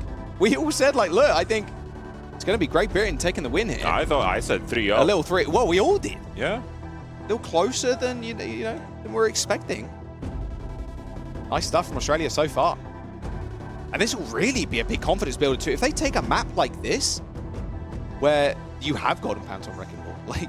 If Australia wins this map right here, and they secure the series win, you've accomplished the goals that you had going into Busan. You made the trip worth it in the end. And so a lot on the line here. Look, you're just playing a few matches. You're just showing up for a weekend. You're playing a few matches in Busan and hoping to make earn your ticket to BlizzCon. Yeah. And they are really on the cusp of doing so. All right, we're loading in. I'm seeing entering game on my little monitor down here as you guys are just panning over the players real quick. I saw Kaffa with some nice little words in the chat there. Unfortunately, we can't get we should get the chat up. We need the in-game chat visible again. Please. They did stand up after the Neon Junction. Please. They did stand up again. Yeah, Kaffa was talking a little smack in the chat. It was even joined by a couple of teammates. It was not only Kaffa. It was, 3 members on their feet. Maybe we'll get 5 after this one. Yeah, absolutely. All right, Atlas. 4th map in the series. Great Britain taking us here after a Neon Junction that was very much a nail-biter. See Golden Pants back on the wrecking ball, of course. But no Demon for Kuffa in this map. And this is a series now for Kuffa that could feel so rewarding in his career. He's had moments before. I'm thinking about the series against Team Falcons at last year's mid-season championship, on the brink of taking out the eventual tournament winners, that time in a major. But since then, it's a bit more quiet. Kuffa hasn't been rewarded with the playtime that maybe he expected in the prime of his career. And now here with an opportunity to upset Great Britain. Also, this me when I lie. Reason for celebration once more. Golden Pants rocking the Orisa. Okay, a little bit more of a sane comp, I'd say, on this map. Kai on the Sojourn. Another pick, to be fair, that Kai is extremely adept on. All right, Soj versus the Cass. And we have the Orisa from Golden Pants to try and see this one through against Kuffa's Ram. See what Kai is built of when he has the opportunity here for a bit more high tempo. The slide at his disposal. Has to peel back for now, under a lot of pressure. He ends up sliding away, but Colorhex just making his presence known on the flank. And in fact, Kuffa is going to help escort the rest of the team as they just do a little dance around this high ground. It's going to be point pressure from Australia first here. Gets contested eventually by Golden Pants. Oh, this is an aggressive push. Yeah, they're trying to chase Kai down as fast as they possibly can. There you go. They found their mark. Soggy on the point without a recall. Of course, he's not too long for this world after that. Golden Pants. Oh, Colorhex. They're doing the same thing. They're just basically throwing the tanks at the hit scan players and hoping they get the kill. And get the kill they do. Kuffa, without a Nemesis form, is quickly focused by Golden Pants. And despite an early pick onto Kai, it will be Great Britain taking the first point. In many ways, that's been the meta so far. It's playmaking after playmaking. It starts off with Australia. They're throwing in the Ramatra with the Nemesis form, throwing punches, taking Kai down. But at what cost? The Soggy forced to end his turn on the point that time. Keep it contested. At the end of the day, it's going to be Great Britain now in control first here on Atlas. Kai's got a lot of time to set up on the Sojourn as well. See now Kuffa just making sure he can get in a position where he can be effective with his Nemesis form. It's going to be quite tough though. A beautiful Terror Surge from Golden Pants. Max range, grabbing Colorhex as he was on the retreat. There is a rush on the point right now, but no one from Australia are actually using it. They've decided against it completely. Kuffa again running down Kai, but losing Hamster is just not it. Soggy, world on his shoulders again onto the Tracer. A kill onto Aki 2 is going to be hurting Australia right now. They got no healers or supports to heal them up as they get a small flip, but only 28% is not enough. Yeah, they did earn a little bit of percentage, which is a boon for them. It feels good that you were able to build that up. You deployed a Kitsune Rush, but you went down a member and forced to make a move, forced to make a play. You just stalled out long enough there to give yourself another opportunity. But this time it's Great Britain with the rush. Yep, rush from Kiwi. Shifting up to 6th gear here to try and make something of this fight, but it looks like Team Australia have managed to disengage successfully. There's action outside here. So all taking place. Beautiful recall, wow, on Knife's Edge living. But Kiwi with a decently ranged kunai headshot across the point. Overclock, covers really low, has to pop the Annihilation. No one really in range for him to just make use of this ultimate though. And a snipe onto Hamster is gonna put Australia again on the back foot. Colorhex falls, and that will be Kuffa following him. This will be Great Britain claiming the first point. And it feels like even though Golden Pants is on the Orisa here, it's Australia that's left a little bit passive on the back of this Ramatra pick. They've been trying to make plays, but they haven't really been rewarded this time. And you can kind of feel like the presence of Demon is a little bit missing here. The aggression from Kuffa is not really what it used to be. And instead, it's going to be the playmakers of Great Britain that earned them the first point here. Terror Surge for Golden Pants to maybe open this one up. Colorhex though with a Sky Noon. It's a bit of damage on Kai there, but quickly healed up. Terror Surge is going to come in and eliminate Colorhex, sorry. Kuffa's also ended up going down anyway in the chaos. That was a really kind of an aggressive push there from Aki to try and get a catnap. Everybody was so grouped up. Kiwi hit a nicely timed Suzu, and Great Britain stay alive. Kuffa's going to make the swap here. showed the Winston at first, maybe just leaping and spawn to gain some ground, but it's going to be the Hazard willingly taking the duel against Golden Pants Javelin with the Orisa, hoping that a bit more of this brawl can earn them space and the frags necessary to get a grip. All right, Collex, decent damage on Golden Pants there. Flashbang, a little hinder. A post bomb in return for Soggy. Golden Pants already back to 100% HP though. A catnap on the Tracer. Way easier target there to take down than the Wrecking Ball like we saw earlier on. Australia once more, they sneak this point cap away. Kai ends up going down the sacrificial lamb at this point for Great Britain as this rush gets played very defensively. But with a kill onto Crispy and still Australia holding on to this point. They may have lost it for now, but a quick reposition for Color Hex thanks to the cat. It shouldn't be too much longer here before they regain control. But this is an Australia team now that is fighting with aggression on the back of this Hazard play. Getting the picks required, got the flip too. And yes, they forfeited the point for a brief moment there, but they're now feeling more comfortable in their own skin. Colorex goes down here though, 4 versus 5. Aki, I think, lucky to escape with his life there. Now only really one fight-ish for Australia to get back in. Now you gotta be wary as well. Maimon waiting in the wings, Kai peeking here, they're looking for something. Got OC in a 6% or so. Maimon's got a post bomb. Downpour coming up. There's another Sky Noon in a couple of moments too. Collex is going to be able to earn that from the skies. Almost gets taken out though. Pops the High Noon, a little bit damage reduction. Ends up cancelling it straight away. There's a catnap for Aki as well to try and turn the tides for Team Australia here as overtime is in session. Kai rips the OC. Aki in the skies ends up going for the catnap and knocks down Kai as well. A beautiful shutdown from the cat from Team Australia. Golden Pants has got the ultimate, of course, but has already used this Golden and gets dominated by Color Hex. In 1v1, Soggy versus Maimon, shut down by Aki's dominating in the skies. I mean, this is a cat performance here, like no other. It conjured up a team fight win there on the back of a poor Sky Noon. The execution just wasn't there from Colorex. Aki saves the day here, and it's going to boil down to one fight here on this second point. All right, they're going to have a little bit of time to set up, though. Looks like Crispy's already made his presence known on the point, but there's a lot of ultimates for Team Australia. Oh, they're going to start off for a stick as well as Kai was mid-slide when that connected. Maimon's also down, so this is a non-fight here for Team GB. Ain't no way they're coming up with a win here. I mean, they got some individuals stepping up big time on Australia here. It's Aki in one fight. It's Shogi in the next one. Colorex making planes on the Cassidy. This is an Australia team that is fired up, firing on all cylinders. Rush versus the Catnap.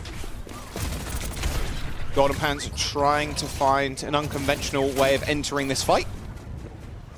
Looks like happy to find around this midpoint at the time being, waiting for Maimon to join him. Looks like Soggy is just playing more of a goalkeeper position on the Tracer right now, making sure Golden Pants can't get away with anything too crazy. As we're getting walled off as well. Good Hazard play there from cover, but there's the catnap on the Hazard, but instantly pops the spike guard. Not really taking too much damage there. He's going to be able to reposition straight on top of Kai. Even Color Hex as well, getting into a position where he can succeed with the rest of his team.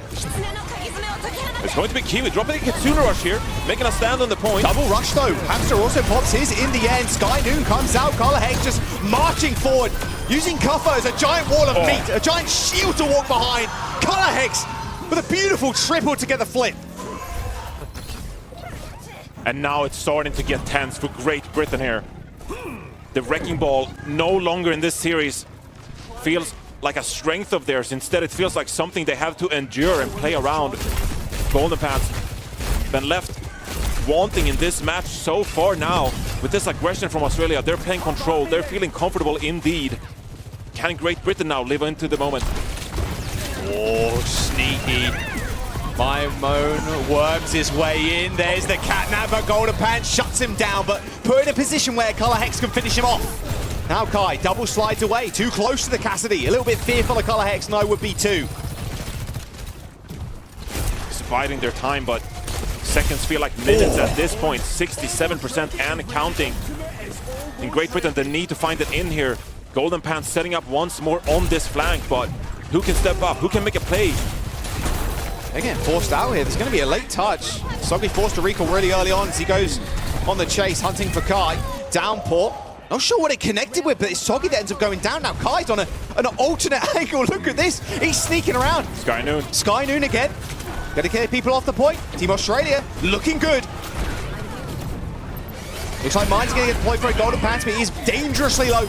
Crispy still ends up getting the kills. Golden Pants is shut down, but Cover's alive still. 99% for Team Australia, and they're in control of the points. Crispy super damn low too. Colorhex just playing so well right now. He ends up dodging the post bomb, hits the flash, the Hindene connects with Maimone as the point goes Australia's way. Just 1 point away from taking down Great Britain and propelling themselves forward towards the BlizzCon qualification. It's just day 2 here in Busan at the Overwatch World Cup group stage. But yet so ever pivotal now for Australia to make this moment happen for themselves. Colorhex with a pick. What is that?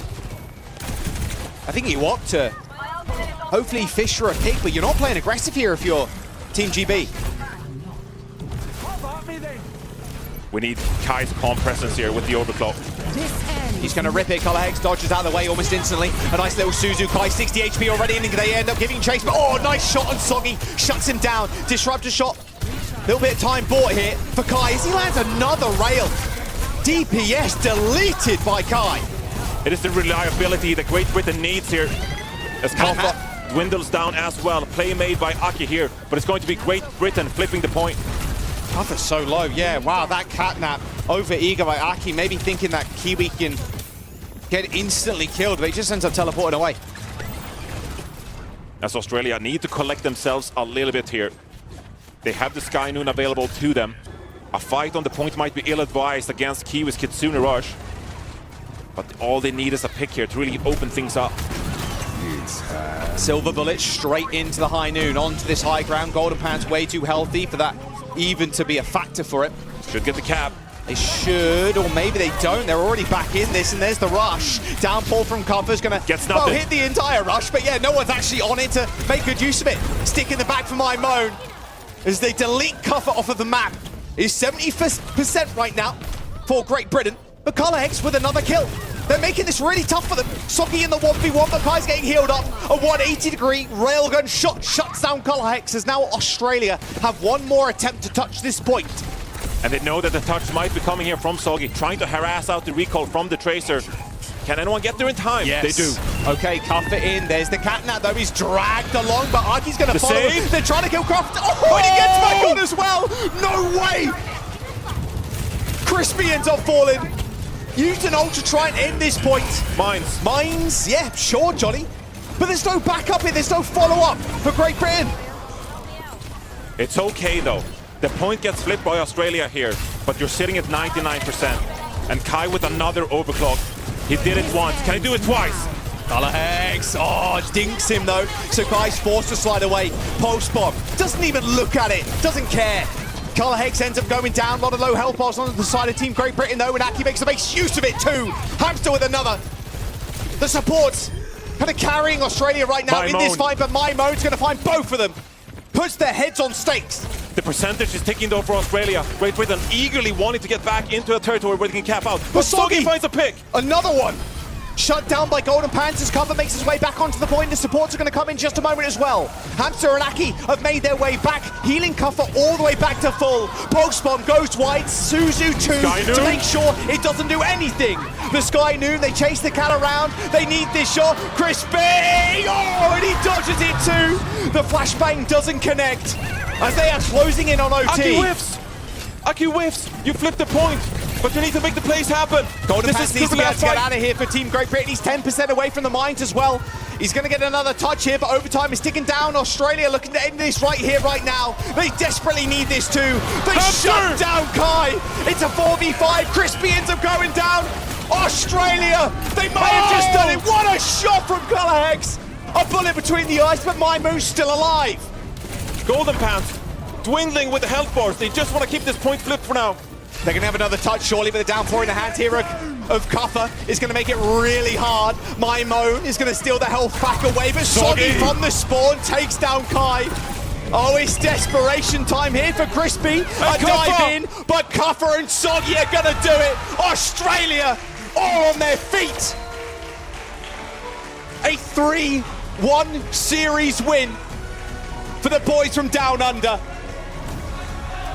On a game very much favoured. Everybody was thinking Great Britain were taking this one away. But it's all Australia all day.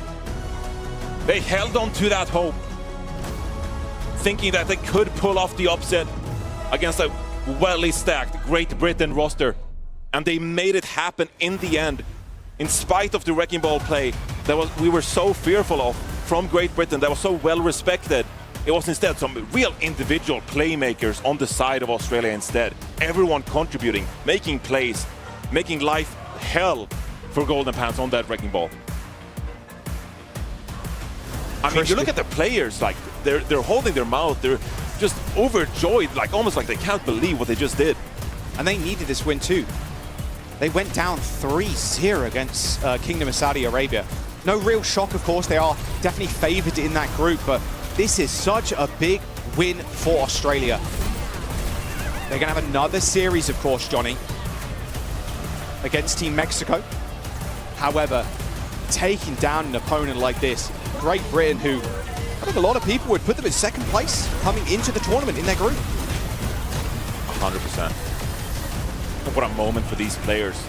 You know, it's two countries with great history in the Overwatch World Cup.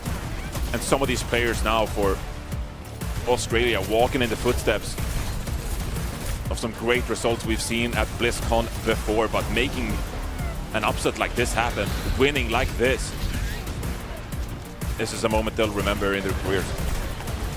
Oh yeah, like Soggy on Neon Junction, just so many highlights, but ColorX is so consistent too.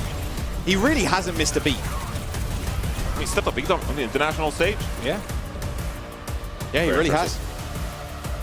It is crazy, the upset that we just got to witness between Australia and Great Britain. Guys, I think so much of the conversation heading into this was Australia did feel like the underdog going into this matchup, but we also talked about how Kappa needed a little bit more of that help, something that I think we didn't really get to see as much in their game versus Saudi Arabia.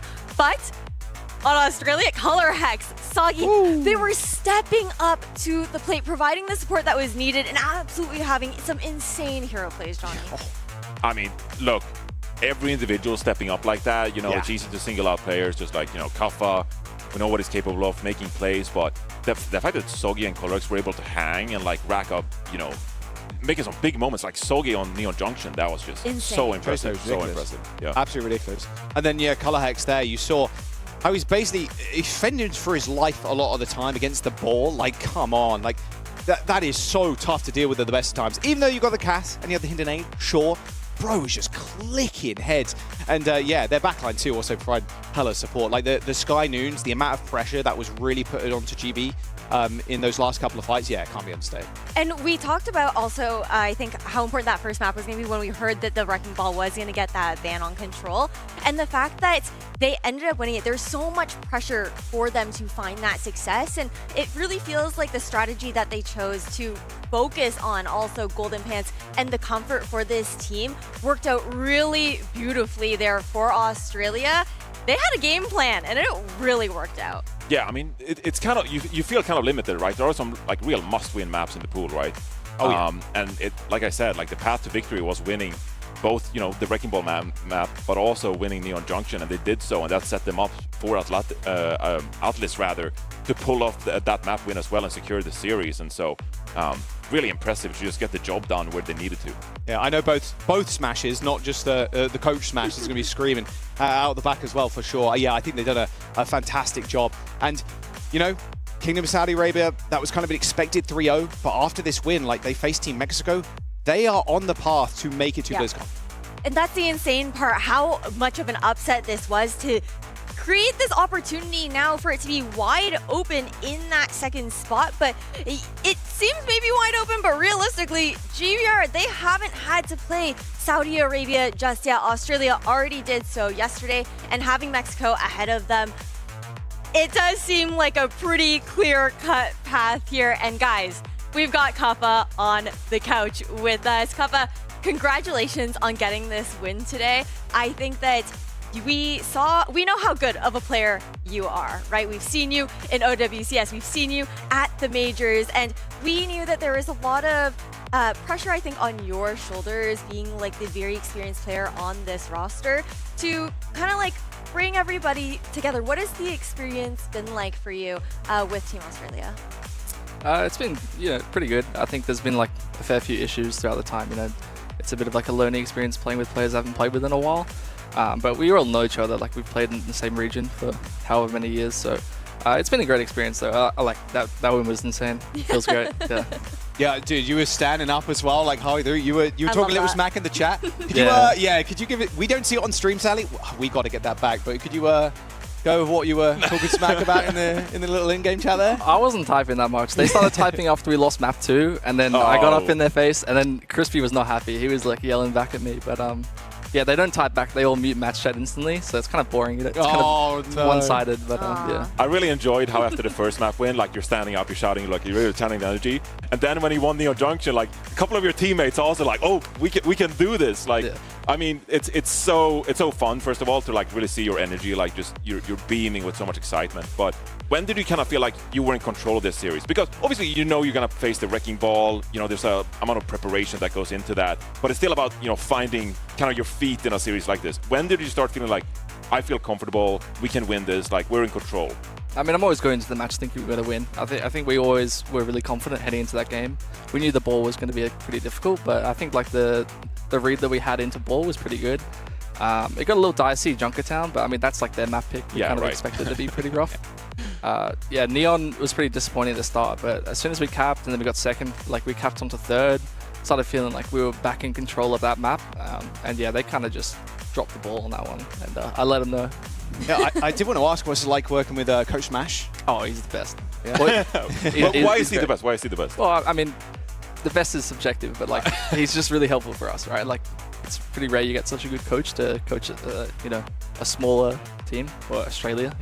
Yeah, it's hard to usually acquire like the beast coaches, and he's one of them. So we're pretty grateful to have him. He's been a huge help. Yeah. Yeah, I kind of have a 2-for-1 in this next question for you.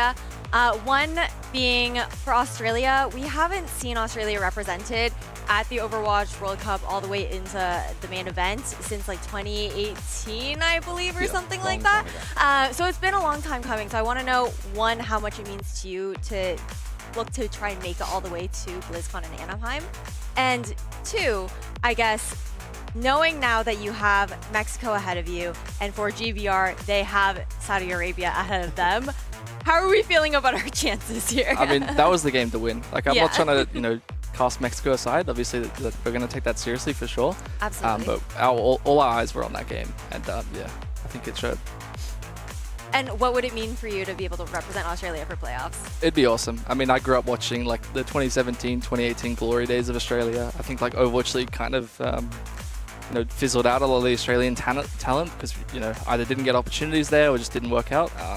But yeah, watching those guys grow up, it's been unreal, and I really want to take us to the next level and go back to those glory days. So yeah. Hey, well, it seems like you and the rest of the team are absolutely stepping up to the plate today. You guys looked incredible in the server, and thank you so much for joining us on the Desk Cup, and good luck on your match against Mexico tomorrow. Thank you so much. We are going to throw to a quick break, though, before we get into our next matchup. It is going to be France versus Korea right after a short break. The 2026 Overwatch World Cup is brought to you by DHL.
From premium landmark hotel to lifestyle boutique hotel, we offer you distinct brands worldwide. Rute Hotels and Resorts. Let's go to Busan! Good eats just a taxi ride away. Tasty day. Different charm on every street. Snazzy day. A sea shining, a sea embracing. Breezy day. Taking emotions deeper and screams louder. Lively day. More days to come. Busan, every day, 재밌대.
Welcome back, everyone, to the Overwatch World Cup here in Busan.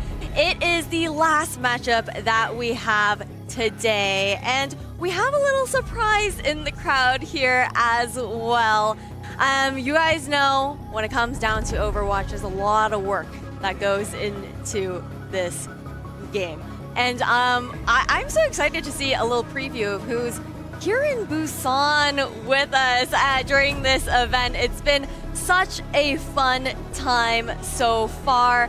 The weather has been beautiful. The crowd has been absolutely amazing. The signs, super cute, supporting all of our teams here at OWWC. And we have Aaron Keller, the game director of Overwatch, in the crowd here joining us today as well. Guys, who's going to BlizzCon? We all want to see you there. Love to see Aaron in the crowd. Legend. Oh my god, and he's got the jetpack hat too. There's only one of those in Busan apparently, and Aaron's got it. Oh, okay, so there's no chance I'm getting my hands on her. On that for sure. What a legend. What a legend to have Aaron Keller in the crowd with us today, guys. But let's talk a little bit more about our final match that we have here for OWWC for the second day of the group stage. It is going to be France versus Korea. Another bit of a David and Goliath matchup. We did see an upset in the previous game, but now talking a little bit more about Team France. This team has been so fun to watch, I think, throughout OWDC, the EMEA conference, to be able to get here. And the energy on this squad, it's fun. You get a little bit of a mix of Team Peps, a little bit of Gouda guys. Crocs has been a personality to talk to. Crocs is Crocs. How are we feeling about them? Good. Yeah, I think the vibes are high with that team. It was fun doing media day with them. I think, yeah, Crocs hopefully cooking up something a little special with the Roadhog. Hopefully. I'm hoping. Little hog, little in Junker this Queen. series, anything is game. Yeah. Anything is actually. game. Look, these are two very proud countries when it comes to the Overwatch Yes. World Cup. Like a lot of history, of course. South Korea, you know, the esports giant, the juggernaut. They're always the one to take down. But hey, France, they've been sending good teams to the Overwatch World Cup since the game's inception. And so this bunch right here, they got a tough task ahead of them, but the vibe's going to remain ironclad throughout, I believe. Yeah, they really are. I think that with this Team France as well, when you have players like Crocs, we kind of saw a little bit of, you know, the identity when it came down to Great Britain running that ball there for Golden Pants. For Crocs, it's been that Roadhog, it's been that Junker Queen, and it can really throw a wrench into teams who might not necessarily be prepared for it. And France, they love to bring their own style. Yeah, they do. I think the problem is, though, Team Korea. What is the problem? What is the problem, Josh? they are playing against Korea. So I Yeah. would say that's a small problem with the whimsy level of Team France. Or a big problem in a sense, and that's not to take anything away from Team France whatsoever, Johnny. But this Team Korea is basically Crazy Raccoon. Yeah. So it is a little bit kind of tough in that regard. Crazy Raccoons, they were our winners for Champions Clash. They came top 8 mid-season championship. They're a Goliath in this matchup. Yeah, honestly, you said top 8, and people listening to the show might be like, they only got top 8? Yeah, Wait, literally. they didn't go to the semis? No finals for Crazy Raccoon? Look, we know, the audience knows, this is South Korea. They're going to assert their dominance in this series, and if they do not, that will be shocking. That will be upsetting. There's just no way. If they even, as much as let France into this series, that by itself is a testament of strength for France. Because these players for South Korea right here, they are just they're going to they are the clock in pinnacle of and the then game. clock out. Like, this should be, it shouldn't be a close game from Korea's side. No. Like, they don't want to disappoint here. And we're playing in Korea. And we're playing in Korea. We're in Busan. We're in Busan. So, hometown advantage about to go dummy crazy for this team. And I really like, actually, that Simple's playing on this roster, too. I think Simple, speaking to Funny Astro all the time about this guy, is like, he is one of the best flex supports of all time. Funny Astro's worst. Like, he is the best Zen of all time. Like, he really does speak so highly of Simple. So seeing him on like a full Korean roster here is actually really exciting. I think he's going to have quite a big impact at BlizzCon or, at World Cup in here in the group stages. I'm excited to see him actually lock into the server and see what's up, because he's been dominating, obviously, in EMEA for a hot minute now. So yeah, it's going to be a good time. I'm just so excited to see like the synergy that is going to come from this team. Like for Simple to be stepping up to the plate alongside this core of Crazy Raccoons that has been so dominant.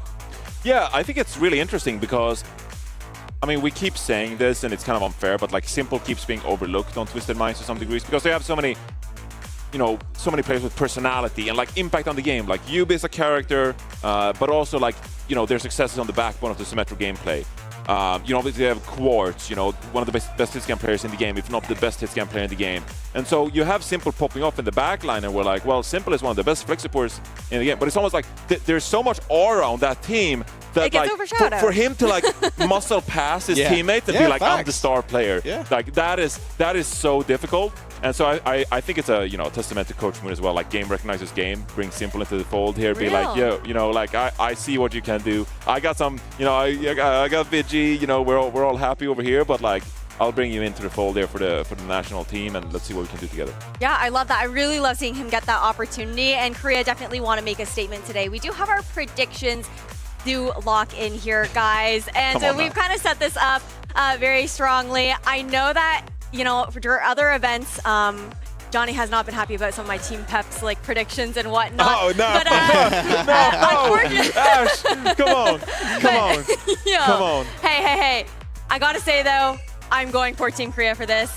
Je suis vraiment désolé à Team France, but the fact that we aren't gonna be, that I'm not supporting this time around, but gotta go with my boys. You guys? Johnny? What? You voted Team Korea, so did I. I mean, Easy peasy. it's fairly easy, I think, in this series. I'd find it hard to really argue against Team Korea. They've won World Cup a few times, only a few times. Obviously, Saudi Arabia were the team that kind of upset Korea and actually found a win in World Cup in recent memory. So they're looking for a little bit of revenge here. And it's also a South Korea team that I think playing with some degree of vengeance.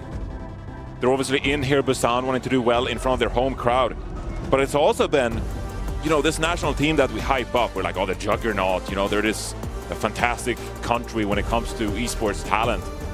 But in the past few years, the narrative has kind of shifted away from like the dominance of South Korea into really like the capability of all the different regions to be able to hang with players like this. And so this is a South Korea roster that in the 2026 Overwatch World Cup are looking to restore their dominance across the world.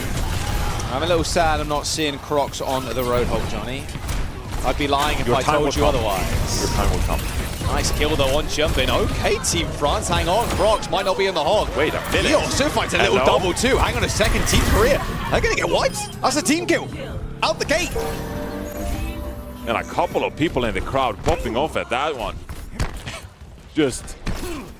Okay, surprising all of us a little bit, you know, like, okay, we're settled in, we're settled down.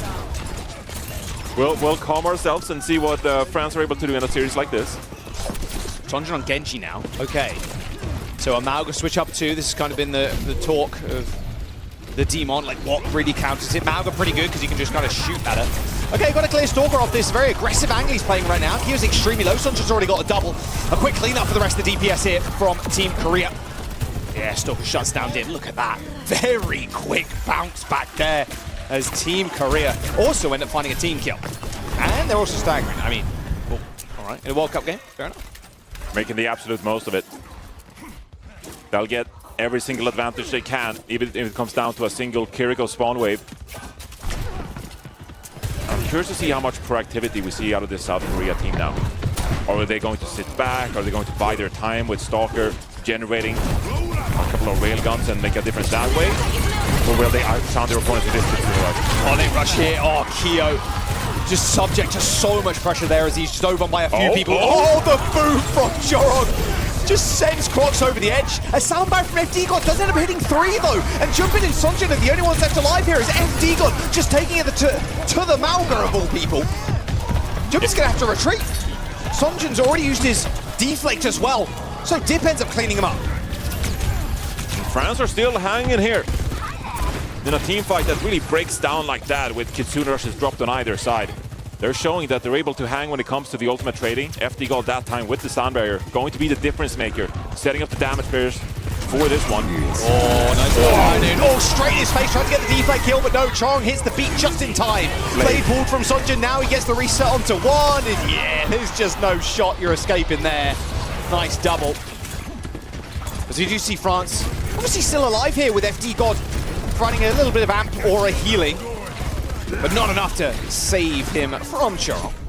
And they're still racking up some valuable percentage here, 67%. It's going to be an eventual loss here, but you know, that took quite a bit of time here as Sunjin goes for the double dash here, looking for more, but can't quite secure the extra eliminations at the end. But 70% here for France, that's more than I think a lot of us expected, knowing what South Korea are capable of. It's going to be a cage available for Junbin here if he chooses to deploy it.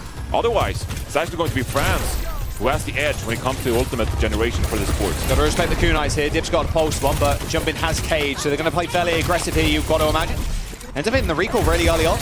Straight in the line of fire with Junbin now. Shot in the back of the head too. Sojin cleans him up. 4 HP. Shuriken from a million miles away ends up finishing him off. And this is going to be a dangerous fight. If Junbin stays alive here and hits the gate, it's going to be disaster, but Crocs ends up finding the kill anyway. 80% now for Team Korea as they chase Sunjin, and Crocs gets another one. And they have ultimate in hand. It's a fight that South Korea essentially gives up for free. Junbin, with an unlikely error, gets picked off. And France, they're able to get the point for free. They have the ultimate advantage now. They can go up 1-0 against South Korea. It would take quite the fumble here, you've got to imagine, with double support. Oh. Cage for cage, Crocs is close. I mean, in fact, France basically have 5 ults. This is as good an opportunity you're going to get. Now you're going to seize on it. They're going straight away. Crocs gets a kind of reverse stun there, but Dip's already down. Cage ends up getting deployed, a reverse one as well. Drops off the side of the map! He can't get back up! Stalker's already down, the rush. It's going to get ripped here from Zerion as well. Guess what? Sunjin, he's got the blade, but he's got no backup left. He's going to try and just swing through and carve the health bars apart, but Crocs ends up staying alive. Sunjin's bought enough time though, as Choron comes back with the beat. They can't get the quills necessary. This is going to be a South Korea that gets back into the fight. So no, it's basically a neutral fight right now before Stalker gets here in time. Very close to this OC.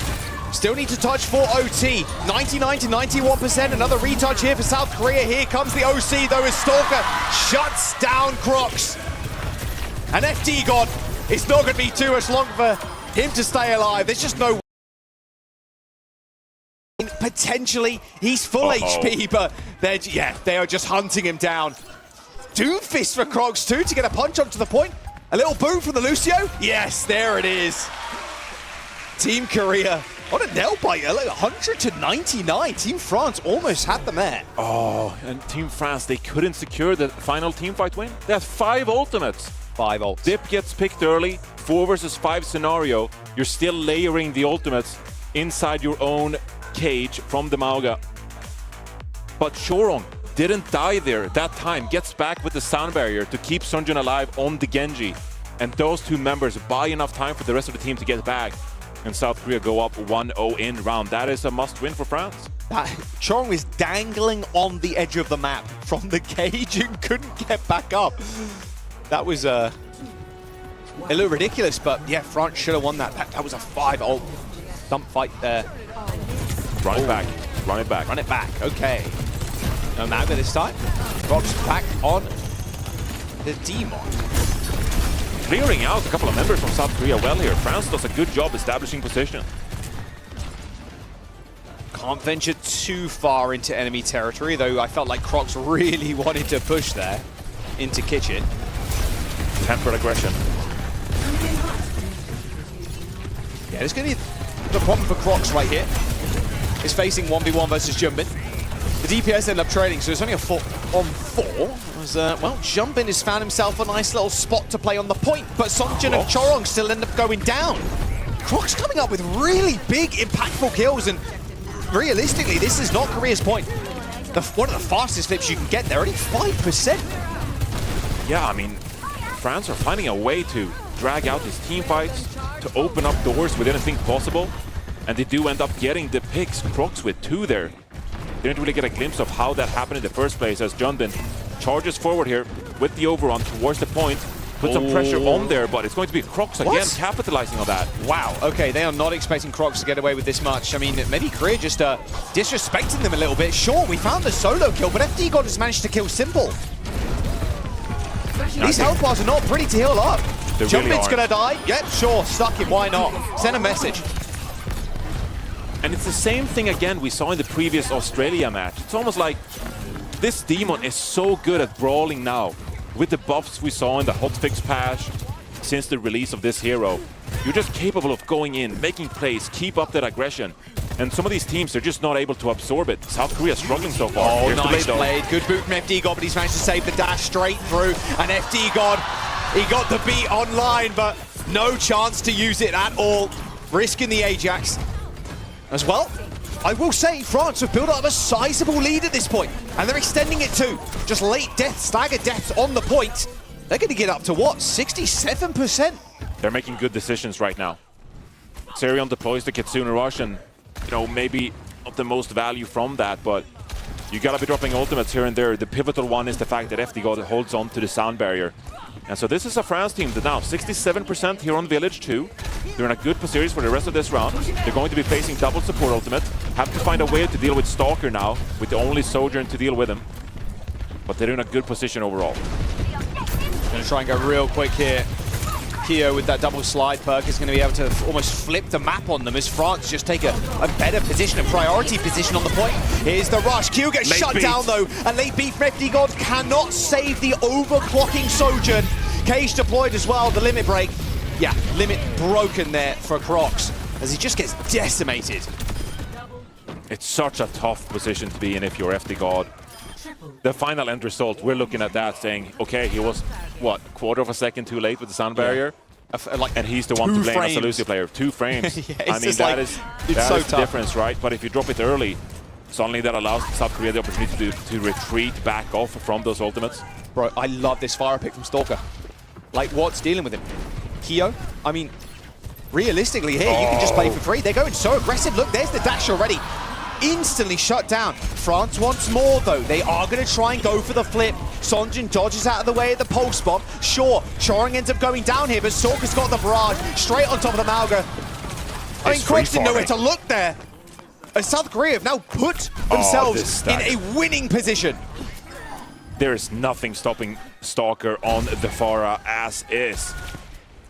Who touches? 95%. We got Dip. They're already hunting for him.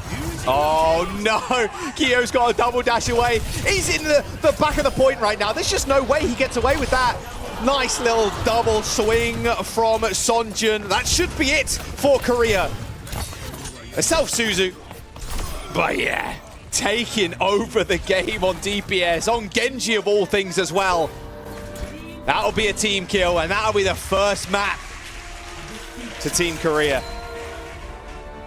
South Korea collect their first map win here in Busan, in their home country, in front of the home crowd, as they start gathering what's necessary to secure their ticket to BlizzCon after all. That's where they actually look towards. That is where they are expected to arrive and fight for the eventual title of this tournament. Getting off to a decent start here against France, but I wouldn't say it was, you know, the best out of South Korea we expected. And Sonjin is so good too. I'm happy we're seeing him on the Genji and not seeing too much of Jumbin on the Demon just yet. Look at the Lucios. The Lucios battling off the edge of the map. Dawn of the Fates moment. And I have no idea how Choring even got back into that moment as well. Had to build the sound barrier and did so. Yeah. But yes, I agree with you on the point of Sonjin, by the way. This guy, like, what a rise. The trajectory he's been on in his career. And to earn himself a spot in, you know, Team South Korea, that is really amazing. I mean, most recently at the Mid-Season Championship, just a few weeks ago, this guy was making ridiculous plays for Dallas Fuel, and now keeping that up on the Genji out of all heroes as well. I like the adaptations from Stalker, I really do. Very good Pharah play, just disgusting. Yeah. And if you're playing against a Demon, it's, well, you've got the mini cannon, sure, to kind of pluck you out of the sky. You're looking at your hit scan DPS. We're seeing a lot of Casti now, but you're on Sojourn, so you're a little less effective because you need to build rail. But Yeah, I think Korea, they've got, look, talent's there. Talent's there, baby. The talent is there indeed. As we bide our time here to see what they've got in store. It's almost at the point now where obviously it's so unlikely that you're going to take down a team like Korea. So we're looking at the other teams in this group, Denmark, Colombia. That's really where you need to make your stand if you are France. And Denmark so in a series well, like that's a tough team. It is a tough team, but I mean, I would argue that France is favored in that one. And so there's no necessity in a series like this to show your hand, to play the maps maybe you are best at. Instead, you might even go into a series like this and say, like, okay, like we'll fake them out a little bit. So I don't really know what map we're going to go here, as they maybe look to save their preferred maps into the later series in this group. Yeah, I'm curious. Yeah, I couldn't really pick one off the top of my head. Maybe ban Ana, go Roto. Yeah, Prox, you got to do it to him at some point. Realistically, you got to have one game. You play ranked and you see the Ana ban come through, and I was like, there's only one type of player that bans the Ana. It's the Roadhog player. It's Crocs, probably every single ranked game he's ever been in. You're going to play Roadhog. I'm going to play Mauga. Let's go. That's the only end result of Ana ban. That's a rough matchup for the Hog, I will say. Just getting shot permanently. Yeah. But it's okay. If anybody can do it, Crocs can do it. You play Roadhog in my games, I'm going Mauga. You go Doomfist in my games, I play Orisa. Oh, right. That's just how it is. You can play Malgrim for anything. Yeah. I mean, Crocs, look, give us one. Maybe not against Team Korea. Maybe a little summit over the next couple of days. Wait, would you take a glimpse? Just a glimpse. Just a glimpse. I think with how Korea kind of entering the group stage, like this is their first game here in the Overwatch World Cup group stage, and they are expecting to come out as the #1 seed. I think if you look at the overall, like all the teams across the board, Saudi Arabia, obviously 2023 champions, and then Team Korea is like the top two. That those next few teams, like 3 and 4 placings, you know, maybe in 5th, 6th kind of thing, like that is fairly hotly contested. Like I think France could really make a case to be up there. Yeah, I mean, if you get the #2 seed in these groups, and you know, we're looking at a couple of #1 seed favorites, like we talked about Kingdom of Saudi Arabia, South Korea, USA, I'd say are favored over Sweden, yet, still, even I'll admit that. Yeah. So even if you are France, it's like, at some point in this tournament, like, you're gonna have to overcome one of those top teams, right? But here in the group stage, against South Korea, this is not the time to do so. You know that you don't need to overcome South Korea in a moment like this. It's going to be the Neon Junction after all, which, you know, when it comes to like showing your hand, like it is a pretty pivotal map in the pool, and I think that's why we're seeing it so much. It is so unique in its ability to remove a lot of these flank opportunities, to get rid of space that some damage players really thrive with. And so I'm a little bit surprised to see them pick Neon Junction here after all. Yeah, you're forcing a front to back. There's no like, oh, Jumbin playing ball, Jumbin playing Winston, like anything kind of crazy like that. You are rich. Like, look, we want to play just on the ground almost Overwatch. Yeah.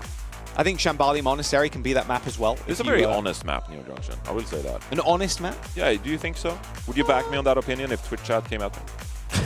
An honest map? Is Neon Junction an honest map?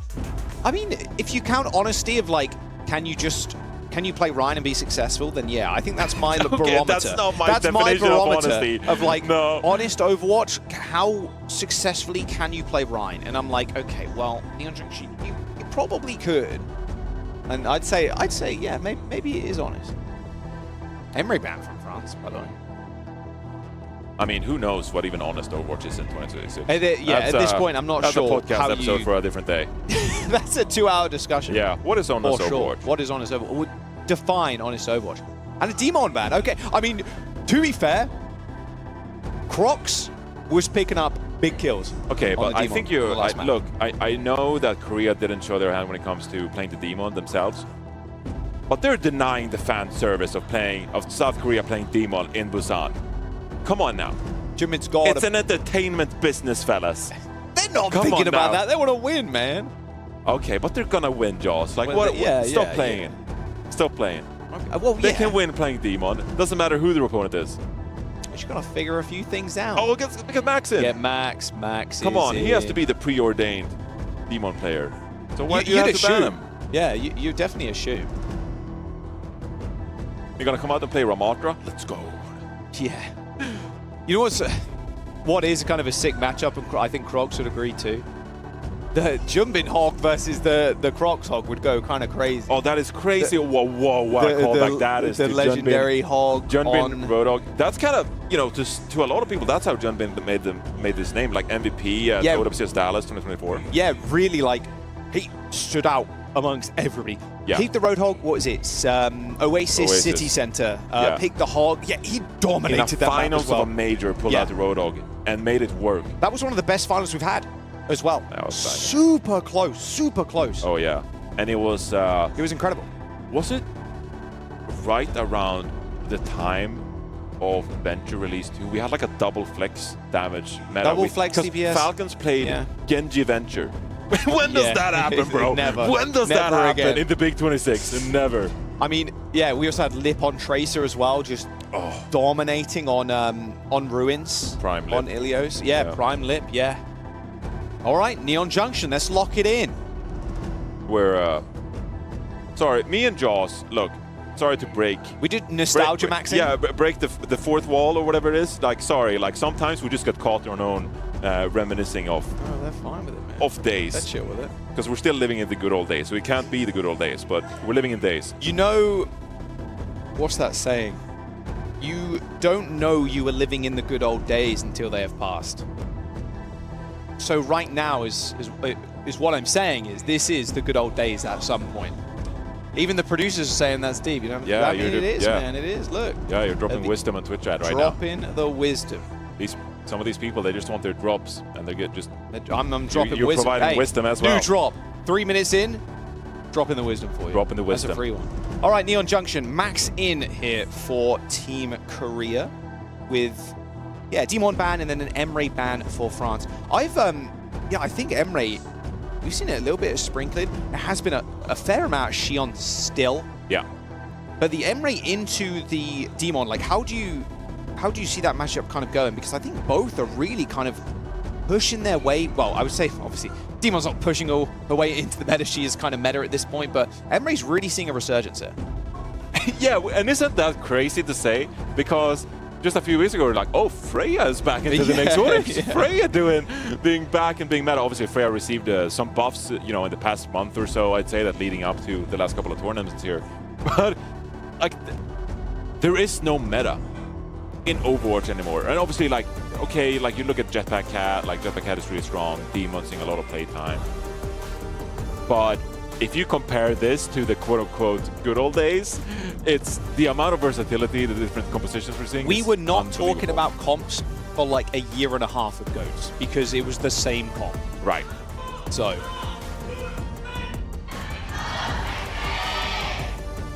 Want to get the chance in, of course. They're not going to have chance for France. There are some French fans in the audience for sure. Okay. The Korean fans may outnumber them slightly. They may outnumber them slightly. Okay. Surprisingly, I know. There we go, though. All right, Max in. Obviously, more of an off-tank player here, so starting out on the Sigma. But this is the map, too, that we really see a lot on Mizuki play. So damn strong. And I think Chorong, especially on the Mizuki, is kind of nasty. I think this backline in general is... Yo. Wait, no. Crocs. Wait a sec.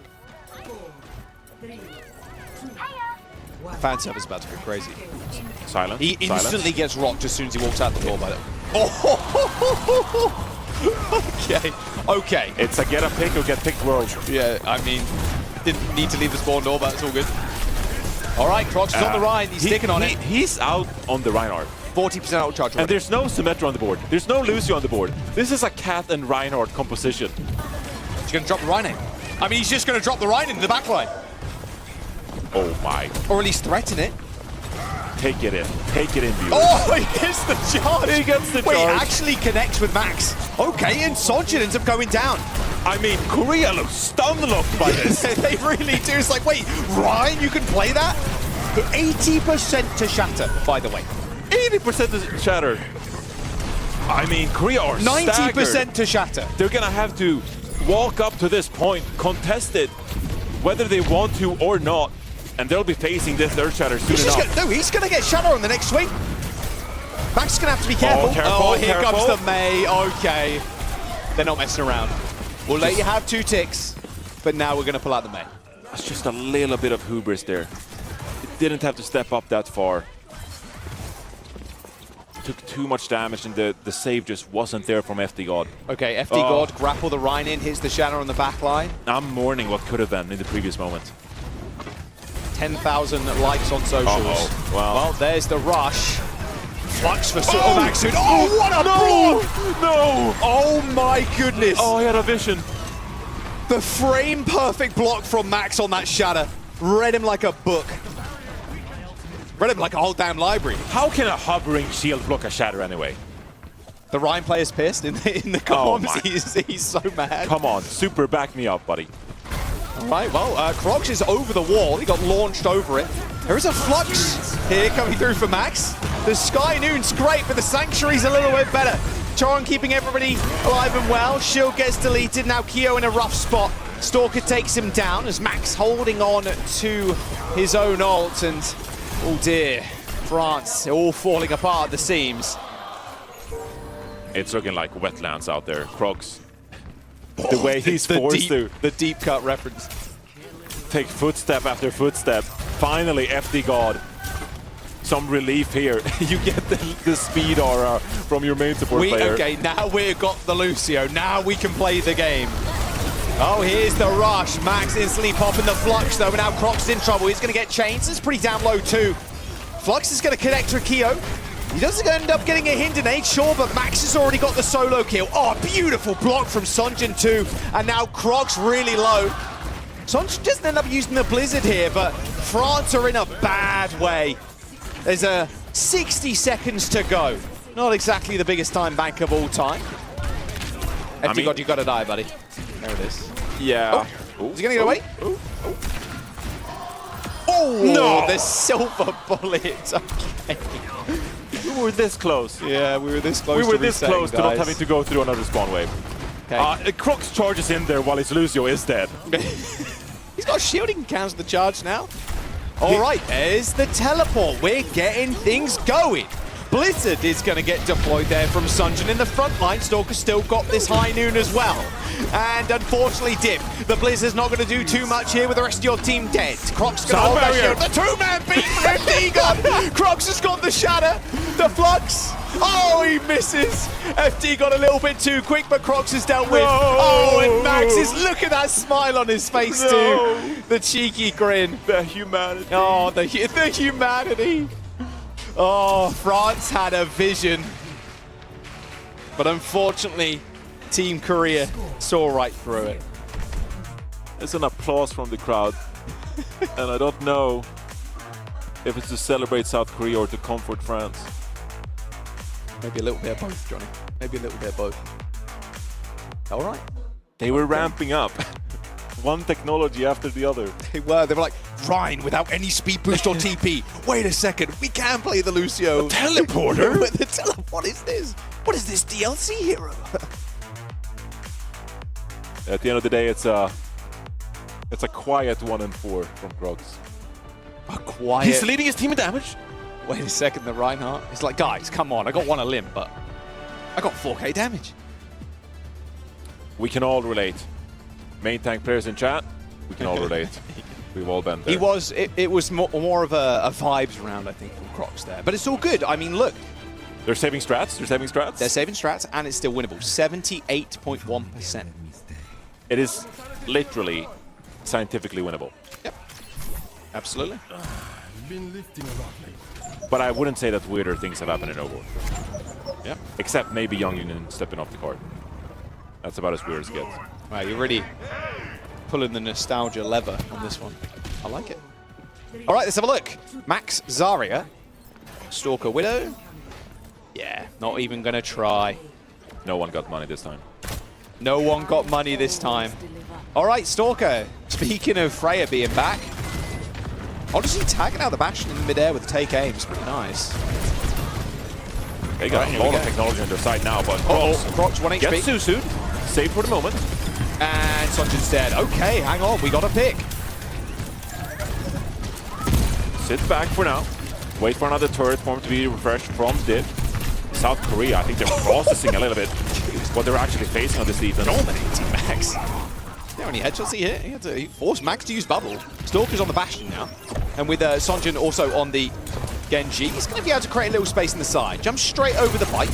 And here comes Dip on the Bastion. All right, Stalker taking a whole heap of damage though. Dip going so damn low. All right, Stalker has found the kill. Crocs is going to go for the charge across the map to get back to the rest of the team. A TP required there from Zerion to get him out of dodge as well, but Sonjin is going to just chase him down. Forces it and straight into the waiting arms. Look at the assists on that feed. Disgusting work. And Simple's got Nano. Teamwork. Oh no. That's the dream work. Oh no! Oh! He was taking a nap. Oh, the forbidden combo. Well, they got 2 ticks. One of France got in the back pocket here. Stalker gets nanoed, and he's just playing aim training. Dip is out of there. Oh, FD God's in. He's on the cat, but yeah, this is going only one way. Stalker's not Stalker's not even shooting. Put them out of their misery. Not happening. There you go. Stalker took his hand off the keyboard and said, that's enough. That is a 2-0 lead for South Korea. Max, 20-1. He won a map. Stalker, 22-0. It's we're treated to a little bit of shenanigans here. Late night in Busan. Yeah. The Overwatch World Cup. Oh, that little cat drawing's cute. That Pachimari cat. I think it might have been. I mean, cute stuff. We got some Reinhardt lowlights on screen for you now. Oh, that was unbelievable from Max. Oh, the bones. I'm glad you guys got that in the slow-mo as well. Thank you, Replay. Oh. Replay Ops. Perfect stuff. What are we doing there? What are we doing there? That was a nice block too from Sanji. Yeah, okay. I mean, look. Regular schedule programming. I mean, wow. Yeah, look, there's no... That was one of the maps of all time. That was one of the maps of all time. France were definitely having fun with it, though, I will say. It's... They are having fun with it, and credit to them for having fun with it. But I don't even know what to say about that. There's no analysis to be done. There's no analysis to be done. And this is, yeah, insult to injury. Nice little kill from Stalker at the very end. Can we at least get a little bit of Road Dogg in the next map here? Yeah, I mean, Demon isn't banned, so... Honestly, like, Demon is really fun to watch. Say what you will, but it's a really fun character. I love it being introduced to the game. Yeah. Takes a little bit of, like, things you like about Junker Queen and then mixes them with Diva, a little bit of Winston. Like, it's just... I don't really know how I worked Winston into that equation. But you like the grey heroes, Johnny. Right, I like the grey heroes. But it's a really fun hero that we have in the game now. So, you know, even if we don't get to see the Road Dogg, I'd be happy with a little bit of Demon. Demon, come on. I will say, like, kind of in competitive, like, first impressions about the ultimate. Yeah. It sometimes really does feel hit and miss. You need almost instant follow-up with the limit break. Yeah. And then if you are able to get in there with a Tracer, with a Shion or something, it's just so tough to heal through. Your supports are basically useless because of the damage amp. Like, you are instantly getting deleted. Yeah, and, like, I think it's such a fear factor as well. Like, you don't need a 5k with the limit break. No, it's like Grav. If you get one or two, it's like, you can't chill. Yeah, but no, I don't even mean from that standpoint. But, like, if you apply damage amplification to the entire enemy team, like, they're going to be scurrying. Like, they are going to flee for their lives. And in some ways, that, like, gives you the space to, like, push forward. Yeah. Because the enemy team is like, we all have Discord Orb. Like, we got to hide. So you can even, like, get the limit break out. You get the overhealth. And if you get 2 picks on the back of the limit break, I mean, 5 versus 3 and 5v5, like, you're winning that. It's not happening. It's statistically, like, you win 95% of the fights, 5 versus 3. You reckon? Yeah, that's statistics. Yeah, we actually made Captain Planet. Planet, yeah, Beast, legend actually. I don't know if it was him, but I'm going to give Captain Planet credit because we love Captain Planet. Basically made a study back in 6v6 about how many team fights do you win when you're like 5 versus 6 or 6 versus 5. Yeah. And it's like, you get first pick, you're winning so many fights. I think it's maybe like 3/4, 75%. Yeah, I mean, about it. It's got to be close to that. And in 5 versus 5, it's even more than that, right? Yeah, for sure. For sure. Yeah. Because percentagely, like, you know, if you get a pick in 5 versus 5, that's more worth go up to like percentage of the enemy team versus %. Yeah, so. Planet is way smarter than all of us combined Moneyball. when it comes to like analytics and stuff. So yeah, maybe I need him to write something again. Maybe it was, I don't know, stats up. Wizard Young. Yeah, I don't know. Wizard Young, yeah, get Wizard Young on the case. It was one of those guys. All right. Working the numbers. New Junk City. Just get on base, buddy. France. Just get on base. I mean, look, what can they... This is a perfect, again, whimsical map for the road. Come on, let me see if he's got... Junker I Queen can't on see him City? from here, or his screen. Yo, shout out Mexico. They played some Junker Queen. They did, yeah. That was sick. What do you think of the Queen in the current day, though? Again, especially against Demon. Not good. 6 versus 6, though. Yo, who's rocking the Junker Queen in the 6v6 queues? Buddy. Come on, let's go. Talking about here and now. That's not in the ranked game. And look, there was a 6 versus 6 tournament taking place. Sure. Previous weekend. You know, we're seeing a little bit of 6v6 content. John been back into the fold here. I'm seeing him sitting down. Only 3 players in the lobby. South Korea here. Seeing if they can take down their opponents. 3 versus 5.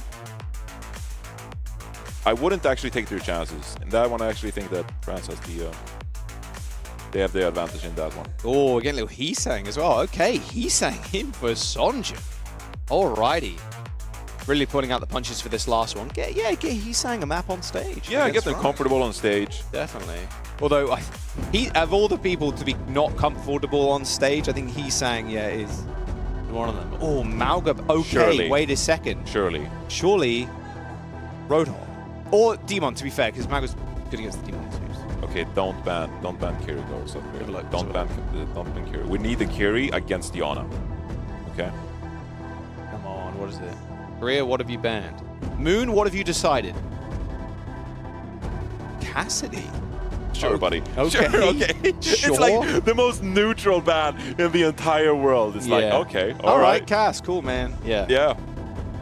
You can play it, sure, like, great. I mean, you can now play something, yeah. I mean, I guess now, like, there's some attribution to Cassidy and the ability to pull off Sky Noons on at least 2 points of this map. Yep. The outside areas, of course. Yeah, that's fair.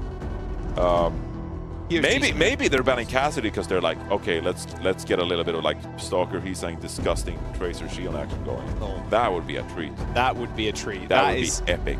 That is how to play a comp real fast. Hey, that's what North Shield America does Tracer. sometimes. I mean, yeah, that is, it's good. That is I think that comp is good.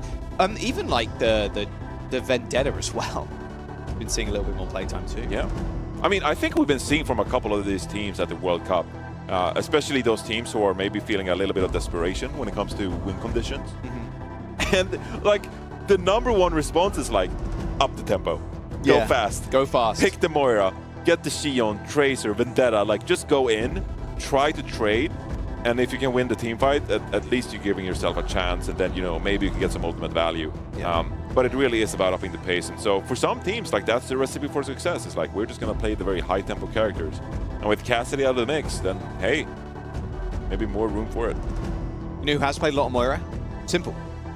Yes. In recent times. Yep. Or Twisted Minds. And I mean, so often, like Moira, or not so often, very seldom, but when it does, it's actually a really good pick, the Moira is. Especially when you're playing against some of these teams that have a good time of getting on top of the back line. Then Moira can become this escape for the flex support player, to feel like they're actually like in charge of their own ability to stay alive. Like, I can fade out of trouble. I can join my team diving with this Moira essentially, and not having to worry about constantly defending for your own life. All right, Crocs and Jimbin on your screen. Let's get it. Come on. I want to see the tank picks for this map. I want to see what Korea are going to rock with. This group is going to be a little tough for France, though. If they do end up losing here, Denmark is also a really scary team. Yeah. Shockwave's not lost a Shockwave either. Earlier in the day, like I was watching them on New Junk City, and that was actually one of those map-ups where Colombia, they went Moira. Yeah. And they're playing Reaper, and they're playing on New Junk City. They're playing like pretty well together. They're playing Brawl, wrapping around. And Shockwave immediately scouts it out, and it's just like, I'm gonna hard flank on Sojourn. and essentially didn't play scared at all. Like Shockwave is such a confident player. Always loved him from when he first introduced himself in the scene. Such a fun player to watch. Can really make some dangerous plays. But that is kind of like what I'm talking about. Like that is a guy that can really make a big difference here in the World Cup, and take a team that maybe doesn't have as much experience playing together, take charge of the communications, yell out for playmaking, and then be the difference maker in some of these series. And obviously Denmark, they got away with the win here today. They'll be looking at a team like France. They are the ones we need to take down to secure the #2 spot behind South Korea. Yeah, oh for sure. And you know Denmark's going to be looking at this series too. Yeah. I mean, yeah, it's against Korea, sure. You're going to have to play them eventually too. Like, at the end of the day, France, if that is the team you need to beat to make it to BlizzCon, to make it to Anaheim, then, well, you got a lot to learn. Got a lot to learn. I think Crocs did a fantastic job on the control map on Demon. So, you know Denmark are noting that down. You know they're saying, like, look, we're going to have to ban it at some point against the guy. We don't want to get run over. All right, looks like we're getting into the map. New Junk City, third map here between France and Team Korea. Obviously, Korea right now sitting at a nice 2-0 lead in this series. In their opening game, Overwatch World Cup 2026. What is double cow? Good price though. Double cow on the poster there.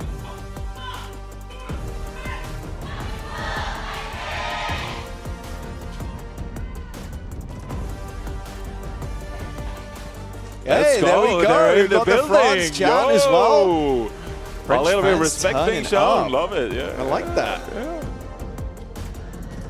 Jumbin, you could do something quite fun right now. Something a little silly. I almost feel like there's a little bit of reluctance from South Korea to show much, to go full silly, because they're playing with so much reputation on the line to make their country proud. It's like, this is not funny business. This is, you know, we need to represent our country well. We are the esports mecca. We need to be the powerhouse, and they're not going to be playing around with the composition this time around either. Yeah, I think they want revenge from 2023. I mean, obviously everybody at home, you've seen the jerseys, or the Korea jerseys already. Look at the stars that adorn their jersey. The winners of the Overwatch World Cup multiple times for Saudi Arabia paid them a little bit of visit, a little bit of an upset on the world stage. Croc desuited from the mech fairly early on. Nice kind of, we were going to run at you, protect Stalker, and he is going to kill everything type comp. So much aggression here from France with this composition, like we talked about, the Tracer, the Xion. But it's all mitigated with the mobility provided by the Metro Teleporter and Jundin, utilizing the defensive tools that Arisa has available. It's going to be so difficult to find the picks required to really crack this composition open that Korea has assembled. Okay, Dip's gonna have to force point. Gonna have to force someone to try and actually contest him. Korea probably gonna try and do the opposite though. Oh no, actually they're just moving as a 5-man unit to try and scare Dip, and it's actually worked. All right, okay. Now they're on the low ground. Crocs is gonna try and match them here on the point. Gonna wait for this teleport to get the bash into a different position. In fact, that's exactly what they're gonna do. Crocs under a lot of kind of suppressing fire from Stalker right now. And there's the rush really early on as Crocs is already in the back line. Stalker now has to turn 180. Zerion force a TP away, but it's Dip that falls first. Now Kyo is alone. The nade, and Stalker is going to be able to run him down. DPS eliminated. Team France. They just don't find the opening they were looking for. And it's going to be the first point capped here for South Korea already. Time is going to be ticking fast. In a moment like are this. Are they really doing that? This is a brutal stagger. Straight into the next point almost too. They probably could have staggered a little bit longer there. You think just a little bit? A little bit longer, but it's Come on. Okay. Just a couple more seconds, fellas. I mean, at this point, that barely matters because the flashpoint is opening in 10 seconds here. They've already got positioning too, so.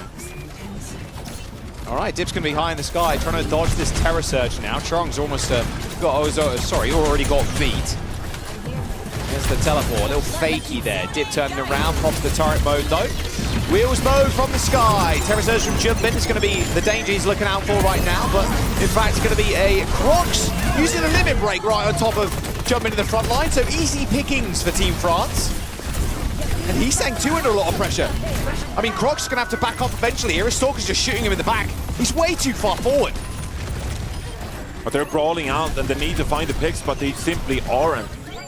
It is just too sturdy from South Korea, and they end up with the point cap yet again. Even though it feels like France, they're making things happen. They drop a Kitsune Rush, they got the turret form out from the Bastion. They just don't find the yield they were looking for. All right, we're jumping on the ball. Oh, jump in! He can't get away with a body block from Crocs. Uncharacteristic. Oh, nice follow-up too. All right, Stalker tries to get a little bit of revenge for his fallen comrades, but unfortunately that is just a good positional play there from Crocs to keep his team competitive. Okay, so you get one back pretty quickly. Junbin over onto the Demon here, so we'll see some Demon action after all, taking the mirror here against Crocs. Okay, I think a lot of people are hoping that Junbin, or Max to be fair, end up playing the Demon. Where's it going? Boom, boom, boom. All right. Oh yeah, give me the damage. Get Chorong this sound barrier quicker. Yeah, 75%. He's pretty close. He's hanging on off angle, jumps on the bike up, taking a quick sword slash. Actually, it's a different postcode now. Straight across the map. Good corralling of the players onto the point though. France are kind of cowering. They have ultimates here. They are. Going to be able to push on though. This rush is going to provide a substantial amount of damage that Team South Korea are going to have to respect. 75%.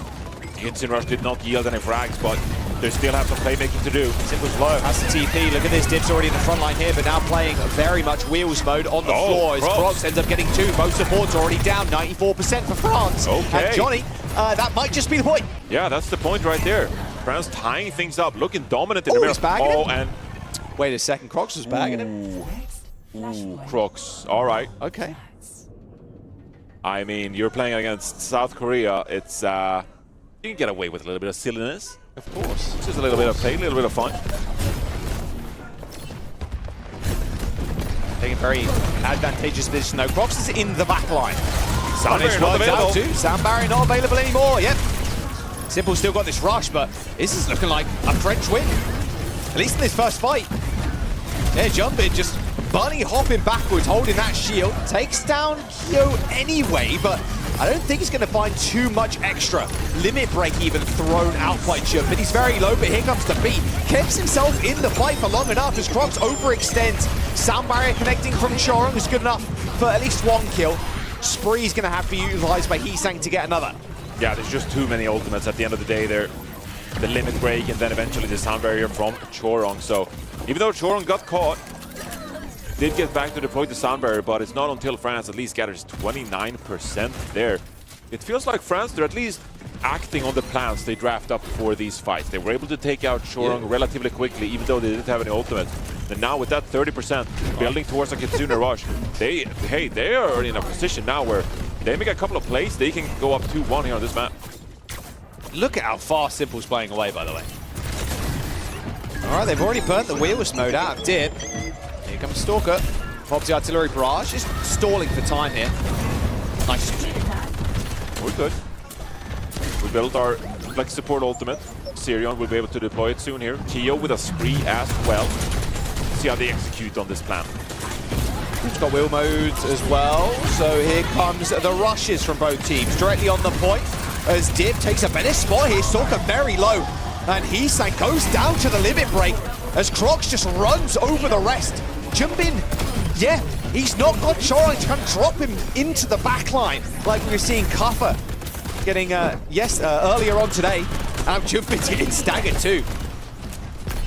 It's going to buy some additional time there for France. It's odd a little bit, isn't it? The last couple of points, it almost feels like France is in control. Yeah. The tempo is definitely in their favor. They are the ones who are acting on their plans, and even though they're facing South Korea hasn't had the best of time putting a stop to France and their game plans.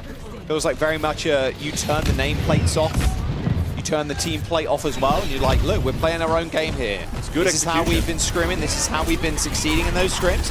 Heesang's going to go low too. Wow. I mean, Kyo is going to take down Simple. I mean, that's a double for Team France. make it a triple. I mean, this point is done. This is a 2-1. France taking the lead on New Junk City. But what are we to make of this? What are we to make of France going up 2-1 here on New Junk City? Is this South Korea being silly? Nothing wants to lead me to believe that South Korea aren't taking this seriously after all. Is it the best we've seen from South Korea? No. But it's still a moment where they have the opportunity to finish off this series, and yet it is France up 2-1 here on New Junk City. All right, well, FD God's got Catnap. Limit break for Jumbin. Let's see how he ends up approaching this fight. Very deadly place to get limit braked or limit broken, whichever way you want to say it. A lot of poke. But he dead, flattened. End of training for FD God though. Limit break now available for Crocs too. Jumbin shouldn't really need it, although he's going to use it anyway. Just throws it in onto Crocs. Did it actually hit Crocs? I don't think it hit. I'm not sure it did. Doesn't matter though. Crocs also ended up using his, and that'll be a team kill there for Team Korea as they get the point. At least they get away with a team fight win. They're only deploying the one ultimate. Got plenty in the bank here. So they're off to a good start on this point at least. Looking to tie it up. Now it comes down to France yet again. You don't want to deploy anything too early. Crocs doing a little bit of trading back and forth. Going to lose the mech. That is huge. That is massive. Yeah, and they're just going to capitalize on this. They're just going to walk on, hold W, hold M1. Yeah, they're straight chilling right now, Johnny. 100%. That's it all. France just gotta recuperate here. Wait for the spawns to get back in time here. It's going to be 55% already for Korea. And they got 4 ultimates in hand. Could essentially drop them all here if they wait out long enough. He's saying right around the corner here. Spree available. In fact, 4 ults for Team Korea. And they're going to try and go for a rush here. France already though. Spree for Heesang is going to eliminate Zerion. It's the final fight on this point. Crocs lose mech here. That should be done. I mean, Kia and Crocs end up coming to a kill, sure, but the health bar is very much in favor of Jumbin right now. And they are going to they're going to stagger max is what they're going to do as they bring this point to overtime.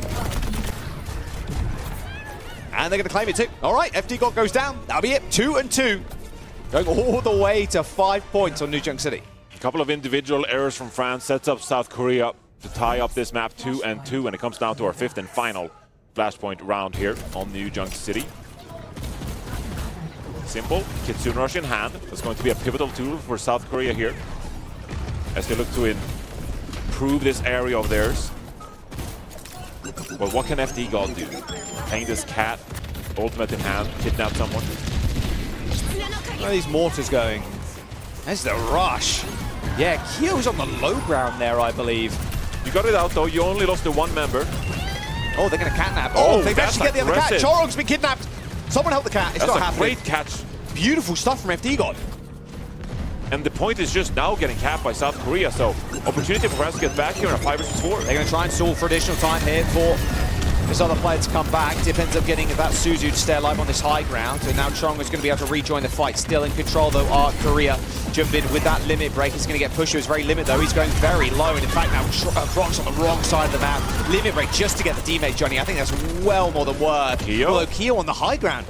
That's a spree kill onto Stalker. I believe it's a 3 vs 3 scenario here, but Korea still has the cap, gaining significant percentage, and Jumbin finds pick up the Kyo. That's going to be it for this one anyway.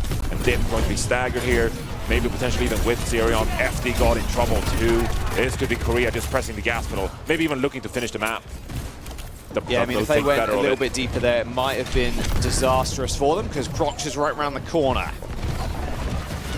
All right, my son, what you got? He's straight to... Oh, Spree Jacks. That's a going down as soon as he pressed the Q button. Dip's already got 2. They tried to end the map there, Johnny, and it failed completely. Yeah, a little bit of over-eagerness from Heesang here.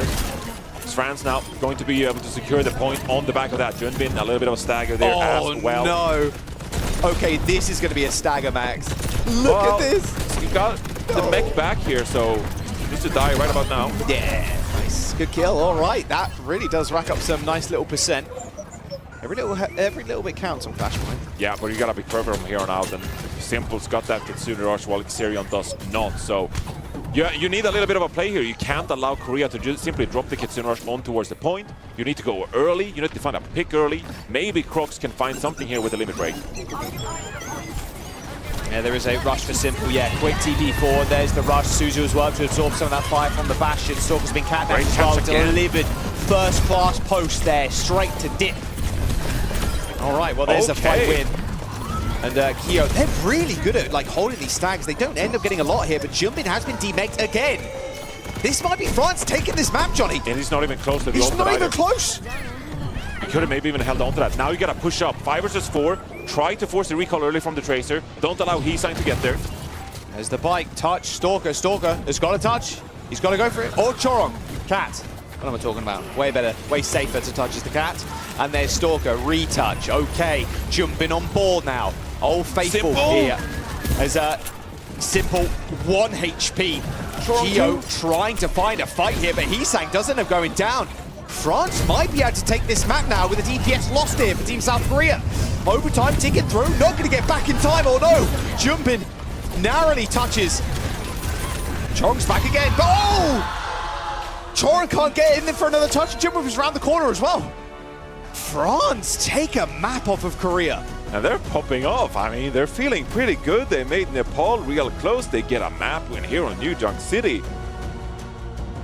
And we were expecting dominance from the side of South Korea instead. Our evening prolonged there as France are going to try and make a series out of this.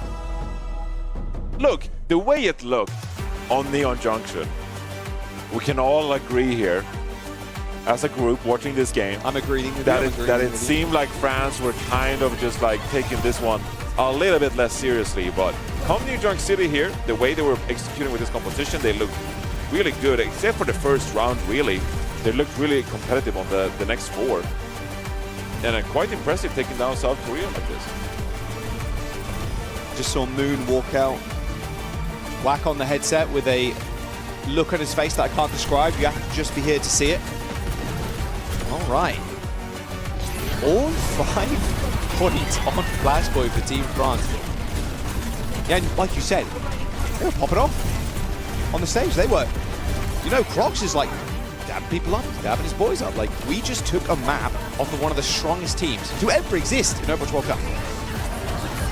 I'm looking at Moon now, communicating with his team. Fatherly presence almost, asking space. Actually, yeah.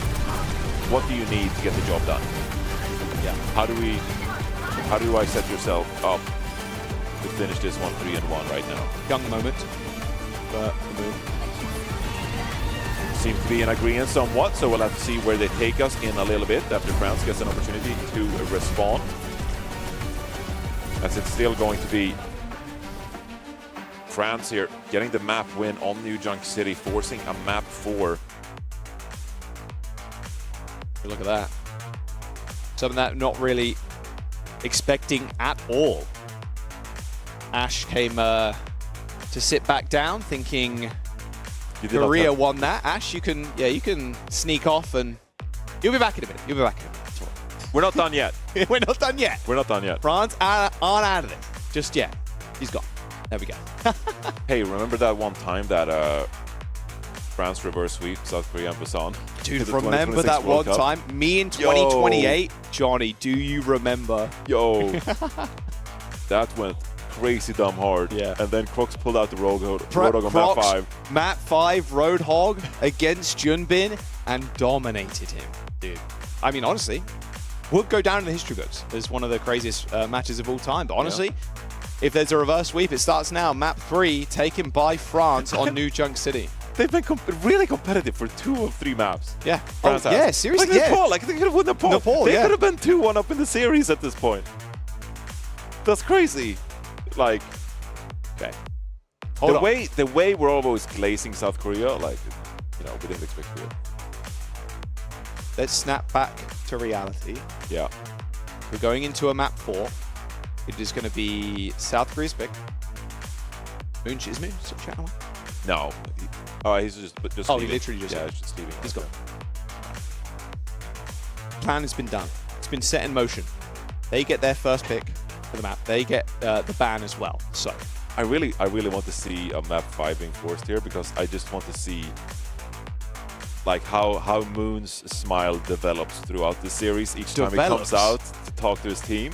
I don't think it's like, imagine if Moon is forced to come out one more time and be like, all right, guys, we're in map 5 against France. We had dinner plans in What's 30 going on? minutes. We're late to our Korean barbecue reservation. What's going on? Fellas, you got to lock It was a booking fee. I'm getting back. It was a booking fee. I paid 10,000 won as the booking fee. 10 seats? Do you know how difficult that is to come across at 9 p.m. in South Korea? Yeah, for those who know, it's come on, guys. Difficult. Can be quite difficult. Yeah, look. GS25, let's go. You know for a fact, Korea losing here, GS25 dinner. All right. Esperanza for Korea. It's the pick. Big Brain Moon says this is where we go. France, on the other hand, though, that's got to fill you with so much just raw energy. I mean, it's such a... It is an honest Overwatch map. Like, we saw so much Esperanza being played in, like, OWCS 2025. Yeah. And so all these, players on Team France, like, they got a lot of practice. It was, like, the go-to push map for so long, right? And so I feel like if you're Team France going into an Esperanza, you're like, okay, we're very comfortable playing a map like this. We feel like we have a really good opportunity to take down Korea on a map like this, especially with how we looked on Nepal, how we took them down on New York City. This, based on what we've seen, just based on what we've seen, objectively what we've seen so far in the series, not out of the realm of possibility that France actually wins this map too. You gotta respect them now at this point. Opium is through the roof. You know what will be fun to track, actually? See how loud those French chants are now. Obviously, the Korean one. You think they're converting? It's, yeah, converting in real time. In real time, we're going to see those chants of France get a little bit louder. Come on, we're not about to witness treason in the crowd right now. We're in Busan. You can't. Well, no, you're probably not going to abandon South Korea now. No, they definitely won't. But I'm just saying, there's going to be a few more people like, hang on, wait, France got it going on right now. Crocs has got a mean demon. Indeed. Can't be banned to be respected. No, it can't be banned. Korea banning first here. Just getting those in. There it is. Diva. All right, fair enough. I mean, it's pretty high ground oriented map. Decent map for Diva, yeah. Yeah. Could be kind of a protection of the tanks too. We'll see what Team France have decided to ban. Because I'm thinking like Shion from Heesang, because I don't think we got subs. No. Same 5 sitting in for Korea. Oh, it's going to be Ana. Wow. I mean, Simple is kind of a cracked Ana player. But yeah, that is investing. That is saying, like, look, you're probably going to want to play a very aggressive, backline. Well, it also shuts down, a lot of kind of, like, the paths that South Korea has to create a composition. Johnny, sorry. Okay. Og. No. Bro, they won a map in the series, bro. Now's not the time to get silly with it. All right, it's not. Now we're actually trying to play. We're not bringing up the idea of the Roadhog. All right. Okay. The Ana ban is great though, because it forces a mechanical close-range combat environment. South Korea, they cannot channel their revered playstyle of putting an on the high ground, playing far back, getting value from the grenades, getting value from the sleep darts, forcing France's hand. With the Ana out of the mix here, it's going to be a lot harder for Korea to set up around what France is trying to execute with here. And like you said, it does open up the door for, something like a Mauga to be quite powerful. Yeah, Mauga too. I think that's a very good shout as well. Not that, we've necessarily seen a lot of, we wouldn't see that much counterplay to the Mauga. We seldom see the Ana. We see a little bit of Ana this tournament. Sweden's played some Ana. Yeah. Finn has had a real tough time on Ana. He can go both ways. Finn had a real tough time on Ana. My guy was getting dove 24/7 on Team Japan. All right, let's get into it. Esperanza push map. France taking us to a map number 4 on what was a very close New Junk City. Went all 5 points. Team France, they want to make a statement in this group. Want to make history too. And what you said at the very start of the series, Johnny, about how historical the French team has been. The legends on that team. We're talking people like Soon, of course. I mean, look at the rosters they've had over the years, like France, and how passionate the fans have always been. It's a tough group with Korea in. But here we go. Map number 4.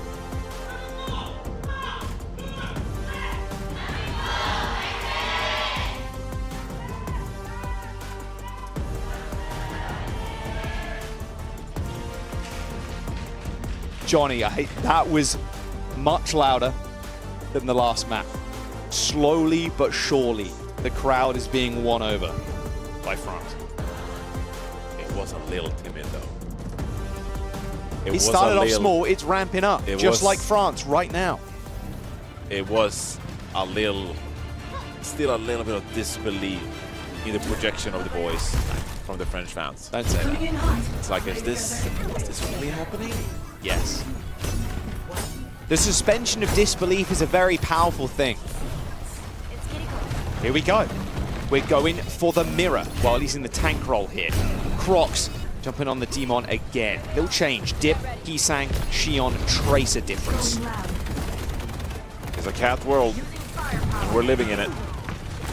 FDR and Choron once more playing this pivotal hero at this time in Overwatch history. Hisang's 1 HP, by the way. Oh my goodness, long-range Suzu's going to make sure he stays alive against the pressure. Dip was kind of laying bare. Slash in. Hisang again. Taking a lot of like brunt damage here as we see France moving this payload really early on. Crocs really trying to make headway here. Simple. Teleporter force. Opportunity here now for France. Hisang, can they punish these abilities being utilized? They are slowly inching the bot away as well. Like, South Korea can't let this go under the bridge by any stretch of the imagination. Good flashbang, though, by Stalker. He's going to get grappled up into the sky, too. A little reposition for the Cassidy. Now has to deal with the Tracer, but already Dip hitting the recall. And look at the health bars of France right now. They are, devastating, is one way to put it. Good DMAC onto Crocs. And that's Korea winning the first fight. And they do so in a controlled manner, with the aggression from Stalker, getting on top of Kyo, trading out the opponent Cassidy, and then Crocs soon to follow as well with the amount of damage he took pre-fight. This is going to be now South Korea establishing this high ground. They have a Sky Noon available for them, no need to push too far now. Can allow France to push out into the side of them. In the lead. We've got work to do. Yeah, a little bit too far up. Crocs is really taking it to him right now. It's going to force them actually to use Rush under the bridge, but it's not that defensive that they can't use it. They're going to push him back to the Mega Health Pack. There's the limit break. Because Jimin just flings it out kind of willy-nilly. But the Sky Noon from Stalker. Oh, just delectable. It feels uncounterable at times. The Sky Noon just so powerful, especially mid-fight. You've already deployed the Suzu. Maybe utilize a couple of mobility tools and you can't get out of the line of sight. Stalker with the perfect timing combining with Shorong that time. And that's going to be a checkpoint reached for South Korea. All right, okay. Taking Stalker out on the cast can be so hard. Such a tough task. And again, attacking into Esperanza moment when we have high ground now. But speaking of which, he strikes back down. Wrong place, wrong time. Still manages to get out alive though, almost. Hisang ends up going down too. FD and Zerion just so damn low. Dip, pulse bomb, not quite. Stalker, bullet between the eyes, takes the Tracer down. It's like they wanted to gain some ground with that Deadeye. Initiating with it, it's so difficult to get value from a kill standpoint. But if you don't have any positioning on the high ground here on Esperanza, you might want to initiate it with it to at least allow yourself to spread out freely. But South Korea at that time, they meet France head on.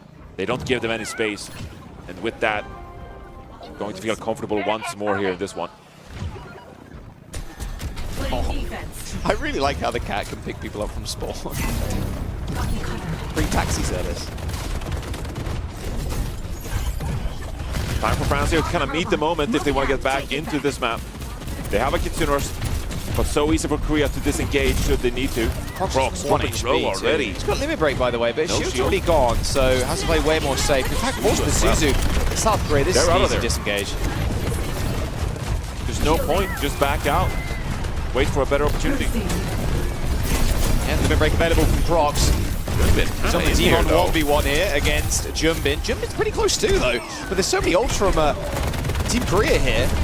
It's it's going to be hard, really, to find a leg up in this fight. There's the Sky Noon from Stalker, but Simple's already gone down. A really early Suzu from Zerion, and it's easy pickings for Stalker. As we see this high ground just continuing to be in control of Team Korea, as Dip now makes an entrance into the fight after Stalker goes down. Limit break for Junbin. Yeah, and he's desuited. Wait, somehow Chorong ends up killing Dip, and we just almost, Croc's almost killing a DPS in the baby team on form, but Korea, they had control of the bot too, so the bot is so close to this barricade already. Yeah, France is doing their best, trying to trade back and forth with Korea, investing ultimates as well. But they just hasn't gotten the value quite just yet. Finding themselves at a pretty big deficit here as we reach the halfway mark now with Esperanza. And with no real ultimates available to them with Sky Noon, it's critical that Keo finds value here. Choron playing in the rooftops. Sky Noon. Oh, Keo. Okay, that's a couple. Simple ends up choosing himself to stop that nade connecting. He's actually just going to go down and take the 1v1. Oh, his fancy footwork pays off. Those ballet classes working out wonders for him. But that can sometimes be a good way to win a team fight. We only use the Sky Noon. We allow the rest of the team to build these ultimates as well. Zerion is now going to come up on this Kitsune Rush. We gain the high ground this time. South Korea doesn't really have any great tools at this time to regain ground. So maybe a little bit of momentum could be established here by the French team. The checkpoint will be lovely.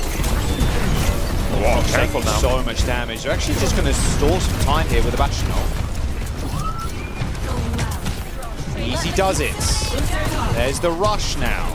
Really good job at kind of like just waylaying this push, and that's checkpoint. That's good ground being made here. And it's going to be staggers as well for South Korea. A little bit of indecision now. Beats the kill feed for France here. As surely Junbin might drop here as well. Although the mobility is going to be a little bit too much. But while this is happening, the bot's still being pushed. This might be France taking a lead here. Simple. Want to get back quickly with this Kitsune Rush in hand. So close to this checkpoint as well, Johnny. There's the Sky Noon. Oh, from the high ground. Oh no, Stalker actually. That High Noon, Suzu'd from the high ground. Zerion does a good job of keeping his team alive. Dip and FD God had different ideas of how they wanted to approach that. They tried to go for a big wraparound flank. But Team South Korea, they end up denying in the lead. Like, what, 6 meters that was almost. But that is the nature of push, and it's undeniable. You have to take a team fight loss like that. The longer you push, it's going to be more and more unlikely that you won't win a team fight. And so with France, they're not going to be happy with the checkpoint. They got 6 meters away from taking the lead. Now they have to find a way back here to get the ball back in control. There's the limit break. Oh, Jimmy's going to do what a Suzu from Zerion. That is unbelievable timing. Heesang's going to try and show him what for, though, with the spree. They're good here, though, maybe. Yeah, they might be okay. Sky Noon. Oh, he's soloed 9 HP, 8 HP, and he still survives and gets the kill onto Chorong. Straight up to the high ground again. Keo's getting so much value. And they are gonna keep chugging along here. Simple with a late death. Zerion has the Kitsune Rush as well. Surely this is France taking the lead. Yeah, they're gonna hold him off. They're gonna hold the door. Junbin needs to reset. Just jump off the map. France take the lead, and they're going to push on even further too. This is a late death from Junbin and Heesang. And suddenly the crowd feeling a little bit bewildered here, actually. As France, they won the map on New Junk City, 2 minutes to go on Esperanza. And they find themselves in the lead. This revered player from South Korea. Oh, the Sky Noon. Sky Noon looking for it. Dodging, Zerion. That was a skull on the screen. Oh, FD gone. No. A tragedy. A Stalker lands a nice shot too on Zerion, but still, Johnny, lead gained 1 minute and 40. You're playing from a position of strength now. Ultimates in the bank. All you need to do is secure just an ounce of value in this moment. And you could be forcing a map 5 against South Korea in South Korea. This will be such an impressive couple of map wins for France, but now they just have to execute on it. Third person peeking around the corner here, Junbin getting some additional information. Oh, he's going to sneak in. Using the cover of the bushes, he's just going to slash into the back line. Here comes the rush, though. Jumbin super far forward, limit breaking in hand for Crocs as well. And that is Jumbin going down, just as Meg destroyed almost instantly. Korea, they've got to reset. Oh, what a shot. It's a great team fight win for France. Only the Kitsuners deployed. You kind of have to take that. Sirion unlikely to generate another one with only 45 seconds remaining here on Esperanza. It has to come down to the Sky Noon. FD God, can you conjure up a play here? This might be South Korea's team fight to win initially, but as we get into overtime, who can come out on top? Sky Noon for Kia. Oh, it's simple ends up going down. There's 28 seconds to go, Johnny. This is going to be a disaster for South Korea's economy here. They've used their rush already. Jumbin's used, obviously, out of mech, and they're going to stagger him too. Wait for him to jump off the map, no problem. They've got 2 ults to spare. 10 seconds. The tank is not going to be available when this initial touch happens. The cat almost surely will at least get a touch here. Spree. Suzu's been used already, I heard that. They're going to be able to get in there and get the touch eventually here, but Heesang ends up going down. I mean, they got to kill Kyo in the front line. All right, Stalker now in trouble. Good little flash grenade will hinder him for a brief moment. Crocs now pretty low too. Another Suzu. Bot's been stolen as well. South Korea now on a knife's edge of losing this fight. As Simple also ends up falling. Jumbin has managed to corral and get a kill onto Dip, but Crocs has already found 2. He's swinging away and he's getting the kills required. It's just the one member, the couple actually, bringing this spot forward for Korea. And they have no choice but to push it away from their own teammates. Yep, Chorong is going to go down as Zerion puts him in the grave. That's the team-mech onto Jumbin. Johnny, we're going to a map 5. A map Reverse 5? sweep potential here for Team France. I've never seen anything like it. The air is heavy in the arena as the Korean players shell-choked. They were supposed to 3-0, head over to dinner, get on out, move on. But it is quiet in here. Silence is deafening here. The French team. Remember the one time France reverse swept Korea in Korea? What could be? One map away from a ridiculous upset in this one that would surely gain France the #1 seed in the group if they follow through on it. That is starting to be quite an unbelievable result. What are we witnessing? What? Like, you were playing Reinhardt Cat on Neon Junction, phoned it in just a ridiculous manner, but they could have almost won Nepal. They won 2 maps in a row here. They're forcing map 5. And Korea looks so out of character. What? I am just beside myself. Baffled, bewildered, beside himself. Map 5. France and Korea taking it all the way. Everybody thinking Korea is just gonna 3-0 and get to their dinner plans. But it's also not the first time that we're seeing Korea in just a jaw-dropping kind of performance here. I know we're forcing map 5 here. They haven't lost quite yet. But this has happened times before where South Korea, the favorite going into it, they just gotta get the job done and incapable of doing so. The previous time it was mirroring China, playing the dive composition, which ultimately they fell in the semifinals. Say what you want about USA with their fantastic achievement of winning the Overwatch World Cup themselves in 2019. But it's always been South Korea's World Cup to lose. And sometimes the pressure has just gotten to them. Right. And they just have played a little bit out of character. And now France are on the precipice of a reverse sweep against a South Korean team that once again going into the tournament has to be favored to be the best team in the entire tournament. I just can't believe it. I think this could have been a 3-1. They were shell-shocked, man. Stun lock. I've just seen Jumbin walk off stage. I think Max is coming back in. Yeah, it seems like 2 subs. 2 subs seems as like well. Sonjun back in. Yeah, Max Sonjun back in. There you go. You can see him setting up. Coach Moon in the center there. Oh, he is gone. Moon has walked off. he does not want to stand in front of this crowd. It's a lot of pride on the line for Korea. A whole lot of pride. It's a crazy Raccoon roster that went out in the quarterfinals in a 3-0 disgusting fashion against T1 at the mid-season championship just a few weeks ago. And now Moon and some of his fellow players once again find themselves in a situation they didn't wish for. This was not supposed to happen. And yet here they are. And they now gotta take control of this series on an upcoming 5th map. And look at France here. Saw FD God grinning ear to ear. Why Big wouldn't old they? smile on his face. Why wouldn't they? Brock's pointing to the sky. Yeah, exactly, yeah. Why wouldn't they be? Why wouldn't they be elated right now? So comfortable in their own skin. The fact that they're forcing map 5 against South Korea. They're playing the better demon right now. This has been a hero that has proven to be itself critical in the outcome of some of these results, and that goes for the Cat gameplay here as well. Yep. And France showing that, like, we've come to play. Scrims have been feeling good. We're in this tournament now, forcing map 5 against South Korea. They have every reason to put smiles on their faces. No GS25 dinner for us. A premium barbecue waiting on the other side of this if they take the win. Hey, were you there in 2026 when France were so Korea? Were you there? You might be here right now. We might be witnessing history, in all honesty. We might be witnessing history. Are you taking notes? Even in this group, like, there's a real shot here for France to take a spot and even take #1 seed.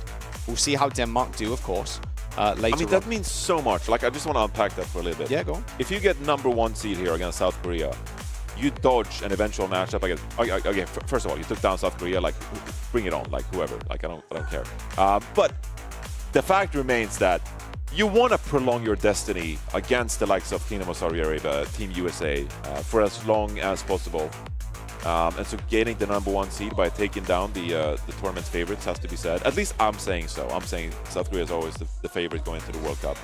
That it's essentially gives you a way better opportunity to get a top 4 at BlizzCon, which is an incredible achievement. Yeah, it is. And then who knows, you know, if you're able to make a final. No one suspected Saudi Arabia to eventually win. No, even Majed was saying it. Yeah, no, we didn't expect to win, and like, he was like, you never know. Like, a tournament could go your way. If you get the #1 seed here, what? You're 2 matches away. Can't believe it. Or no, it's not 2 matches away. Sorry, late night here in Busan. Not gonna do math on broadcast. To be determined how many matches away they are from winning the championship, but it's not 2. I can tell you that one. Yeah, it's half 8 here in Busan. All right, Chambali Monastery. Picked by Korea. Had to go to an escort now, as we are on the map 5. Do you feel like South Korea went into that Esperanza saying like, okay, well, we just gotta play Sky Noon, we just gotta play Best Over. Like, essentially, it's playing Sky Noon. It's about as default as you can get these days. It's like, you're playing the ultimate economy. We'll try to get value. Value with Sky Noon is essentially guaranteed. Like, it's very reliable in at least getting a couple of frags, or you take so much space from your opponent that you can follow up on that space and then get another kill, right? Force Kiri to use the better stuff and then killer, Exactly, yeah. So we can get value with the Sky Noon. Now you're going towards Chambali Monastery, which, again, like, there's opportunity to pull that off if you'd like to. We'll see the first ban. It's going to be Matra here as well. Going up against Max, you know, that's a very big comfort pick here for Max, and you know, it also enables you to play a pretty like defensive play style for Korea here, which would maybe propel their damage players to take more space on these flanks and come up with playmaking. So I don't hate this from France. It almost forces Korea's hand to play with a little bit more aggression here, to maybe force the error from Max a little bit here in a duel where Crocs has been really comfortable. This Demon has looked good as well. All right, a Bastion ban. Or a little bit of that last man. We saw it a little bit indeed, but I still feel like my mind is telling me no, but France, they've been looking so good these last couple of maps that I almost want to say they're favored. Like, how these bans are unfolding, like, they just gotta keep them doing. Like, it is hard to pull off the Demon on a map layout like Chambali Monastery. Can be very long range. Will be a lot of verticality that the Cats will be able to dictate. Not at all as brawl friendly as, you know, Push and Flashpoint. But they've been looking so good overall. It's not only Crocs, it's the rest of the team stepping up as well. Yeah, exactly. It's not just one member right now of Team France that's pulling their weight. All right, here we go. Map 5, Korea, France. France taking us all the way here. Reverse sweep potential online. Biggest upset of the tournament so far, I'd say. Oh, look. We would be witnessing the biggest upset of the tournament. Well, there are a couple of more upsets that could theoretically happen, but I'm telling you, this would be the biggest upset of the tournament this year. 100%. There's a couple of players from South Korea who can prevent it. This could be Sunjun introducing himself to all the South Korean fans watching here, taking control of this 5th map, laying it down on France, racking up those kills that we've been seeing him doing in the mid-season championship when he's playing for Dallas Fuel. If you do it here in a moment like this and you almost save the rest of the team, you save Crazy Raccoon from this awful destiny of theirs to get reverse swept here, that would be quite the feat for Sunjun and allow him some grace. Moon lays a contract down on his desk. Come and play for us. Come on, son. Come play for us. Hoax. Tasmo wouldn't make it cheap. Yeah, Tasmo would not make that cheap. Ain't no way. All right, I believe we are almost ready to go. I see everybody in the lobby. Max and Sunjun are locked in. And so are the rest of France. I mean, we got some good shots of Crocs kind of flipping out over there when they won that last map. Spirits are high in the French camp. We, obviously, Korea's side of things, I mean, the feeling of almost dread maybe setting in, Johnny, for the team. Doubt. All right, let's go. There's a lot of Mara making itself present now in the minds of these South Korean players.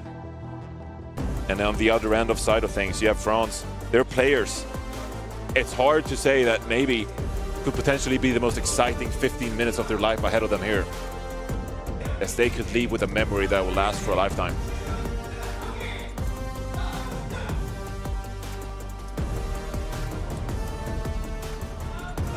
Fully locked in. Crocs too. Kind of going ballistic on stage.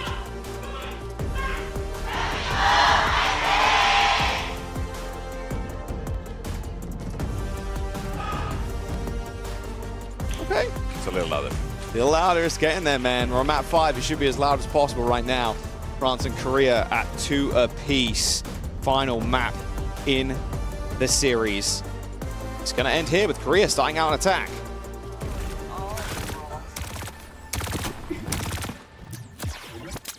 It's hard to not look at the crosshairs, the jumping, the movement of these players now for South Korea. Fidgety.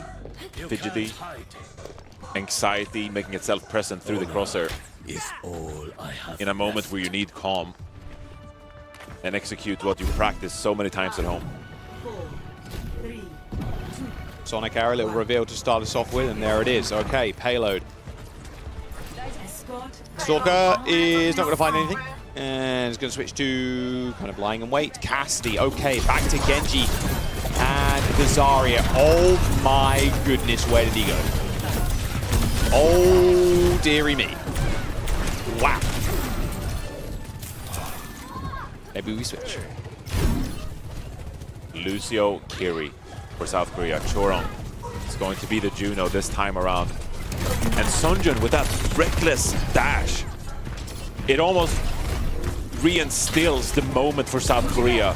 They're dropping him in. Look at this confidence from France right now. Max is going to have to use another bubble on himself. That smoke bubble's down already, by the way. And Sunjun's down again. already dead He again. is not meeting the moment on this 5th map already too. That's early on. They're just dropping Crocs in already. Like, look at this. Just go for it. Zorion is going to go down, though. At least Stalker finds one, but no fear. You Push still that have the momentum. cat. Straight to the spawn doors. Don't let Mats get high energy. Ideally, you're killing the Zarya here. She's only got one bubble left, and there's the recall from Dip. You have no reason to fear this South Korean roster. You forced the 5th map. You've been channeling this aggression. Why would you stop now? In a moment like this, where the South Korean players are shivering, playing so hard for their country here. The French players are stepping up. They're playing fearless at a moment like this. Okay, Stalker. He got that one pick, but very quick to get back our Team France. They're already at full fighting strength already. Max has decided, you know what, I'll play this game with you, no problem. I'll be on the Demon as well. Sonjin is going to just get himself into the back line with a helmet. We don't care about the wraparound. Crocs has already got the ultimate too. Simple, very low. Ends up getting taken down by Dip, and it's a good trade. Honestly, taking a support down for DPS any day of the week. Dip in a little bit of trouble though. 70, 90 HP, but now Max is going to get desuited. Keep him out. Keep him as a pet, honestly. At this point, you Stagger, you're going to find big value. 1 minute and 50 seconds to go. And Korea have barely got it off the starting line. And the game is going in slow motion for the French players right now.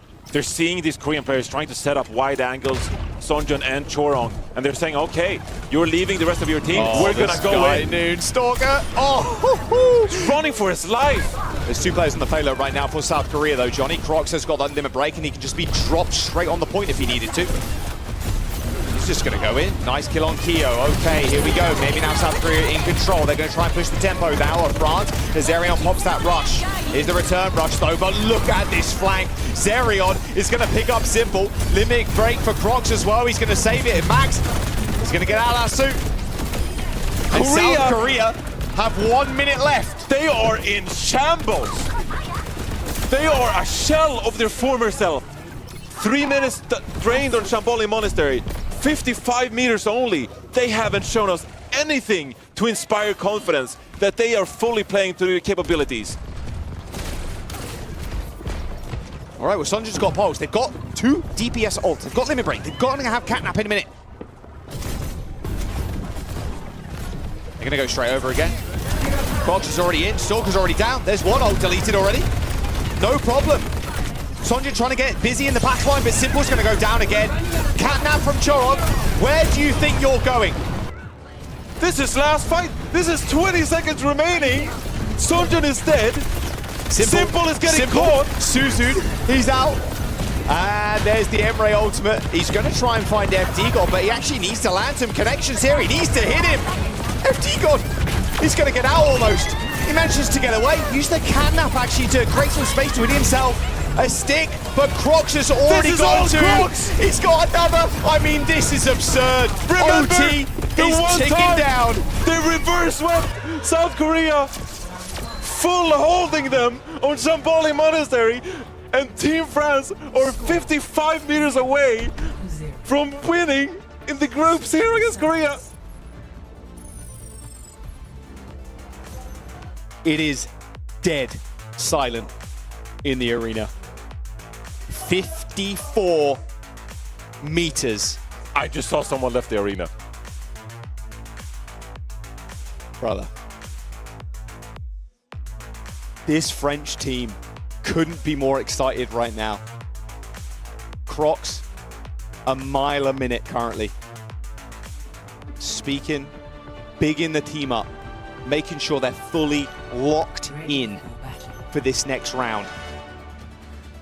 A shell, like you said, of their former selves. It feels like this is most of Crazy Raccoon.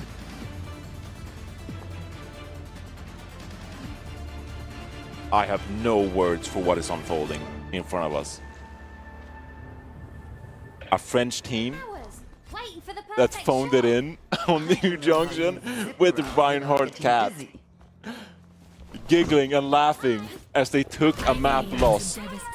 And here they are on Shamboli Monastery, about to leave a mark, a scar on South Korean esports history. Okay, up we go. Oh yeah, not gonna mess with that. A no shot, there it is. Okay, Keo, Cassidy again. Max, Sigma, Chorong is gonna be on the Mizuki. Hope, Tom. They just need space, they just need time. France, they can just basically stack the payload. They're gonna drop Crocs in, of course. Playing with full confidence right now with Team France.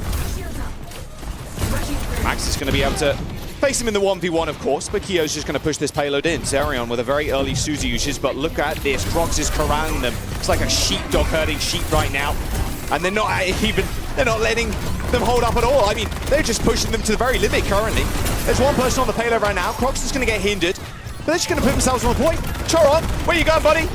Someone's going to touch here. Dip ends up going down. Sonja's going to be on the point, but hits the recall real quick. He's ended up getting flashbang as well. They're running this one in. Sonjin's already dead. I mean, Zerion's down, sure. Can they actually survive here? Because Crocs is in the back line. Fighting for his life right now. FTGod trying to help out best he can. But that's not going to be the team fight win that would take France across the finish line. Applause from the South Korean fans as maybe a last gasp. 90 seconds drained on 240 seconds. That feel like a lifetime for this South Korean crowd. France are so close now. They're going to just try and force the payload, Johnny. That's the name of the game here for Team France. But Sonjin, the last bastion, kind of standing in their way. As a 5v4 takes place on this high ground. Well, they're going to try and go first here. Here's the rush. It's a decent limit break too, but it's going to get Suzu'd initially. Sonjin extremely low. Now the payload's getting pushed. Sonjin now down. Now the Team South Korea have to respond. They have to get on point. Sky Noon for Kyo. The rock misses as well. The Sanctuary for Chorog. He's hunting for them. He gets the shot, but it don't matter. Kyo rolling away as the crowd erupts. As they know, Team Korea have another chance to defend. The loudest they have been all evening for a team fight win to make their stand on Chamboli Monastery. This is the pride of South Korea on the line. With 80 seconds remaining, a couple of team fights away. Max has got Flux. There's a pulse here for Sonjin 2.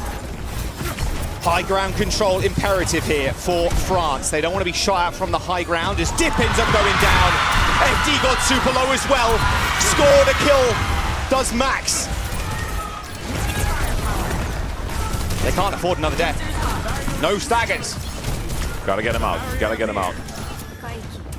You gotta think back to the last couple of maps, what you've been able to accomplish. It's not about the past 3 minutes, it's about the past 30. And Xerion has this Kitsunarsh in hand. They have the superior support ultimate, which is so powerful in a moment like this. This Flux has to go absolutely nuclear here for Korea. Flux, oh, he misses! He whips it! Simple TP's away. Now Crocs gets onto the point. Grasp is going to get used by Max. The overhelp's good. He ends up blocking the rock. No, so Crocs just continues to swing.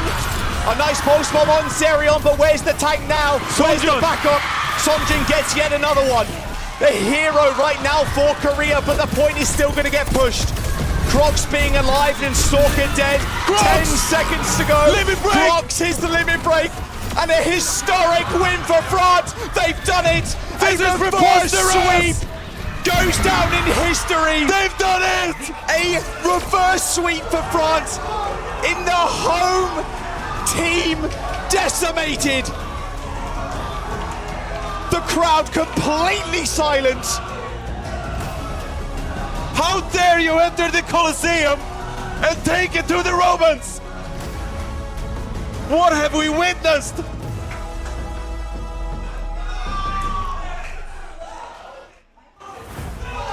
This is one of the biggest upsets of all time in Overwatch World Cup history. An upstart French team taking down the tournament favorites in South Korea. Most of Crazy Raccoon at that.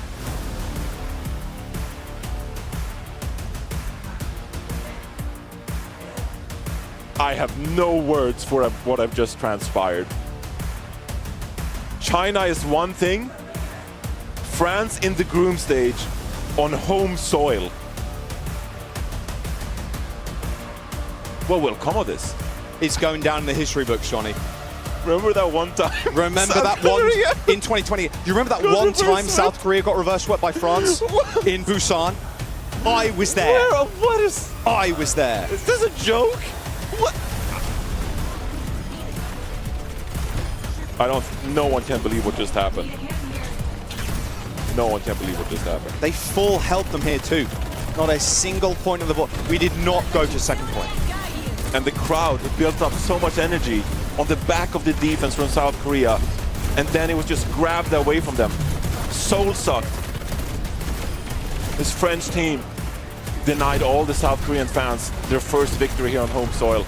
Just an unbelievable performance. Oh, that dodge was so clean too. Wow. This group has gotten so damn spicy, Johnny. And you got to say, hey, that was the hardest match out of the way in our group. France have an amazing shot to make BlizzCon. I can't believe what just happened, dude. Like, I'm still processing. I'm sure everyone at home is as well. This, we've seen a lot of things unfold in the past 10 years of Overwatch Esports history. I did not expect myself to find myself in Korea watching them get reverse swept by Team France. Insane upset coming in from Team France. The reverse sweep coming in from them. It's just insane to see. Like, I think just being sunlocked and being out of words is the only way you can really put it. For Team France, we've talked about their historical runs previously within Overwatch World Cup, what these teams have been able to bring beforehand during 2023. They weren't able to make it out of that group stage. Now, having the best shot possible with this win up against South Korea to take themselves all the way to Anaheim. We had conversations about the energy that comes from this roster, and I think that that was a bit of a stark difference, right, Johnny, in this matchup. Once we saw France really biting back up against South Korea, you could tell vibes were so different across the board, and it was hard for Korea to come back into it mentally. I started going into the map 5. I was just like, is France the favorite going into map 5 based on the fact what we saw on like map 3 and 4? Yeah. It's just like, it felt like they were in complete control of momentum. It felt like they had proven that they actually were playing the better, like the meta composition, if you will, with the Demon and Cat. Like that just shouldn't be the case. Like that, it is Crooks, for Christ's sake, versus Grace and Lagoons. Crocs against Max and Junbin. He took both of them down too. Like, yeah, this should not have happened. It realistically. Like, it was a stellar performance coming out from Crocs, the rest of Team France. I think that everyone in the crowd was also at a loss for words when France started winning those maps there as well. For Korea, this is heartbreaking. The first time we were seeing them in the group stage here in Busan, and they go down 2-3. Yeah, what a moment. What a moment in time. Where's the book? Give me the pen, give me the book, give me the pen, give me the book. I'll write it down. Get the historian in. Get the We're historian. writing at him as we speak. Get him in. Get him on. This has really set the tone for this World Cup. The last time we had it, obviously, 2023, Korea also, you know, they didn't end up winning. They've been winning every other World Cup since the World Cup even started, you know what I mean? And now we're in a position where, like, even Sir Majeb was saying, Kuffer, sorry, I believe was saying, everybody has just gotten better. Every single year, and France is proving that.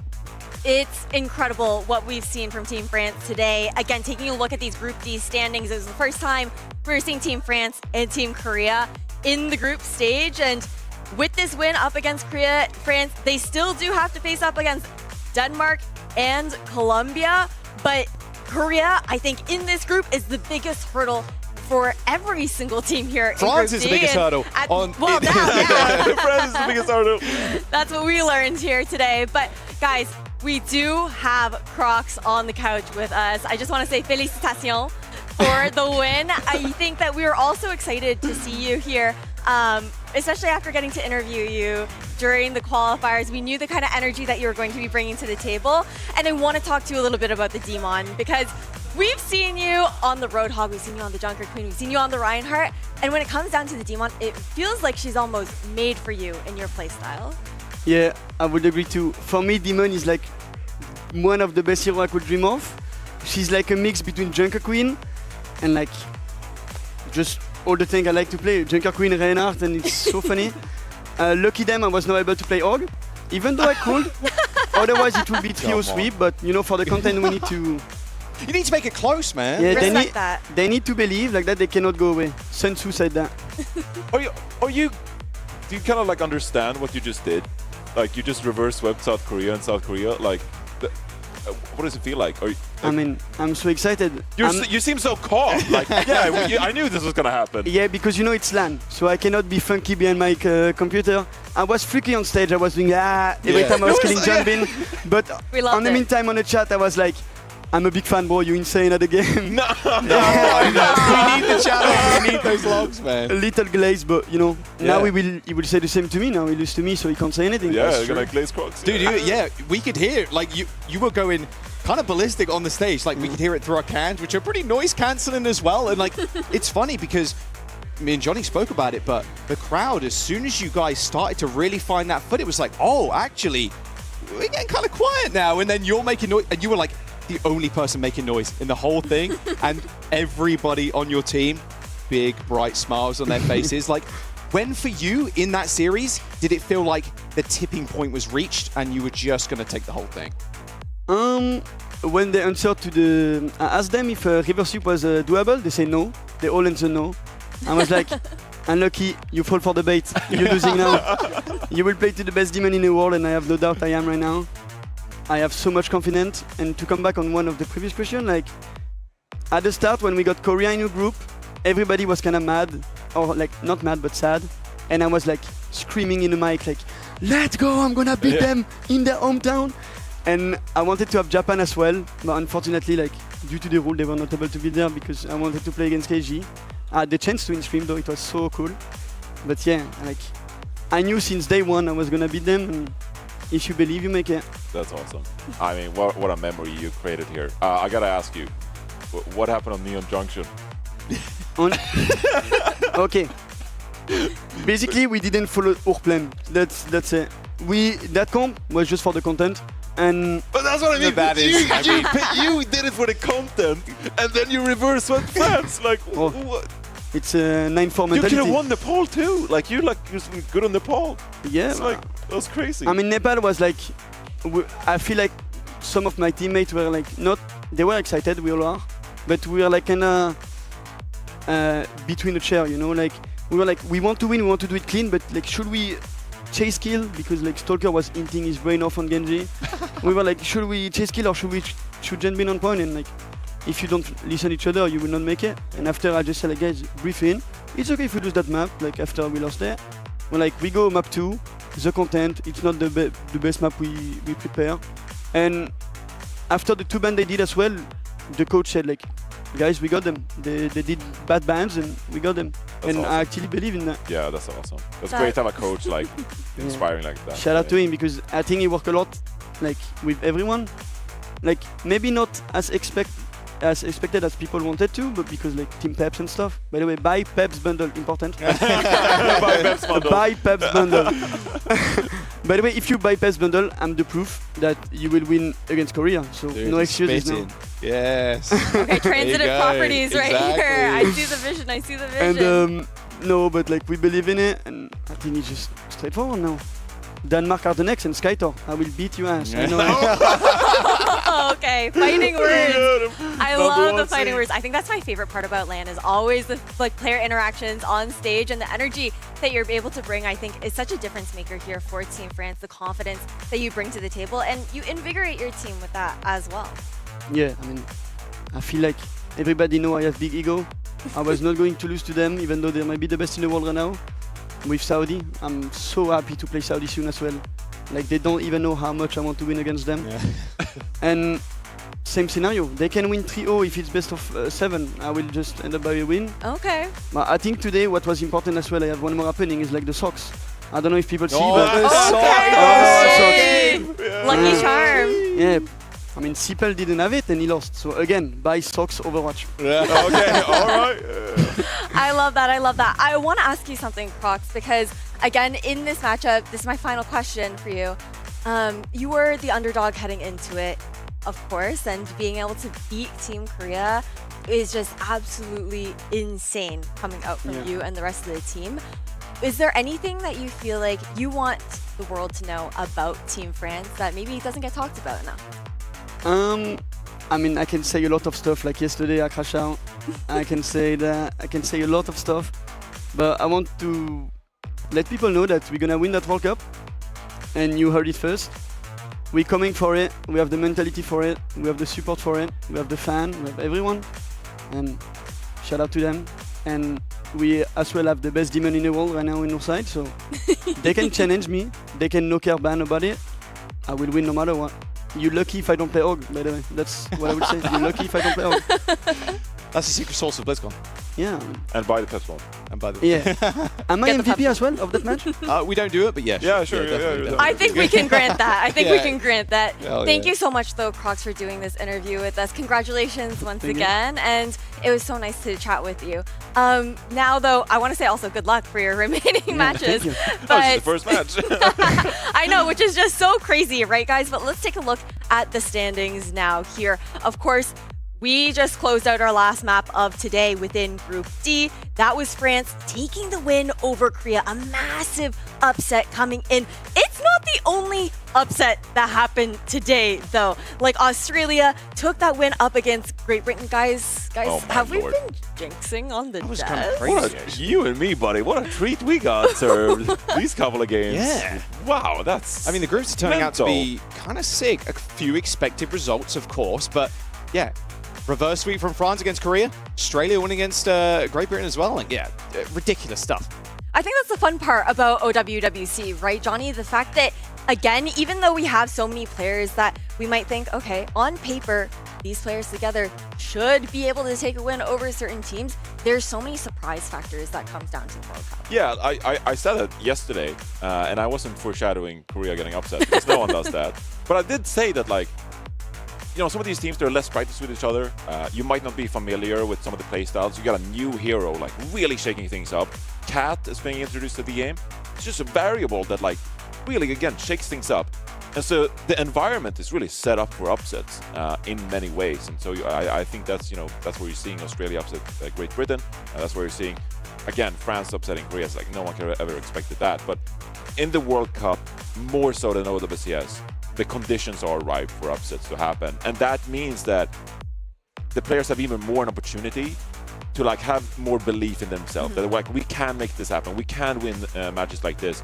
And if you have the belief that Crocs just displayed here on the couch, like, that is like a real boon you're bringing into the World Cup. It absolutely is. And I think that the fact that it sets the stakes up for those upset potentials to happen with all of those variables is what makes the Overwatch World Cup so fun to watch and so enjoyable. We're going to have to see if more upsets are going to come along, though, throughout the rest of the group stage this weekend. It has been a pleasure for you guys to join us here on OWWC, but we're going to say goodnight for tonight and see you guys tomorrow.